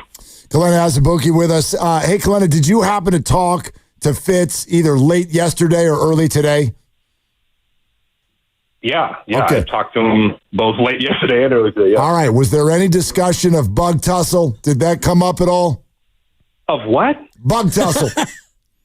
All right, so bug tussle? Bug tussle. So here's the deal. I want you to be ready for something tonight because it's been promised to us. Fitz came on yesterday, and he was asking for a city in Texas where he could sort of reference it if Steph Curry took a really long 3. Like, oh, he shot that one from Austin or something like that. So quick Google search on odd Texas city names came up with a place called Bug Tussle, and that ended up being the big winner according to Bob. And so Bob has promised that Steph is going to shoot one from Bug Tussle tonight, and I want you to be ready. I will be ready. I appreciate you telling me that. I know last game he went with Woodlands, and we played golf in that area the day before yesterday. So Bug Tussle. How do you spell that? It's 2 words. Yeah, it's B-U-G, like a bug, and then the other word is tussle, T-U-S-S-L-E, Bug Tussle. T-U-S-S-L-E. I'll be waiting for that, and if he doesn't do it, I'll get on him. Oh, he'll do it. He'll do it. I trust that man. I know he will. Yeah, it's going to happen. All Hit them straight, Kalena. Have a great call tonight. Thank you so much. I appreciate you guys having me, man. Take care. Thanks, Bookie. Thank you. Fitz and Bookie tonight. Yep. There's Bookie. Yeah, fresh off the course. Yeah. I mean, whatever. It's great. I used to have a problem with the pace of play, too. And it was never a problem with Kalena, and I was fortunate enough to play probably 5 or 6 rounds with Kalena, like right when he was learning the game. And you could tell that he was an athlete. An athlete, tremendous athlete. He's a specimen. But when you're an athlete, you're used to doing things really well. And so when you are playing golf, and you know this you're a pretty good golfer, but even when you're playing, it's like you got your setup, the grip, stance, aim, club, point. And when you're a really good professional athlete, you're used to like being great. And so when you're not yet great, you're going through your process and the whole thing. And you're playing with a couple of slappies, myself and Baltimore Joe out at Presidio. And it's like, I'm one warm-up swing maybe, and whatever, I stink. I'm going to hit it, and I'm going to go find it, and we're going to get something to drink at the 4th hole, and we're going to be on to Cincinnati. But when you're a pro athlete, you're used to the process, right? Yep. And so Kalena's trusting the process, and I'm watching Buki, and it's like, oh, yeah, I'm playing with Kalena as a Buki. Yeah. And by the time you get to, like, the 11th hole, it's like, let's go while we're young. And, but... Yeah, super fun guy to play with. I know that the way you describe that, it's like I don't think you can really do anything well in sports until you get to that point where you don't have to think about, okay, then this, now this, right. How's my waggle, where my arms, where my legs, sure. It's kind of like Giannis shooting a free throw. You know how everybody's got this like timer on him now and everybody's counting in the middle of it? It's like watch Steph shoot a free throw and watch Giannis shoot a free throw. I'm not saying Giannis can, nobody can shoot him like Steph, but like, dude, it's just get the ball, step up and shoot it. Yet, like it all has to be muscle memory or else it doesn't work. Yep. Giannis looks like I get uncomfortable watching him shoot free throws. Just watching him is uncomfortable. Just sitting there staring at the wall for 11 seconds. It's also illegal, but whatever. Not going to call it. Well, it's tough, especially because if you look at early in his career, he was actually a pretty good, not great, he was a pretty good free throw shooter, like 70 to 75. Yeah, I don't know what he's at now. He's not terrible, but it's just painful to watch. Yeah. Even when they go in. You don't normally go that direction, though. Like, normally you start out in the 60s and you trend up, you get better, and then you get to your peak, but he's gone the other direction, which is, it's all mental. Craig Ackerman was having a mental moment watching game 1. He's the one on Rockets TV who said he's got PTSD from watching Steph Curry. TV voice of the Rockets is going to join us next on Warrior Wednesday, which is brought to you by Friedman's Appliance. Come see their full selection of in-stock luxury appliances and live working vignettes. Visit Friedman's Appliance in Pleasant Hill today, and we're sponsored by the San Francisco International Airport. This is Willard and Dibbs.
vintage Steph Curry. Incredible. Just an incredible shot maker. Now to Curry, got to pick him up. Shakes loose. Oh, my goodness. Beats the shot clock. Steph Curry with 28, his fourth three. This is unreal, Craig. I'm just telling you, man. I got PTSD from seeing this dude too many times in the playoffs. I'm just going to admit it. Comes into Curry on the bounce, launches deep one. Oh, my goodness. And he hits it from the Y at Toyota Center. Now, back to Willard and Dibs on 95.7 The Game. That would be post-traumatic Steph disorder. That's a 4. That Craig Ackerman, the TV voice of the Rockets, was expressing the other night, and he's going to join us here on the River Islands guest line right now. Before he does, though, 2 quick pieces of NBA injury news to pass along, and one of them is not good for Warriors fans. First one has to do with the game that's about to tip here shortly. Jason Tatum is officially out. So there will not be any Jason Tatum in Game 2 for the Boston Celtics with their 1-0 lead on the Orlando Magic. But for the Warriors, a late downgrade to questionable Brandon Pajemski with an illness. So have no idea any further information than that. But the late downgrade for Brandon Pajemski, look, I think most people would argue Warriors' most important role player right there, and a lot of minutes to fill in if he can't play. So that's a big deal. Let's get Craig Ackerman into the conversation. Good afternoon, Craig, especially on a game day. Thank you for coming on. Good afternoon, and no problem. Thanks for having me. Yeah, hey, just real quick, since that happened, the downgrade of Brandon Pajemski to questionable, if he were to miss this game, how do you see that affecting things?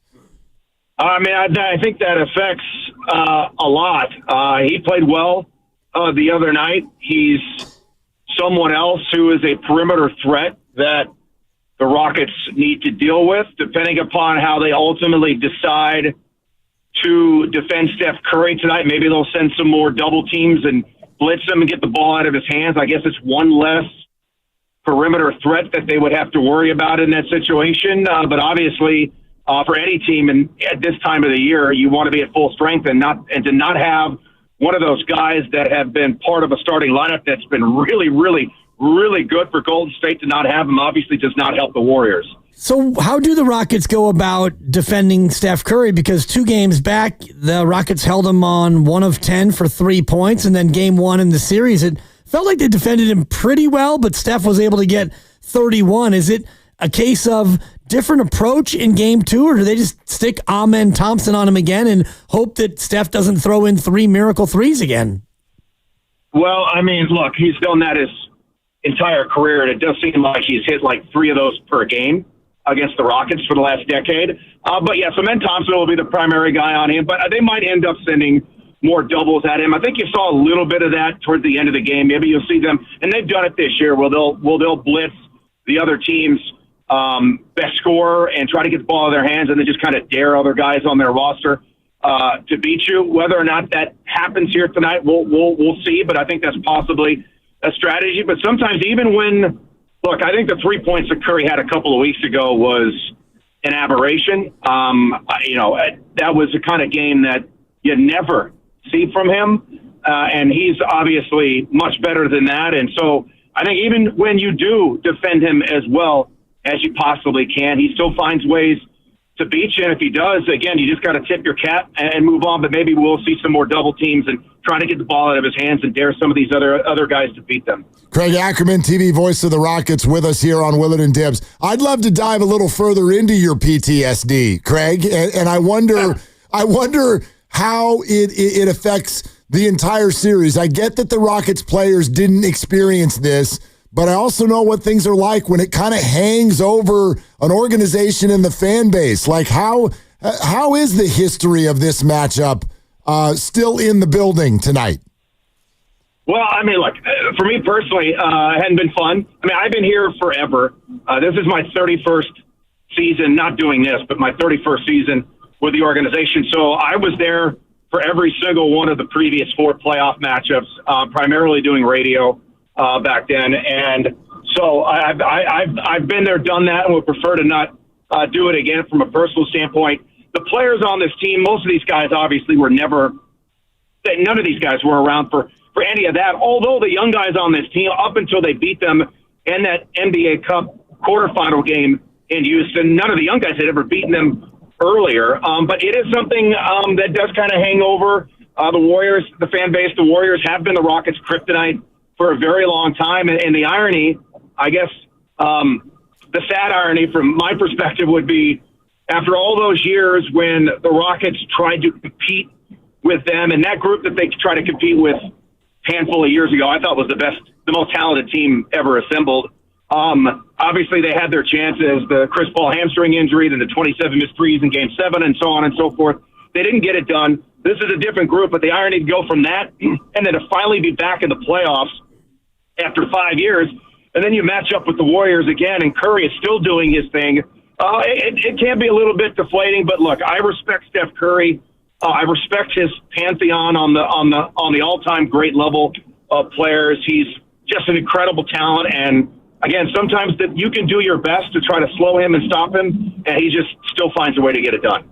Yeah, 59 career 30-plus point games in the playoffs, 8 against Houston, which is the most against any single opponent. So your PTSD is well-earned. Craig Ackerman here on 95.7 The Game. So beyond the stopping Steph conundrum, which Houston faces, how do you go about having more offense for a team that really struggled in Game 1 to shoot it?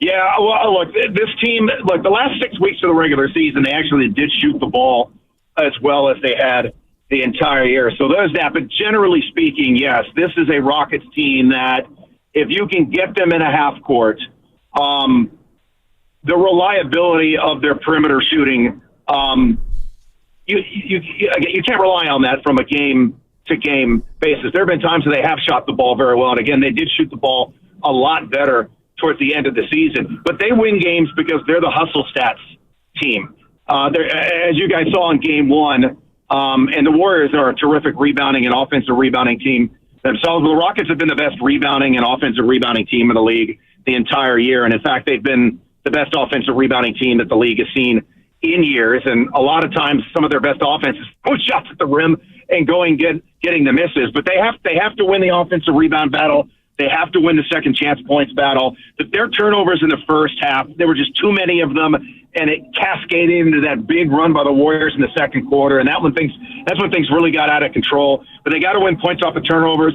They were very limited in terms of their fast break points. Golden State's a terrific transition defense, as are the Rockets, but the Rockets did not get much transition offense at all in Game 1. They've got to play with more tempo. They've got to get in their sets quicker. And then hopefully they're not going to be, what were they, 6 of 29, 6 of 39 bad from the three-point line moving forward. Craig, what you're talking about is exactly what Amen Thompson was talking about after shoot-around today, and I'm sure the Warriors are well aware of it. Like, the Rockets need to do more in transition. You just said the Warriors are a great transition defensive team. So is that easier said than done? Rockets want to push the pace, but can you just do that if you want to?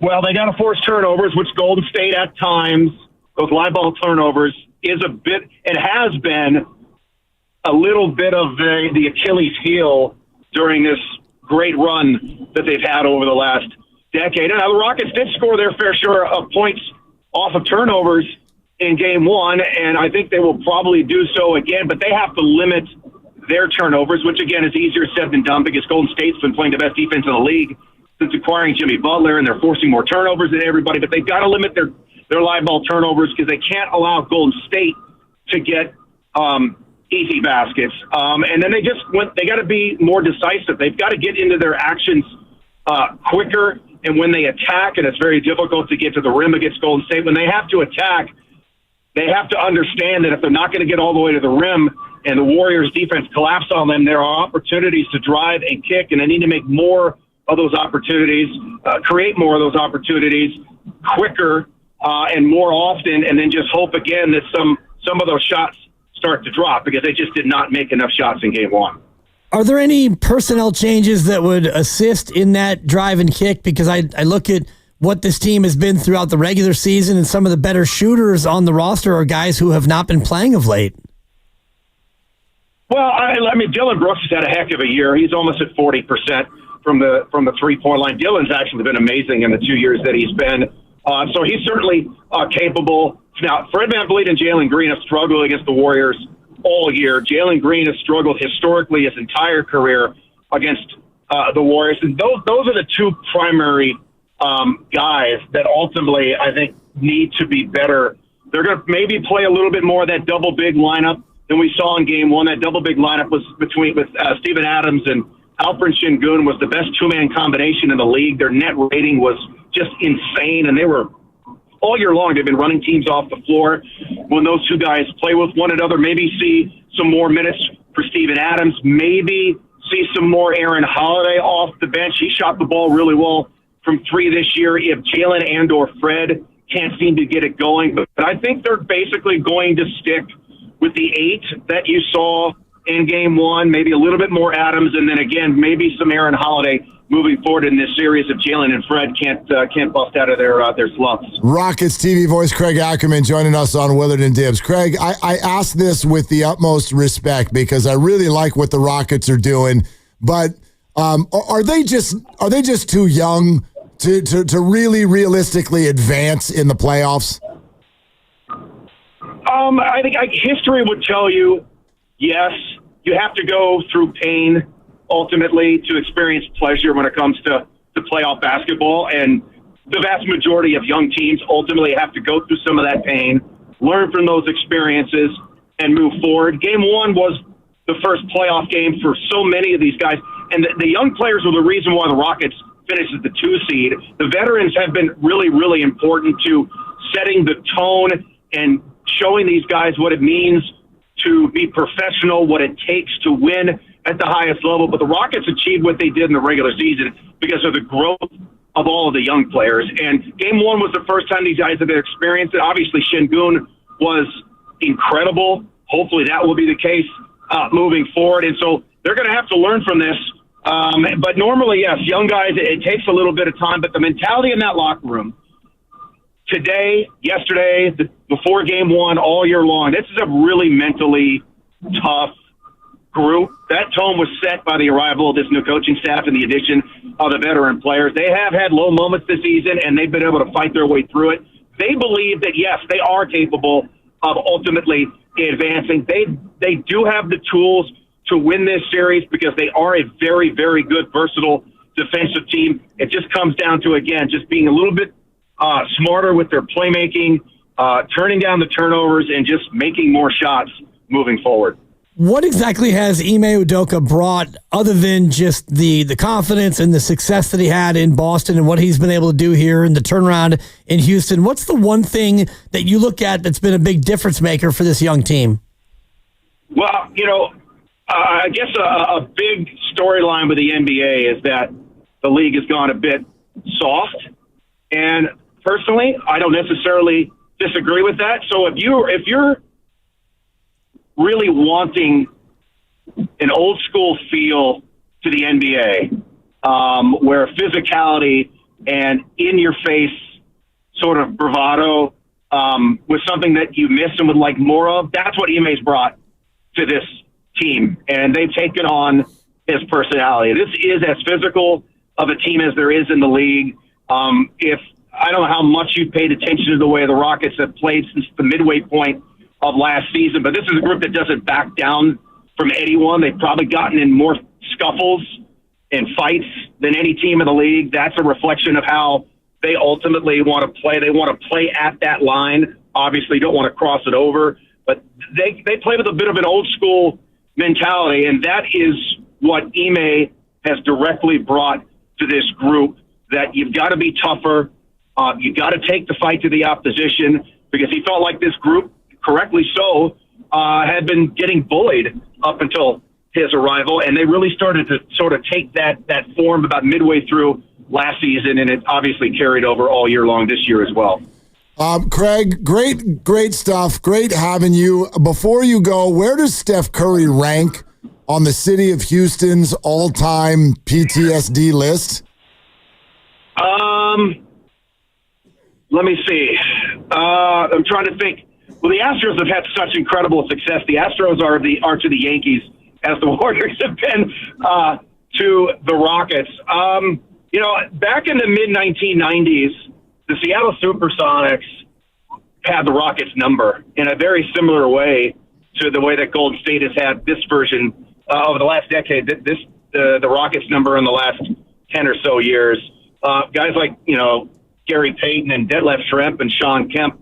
The Rockets won one of their titles when the Sonics got upset by Denver in the first round, so they were able to avoid them altogether. But I think, to me, I would probably put Steph as number one, because those original playoff series going back lastly in 2019 were incredibly painful, because the manner at which the Rockets lost those series were all different, all uniquely painful. And so for me personally, I think Curry I definitely put him number one. He's such a great player that, again, sometimes, as we talked about earlier, you can scheme to try to stop him. You can scheme to try to slow him down, but he just finds a way to beat you. And it just seems like he's always found a way to beat the Rockets over the years. And again, hopefully for this young group, they can get over the hump here in this series and move on and put that era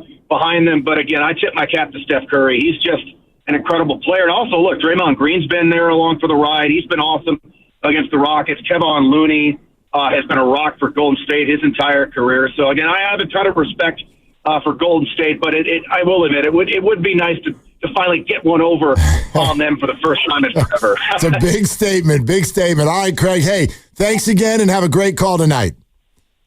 Thank you for having me. I appreciate that. Thank you. All right, Craig Ackerman, the TV voice of the Houston Rockets, and he suffers from post-traumatic Steph syndrome. Which makes sense, and I just was looking at the list of 59 Steph Curry 30-point games in the playoffs, and he's got 7 against Houston, 7 against Cleveland, 7 against Portland, so his PTSD is well-earned, and he just referred to the 2019 playoffs, and I'd forgotten how tight that was.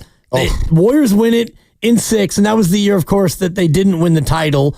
Toronto would beat Golden State, but all 6 of those games were settled by 6 points or fewer between the Rockets and the Warriors. Right.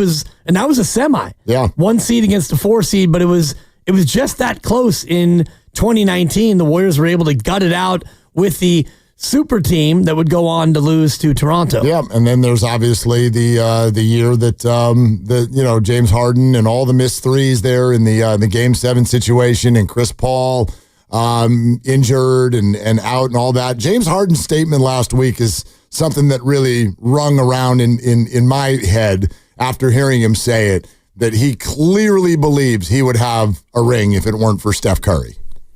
It's a big statement for a player to make. No doubt. Who, by the way, is also in the playoffs on a team that could contend. Right. And the game you're referring to was in 2018, where the Warriors went to Houston and they had to gut it out. And Houston for the game was 7 of 44 from 3. Dude, it was 7 it was that 44. That fourth quarter was absolute insanity. Yeah. It was just the biggest brick fest I've ever seen. And it started in the third where the Warriors outscored them 33-15. And that just got them back in the game. And I'm trying to remember now that I'm looking at the box score that Houston was up for a lot of that game. And then the third quarter flipped it. And then Houston had chance after chance after chance in the fourth. And they wound up 1 of 7 from 3 in that fourth quarter. Never forget that game. I watched it from the press box of the San Francisco Giants. And you want to talk about an entire group of people who's there to cover a game that they weren't even watching. Right. It was unbelievable. They put that TV on in the press box, and that is all anybody was focused on. Clank, clank, clank. You know what the Rockets needed that night? They needed just one of these. Chance to tie it here for Golden State. Curry's got it. And Curry will let it go for 3, comes up short. Offensive rebound. Curry again. And Curry hits a 3. Tie game. 2.8. Evans. And too strong. And we have overtime in New Orleans. All right. right, that's from TNT. That is the call of the famous three-pointer that Steph shot in New Orleans while up 2-0 and ended up winning Game 3 in overtime. That was 10 years ago tonight. Oh, wow. The 10-year anniversary of that shot is tonight. And Steph Curry will be performing in the playoffs yet again. And maybe he will author another one of those. Who knows? For Craig Ackerman's sake, I hope it doesn't come to that because, yeah, you mentioned PTSD, post-traumatic Steph disorder, which is a good way to describe it because Houston's been through it and through it and through it. And, 2018 and 2019, Houston had a real live chance. And those are the dream teams of Kevin Durant and Draymond and Steph and Clay. And yet Houston was good enough to push them to 7 and have Game 7 on their home floor. Yep. And if it wasn't for an historically bad night shooting, Houston probably knocks off that team. I think so, and probably wins in the finals as well. Certainly would have been favored. All right, Monty Poole is going to join us from Houston in a little bit over 5 minutes. Larry and Hayward, I think, would like to talk to you. Okay. Dan. It's a Dan day? I don't know. Hi, Larry. What's up? Hey, what's going on, guys? Hey, Dibs, I actually got paired up with you and Matt Steinmetz over at Sky West one time, so I just want to call in and just confirm your pace of play is right on point. I think it was like on the 14th hole, you guys were able to even call in and do a bit. Do you remember that one? Oh, absolutely. Yeah, and I love that 14th hole. That's that little slight dog leg in Sky West, rest in peace, which I think is a shame that course is no longer with us. But that's the one that goes out toward the mall right before you turn and come back from home. Yes. Yeah, I remember that. We called in. You called in and did a bit. I just wanted to confirm Go ahead, Larry. Go ahead. No, go ahead. No, I just wanted to confirm, that their pace of play was awesome. Like I said, even had time to call and do a bit. It was great golfing with those guys. And go Warriors. I mean, let's hope that we could do this thing in 4 or 5. Okay, Larry. Yeah. Thank you very much. Thank you, Larry. Dude, who'd you called in and did a bit with who? Probably the radio station. Just, did a quick little call in like, hey, we're out here at Sky West. And, for whatever reason, it was some sort of a game. And, sometimes you just call in. I know that you will occasionally call in on your off time if you're catching strays or whatever, you'll call into the roast. It's happened. I'll call into the midday show, whatever. It's something that you do. And so we probably made a live call in to, I don't know what show that would have been. Maybe Haberman and Middlecoff. It's that long ago, yeah, huh? It was a long. Well, Sky West has been closed now for. That's true. It's been long time. Long time. Which is, long time. I mean, don't get me started on golf courses that are no longer with us. Breaks my heart. Yeah, Coach. it's rough. Sky West is a fun one too. Old school. I loved it. I loved it. A lot of them eucalyptus trees. Not an easy track now. Those damn eucalyptus trees, they won't spit it out. No. Spit it out. Spit it. Why are you doing that? Yep. There's always someone next to you. 93% of those trees are air. I hate not that. Eucalyptus.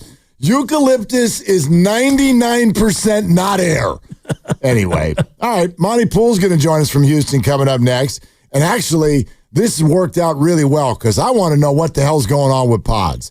And Monty's going to be tapped in as much as anybody. So let's find out. Warriors in Houston for Game 2 tonight. 6:30 start. Means Warriors Live with us is going to start at 5:30. Presented by Xfinity. Stream sports from the best seat in the house with Xfinity. Bring on the good stuff. And we're brought to you by Fremont Bank. Here for you, here for good. Monty Poole next. Willard and Dibs.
Now, back to Dillard and Wibbs on 95.7 The Game.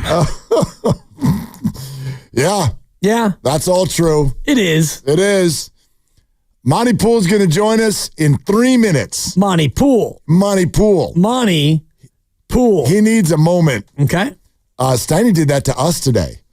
I was driving around, and obviously Evan Giddings is their technical director and part of the production staff when he's not filling in, and so he's in there as the third voice on the show, and Steiny is like, coming up tonight, Warriors Live with Mark Grandy and Evan Giddings. I heard it at 5:30, and Evan's like, it'll be Willard and Dibbs, 5:30. So they'll do Warriors Live. Yeah, and he goes, Willard and Dibbs. Willard and Dibbs. That's the first time. John Sally. Thank you. I was like, that's the first time I've heard him do it to us. So I felt honored. Yeah. It was nice. It was funny because I was listening, just getting ready to get out of the car and get on BART, and I heard it, and I was like thinking I should probably text him, but Evan right away, and you could hear it almost in Steiny's ear. Willard and Dibbs. Willard. Shut up. Yeah. Yeah, man, that got real. Yeah. In a hurry. Happened twice, too. Yeah. He ran that sucker back right away. Shut up. Thank you, Goo. Appreciate it. All right. So Monty Poole's going to join us in a sec.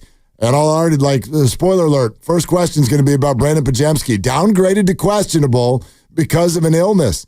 Jaminski. This is a problem if Jaminski misses this game. I think it's a problem. Not that the Warriors can't function without him by any stretch. Yeah, this is like when you're on the road, Pajowski, and you're going to be taking desperation from the Rockets. The Rockets, everybody knows the Rockets have got to have this game. And so, good defensive club. I think they're going to throw every piece of physicality they can in the world at Jimmy Butler and Steph Curry. And I do feel like for the Warriors to win this game, they're going to have to get some solid production from somebody else. Someone not great. I'm not saying someone needs to score 20, but someone else is going to have to be a piece of this puzzle. And he's obviously the first name that you look to. So I don't know. This and we'll see. But the fact that it's a late downgrade feels kind of tenuous to me. It does, and this is one of the more underrated parts about travel, I think, especially when you deal with a baseball team where one person gets sick, and if they have a flu, and I'm not sure that's what Pods has, but when you do have something like a bug, it'll go through a baseball team pretty quickly and pretty thoroughly because you're together in a room all the time and you fly together all the time. And so in the NBA, a lot of these cases where you get somebody who's got a bug or some illness, and it's not only detrimental to the individual, but that thing can slowly spread throughout the whole team. No doubt. And Anthony Slater, just about 15, 20 minutes ago, said that, yes, Pajemski remains questionable tonight, said he was spotted at morning shoot-around, good sign, ... sitting off to the side. Not good sign. Right. Not good sign. So, anyway, stay tuned right here to 95.7 The Game as we get closer and closer to tip-off, which is a little bit less than 2.5 hours away. And as soon as this news comes down, we will pass it along, and we'll be talking to Monty Poole here momentarily. And unlike an injury that maybe you can inject with some pain meds, right? If you're sick, there's not much you can do. Like if you can go score 30, that's what Michael Jordan would do. Right. The flu game. The famous flu game. So it depends on what the illness is and, what part of you is not feeling well, because there are certain ailments that you can't really run and jump and play through, if you get my drift. Absolutely. Warriors Wednesday brought to you by Freeman's Appliance. Come see their full selection of in-stock luxury appliances and live working vignettes. Visit Freeman's Appliance in Pleasant Hill today. Let's go out to the River Islands guest line and bring in our friend from NBC Sports Bay Area, Monty Poole, all over the Warrior beat. Hey, Monty, what's going on tonight? Game 2, baby. Let's get it on. Let's get it on. Is Brandon Pajemski going to play in it? My guess is yes, but, and it could be one of those situations where they hold him out. I mean, honestly, if he's good to go, fine. If he's not good to go, I think they're deep enough to be able to cover for him. That's an interesting statement. How do you think they would cover for him? Well, Moses has been taking the point of attack defense guy, so he's been defending Jalen Green, which is the biggest threat, I think, on Houston's perimeter. So you look at that, and I think what you get defensively from Gary and from Moses, that's a pretty good defensive duo. They can do things defensively that Brandon can't do. Now, on the other hand, you would like to see a little offense from whoever is out there with Steph. And that's the thing you got to look for. And I know that they don't play the same position, but the inevitable question comes up about Jonathan Kuminga. Does this get a little bit of a run? I hate to do it, Monty, but the fans need to know, does this clear any sort of runway for JK to actually get some meaningful minutes? Well, okay, so let's start at the beginning. Steve Kerr is a huge fan of spacing, okay? We understand why, because it's worked for him for many, many years. And he's also a huge fan of Jimmy Butler and Draymond Green playing together pretty frequently. If those are on the court together, where do you put Kuminga? Where do you put him offensively? And that's the issue. The only way that works for Jonathan is if he comes in and plays on the perimeter, and that's a little bit different. Can he be the point of attack defender? He's okay at that. He can do a pretty good job if you say, Jonathan, take this guy.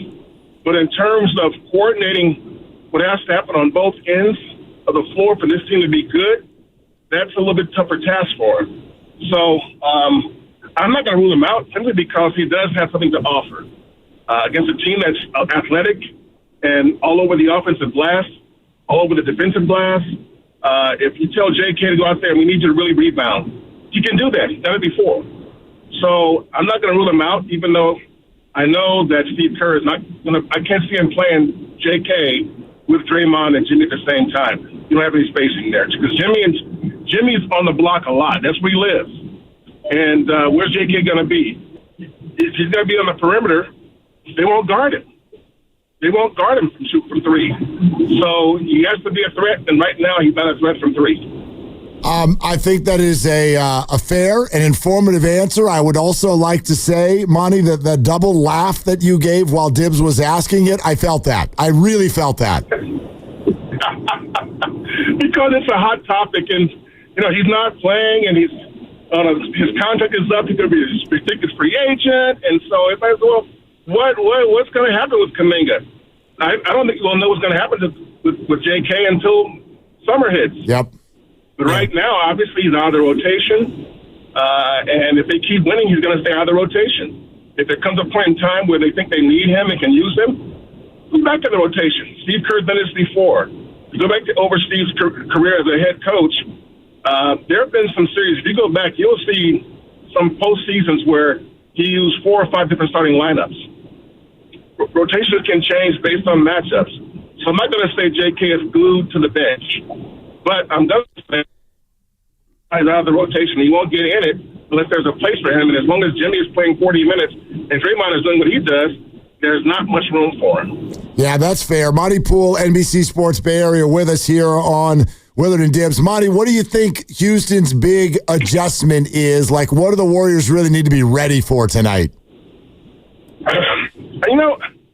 I think Houston will look at the video from last game and say, how did we miss so many shots? That's the open looks they didn't make. They had so many rebounds on the offensive glass, 22 offensive rebounds, and they didn't turn them into a lot of points. Usually, if you get 22 offensive rebounds, you convert those into points on the second and third chances. And they didn't get much out of that. They had 22 points out of that. The Warriors, by contrast, had 6 offensive rebounds and turned them into 12 points. So 1-1 is not a good ratio for offense rebounding converts into buckets. I think that's the first thing you got to do is keep powering the glass and make some shots. And as far as defending Steph, I think they'll go back to more top blocking. They didn't do as much in game 1 as they did in the previous game when they played them at Chase Center back on April 6th, I think it was. So I look back now and I go, they will probably be more aggressive, more muscular, more rugged, more physical. And those are the two things they can do because they are not built to be a really good strong offense in the half court. They're just not. They haven't done it all season. That's not their game, and the Warriors know that. And so obviously the Warriors want to take care of the ball and make sure they can keep in the half court as often as possible. Yeah, and even in game one, when they did try to take Steph away, he found his way into 5 straight layups or mid-range shots after he missed his opening 3 3-point shots. So they're going to have to find different ways to do it. What do you think about the Rockets and their 2 big lineup? Because we saw them go to Adams and Şengün together with some success. I know they didn't get a lot of second chance points out of it, but would you think that maybe they go to Steven Adams even more to try to just dominate the glass like they did in game one?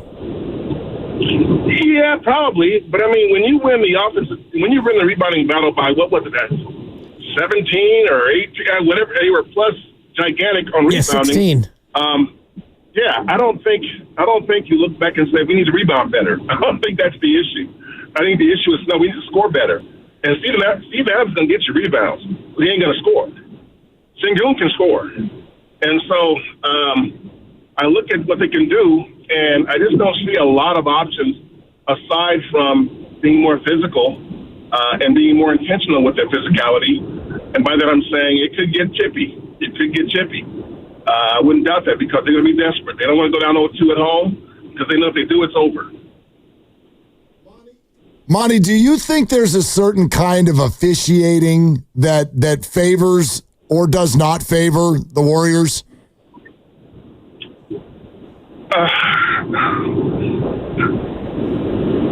That's a tough question because I think the Warriors don't mind if the game is physical. I know Jimmy doesn't mind it at all. Draymond doesn't mind it at all. Loon doesn't mind it at all. Steph is used to it. They just want to see the calls go the same both ways. That's all they care about. And that's all any team really cares about. I don't think they fear the whistle. They look at the refs and go, oh, my God, we're in trouble because this guy's refereeing the game tonight. I don't think they're one of those teams. But in terms of the type of officiating, I think they want to go with let them play. Let them play. Now, if it gets out of control, if they start like in the game, the last time they played the Rockets in the regular season, Amen Thompson was literally hugging Steph. He had his arms around him, and I don't think they want to go unpunished. So we'll see. I think it's going to be juicy to see how they defend Steph because and I think Dibs mentioned this sort of. He is so good between Steph's self-diagnosis and Steve's ability to devise ways to get Steph open. They're so good at coming back. Once you have a Steph stopper, it's a one-game thing. That's his history. Nobody stops Steph year in, year out. It hasn't happened. And so I just don't. I mean, you saw it in game one. The Amen Thompson Steph stopper. Game one, not so much. He finds ways, and between Steph and Steve, I think they'll find ways. And I guess, again, as long as the officials are calling with the hugs and the clutching and the grabbing and the holding, I think they're fine. Yeah, and if you look at the 2 wins from Houston this year, they are the 2 lowest foul-called games among the 6 that the Rockets and the Warriors played, including that 91-90 win in the NBA Cup where Steph Curry shot just 1 free throw in a game where he was, again, hugged and caressed and clutched. Monty, what did you make of the Game 1 defensive approach from the Warriors? It felt almost like a college team where you're going zone, you're going man, and you're really just mixing it up a ton. I love it. They know that the Rockets are not accustomed to the postseason, first of all. And they got a lot of young guys that they're depending on to be productive. Throw them different looks at them. Give them different looks. Don't let them get predictable. I think that's a great way to go about this because give them the same look. Even the young guys will figure it out. So throw some zone at them. Mix it up. Change your zones. If you want to go 2-3 or 3-2 and 1-3-1, whatever. Throw different looks at them. And that's something that Steve does traditionally in man-to-man. The biggest threat will not see one defender the whole game. You'll see a variety of defenders. That's been the history. Whether it's LeBron, James Harden, Kyrie, whoever is out there that they see as a real threat, that person's going to see not one, maybe not 2, probably 3 different defenders. Now, you can do that when you have, Iguodala and Wiggins and before Wiggins, Livingston, and you could do that, those switchable guys. It's hard to do now, but I wouldn't put it past him to try that, to get different looks, because he's done it again this year. Monty, do you sort of buy into the traditional thought that a lot of us have, which is the Rockets absolutely have to have this one tonight, and if they don't, it's a short series? Yeah. Yeah, I think they know that too. And I do expect to see moments when it's clear they are desperate, because they know that, if you go down 0-2, you're not going to win 4 out of the next 5 against this team. And so they like to use the phrase "must win." It's not a must win until you're on the brink of elimination. But for the Rockets, they have to look at it that way, as a must win, because if they don't win this game, I don't see a way out for them to win this series. Monty, it's so great to have you on a game night. Thank you so much. All right, guys, enjoy the game. We're going to do thanks, that. Monty. We're Yep. going to do that. There he is. Monty Poole, NBC Sports Bay Area. He's the best. He's been doing it forever. And he says he thinks Brandon Podziemski's going to play. He thinks so? Right. Okay. I mean, you never know until you get out there and you run around, and depending on what the illness is, and for those of you just joining us, he's been downgraded to questionable with an illness. So don't know if it's headache or fever, bubble guts, or whatever it is. There are different things you can play through more than others. So hopefully he's able to go out there and give it a go. And, I didn't mean to hit Monty with the cliched JK question, but his answer was profound and astute. So even if you don't have, Podziemski, does that mean more Kuminga? Well, not necessarily. And he laid out all the reasons that Steve Kerr's laid out before. So it probably would mean a lot more GP2, a guy who can get in there and hopefully provide some 3-point shooting, because the one thing you would need without Pods is some defense, which he brings, and some shooting. Yeah, I hate to say this for people who are big fans of Jonathan Kuminga and want to see him in the game, but you know what you're actually rooting for is probably a double-digit deficit. Probably what you're rooting for. For Kuminga to be out there and to get a shot in the game. Yeah. Like you need to, the Warriors would need to be in a spot where they're like, okay, let's kind of change what we're doing for a second. That's what it would take. And why would they do that if they weren't down by 10 or more? I don't know why they would do that. They have been, as I pointed out, since February, the 2 seed. The 2 seed in the Western Conference since Jimmy Butler arrived. And a lot of that, not all of it, but such a healthy portion of that happened without Jonathan Kuminga. And also, as Monty just pointed out, what they found is something that has been working, and it is based on, as we get to the playoffs, your best players being on the floor at the same time for the majority of the game. And he has detailed very clearly that when Jimmy Butler and Draymond Green are both on the floor, there's just nowhere to put Jonathan right now. So you would need one of those guys to spend more time on the bench for whatever reason, or you would need a deficit of some sort that is significant to make the Warriors go, you know what, we need a jolt, let's try something different. That's where you might see him, at least in the short term. Let's pretend that Podziemski doesn't play. We don't know that, but let's pretend. Who do you guys think starts in Podziemski's spot? I would guess it would be GP2. GP2 is the first name that comes to mind. My thought is Buddy Hield, but I could be wrong. You might be right. I think Kerr is going to want the shooting. Yeah. Yeah, maybe. GP2 did not have a great game one. But Not shooting the ball, he did not. No. But I just think that there's a huge defensive gap in what your answer is there. But then again, Brandon Podziemski is the guy you're placing is not the greatest defender. He's not, but he's better than Buddy. Sure. He'll stick the nose in there and take a charge. And I'm thinking about game one where he has a terrible turnover, runs down to the other end and takes a charge. It's like, okay, Brandon, we forgive you because you gave one up and then you got one back right away. And I don't know about the trust factor in Buddy Hield in that spot. I think Buddy's a guy who you like where he is, which is, all right, buddy, come off the bench and we're going to get you 2 or 3 looks. And if you can knock down 1 or 2 of those 2 or 3, then you've earned minutes again.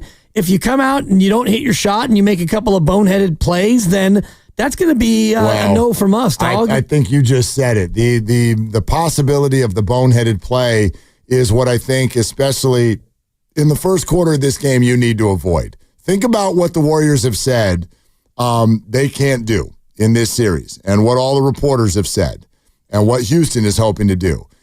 You're going to come out with desperation in the first quarter and Houston wants to run. All right. What causes them to run? Well, if the Warriors turn the ball over. Well, who's more likely to turn the ball over?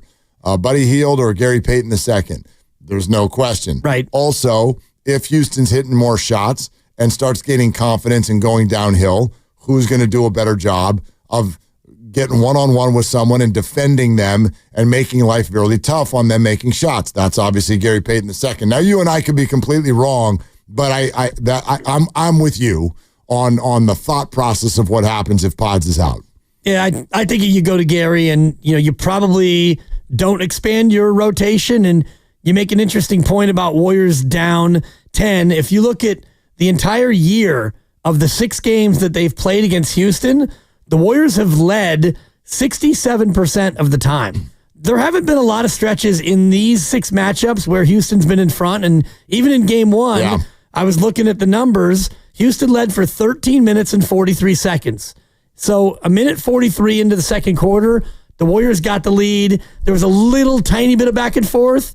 Then the Warriors got the lead and they didn't relinquish. Right. So it hasn't been, there have not been a lot of minutes all year where the Warriors have not been in front. Well, and this is why I blow off the 2 actual wins that the Warriors had against the Rockets in the first half of the season. Both of them housed big comebacks from the Rockets that fell just short. Well, what do the Warriors do now when another team is on a run that they could not do in the first half of the season? We all know the answer. When they have the ball in offense, they're like, here, Jimmy, slow us down, calm us down, make a good decision, maybe get to the free throw line, put a couple of them in, and change the momentum of this game. The Warriors couldn't do that early on. So when we talk about, well, the Rockets have made these runs at the Warriors, right, all before Jimmy Butler.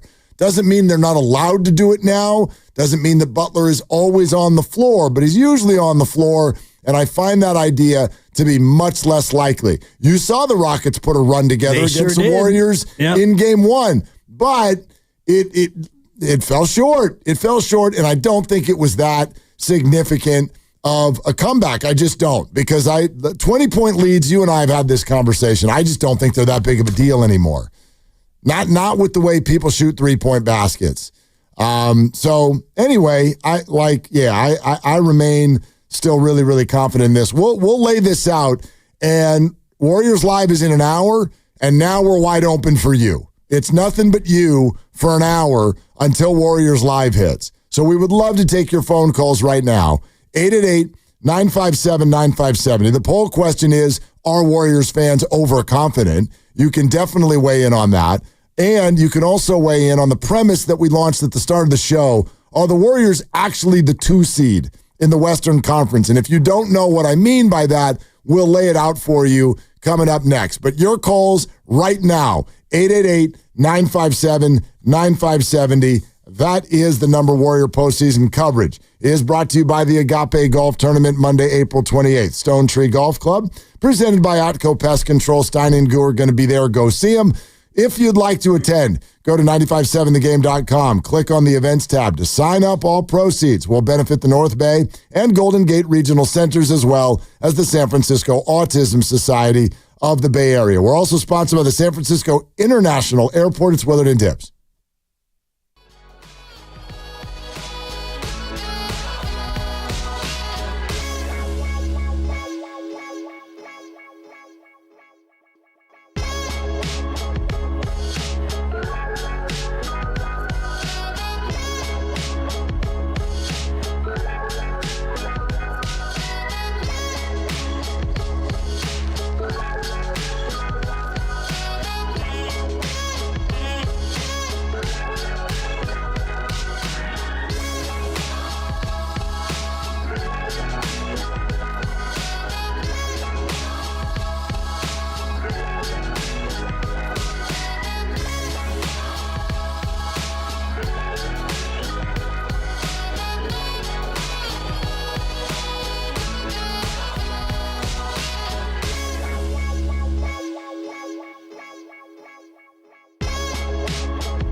Bay Area, it's Buddy Hill. You're listening to Willard and Dibs on 95.7 The Game. You know what, Dibs? I like your picks.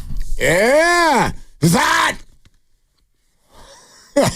Not really, but we'll see. Yeah, you got a couple last night, didn't you? You got a couple? Yeah. I mean, they were just suggestions. You didn't do anything with them, did you? No, just picks. Yeah. I mean, you make your pick, and I'm in a little bit of a dark period for betting. Oh. Other than animals riding animals. That's where my focus is right now. Okay. It's Derby season. I know that's where your focus is.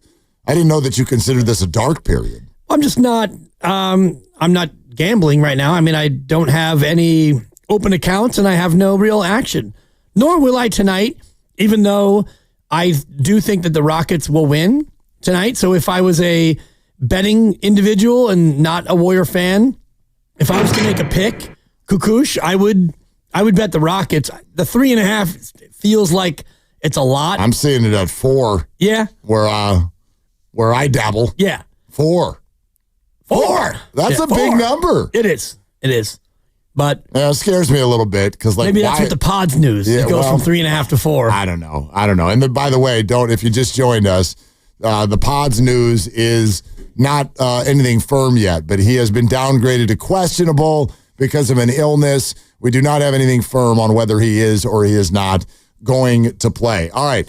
We're going to go to the phones. A lot of you want to jump in. Warriors Live is less than an hour away. But I just want to sort of explain what I was saying a moment ago for those who were not with us off the top of the show. We did an exercise, and it was based on the premise that the Warriors now are Jimmy Butler's Warriors, not meaning they're not Steph Curry's, but understand, this team now has Jimmy Butler. That's a very different team than the team that played for much of the year. So if you buy the premise that this version of the Warriors is the one that has Jimmy Butler, well, then give me the standings in the Western Conference just since then. So from the moment Jimmy Butler put on a uniform and played against the Chicago Bulls for the Warriors, what are the Western Conference standings then? And maybe this is a better way to sort of take a snapshot of the confidence that I have for the Warriors in this series. If you do that, if you just look at these teams since the first week of February, the Warriors are the 2 seed in the West. The 2 seed. Yeah. So this is not a 7 seed. And now they've got a 1-0 lead on the road. So my expectation is that they will win this series. And it started out that way because I view them as such. I view them as a 2 seed. The standings, if you just do it since Jimmy Butler, Memphis the 8, Denver the 7, the Lakers are the 6, the Rockets are the 5, Minnesota's the 4, Clippers the 3, Warriors the 2, Oklahoma City is the 1. And I think that is not a perfect, but a better view of what I expect in the Western Conference as this unfolds. Well, 2 things about that. It is indicative of how teams have been playing over the last 2 months, and it also is indicative of, what this team is, the new Golden State Warriors. And you play all 82 for a reason because they all count in equal increments. They're all worth 1/82nd of your overall record. But when you get into April, I do think that form is a big part of what's going on. How have you been doing lately? Janet Jackson, what have you done for me lately? And the Warriors since the deadline, 30 games, not a small sample. That's about 35-40% of the year. It's a big solid chunk. And in that chunk, they're second best in the West. And also how they've done since, March and since April, which is why I look at the Clippers in that series and think, boy, that's a team I don't want to face. And I'm glad they're on the other side of the bracket because you said that they're the 3 seed they would be the 3 seed. Right, and they even... And I think that. For sure. The Warriors, Thunder, and Clippers, if you ask me right now, those are the 3 best teams in the West. Yeah, and if you look at the way the Clippers ended their year, they won 8 in a row.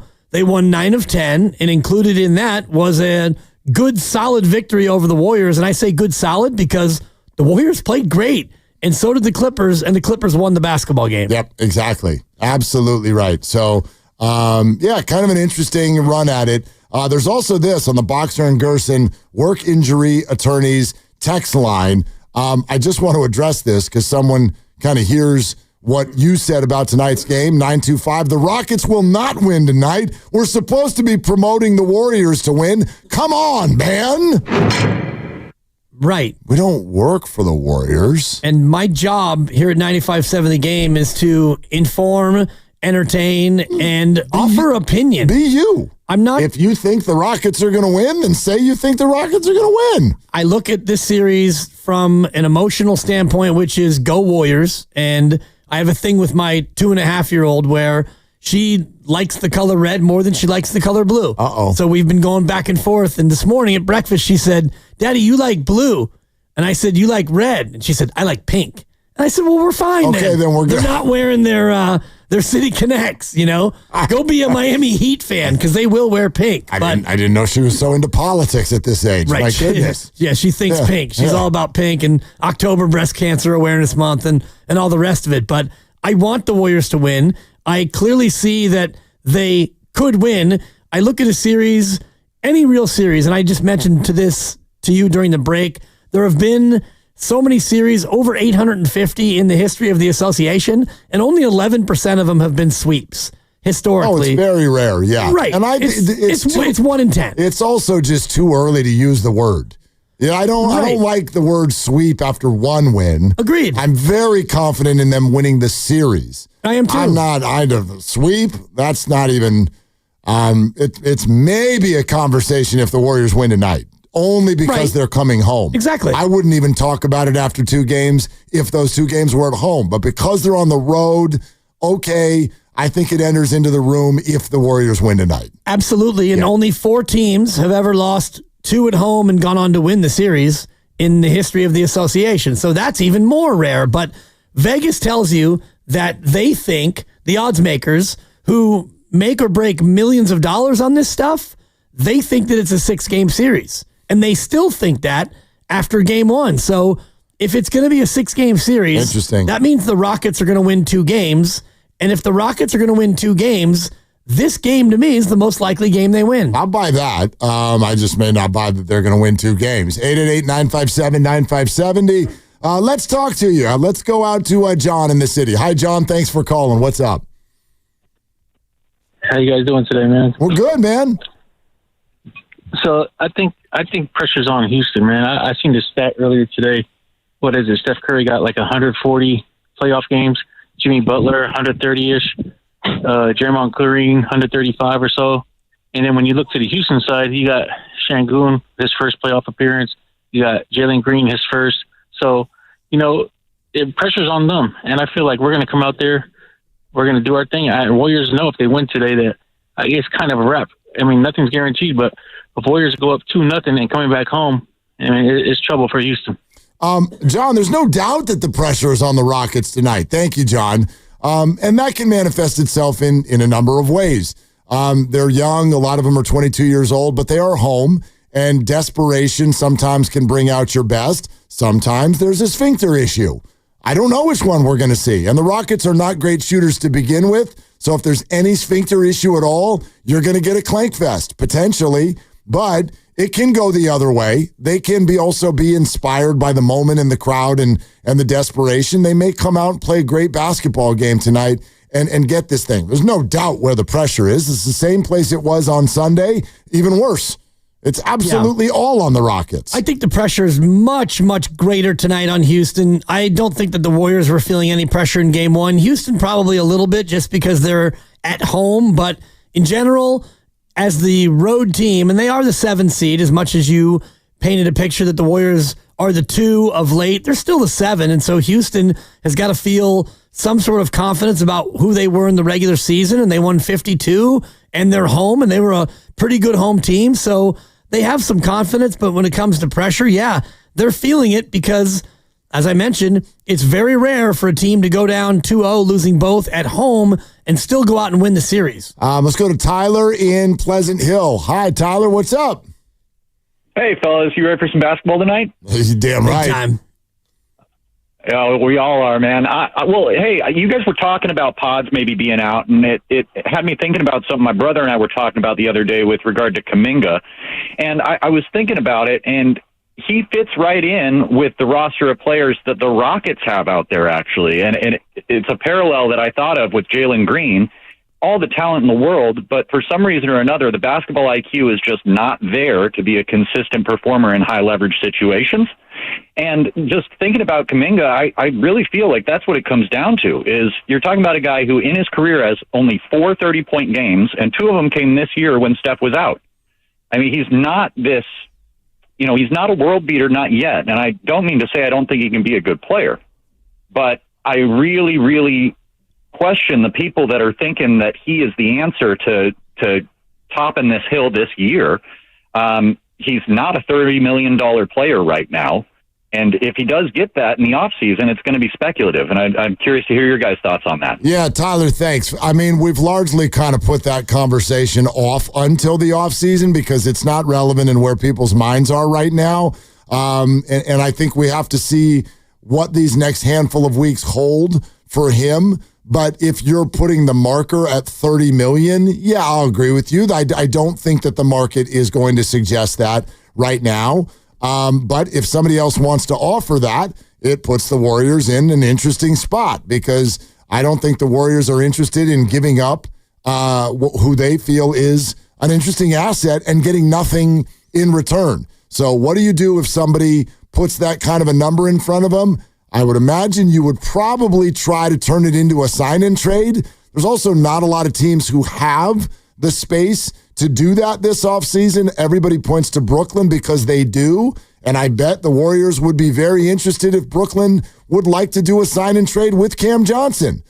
Don't let that name go away yet now. No. But these conversations are completely for a later date, and I don't think that him playing or not playing in the playoffs actually has anything to do with his worth or his skill set, or I mean, a little bit the skill set, but it has much more to do with just Warrior basketball. The name can be Kuminga or anyone else's for that matter. I don't know why anybody would suggest the Warriors do anything different right now.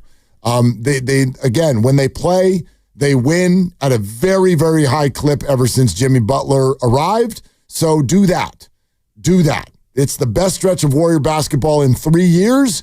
Keep doing it. Right, and they will continue doing it. And I would disagree with your idea about his value because I think his value has gone down, and it does go down if he doesn't play. And another team could look at him and say, well, we still think that he has the ha-ha, as Guru calls it, the ability to get one-on-one and get to the basket, and you could still love that, but you look at a team that is in a championship window and they've decided that he's not among their 9 or even 10 best players, that can't help but hurt his value, in my opinion. And, no, I agree. You know, I agree with you. The value is down. I don't know what someone's going to offer him, but I'd be surprised if anyone wants to pay him $30 million a year. I don't think that 30 is out there anymore. I think that it's more like something around 20. And again, this is an off-season conversation, and the fact that Steve Kerr has not chosen to play him only hurts his value so much because he still is 22 with a really good skill set and a bright future in the right system, and I just don't think that this is the system. 888-957-9570, the number. Let's go to, you're going to have to help me with that pronunciation, Lucas. That pronunciation doesn't even make sense. Asa, thank you. Well, you could just write ASA. That's like not an unpopular name. Asa. Yeah. It should be A/SUH. That would be Asa if you wanted to phoneticize it. You could do that, but what's on the board? I can't see it. It says like the word ace and then UH, which made me like as if make him say na. Thank you, Master. You're welcome. Anyway, let's go to Asa. Asa in Alameda. Hi, Asa. What are you doing? Hi, I'm good. I'm just driving to Berkeley. Sweet, man. These are my 3 keys for the Warriors winning the game tonight. Okay. Boards, attacking the basket, and not getting beat in transition. Boards, attacking the basket, and not getting beat in transition. All right. Do you want to add any more sort of supporting facts to that? Yeah. Steph Curry is like always going to be a good shooter. Like, there's no denying that. He's going to have a good shooting night. You can't really deny that. He's a good shooter. He's the best shooter in the world. Right. But I think that, like, if the Rockets are going to be, like, trying to, like, focus on, like, taking, like, trying to, like, double team or even triple team Curry, and I think he needs to attack the basket with Jimmy and set some, like, down screens and roll and not let the Rockets get easy rebounds and, like, try to get putbacks. I dig it, Asa. Hey, when you say you're driving to Berkeley, I assume you mean someone's driving you to Berkeley, right? Yeah. Okay. How old are you, Asa? Probably 13. I'm 12. 12. All right. You got a birthday coming up, though, don't you, Asa? Probably in late June, I would guess. Yeah. Really? Late June, right? Late June? Yeah. What? How the hell did you do that? That's what I do. Asa, thank you for calling. What day in June, Asa? Thank you. What day in June is June your birthday? 11. What is it? June 11th. That's not late June. All right. Anyway, thank you, Asa. Yeah, I knew that's it. hit the buzzer. I'm 5 days away from genius. I'd be fine if it was mid. It's like if early or mid. It could be either late June. This is incorrect. Feel good about you my... were incorrect. I mean, this is why I love this show. Although, to be fair, You were all kinds of wrong. early June is closer to Asa being 13. Yeah, I mean... It was your If you initial call. stopped I with, should've gone with you got a mid-June. birthday coming up. If you'd stopped there, you were right. How old are you, Asa? I say 13. He says 12. And I immediately know that he's almost 13. How do I know that? It's what I do. Well, you can tell that the voice is... He was about an octave away from, guys, I got 3 keys for you. Yeah. 3 keys. Going to Berkeley to get some of my stuff. Seriously. Yeah, I just... And baby mama's been holding me down. Yeah, I mean, I had to laugh at first because when you were like, you got a birthday coming up, don't you? I'm like, well, everybody's got it. Automatic, you have a birthday coming up. Right. How long? I mean, yes, if he's 12, it's automatic that he will be 13 at some point over the next... Maybe he had a half birthday coming up. Yeah. There's only 2 people on earth who celebrate that. Me and my brother. Asa and Dibs. Well, I just knew that he was almost 13. That's all. You can buzz me all you want. That was a bit of dibber genius you is what that were was. way off. 5 It was days. not late June. Oh, my God. June 11th. My bad, Asa. That's why I had to circle back and throw the Hail Mary of what day in June? Yeah. Asa, June 11th. Well, I bet he gets to celebrate his birthday and graduation on certain years. Eventually, yeah. Whenever, yeah. I mean, age 12, he's probably a 6th grader.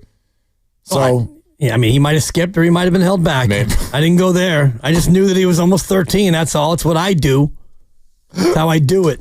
Well, buzz me 5 days off. That was genius, is what it was. You were practically asking for the buzzer at that point. You said, are you going to buzz me? Well, yeah. Yeah. Just if you're I know so how you guys smart- do it. If you're so smart, you'll know if he skipped a grade or not. So, He didn't skip. Exactly. He could have, but his parents held him back, which is what happened to me, 2nd grade. Teacher's like, this kid is so smart. He could skip 3rd grade. My parents said, have you seen how small he is? Yeah, they're like, he's a fat red pumpkin. got a little bit of an attitude problem, Dude, too. no So doubt. better not. No doubt. We don't need an acceleration sensation. No. I'm a fat red pumpkin. They were right to hold me down. Although I academically shut it down at that point. Same thing about this show. Yep. You were right to hold me down. Yeah. Great. That's what we do. Thanks. Anyway, how do you feel about his 3 keys? I really, really buy into one of them. Which is? The one about, like, don't turn the ball over or transition defense. Yes. Attack the basket. Sure. In a general sense, that's always a good thing to do on a basketball court. And what was the third one? The third one was rebounding. Rebounding. Okay, that's the interesting one. Look, they're going to lose the rebounding battle. They're going to lose the rebounding battle. So you just have to sort of like brace yourself for that. You have to get ready for that. You have to be okay with that. If they only lose it by a little bit, or if their defense is able to remain strong and not allow those rebounds to add up to constant second chance points, then I think they'll be fine. So, yeah, I mean, I don't disagree with any of them. They're all fair basketball points. Yep, and they don't have to lose the rebounding battle. They will. Well, they haven't always. I'm looking at game 2, no Curry, no Draymond. Warriors win. Warriors were a +9 on the glass that night. That's the night that Kuminga had his 33. Right. Wiggins with 23 and 9. How many games into the year was that? That was December 5th. Okay. So that was The Warriors got to 13-8. Houston was 15-8 on that night. So early, no stars in the game. I don't even know what Houston's young players had really developed into yet, all of them. You know what I mean? I know what Şengün was doing and a little bit about Jalen Green, but where were we with Amen Thompson? Where were we with Jabari? All of these guys. I don't know exactly where that all stood at that point. I just think these were different teams at that point. And again, so were the Warriors. So were the Warriors. In the Jimmy Butler game in February, the Rockets had a plus 10 rebound differential. Warriors won the game. And the other night, we mentioned a plus 16 for Houston. Warriors won the game. So I'm expecting the Warriors to lose that battle tonight. Right. I'm expecting. Well, the key is to avoid 22 offensive rebounds. And Monty Poole with a great point about 22 rebounds turning into 22 points, which is really bad.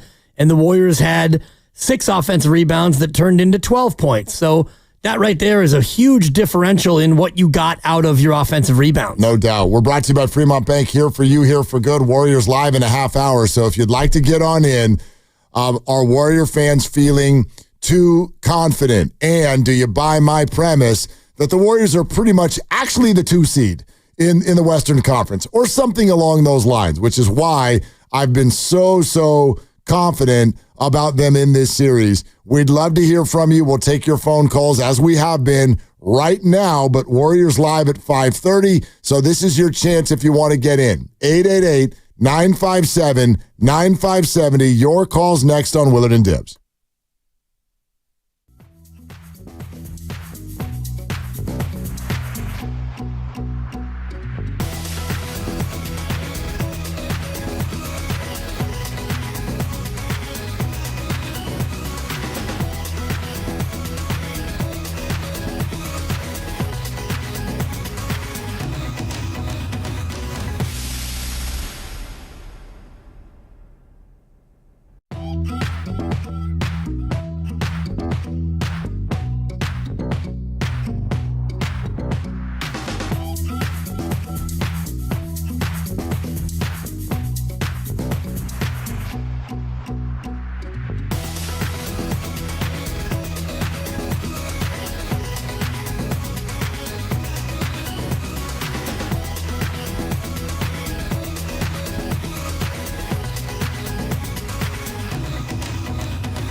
Bay Area, it's Brandon Pajemski. You're listening to Willard and Dibs on 95.7 The Game.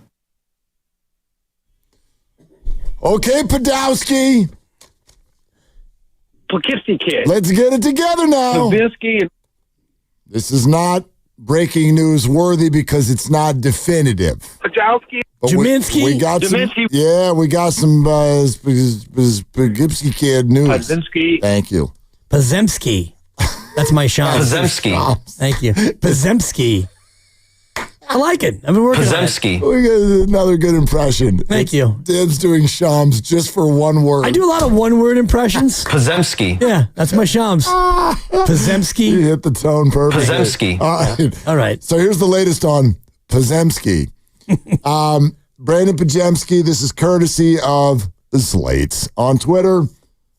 Brandon Pajemski will warm up tonight before the Warriors fully decide on his status. Steve Kerr, quote, something he ate. Oh, okay.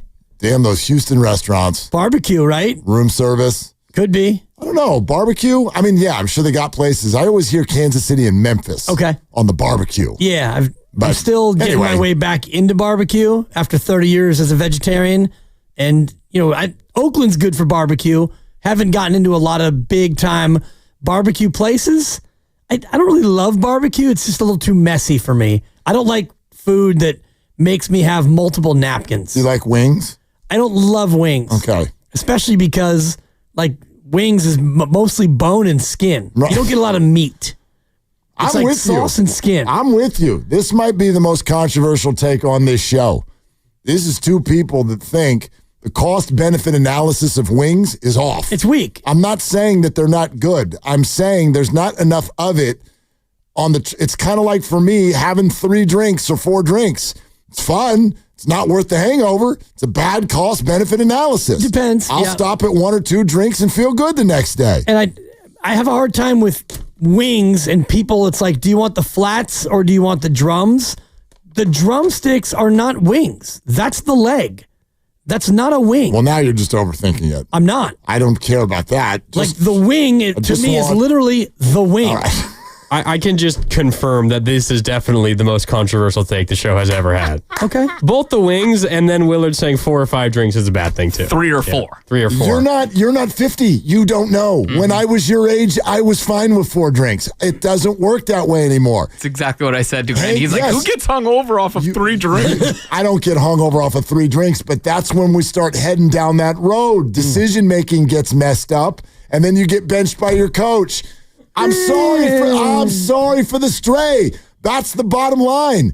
Hangovers last like a day and a half when you're 45 or north. Or 30. Well, that's your problem. What? How many did you have last night? Well, not last night. But, Sunday night? Saturday. Yeah. Carter got married, man. You sound like it's still with you. No, I'm good. Hangovers do stick with you though. Yeah. Dude. They're the worst. They're the worst. That's my whole goal. Don't ever get hungover again. Period. Yeah. It's not worth it. I hate it. Well, I don't yike it. Yeah, fair enough. I don't yike it either. You know what I also don't yike is being the old guy at the office where you got all these youngsters running around getting married, and I'm in my 50s. I can't sniff an invite to any of these nuptials. And what are you going to do with it anyway? I'm going to show up and have 3 to 4 drinks and get hungover. To be fair, Carter didn't invite, I don't think, anyone from the station. People just met him after to help him celebrate. Yeah, Gotcha. Go. Again, I wasn't out in the even, marina. Yeah. I wasn't even conferenced in on the after party. You just said no thanks. You have said no thanks. It's not the point of whether or not I would show up. You know what the point is you get to be our age and you're in your 50s now. Not like Asa, who's about to turn 13 in June. These youngsters, they're doing young people things. I want to do young people things. Bargatze does a great skit on this. You get into your mid-40s. It starts in your 20s. Somebody looks at you and go, I don't even care where we're going. Let's go. You get into your 30s. You're like, I'll go, but where are we going? And I'd like to drive separate. You get into your 40s, you're like, I'm pissed off that you thought I would go. Don't invite me. I can't believe you thought I would actually leave this house. But then you get in your 50s and you don't even get the first right of refusal. Fine. Yeah. Fine. I'm not going. Well, I'm not going either. I'm not going to your thing. You sound like goo, Dibs. Yeah. I got my also thing. in his 50s. I'm not going to your thing. I got my own thing. Yeah. Yeah. I want to be invited so that I can say no. As opposed to not getting invited and feeling like I missed out on the opportunity to say no. Watch this. Watch. Chickering, I thought we were boys. I'll run a test with you right now. All right. I'm going straight from Warriors Live to the lovely Christie's house. She's got food, and we're going to watch the Warrior game. You want to come? No. There, see? No. I don't. See? I don't want to watch live sports with you and yours. Why? Because we watch it differently. No, we don't. You've never watched a Warrior game with us in your life. You've watched the Super Bowl. Right. We weren't on the same team. You were rooting against my son who was trying incorrect. to make... No, you were... I was rooting for the team I always root for. Who's that? The referees. Oh, God. There are 3 teams on the floor tonight. I stand on business. There will be 3 teams on the court tonight. I don't need to say any more. Yeah. You just buried yourself. David Guthrie, I'm counting on you. And Courtney Kirkland and Sean Corbin. You got a veteran crew now. Where the hell is Scott Foster? I feel like I haven't heard from that guy in forever. Interesting you break that up. Yeah, incorrect. He's at the El Dorado right now. Also incorrect. For those of you who don't follow this as closely as I do, I actually was wondering that same thing. Because he's yet to ref a playoff game. But he's been in the replay center a couple of times. So either he's choosing that, or maybe there's something else afoot. He's been down low. They just break him out when a series needs to be extended. Game 4 or 5. Yeah. A watch party at Scott Foster's house.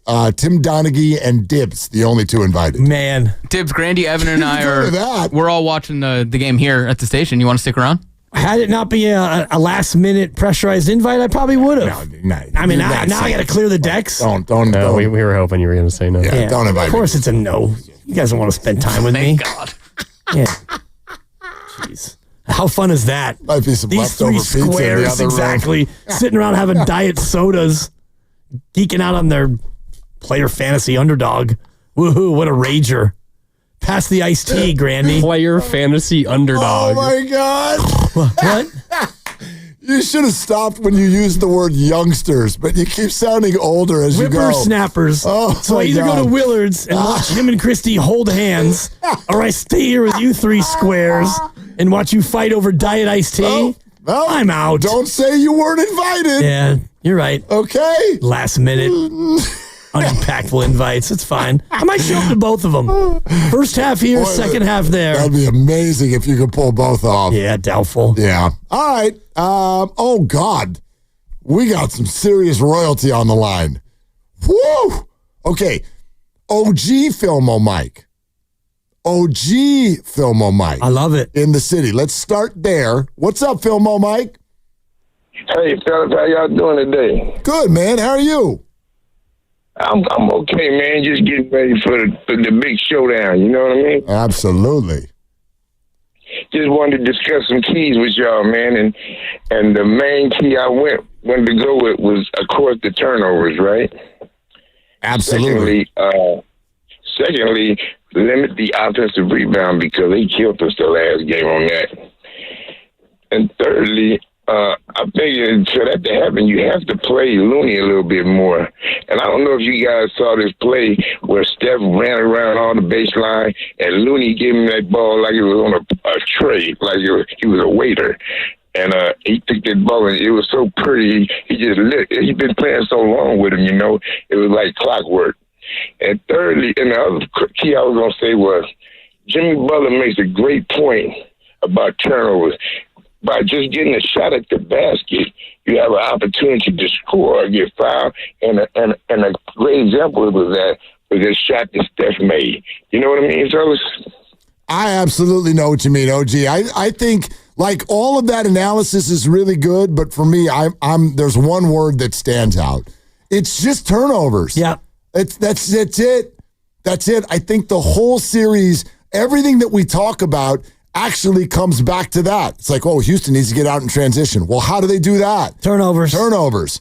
Well, the Warriors need to really kind of, on offense, they need to attack the basket. All right, well, what do you need to avoid when you're attacking the basket? Yeah, turnovers. Okay, like that's it. Don't turn the ball over, you win, period. Yeah, well, Steve Kerr talked about it as a possession game against Houston, and he's right, because they're going to beat you on the offensive glass, and if you also turn it over a ton, they're going to win the, quote, possession game, and that means they're going to get more shots up than you, and if they get more shots up than you do, all of a sudden their lack of accuracy becomes less of a problem for the Houston Rockets. If they shoot 15 more times than the Warriors, they don't have to shoot as high of a percentage to still be as effective. And the other part of it is obviously the 3 versus the 2. Houston does not shoot the 3 very well. So the only way Houston can survive in any one game is by winning the possession game and shooting a decent percentage from the floor. Guess who else is on the line? The not-so-OG Filmo Mike? No. One more guess.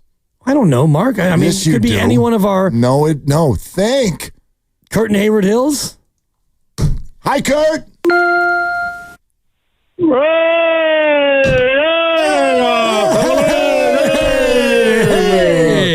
Hey, the best sports boys in the Bay Area, Willard and Dibs. Let me tell you, Willard, you're right, brother. We are number 2 in the Western Conference. You know why?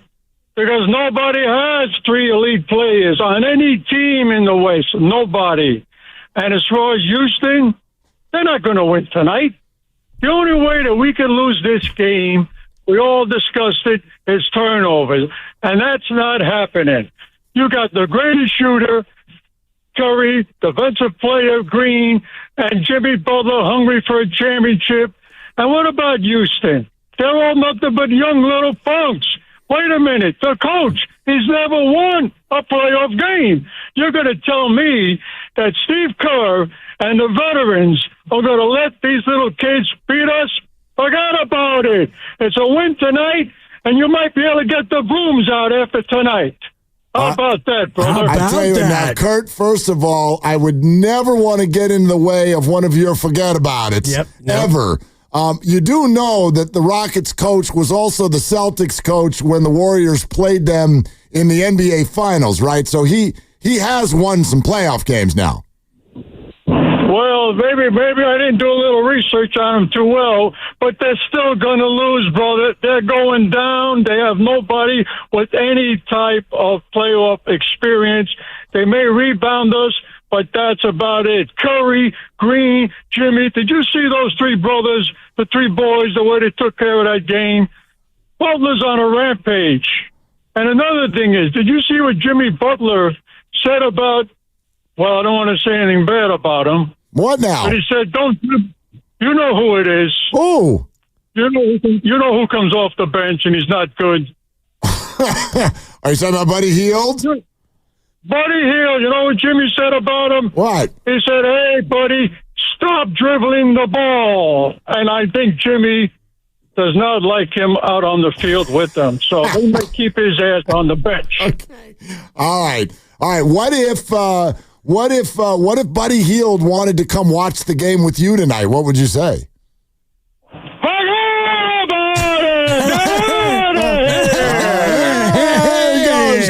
I didn't know how he was going to answer that because I was actually thinking if he comes to watch the game with you, he won't play. Yeah. So that actually maybe I thought Kurt would be into it, but apparently not. No, not into it, even though, yeah, that makes perfect sense. If you don't want him to play, then have him come to your house and watch. But and Buddy walks in and Kurt turns around and just gives him a get out of here. Buddy's like, okay. I mean, I'm just trying to watch the game. Oh, gosh. Pretty classic. So ridiculous. It's fun. Yeah. No, it's fantastic. Yeah. The turnover thing, if you look at it just in these matchups, the Warriors turned it over 22 times against Houston in the NBA Cup game. They lost by 1 point. And we talk about the possession game. In that game, they took 1 less shot than Houston. Even though they turned it over 22 times, they still only had 1 less field goal attempt. So it comes down to offensive rebounds and turnovers, and that's why they won game 1. They got dominated on the glass, yet they didn't turn it over a bunch, and so they were able to keep it somewhat contained. Yeah, and then there's the whole, like, Houston's not good at offensive basketball thing, too. I mean, listen, there's no way to say this without it sounding like I'm being a jerk, but like let's be honest about something that I don't think has really been kind of talked about yet. If you took all of these seeds, and this is kind of what I'm trying to do today, if you took these seeds away from these teams, hell, bring the East into this. Good. Bring the East in here too. And you just put all the rosters out there. You land from space. You don't know anything about where the season has been, and you don't know who has seeded what. And all you're presented with is rosters. That's it. And you go, all right, give me the team that does not have a guy where you can say, will you please go get us a bucket? Out of all 16 teams, the Rockets would absolutely win that poll. They would win that poll every time. And that matters in the playoffs. It matters. I think it's wonderful what they're building. I think that they're going to need to add some people to it and continue to grow. And I do think that they might win tonight. And they could still put a scare in the Warriors in this series. I'm not even saying that. I don't know why we look at this roster and think that this is a team that can advance in the playoffs. They don't have a dude. They don't have a dude who can just go get you a bucket. Well, Şengün can get you a bucket. Yeah, but absolutely. I don't see him that way. He's a player who has to get the ball in a certain spot. Like even as a big guy, he's not like a Nikola Jokic who you can give the ball to anywhere on the court.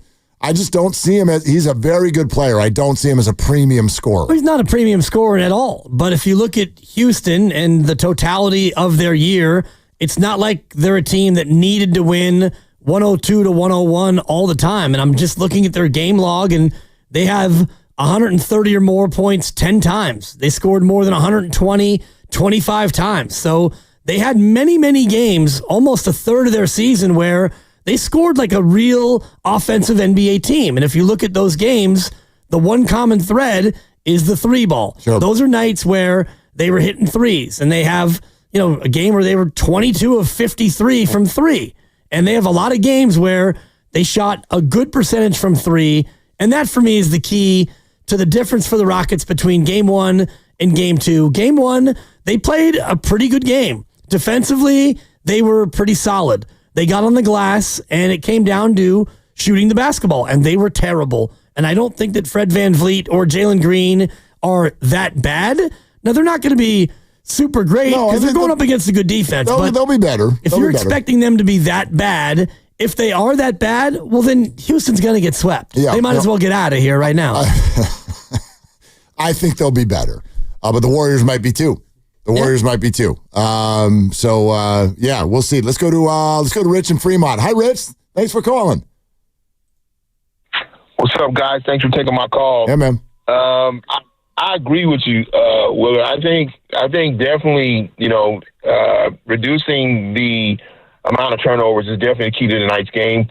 But on the other end, good shooters sometimes have bad nights. So this could be one of those nights where Steph is not putting up, the 28 and, 32, 34-point games. And if that's so, then they're going to need support scoring. And this is where, in my opinion, Buddy Hield has to step up, man. He has been playing terribly, okay? His shot selection hasn't been good. He's way down on three-point shooting. And this is like in his last 5 games. He's just not been shooting well. And that's why they signed him. They signed him to shoot. So it's like, if you're not shooting, then what are you doing? You're obviously not contributing to the team. And I'm sorry, Dibs, you're killing me, man, with this. When I go root for the team, really? The refs? Come on, man. We don't have a league of ref teams. So how are you going to root for the refs as a team? Come on, man. Give me something better than that. Well, you obviously have never officiated, and Rich, I appreciate the phone call, but when you are an official, what they teach you is that when you go out there, there are 3 teams on the floor. And so I'm obviously tongue-in-cheek. I don't root for the refs, but I do understand that the officials are out there working as a 3-man team, and they're competing against their own selves to have a good game. And so when you referee, you're taught that about you're the 3rd team on the floor, and I'm just joking around about that. But it's something that I certainly watch for, not in the moment, but as the game goes on and you start to see how it's officiated, it definitely in the NBA, it is a big deal as to how the game can go. Look, we all have our quirky things in life. I get joy out of watching you try to talk through this with people because there just aren't very many yous out there. No, when people it comes don't understand. Well, but it's not that people don't understand. They don't get it, Mark. And they should refrain from commenting about something they don't know about. I don't think they want to get it. That's the point. Well, then all you people need to just pipe down and let the refs do their thing because you don't know what we go through out there on the floor. Like rooting for the refs, it would be like, it's just odd. It's not wrong. It's just different. Like, I'm not going to go to Home Depot and start rooting for the employees there. Like, I hope that you're able to cut that wood perfectly. Like, it's just there are certain jobs in the world that nobody signs up to root for those people. Yeah, that's where you and I are different. I go into Safeway. No, that's where you're just different. Sometimes I'll see you in the aisles, and I walk down aisle 4, and there's all those canned vegetables, and you look over, and they're all front-facing and lined up perfect. I find an employee, and I say, hey, that. I did too. I used to do that. When you got a face, and you got to like rotate the stock, and you line everything up perfectly. When I see a good aisle, I'll let them know, hey, Jim, did you face aisle 4? You nailed it, bro. High five. Yeah. See, I actually find that more relatable than the ref thing. It's all the same. It's unsung heroes. Well, maybe. Or it's people who are doing a job that directly helps you. If the garbanzo beans have been pulled out of the back and they're on the front of the shelf, that's helpful. When I get to an intersection or a road where there's road work and there's one-way traffic control, I will always throw the hand out and say hello or thank you for doing the slow and the stop. It's a thankless job. Absolutely. I want them to know that I appreciate them flowing the traffic. Right. But the refs, that's the opposite. They get in the way of our dreams. Yeah, see, that's you. They get in the way of our dreams. As an ignorant hater. It's me and everybody else. Hey, you know about our Engaging Dub Nation Twitter poll. We told you about it off the top. On the court and in life, we want you to vote every single time in our Engaging Dub Nation poll on 95.7 The Game's Twitter page every time there's a game, like tonight. It's presented by Shenko, your friend and jeweler. Tonight, what we were asking is, do you feel like Warrior fans are getting overconfident heading into Game 2 against the Rockets, particularly because they got that Game 1 win? And check this out. Man, it is almost even Steven. The no's, which is what you and I voted, have it by one vote. Wow. 50.4% of fans who voted say no. Warrior fans are not getting overconfident, but 49.6% said yes. Yeah, these questions always amuse me because as a fan, I'm allowed to get as overconfident as I possibly can. And unless I have a direct line to, I don't know, Steve Kerr or somebody on the team and I can influence them, it doesn't matter how overconfident I am. No, it doesn't matter, but a lot of what we talk about doesn't matter. Oh, it all matters. We're just here having fun. Right. Yeah, and I like... For me, overconfidence and jinxes, none of that is like really matters.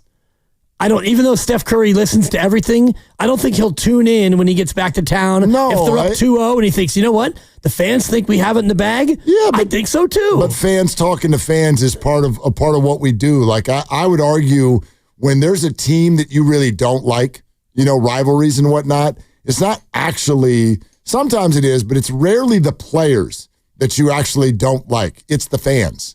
It's the fans. It depends. Like, I don't have a problem with Austin Reeves. You got a problem with Memphis? Not all of them. Well, I don't have any problem with Jaren Jackson Jr. Ja Morant? Not my fave. Right. Not my fave. And I don't really know many Memphis fans. So sometimes it's that kind of rivalry. But like, if you want to talk about like the Lakers or the Cowboys, I don't have a problem with CeeDee Lamb, but Cowboy fans, especially people who've never even been to Dallas. Dodger fans. Annoying. Yeah, like kind of insufferable. And a lot of people think that about Warrior fans too, by the way, if you're not a Warrior fan. Go Dodgers. Yeah. And it just depends on, a lot of these I do think are player-based. And, you know, depends on the team. I think the Philadelphia Eagles is kind of both in a way. Yeah. Where, you know, it's the players, it's the coach. Hey, I'm Big Dom. It's the fans, it's all of them. Yeah. Hey, we got a ring. What do you guys have? You got nothing. No, we've got our dignity. All right. We're sponsored by Cache Creek Casino Resort. Guess what, everybody? We're getting close to game time. It's an hour away. Warriors Live is next on Willard and Dibs. Maybe I didn't do a little research on him too well.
And here we go, y'all. It is game 2 of the opening round playoffs in the West between the Golden State Warriors and the Houston Rockets. Rockets again the host, but the Warriors have the 1-game lead. Warriors Live is presented by Xfinity. Stream sports from the best seat in the house with Xfinity. Bring on the good stuff, and here we go. The Rockets at 52-30, the Warriors at 48-34, but the Warriors deliver the first blow on Sunday night. The Rockets playing with desperation this evening. And we start off with breaking injury news from this game. 95.7 The Game breaking news. Brandon Podziemski had been downgraded earlier today to questionable because of food poisoning, but the team recently announced that he would warm up and see how he feels. He has done so, and he has given the team the thumbs up. Brandon Podziemski is available for the Warriors tonight. That's super big news, and if he's good to go, hopefully he's able to work through whatever illness he had, because he is a critical piece as you get down to like a 9-man rotation here. Yeah, no doubt about it. We might as well jump right into the injury report, which is brought to you by Boxer & Gerson, Northern California's premier workers' compensation law firm, helping injured workers get their lives back for over 40 years. For more info, visit boxerlaw.com. That Podziemski news ended up being the only player on the injury report. Steph Curry and GP2 were both on it as well with those thumb injuries earlier in the day, but both had been declared available. And now Podziemski, with that illness, has also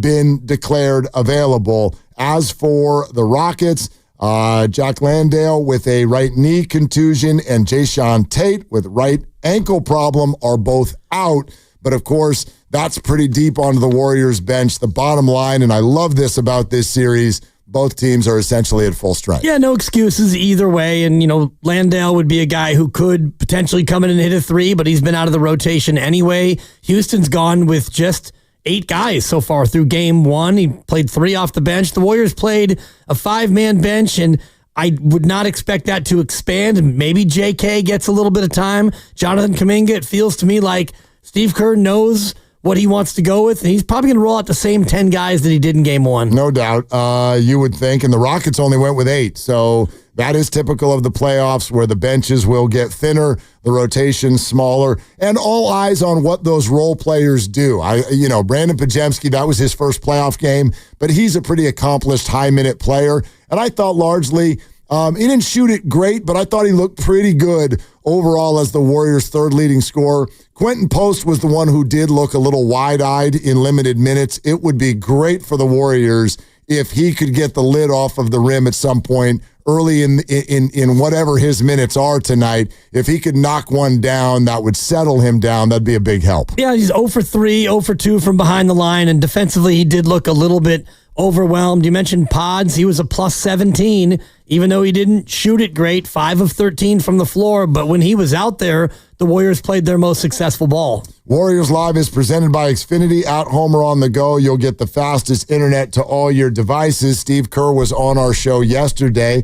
Love to throw some of what he had to say at you as we get ready for this basketball game. And I thought one of the more interesting things when we asked him what kind of adjustments he expects from the Rockets, he essentially said none. I would say most coaches wait until after 2 games to make a major adjustment, whether it's a rotational addition or a scheme change. I think I don't expect massive changes from Ime. They know who they are as a team. They've had a great year. They have a real identity, and so we kind of know. They're going to be physical, and they're going to defend, and they're going to rebound. And I don't think too much will change from that philosophy. So that was kind of an interesting and revealing thing when he said most coaches wait 2 games.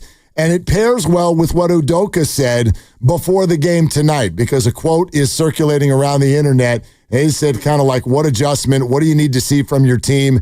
And he flatly said, shoot the ball better. Right. That's it. And that's a fact. And I looked at their game log, and they've now played 83 games this year. They shot 20.7% from 3 in game 1. That is their 82nd best performance from 3 this year. Only one time when they shot 20.6 In a win over Detroit, by the way, only one other time have they shot worse than 20.7. So we all say that Van Vliet and Green, they aren't good shooters, and they're not elite shooters, and this Rocket team struggles in the half court, and they do. What they did in game one is their 82nd best from 3 out of 83 games. So Ime is kind of right in, we got to shoot it better. If they shoot it this poorly again, they're probably going to lose. Yeah, I mean, absolutely. And the thing that I think tonight will help with, look, shooting, we always do the whole, it's a make or miss league. And so nothing from Sunday carries over to this, but I am curious to see with a different eye how much of Houston's offensive struggles are actually being caused by the Warriors versus how much of it was just kind of a collective off night for them. The Warriors are a very good defensive team, number one, but number two, they did a wonderful job of putting Houston into half-court sets. And it's not just the shooting issue in general. Houston is not great at that. When we talk about this matchup and where Houston has an advantage, it is in their youth and their athleticism and their length. And those are things that really take over in transition and when guys can get to the basket. But if you slow the game down and force them to get into an offensive movement situation in the half court, it's just not their strength. And the Warriors did a great job of it in game one. And I know it's their focus in game two. And if they do that, I do think the Rockets will shoot it better, but I don't think they'll shoot it great because they don't shoot it great. Not usually, but I do think that if you look at the history of Green and Van Vliet, they're better than what they put out, and the team as a whole is better than what they showed in game one. They shoot 36 threes a game, and they shoot it at about 35%, which is not great. It's not bottom of the league, but it's bottom half, and it certainly is better than 20.7%. So if the Rockets just shoot to their level, and I thought that there was a lot of open threes. Van Vliet had 5 or 6 that were just open. Yeah, they were. He had some challenged looks, and, it's a make or miss league, but when you're open and you are a veteran of that caliber, you can't be going 2 for 13. And if you do, you're probably going to lose. Yeah, no doubt about it. And they did. We'll see tonight. It's time for the Take It to the Bank prediction brought to you by Fremont Bank. Full service banking, no compromises. I want to take my prediction and focus on Moses Moody, who I know ended the regular season with a little bit of a frustrating slump from three-point range. I'm very curious based on 2 things. One, he hit his last 2 shots, and both of them were big on Sunday night. Secondarily, he came on 95.7 The Game just yesterday with Steiny and Goo and sounded as confident as a role player can sound, literally saying, we think we're the better team when you match up with the Houston Rockets. I got Moses Moody for multiple three-point makes tonight. I think that all he needed to do was see the ball, hit the bucket, hit the net, and he did there at the end of that game, and it helped the Warriors get a playoff victory in his first ever playoff start, which means it's his first ever playoff finish also. And I think he's ready to soar, and I think he's really going to contribute with the outside shot tonight. Yeah, absolutely needs to, and I think that those last couple of buckets gave him the confidence that you would look for going into a game 2. And I'm going to play off your Quentin Post comment from earlier and say Quentin Post is going to hit a 3.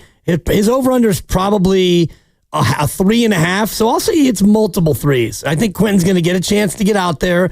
They're going to play their 2 big lineup of their own, which you can do with Quentin because offensively he's like a small forward the way he spaces, so you can play Kevon and Quentin together. I think Quentin gets a good long run and a couple of looks at it, and I got Quentin Post knocking down a couple of threes. Steve Kerr yesterday was asked how Brandon Podziemski and Quentin Post looked in their first ever playoff game. Thought they handled it well. Brandon made some huge plays for us, really played well. I think it was great for Quentin to get really his first taste of the NBA playoffs.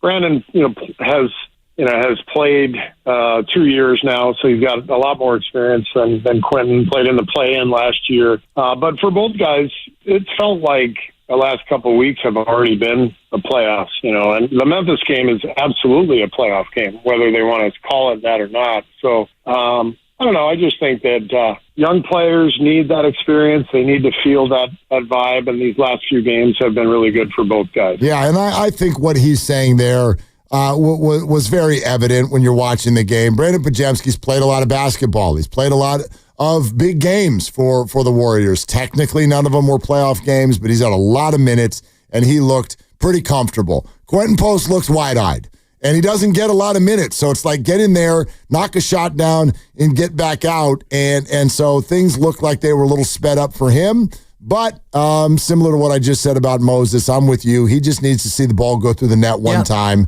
And hopefully some of those jitters left on Sunday night anyway. And I do think that that's critical because the way Buddy Hield has been shooting of late, super streaky as always. So if Buddy's not hitting the three and Quentin's not hitting the three, Kevon doesn't shoot the three. Now as you start to think about your second unit, even your first unit, Draymond doesn't shoot it a lot. Jimmy doesn't shoot it very often. And on a team that really likes to shoot the three ball, you're running out of guys who can actually get out there and hoist. Couple of things that scare Warrior fans in this matchup. One of them is the rebounding. And the rebounding edge obviously was so significant for the Rockets in this game, and we kind of expect it to stay that way. Steve Kerr, again with us yesterday, talking about how they can combat that. I thought that what stood out on the tape was not so much negligence. It wasn't like we weren't, hitting bodies and we weren't trying to rebound, but I thought didn't get two hands on a lot of the balls. Loose balls, Jimmy talked about it in the press conference after the game. He tried to tip a couple of rebounds to teammates instead of grabbing them with two hands. I think Buddy had a couple where the ball was on the floor and instead of grabbing it with two hands, he tried to, tap it to himself. And they're so athletic that that's not going to work. So we just have to be really forceful with both hands and get every ball that's close to us. We gotta get it like our lives depend on it. For me, this is the subject that would bother Ime Udoka the most, which is the fact that they do have this huge rebounding edge. They then went out there and rebounded as if they had this huge edge, out-rebounded the Warriors by 16 and still lost the game by double digits. That number to me, that would scare me if I was Udoka. It would, but I would be enthused by the fact that you got 22 offensive rebounds. That's the good news. The bad news is you had 22 second chance points, which means you didn't do squat with it in the second chance points department. And I think that he would look at that same number, which is 39% from the floor and 21% from three. Those are both below the averages. And then the other one, and this is one where if you're a high school team, you're running gassers, 11 for 20 from the line. They shot 55% from the foul line. So they got a fairly decent whistle in that they shot more free throws than the Warriors, but they made the same amount in 6 more attempts. The other thing that I've heard a lot of Warrior fans worry about is, and this is an extension of the officiating, but the way that the Rockets have been so physical with Steph Curry, especially off of the ball. We see a lot of grabbing, holding, pushing, jersey grabbing, all of those things. Here's Kerr on how Steph deals with the constant grabbing. Incredible mental toughness and fortitude. He's well aware of everybody's game plan is going to be the same thing. It's going to be physical with him when he's on offense, attack him when he's on defense. And honestly, I think Steph knows it's the ultimate sign of respect, and he deals with it beautifully. He hardly ever complains to the ref. He just does his thing, and he's such an incredible athlete that he finds ways to free himself up, even through all the physicality. I mean, the good news is I do think the Warriors, and maybe to a degree their fan base, have done a good job about making enough of an issue with this, because I mean, how often do we sit around talking about things that happen off ball?